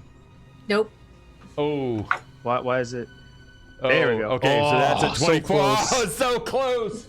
So close. Unfortunately, that is not going to work. And just as a quick reminder of what trample does, well, first off, it's not good, but it's going to stride up to double its speed and can move through the spaces of creatures of the listed side, trampling each of you whose space it enters. It can attempt to trample the same creature only once, so in other words, it can go boop, boop, boop, back up over you again. The monster deals the damage of the listed strike, but the trample creatures can attempt a basic reflex save, so unfortunately, you did not do well. All of you failed. Yep. I would like to do a hero point, please. Yeah, go ahead, man. What do you got? Take that and roll it again. 33. That is going to make it. Let's see here. It's a DC 25, so you don't critically succeed, but you do succeed. Therefore, you are now going to take half damage from that. The amount of damage from it is going to be a... oh, wow, it's only 17. Okay, so... Danny, you are going to take 8 points of damage, or Squeaks is going to take 8 points of damage. I can mark that off for you. And let's see, Smiles and Celeste. That goes on temp HP. Oh, you have it on temp? Oh, I'm sorry. Go ahead and fix it, please, by all means. Yep. So you were at 83 and just subtract it from that. What's your temp HP from? Turn it into a big bear. Oh, you still have that? Yeah, I could do it as many times as I have focus points, and I have 3 of them. Yeah, but you're not a bear right now, though. Yeah, that was my... So the last turn was, we got to fight fire with fire, use wild shape, turn into a bear, hold action to attack. Oh, I misunderstood. I am so sorry. So now you It's are all right. twice your size, right? Yeah, I'm large. You got it, Lodge. All right, and there you go. Boom. Sorry about that, buddy. I That's okay. misunderstood. Okay, there you go. Wow, that kind of changes things. All right, cool. Smiles. Yes. You are, let's see, you had received a 24. It was a 25. So you are going to take full damage, which is going to be 17. I'll apply that to you. And, of course, Celeste. Hello. Right on top. Celeste, Celeste was a 17, which, fortunately, you did not critically fail. So that's just going to be normal damage as well. All right. With that, it has taken all of its turns. It's going to push people out of the way. So you guys can be over here. It came down here. So you guys are going to be... Let me just make sure. And... We're going to say... All right, trampling each creature. So you guys are going to be all prone if it managed to get in there. We're going to say, Squeaks, you are not prone. You are of the same size as this thing. So we're going to have Smiles and Celeste prone. Celeste, unfortunately, this is going to reset your count for the lockpick. Would my hold action trigger because he came in to attack me? Because I go ahead. Because I held an action to attack. This is going to be plus 16. 14 plus 16 is 30. That hits. And then hold on, I have it. The cool thing about Google, you can do 2d8 plus 9 as a roll, and it'll just factor the plus 9 with you. It is a total of 18. 18 points of damage. Correct. Yep. Okay, cool deal. So we have... Let me do that. All right. The damage is now taken. With that, much of it bounced off of its very thick... whatchamacallit? It's got thick hide. Thank you. Yeah, look, guys, 9 hours here. All right. Thank you so much. All righty. With that, we now continue. Smiles, you're up. Oh, go ahead. I held an action. I will step in now. Brilliant. Go ahead. You got it, Ephra? Yes, I will use a focus point. And, what the hell? Put you at a 17. What do you got? No, all my spells disappeared. Oh no! What? What? Hold on, let me take a look at your sheet here really quick. No, I'm looking right at them. They're not disappeared. Yeah, they're all there. Yeah, I'm looking right at them. Try closing out and getting back into it. Okay, yeah, let's see. Oh, there. Huh. Oh, jeez. Okay, I'm gonna use a focus point. Okay. I'm gonna use vision, a weakness. I'm gonna see if it got that weakness. Oh yeah, absolutely. Yeah. So, okay, you're understanding all basic moves and as well as a +2 status bonus on your next attack roll. All right, yeah. You are going to do this. This is going to take Casting time is just 1 action. That is fantastic. So you quickly make a move with your hand, and you begin receiving information from all the voices in your head, as well as Squeaks had said it. Yes. You begin to examine it, and as you pass your hand over it, trying to get a better understanding of it, just takes you a quick second. Nothing on that creature lights up as a weakness. Oh boy. Ooh. All right, fellas. This one's gonna be tough. I'm gonna cast a searing light on it. Okay, go ahead. Mm-hmm. Did I get a roll on that? Yes, 21. Will that hit? No, it will not. All right. Okay. Then I'm done. Okay, we now go to the top of the turn to Squeaks at the top of round 3. Oh wait, Garuk, does he have a? Garuk, when did you want to insert yourself? Yeah, I can jump back in now. Okay, yeah, you got it. I'll adjust your initiative right now to this, and you go. Right, let's see how far away it is. It's only 30 feet, so I can take 1 move action. Yep. Over to there. And I'm going to put away my axe and attempt to grapple this thing. Ooh. Hold on. Let me just make sure of something here. Can you grapple a creature that is larger than you? Yes, I have Titan Wrestler, so I can There grapple. you go. That's why I'm asking. Okay. May I have an athletics check against its fortitude DC? 28. It has a 36. Jeez. So unfortunately, you're not able to. You start holding on to that thing, and it just shudders and shakes you off in a violent tussle. You dropped. You tried to grapple, and grapple is only 1 action, and you also move. So that would be the end of your turns. Squeaks, you are up. Yeah, so That was good. I had a Titan. I've never had anyone ever use it. It's fantastic. I had it for the whole Rebels campaign. I never got to use it. Yeah. So I did my D20. You don't mind if I do the D20 rolls while everyone's doing their thing in That's fine. Google, right? No, that's great. That's fine. Totals are 18, 28, 22 to hit. I think the 28's the only one that hits. 28 hits, correct. Unless he's flanked. I don't know if that, because that'll make him flat-footed. He is not. He would be. I'm going to rule that he is flanked with Garuk. Okay, so with the 22. So negative. It's going to be a 23 at that point. Not okay. So his normal AC is a 25. Perfect. So 1 hit. I'm going to bite at him with my big biting claw. 21 points of damage. Oh, dude! Wow. All right. How much? 21 and 21. I'm just snapping 21. my jaws, and I only hit on the last one. Got it. 21. Hold on here. What was that? That was okay, and he has that. So that's going to be. I think that's going to be correct. Okay. All right. With the damage now done, are you doing anything more? 3 turns. How was that? Oh, that was it. That's right. Celeste, you're up, and then it goes. Okay, so I'm prone, so I'm gonna flip to my back, pull out the crossbow, I'm gonna shoot into its soft underbelly that I hope is soft. Oh, well, we're gonna have to find out. Go ahead and roll the hit. Oh, nope. That's gonna be a 25, which is going to succeed. Yes. Oh no, come on! You managed to hit that thing, and you're hey, the crossbow kind of goes beep, like into it. You're like, F you, pull it back out, stick it back in. Sorry, if you laugh too hard, will your fangs come out? All right, so that was 2 points of damage. Okay. Hey, you did something. That was awesome.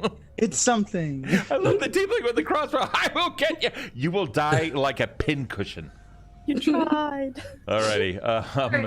I'm gonna get up and I'm gonna come stand next to Garuk, so I'm not under him anymore. All right, that's fine. Celeste, all right, that is done. This thing now turns around and it just emits a horrible, looking directly at the Ratman beast. Oh God. Coming right over. It's going to strike with its plated head, the edge of it. It's going to hit. Oh, it rolls a 1 for that. Strikes again and strikes. Oh my God! It critically failed twice. Because it's not a robot. It's.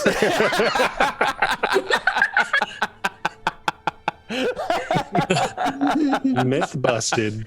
This is correct.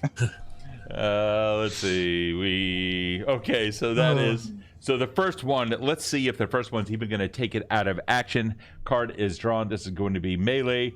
Take 1d6 persistent bleed. Oh, wow. It somehow exposed a weakened part of its body to whatever. Squeaks, what do you got on you that would have caused that? You know, 6. I got a 6. 6 persistent bleed.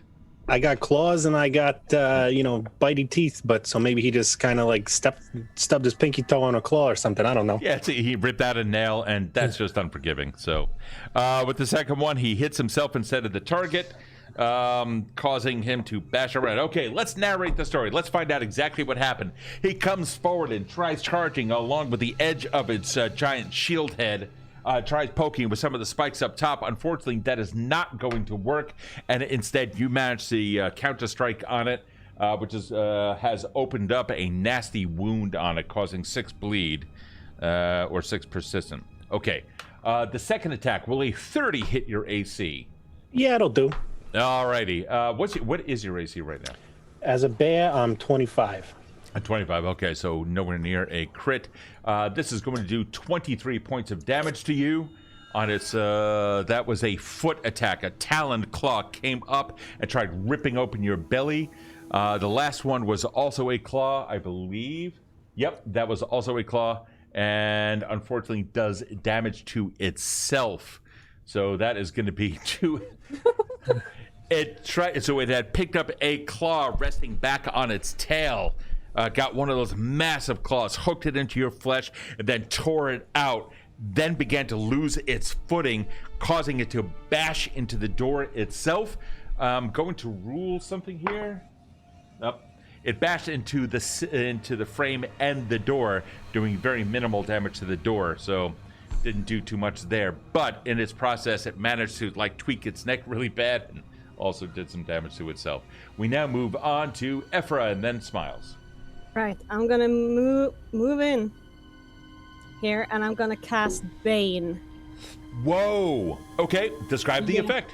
The effect is that as I understand it, okay, that as long as an enemy is within 5-foot radius of me, they have a -1 to status penalty. Okay, to attack penalty. And what's the will save DC? That would be 25. It makes it with a 33. So, unfortunately, no effect. That had eaten up 2 turns or 2 actions. You have 1 action left. No, that ate up 3 actions, and I'm done. Oh, because you moved. Okay, cool. Yes. All right, Smiles, you're up, and then we begin the top of round 4 with Garuk.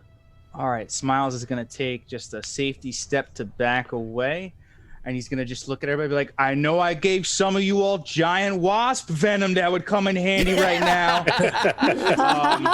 And as he says that, he's going to work tinker with his crossbow in order to make it really good for the next round, because that's all he can do this round. By the way, who is carrying how many boxes of the glass ampules that should never crack? I put them in I put a bunch in my alchemist's kit.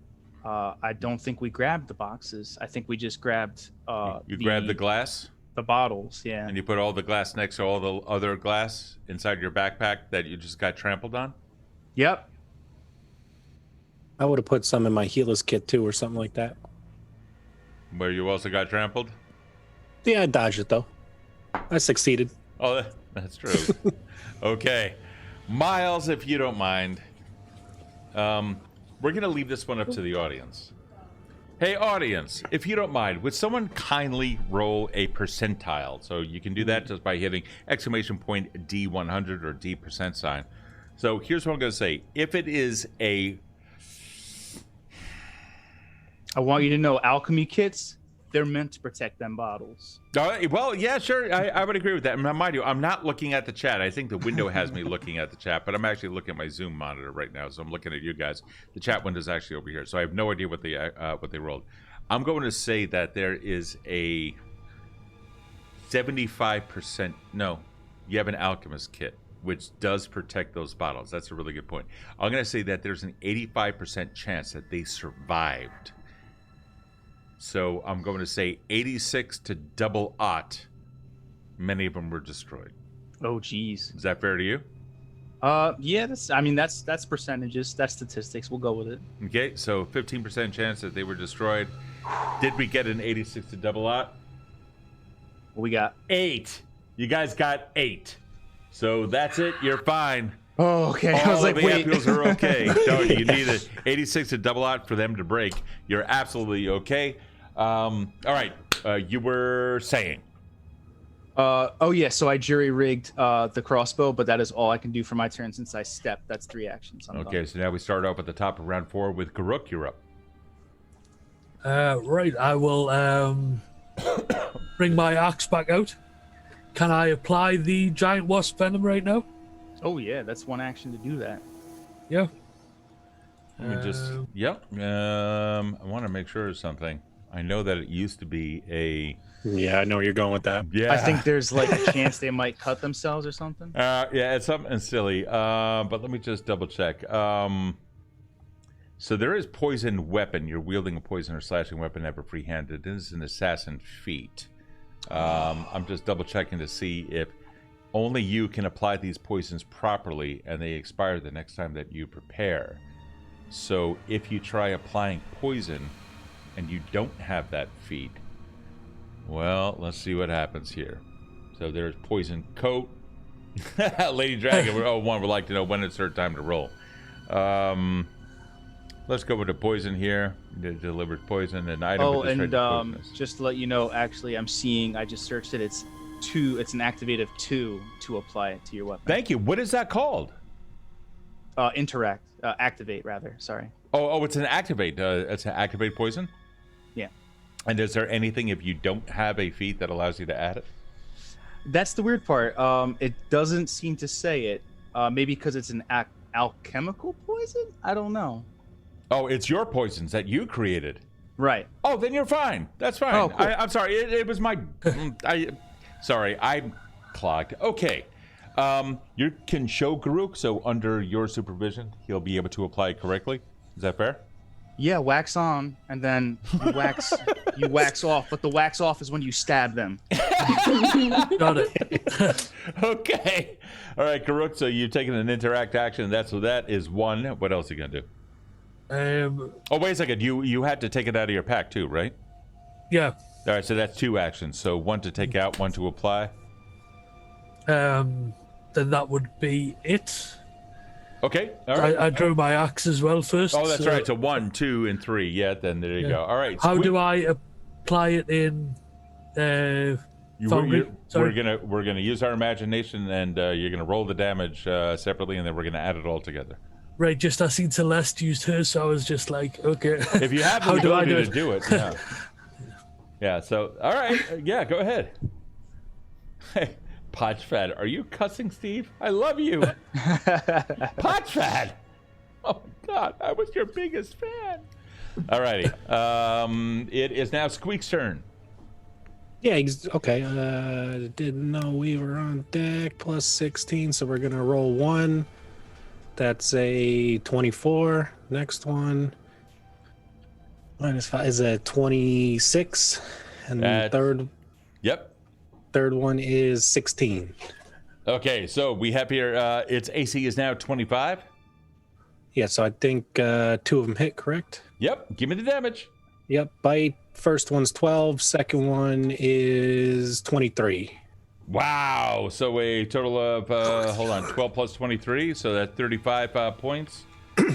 Fantastic. Okay. Yeah, this thing is none too happy whatsoever.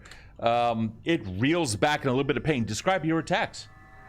Yeah, so he's hurting himself. He's bleeding everywhere. He's stabbing himself. So he's like, oh, I'm just going to help this bad boy out. I'm trying to bite at his like bleeding nastiness on his neck or wherever he stabbed him from. I'm literally just...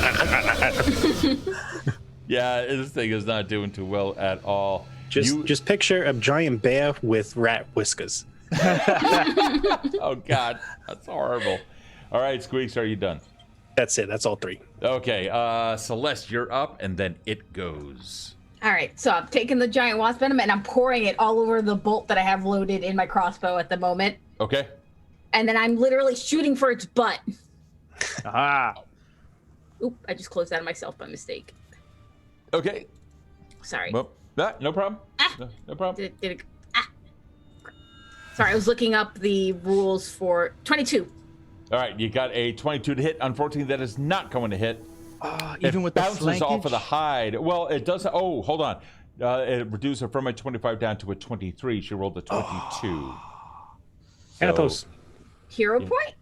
You want to? Well, you can use it. Hold on. Do we have a? It is flanked, so it reduces the AC by 2, and she still misses. Do we have a hero point? Or give me Cathos. We do have a Cathos. You want me to roll the Cathos for you? Yes. Yeah.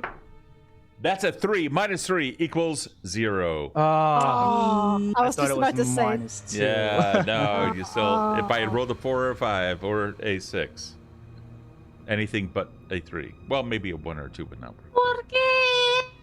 We still got hero Okay. points. Yeah, you do have hero point. You Yeah. can totally re-roll if you want. I will burn a hero point. All right, and the Cathos, that is cached. All right, go ahead and re-roll. You 27. Yes, go ahead and roll your damage. So that's 7 plus the 2d6 poison damage and clumsy 1. Ooh, okay. Is there a fortitude save with that poison? Yeah, it's a DC of 25. Okay, it rolls a 22. Yes! So now it's in stage 1, which is the 2d6 All right, so, poison. And that means And on each of its turns, then it has to re-roll the fortitude, right? Yes, and if it fails, it goes up by a stage, and if it succeeds, it goes down by a stage. Okay. And if it ever goes down past stage 1, it no longer has to make the saves. Okay. So that was 2d6. So how much damage was that in total? Oh, I got Another it right here. 11. Fantastic. That damage is now applied. It is really none happy at all. Roaring very much so. None happy. None happy. Alrighty. Nobody likes giant wasps. No. With that, this thing it now launches. Oh, I'm sorry. You also said it was a what? Clumsy? It was clumsy as well. Okay. Yep. All right. So that should lower its AC by another point because of the dex bonus. Nice. It's a clumsy 1, right? Yep. Mm-hmm. Okay, so that's all dex-based checks. So that's the dex. That's your AC reflex range attack, but it pulls out its longbow. And I don't think it's gonna be using thievery, athletics, or acrobatics or stealth. All righty. Not until we train it. So with that, it is now going to attempt these attacks on Squeaks. Trying to break this down. 1, 2, and 3. That's going to be a... Wait a second. I just tried to attack 1. It only... I don't... Why didn't it... Yeah, how come it... 1, There we go. 2... Okay, so they're the 3 attacks. The first attack is a 34. Is that going to hit? Yeah, that's gonna do it. Okay, your AC is now at 24 by any chance, right? No, it's 25. Okay. Nice. Oh, thank goodness. Okay. That's going to be 30 points of damage applied. That is rough. It also rolled on its, let's see here, 1, 2, and 3. Yeah, and then the 22 and the 18 missed. The 18 is a critical fumble. So, 1 second. Let me grab this. The melee attack. If fall prone is slowed 1 until the end of its next turn. So it is prone, causing it to be flat-footed. That means its AC now drops down to 21. So And it has the bleed damage. And then there is also the bleed damage, which is going to be a total of 6 points. Oy. All right. He has all the status effects, I think, soon. Yeah, I know. He's kind of like, collect them all type of thing. Okay. Damage applied. Not doing too well. Ephra, you're up. All right. How does it look? It's not looking good at all. It's beginning to waver. Right now, it's laying on the ground, flopping over. It's trying to kick its legs as if to kip up. Not doing so successfully. All right. Okay. Well, then I'm gonna take one step back. I'm gonna go with another divine lance because I had such success with that one. Yeah, so far you're doing really well with that. I know, and it's a cantrip. So 29. Well, that's I can't believe that's a freaking cantrip. Yeah, you absolutely hit it. 14. With 14 points of damage now applied, Nice. and even now he continues to cry out in pain as the searing divine light begins to rip into its already exposed flesh underneath its tough hide. Are you done with your turn? I am done. Fantastic. Smiles, you're up, and then we begin top of round 5 with Garuk. All right. I'm gonna use my quick bomber / Healy bomb to start chucking some health potions out here. Okay. Where are my there it is, inventory. Okay, so 1, 2 squeaks. 14 health, and 1, 2 Celeste, I believe, was pretty badly hurt. This is my last one, Whatcha! 20 health. Okay. You guys have to apply that to your sheets if you don't mind. Sure. Okay. And then, okay. I will actually. I Oh, it's already cannot flat-footed. because I'm gonna pull out my crossbow. So that's all I got for now. Okay, cool. So, by the way, prone, I had said earlier that it was flat-footed. It is flat-footed, but from another condition. When you come down to prone, you also get flat-footed, but you don't get flat-footed twice. So it's still flat-footed as soon as it stands up. Those conditions are going to be removed as soon as it is, while it is still prone, however, it is going to take a -2 to its attack penalties, should it decide to do that. Okay, let's see here. Okay, all right, cool. With that, we go over top of round 5. Garuk, you're up. I will take 2 swipes at it with my axe. Okay. Which would be that one and that one. Ooh. 32 and a 13. Ooh, well, the 13, unfortunately, that was a 1 that you rolled. That's going to give you something bad, but the 32 is going to give you something good. And considering that right now it's it's actually 1, 2, so its AC is now a 23. You got a 32. You're so close to getting a crit, off by 1. You do have poison on that axe right now, though, right? Yes, yeah. Ooh. Alrighty. So you do hit. Go ahead and hit. And Fortitude save is going to be a 22. So that's going to Fail the fort. fail. That's right. That will fail. All right. And then also roll a 2d6. How do I do that one? Just /roll space 2d6. in the bottom box. Yep. In Foundry. Yep. And does clumsy stack if it's poisoned twice? I don't know. I'm considering the damage itself is going to stack. I'm going to say that all effects of it are going to stack, causing it to get clumsy too. Never known that one with the 2d6. Okay. So that's a total of 7 points of damage also. Alrighty. Cool. In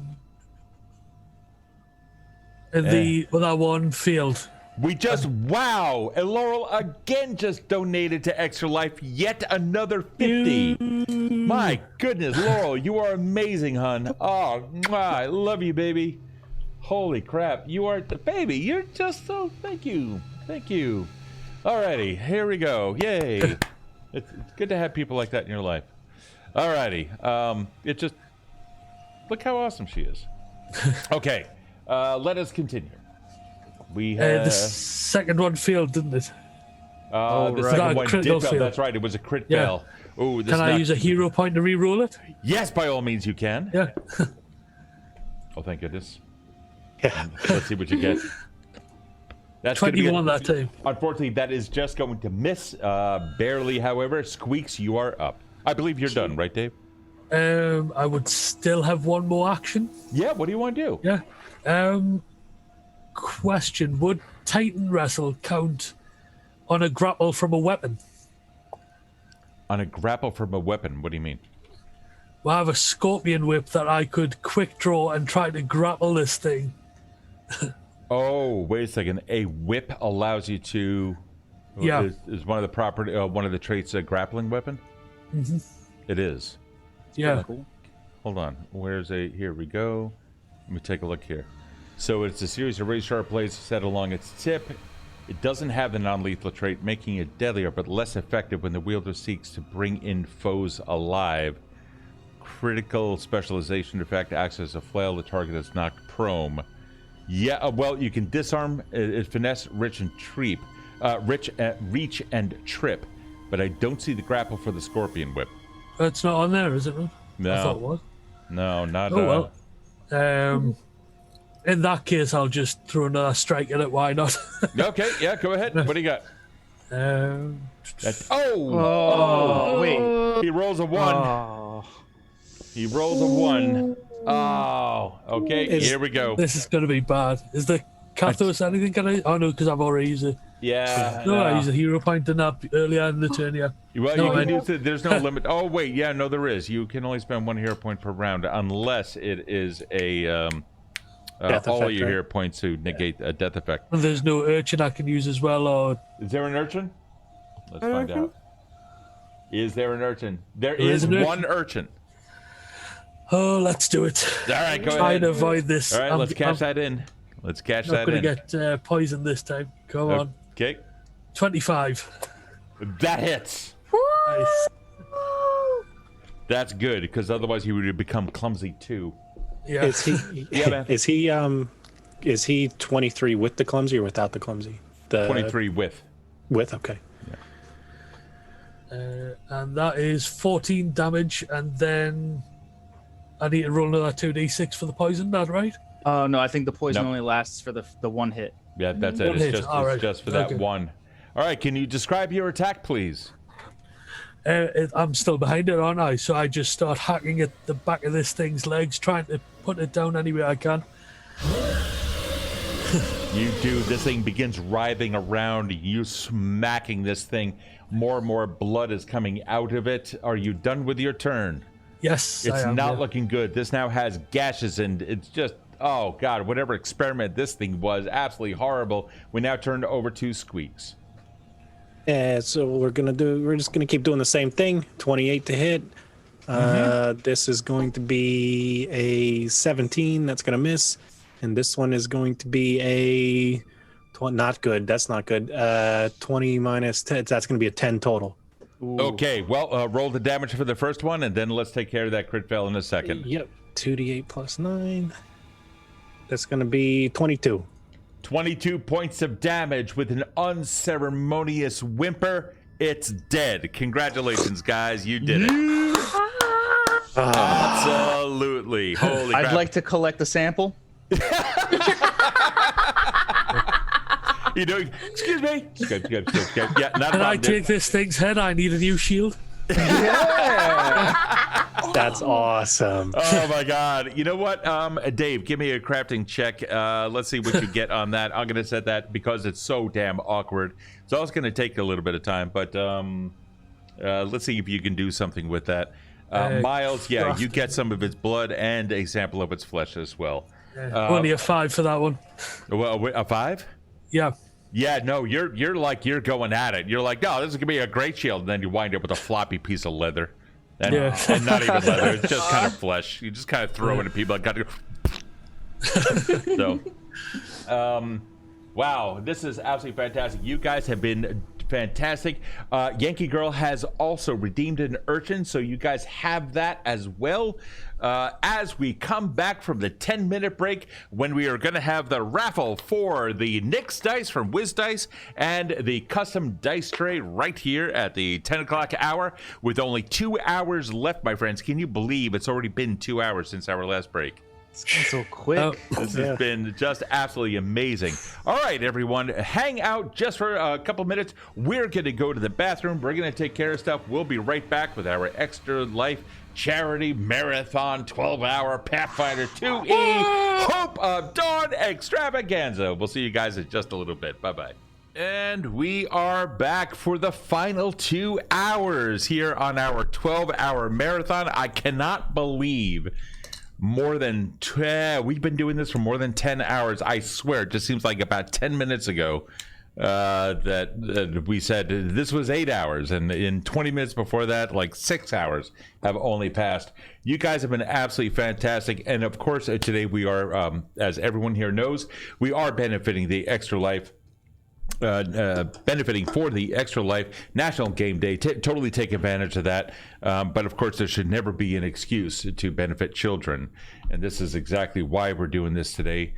Today's benefit is helping out the Boston Children's Hospital. There are hundreds of hospitals. Excuse me, I think it's 160 or so, or 170 hospitals or so that this benefits. We currently have $1,270 of our $1,500 goal. This is absolutely impressive. You guys are just incredible. I've given you guys the stats, the figures, and now from the bottom of my heart, I would love to be able to say thank you so much. And for that, we now turn to Handmade by Laurel, who has donated very generously a set of Whiz dice, this Nyx Smoke with gold, and this 12-inch Evindale branded cloth inlaid wooden dice tray that is just absolutely amazing. And this is going to be shipped to you directly from Handmade by Laurel. And of course, all of the winners so far going to contact you via email or give the email out to the appropriate people so that they can then send it out to you.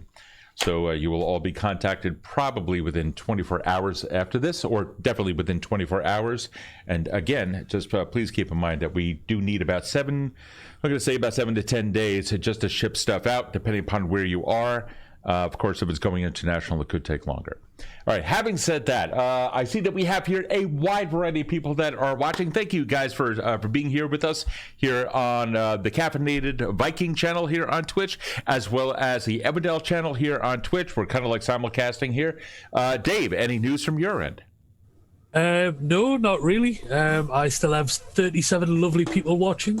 That's amazing. That's honestly freaking amazing. Okay, yeah, and we have like about 33 people over here that are watching on my side. All righty, if you are willing to receive a wooden dice tray along with the Whiz dice, these Titan dice, which just fantastic. I love these things. Go ahead and click on that link over there. Click on that link over there in the chat. That the Gleam.io link. You'll see that there. And we're going to give you guys a little bit of time, such as 10 seconds, after which, of course, we are going to have a drum roll, if you don't mind. This is going to be for the Titan Dice by Whiz Dice, along with... Oh, that's right, yeah. All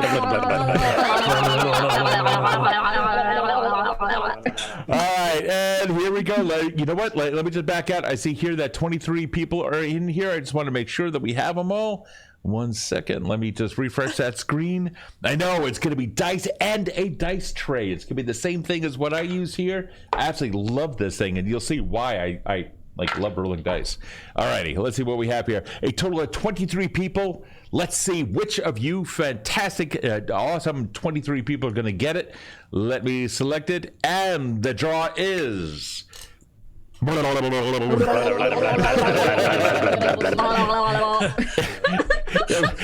Flayer drum rolls. I absolutely love it.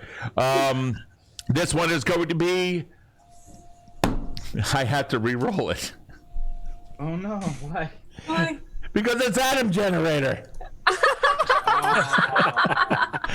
all right. Hold on for a second. I have to pick another one here. 1 second. This one is going to be. He goes, ha ha, yeah. It is going to be Feywild. Feywild, congratulations, Feywild. You have won. If you can verify, let's see, where do we have it? Where do we have it? Let's see. No, it wasn't you. It's rigged. It's rigged. All right, Pot5. Lady Dragon's like, dice, please. So, You cry happy tears for you. Who in whose stream is Feywild? Is she in Evindale or you? I think that's a caffeinated, right? It's not on my side, no. No? Oh no! Hold on. Let's find out if Feywild is here. Have they been lurking? Feywild could be lurking. We're not too sure. Feywild, we need you to respond if you don't mind. I Would don't all see. the Fey please exit the wild? Make Okay. yourself known. All right. So your Feywild was on Cap's side, but it's not in the chat. Cap, is it over there? No, not here. Unfortunately, they aren't. Oh no! Oh no! Not anymore, no. Oh no! Not in chat. Okay. All right. That is such a shame. All right. Well, we kind of have to go with another person. Are we sure? We can give him that Are we single 10 count. 10 count. Yeah. Give him 10, 9, 8, 7, 6. Hopefully they're just lurking. They're going to respond within the 5, 4, Come on, 3. wild. I'm sorry, but it's saying me. It doesn't work, Botch. I wish it did. 2, 1. Repicking winner. Oh, here we go. I am so sorry, Feywild, wherever you are. I love you too, buddy. I really do. Here we go. Oh, that was such a shame. All right, waiting for it to come back, and here we go.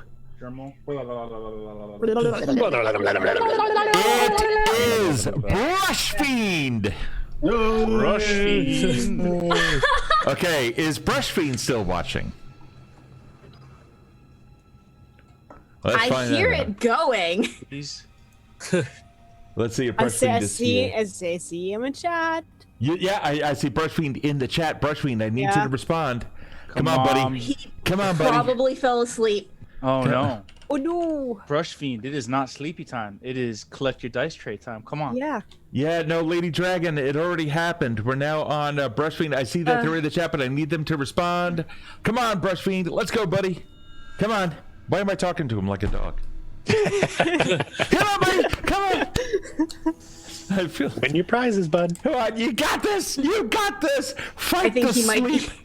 Fight I the think he's sleep. asleep. No, fight the sleep. Oh no. Oh no. Oh no! Come on, I need you guys to it is claim a good it. thing Oh, that we this didn't is do this at horrible. midnight.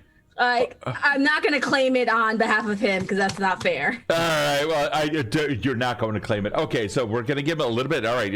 Everyone start counting down with me. 10, 9, 9, 8, 8, 7, 7, 6, 6, 5. 5, Repeat after me. 4, 4, 3, 3, 2, 2, 1. 1. I'm trying. I'm gonna smother him with a pillow later. Okay. All right. Oh well. Wait a second. Isn't Brush Fiend your? Okay. Yeah, it's literally the guy that lives with me that's sleeping upstairs. You couldn't like hammer the ceiling or something? I was yelling. I muted and was yelling up to him.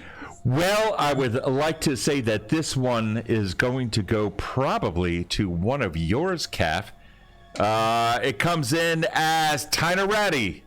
Tina Ratty? Are we saying that right? Tino Ratti, yes. Tino Yeah, Ratti. Tino Ratti, is he here though? I don't know if he is. What? I know he's- What? He is in the chat. He is lurking. I know. I've spoke to him. in I know, chat lady, tonight. believe me, I would claim it in a heartbeat. Oh no. Oh Tino, no. are you there? Tino, come come on. on, buddy. Never abandoned. Come on, buddy. Lady Dragon's like, I would never abandon them. Steve, you're a bit gainy. Yeah. Am I a big candy? Okay, there we go. Yeah, it was Yeah. a bit hot. Yeah, oh, perfect. Thank you. Yeah, it's funny. I have a compressor on this. All right. Let's see. Tino, no response? Nothing yet. No. Why is it- Come on. Just want to give you our things. How hard is it to give away something for free? This is going to be the last 2 hours of the stream. Yeah, we're gonna continue until Potchfad wins. Yeah, right. Here we go. Yeah, sorry, buddy. Sorry, Adam. Mods are not permitted. All right, we are really trying to give everyone here a fair chance to claim their prize. Time Tony's like, I don't care. I just want the tray. All right, here we go. We're going to have to repick in 10, 9, 9, 8, 7, 6, 5, 4. Cap, are they responding yet, Cap? 3, 2, 1. Oh, Here we go. Unfortunately, this is not going to work. Here we go. Let's see. This one is now going to be. Okay, it is now reselecting. All of these people are also being removed from it. You know what? Hold on. I'm just going to double check to see if this person is here. Okay. Are you guys ready? So ready. It's going to be Donald. Donald! Donald, right here. Yeah, we are. This is freaking hilarious. Donald, please tell me you are awake. Dude. Yes! All right. Fantastic. Yes. Awesome. So congratulations to the following people: Jupiter, Malice, 1974, Life's About Joy, Nick Psycho, and Donald. You guys have absolutely been amazing, sticking around all through this time as we had absolute pleasure in giving you guys these items. I am so happy for those of you, Battle Pixie, Dan, Laurel, and Svartamaya, who have contributed to this to make these raffles possible. So definitely a big hand to you guys. And of course, the real heroes of tonight are the children who are receiving who are struggling to survive and able to do so because of people exactly like you. All of your contributions are going towards them. 10% of the children are being covered by this. They got hit hard by COVID-19 this year, of course, just as we all did. But of course, when you're in NICU or you're a child and you just have nowhere else to go and you have to rely upon other people, you are the people that they have relied on. And thank you so much for this. So without further ado, I'm going to contact each of you in time, and I'll be able to get the address and other stuff like that. We'll send it out. You guys already heard the rest. Congratulations, guys. Yay. Good job. All righty. Back to Pathfinder 2e and our conclusion of Dawn of Hope. And I realized that before the break I said Hope of Dawn. I totally said, we'll be right back with Hope of Dawn, because I'm asleep and I don't know what the hell I'm saying. All righty. We're in the home stretch. We are now... Before we move on, can we just acknowledge you did receive another $30 donation there? We hit the 1,300. Lord Abernathy, thank you so much. Eight minutes ago, we did in fact receive that. Wow, you guys are absolutely amazing. Wait a second, hold on. Did we receive? This is now $1,300 of $1,500. 200 more to go so that we can do this. Lady Dragon, you ran out of the rest of the time. Please enjoy your night. Everyone says Lady Dragon. Good night. Take care. Many blessings to you. And thank you so much for joining us for as long as you have, Lady Dragon.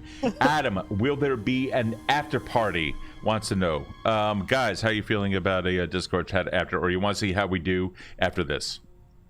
Want to see how we do after this? Oh, God. All right. Let's see how we do after this. I'm well up for it, but I've just received another $50 donation from Laurel. Amazing woman that she is.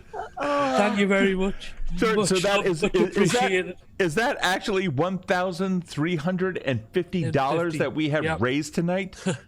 That is amazing. We only have $150 to go to reach our $1,500 goal. We've already surpassed it by $350. I didn't realize that you guys were so incredibly generous.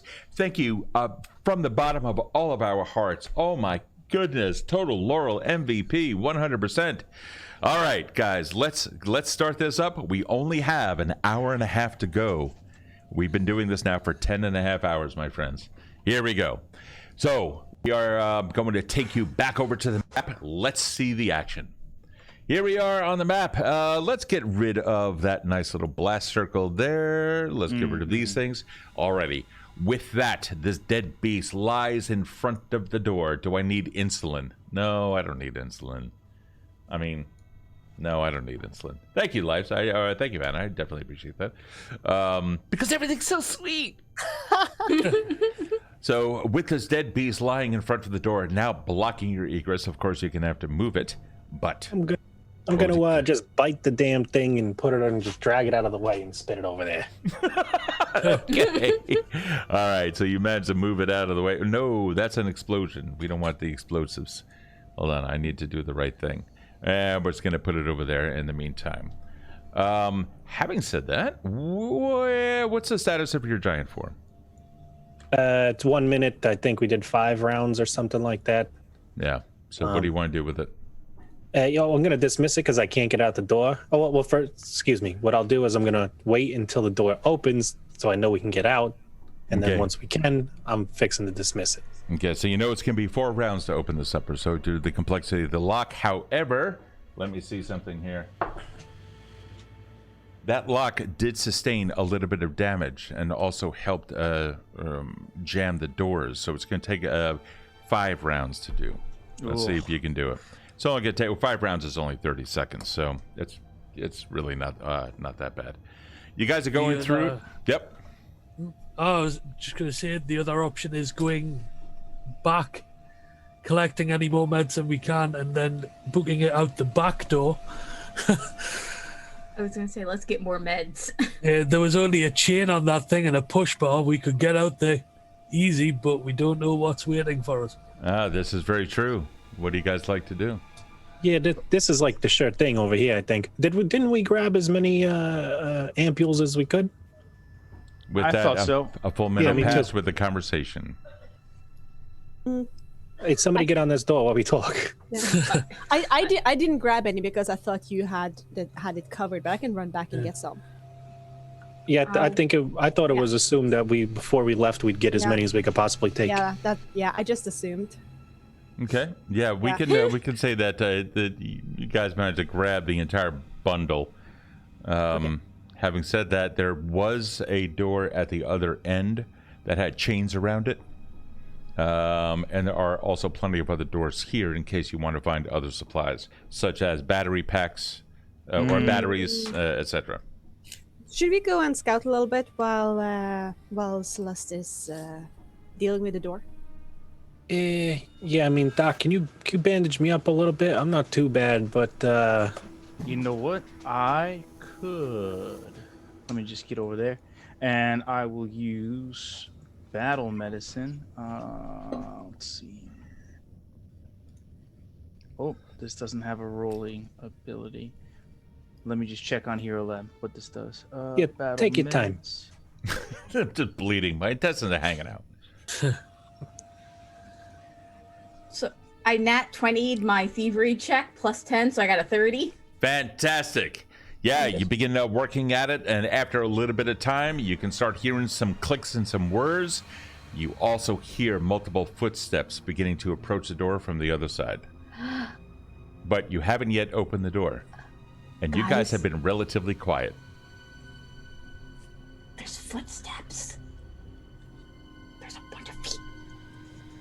Look there. Oh, Now you there's start the door. hearing some whispered conversations on the other side.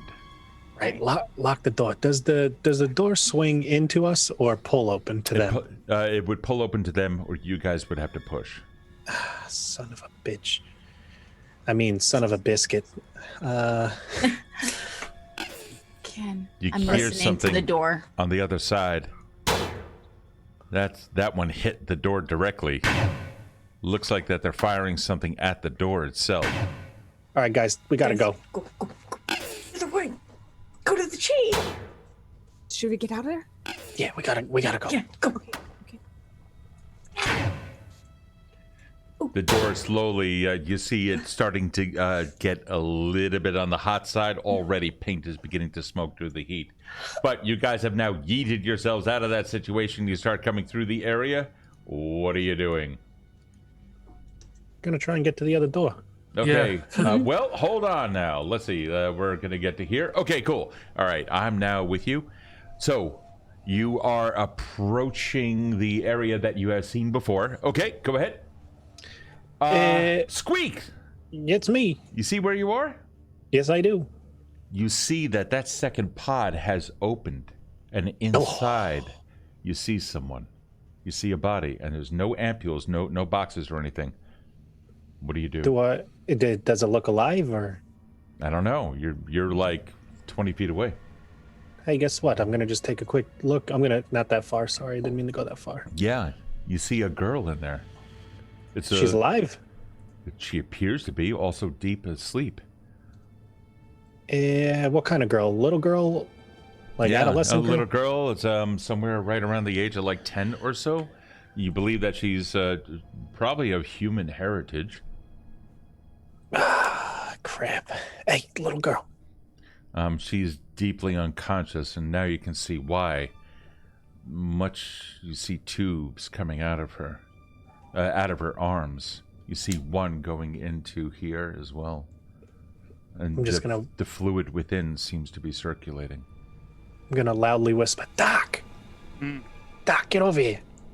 Get out of the way. Right. Do but up. Oh, I closed the door instead of moved. Ba-da-da. I pulled a Joffy. I was just like, no, it's too far gone. I wish Lou were with us tonight. Alrighty. Doc, what do you make of this? Can I do a medicine check to see what's going on? Yes, you can, if you don't mind. Please do. Oh boy, where did my skills go? There they go. Nope, that's spells. There we go. Meds. Roll it. Oh my god, 16? Well, she is definitely alive. From what you good, can that's tell, it seems like that her blood is taken out of her and then being processed somewhere. If your estimations are correct, it looks like that's something... It's kind of difficult to tell without an analysis or something. You'd have to... Do you happen to have your portable lab with you? I have alchemist tools. Yeah, that would be a portable lab for you. Sweet. Yeah, you would be able to analyze this if you wanted to. You probably even have like a portable spectrometer. They're like a dime a dozen these days. Yeah, I mean, I'll take a look. Okay. Yeah, you're going to spend about 10 minutes doing that. May I have a medicine check as well? 26. Very carefully, you are able to determine which of the things that are plugged into her, which of the lines coming into her, are non-essential for a return flow. It looks like that you have some there that are supplying fluid from some source. All of the hoses coming back into the unit, coming into the wall. Taking a quick look, you can see that there are attachments that also go into the wall itself. You manage to take out one of the lines, and there you can see like a needle that's been placed inside of a vein. You take that out carefully and apply a little bit of pressure in order to seal that wound. The wound seals up like that. Yet, like, look at it. It's not even there. You then take a quick little sample of that, probably just cutting the hose because this is going off to some repository. Take a couple of drops. You run some tests on it. You guys start smelling a little bit of iron in the air. One of the things that you notice about the blood, Smiles, there is something different about it. It looks like typical human blood, but you're seeing traces of this that are very unusual. It looks like chemicals have been added to it. Now, since you rolled so high, I'm going to give you a little bit more information. The properties of the blood would suggest a kind of familiarity with the contents, or at least the viscosity, just looking at the ampules. Guys, I think the medicine is... I think they're getting the medicine from this girl's blood. Like, I think she is the key to these little vials we got here. Well, now we face a moral quandary. Do we take this girl and bring her back to Hope, where she gets turned into a, experiment again? Or do we free her and let her make her own decisions and not tell anybody at all? Well, why don't we just get her out of here, take her to Hope, and don't tell anybody that she got Healy blood? Mm-hmm. Yeah, I'm with that. All right. Can we figure out how to unstrap her without murdering her? Well, another successful medicine check should be able to do that. You'd be able to figure out, okay, if I take out the ones that are taking the blood out of her first, you might be able to do that. What are you trying to do, Doc? What is these other? I got a 16. You're not so sure on your abilities. No. Why did I Would you roll care for athletic? my assistance? Yeah, that'd be cool. I rolled a 29 for my medicine. That 29, you realize that Doc is not going to pop out the right one. You can see the blood flow if you're paying attention to it, and you test out the tubes, indicating which one. Doc, he'll show you which one is the proper one. Do you remove it? Yeah, if you show me, yeah, I'll trust him on that. Okay. Easy doc. Try that one. You do. And with that, you can see enough coming down the line. After maybe, after just a little bit of time coming down the line, the rest of the blood is coming.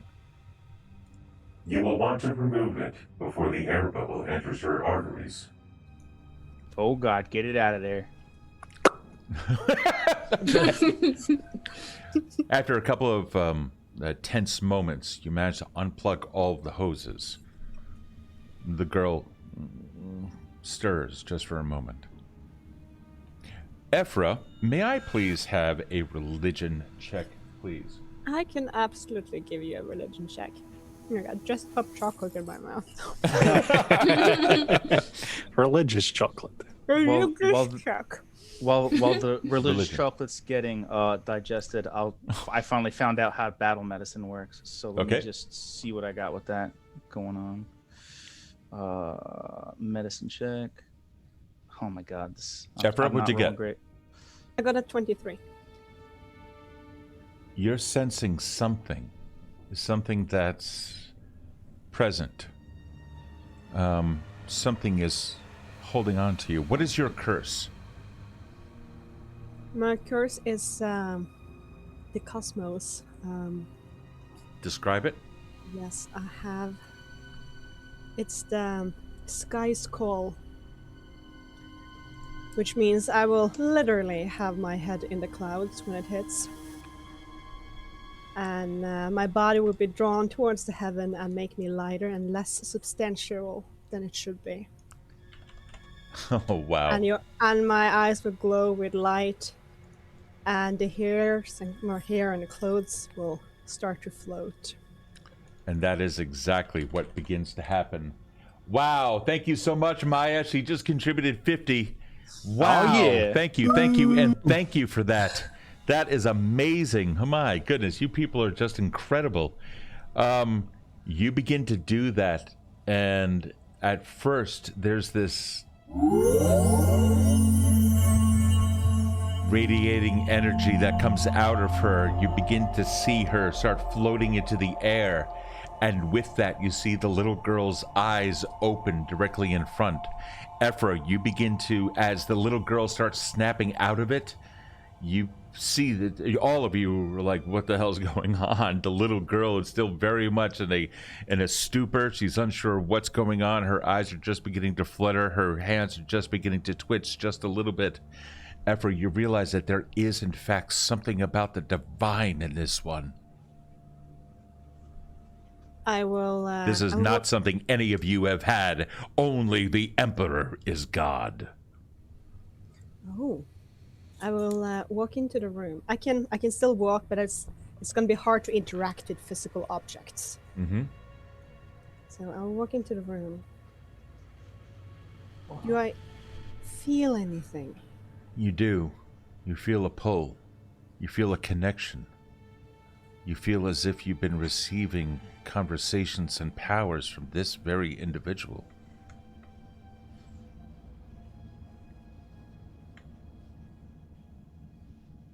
Touch her. You do. And immediately there's a wave of energy that goes all throughout all of you, ripping through your bodies. You can feel all evil purged from this area. And then a second time comes through. All of your wounds now become healed completely. Even if like small marks or scars, completely gone. All of these energies using Ephra as a conduit, an oracle to those mysteries of the great beyond.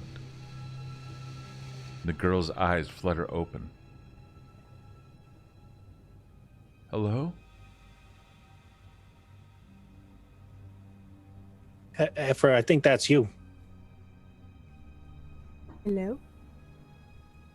She looks around at each of your faces. Where am I? She looks down at her hands and her arms. It's not important where you are right now. We're gonna bring you home. That's where we're going. We're going home. You see her start getting out of the chair. Help. Takes Efra's hand, takes Squeak's hand, and comes out. And see your hand as she touches the two of you. She lets go, rests them on her shoulders, and then runs it down your arms. And she looks at Squeaks. And Celeste, you notice that Squeaks, what distinguishing characteristics does your rat folk have aside from the anthropomorphic face? As far as like colorations and stuff, maybe No, something like that. bodily features, tails, claws. Yeah, tails, claws. He's got a longer nose than normal. He's got, some whiskers, maybe a little, mange here and there, but nothing too serious. He's lives in the wild. He likes it in the wild. So okay. Celeste, as that happens, the girl, she's wearing what appears to be more of like a something of a slight primitive dress, rather just a simple muslin fabric, if you will. By your standards, you might guess that this was like a hospital gown that was given to her or something along those lines. But you begin to see a bulge right at the base of her spine, and then flopping out of the dress, a tail. Huh. You have a... She turns around and looks at Celeste and starts to stumble just a little bit, and then reaches out and holds on to Celeste just for a brief moment. She had stepped out into the middle of everyone there. She touches Celeste's shoulders and looks back, and you all can see two little nubs of horns begin to come out. I think this has got it. Transforming us? Yeah, I'm picking up what you're putting down. She's starting to. You see that she falters a little bit, holding on to somebody who would be next. Well, actually, yeah, Smiles is right there. Oh, dude, grabbing onto Smiles, you can see that her nose also begins to take the shape of a more gnomish feature. She looks at each of you now standing up. None of you feel any weaker for it. If anything, you feel that you can kind of relate to her a little bit more. She takes a look down at the body, the decayed body in the second chamber, looks over at it, and looks back. Home. Home. Yeah, do you know where that is, or do you just want to come to our house? I know it was an island. Oh, fantastic! That's where ours is too. Hey, Then home. Yeah, we'll do that. Do you got a name? Do you have water? Yeah. we got a bunch. Yeah. You give her some Yeah. water. Okay.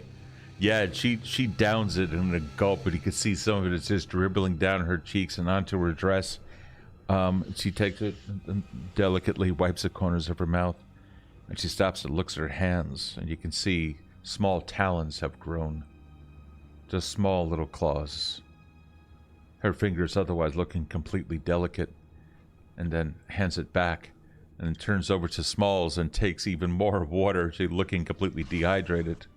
You see the body next to you gasps for air, now completely reformed. Well, this is a surprise. The body now looking. I think you're muted, Celeste. No. Oh, okay. I just. That one seems to be of a young male elf or something. A little bit hard to tell, but no longer dead. He gets a little bit on the scared side and kind of stays there for a second, looks down at his hands and everywhere, and she is now looking around, not even paying any attention to him. My name is Dawn. All right.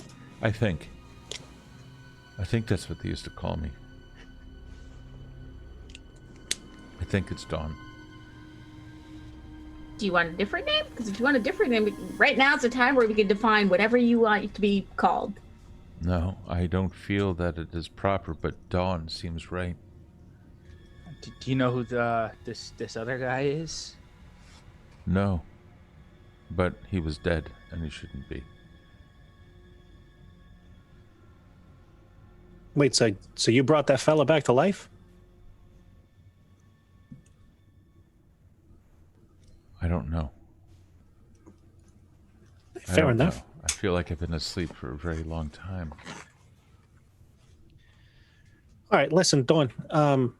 Maybe what we'll do is we'll just kind of get out of here because there's like a bunch of guys coming in here to what we can only assume do bad things. So let's just get out of here and we'll go back home real quick, and we can sort stuff out on the way. Yeah. Okay. We're gonna cover up your dress though. I'm gonna put my vest on her and put the hood up, keep her head covered. She takes it, she holds it around her, silently looks over at you and smiles kindly. As thanks. Keep it. It looks good on you. You guys in the distance then hear some kind of a something that sounds like something got launched somewhere on the outside. But in the meantime, the door is undergoing some kind of a blast. You're also hearing additional things. It seems like that they're trying to break through. Her attention slowly drifts to the sounds just outside of the room. Home. Oh, We gotta go. time to go. Guruk, you want to lead the way? Oh yeah. What about this guy? Yeah, go for it, Efra. What? Yeah, we got another person here. He's looking very confused and very scared, standing in stark contrast to her behavior. I'll reach out to him. He looks at you and reaches up and takes hold. The girl Dawn does not even respond to that. He comes out, but his legs are very weak. Smiles. Yeah. You take a quick glance and you can see, this girl is more focused on the looking outside, and that guy and Ephra is trying to help him, or over to her left. You can see she looks like that she's about to, like she's holding this, and she's about to reach forward as if to like ask for guidance. And you notice a very subtle movement with her hand immediately after she caught something out of the corner of her eye of his inability to stand up. And you see that she's moving forward. Ephra, he then stands up completely. The muscles, once atrophied on his body, restored. Wonderful. Amazing. Guys, mission accomplished. Throw the grocery list out. I think we kind of struck gold here. All right. Yeah. This is now a come with us if you want to live mission. Let's go. Let's go. Well, Screw- you guys are screw in that. charge. You're in charge. Go ahead and which way are you going? We're gonna go for that chained up door, I guess. Yep, Yeah, heading I'm for gonna that back door. Okay. Run out and Do. Make sure he is following us. or I think he it's all will- safe to say that you guys all make it out over into that direction. You know, I just realized that the audience was not able to see the map, so here you go. Sorry about that. So there you go. You are now coming through that area. You come up to that chain door. The small girl is with you. And she's just waiting. The boy as well, holding on to Ephra. Hey, does it look like there's a lock on this chain, or is it just like the chain itself seems to be more wrapped around the push bar, so it's you can't really see a lock there. Oh, just Garuk, handle this. Yeah. Yeah. Go ahead, Garuk. What do you got? Yeah, I'll take a swing at that chain and see if it'll just fall straight off with a good strike. Yeah, you managed to swing at it with a loud clang. The chain of one of the links breaks. You start working at it and end up removing the chain. So now you can press the push bar. You do, and you guys find yourselves outside in a street. Immediately, there are lasers and all sorts of things that are going off on a street. It sounds like a gang warfare is outside. He reaches out and touches some of you. Where's home? Is it the island?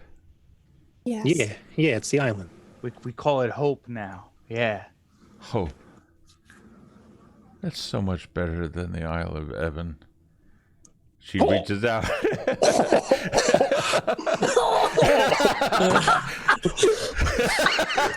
We've made a grave mistake. Touches out, and immediately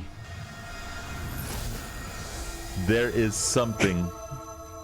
You find yourselves bathed in some kind of a purifying white light. You could feel all of life enter into you. You could just every single worry about you completely wipes away. Looking down at the ground, lush green is everywhere. Not a single wasteland in sight as you come down out of the clouds, down onto that small island, landing there in a village. Each of you, a new disciple of the newly arisen Sithlia of the Seventh Age. I wasn't ready for this. I wasn't ready.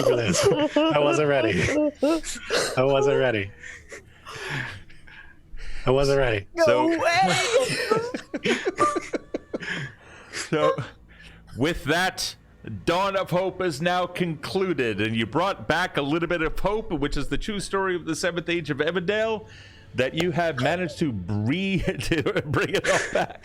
Assuming you guys are you okay? No. That's a lot to take in.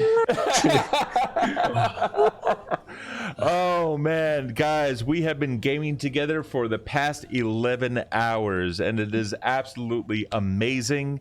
If I would be absolutely honored if we can have you over in the after party on the Discord server just for a short amount of time, so we could talk with these people and everything like that. Actually, because this is a special event, I would love to have you in the Fortune's End instead, as a community celebration of all the money that has been raised. We're going to forego the after party where typically only certain Patreon people would be able to talk. In this case, we want to hear from all of you. So please come on over to our Discord server. It's free. If you happen to have Discord, come on in. Join the Evindale community.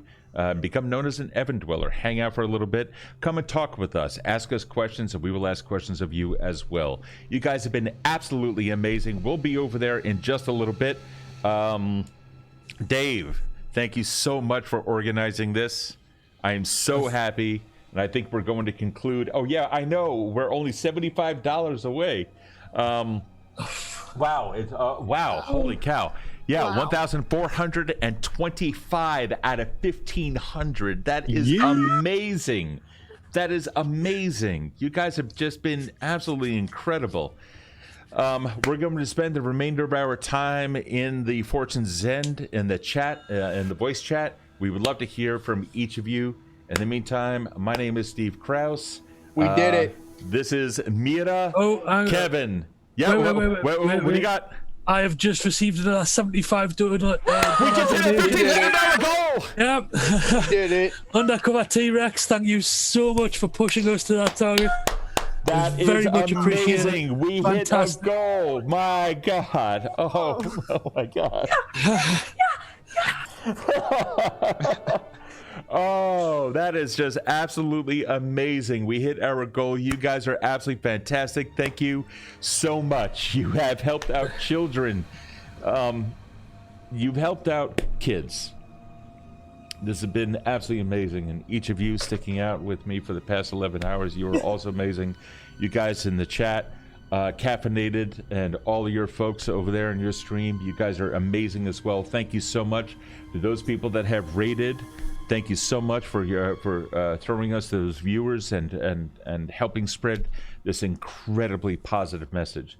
Damn it, I keep dropping F-bombs. So that's the only thing that really went wrong. So screw all the technical stuff, but You need guys to are wash your amazing. mouth with soap. Steve. I know.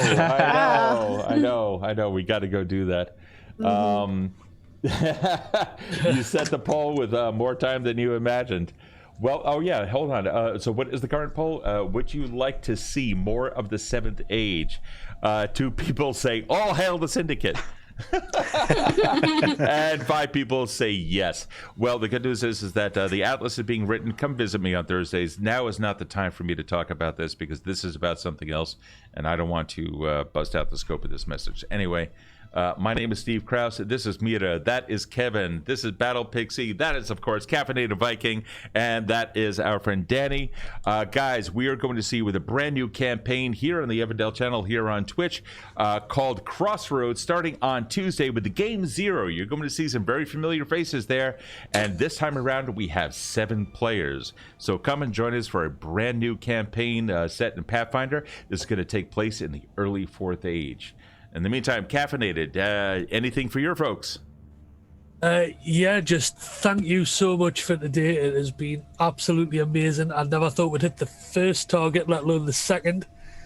And just to everyone who's been watching, thank you so much.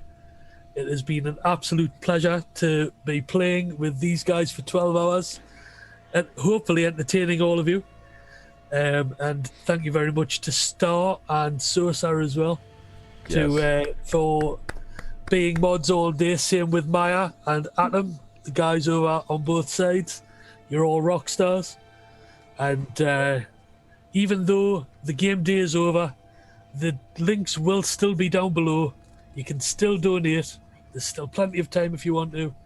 It's not over. It's always going. Always. Thank you very much for today. Yeah, seriously. This is exactly 365, guys. I was about to say 370, man. I'm so stuck in Evindale. 365 days a year, 24 hours a day, 7 days a week. Children need help. You guys have done an amazing job in raising funds. Just out of curiosity, I want to see where we are on the fund scale.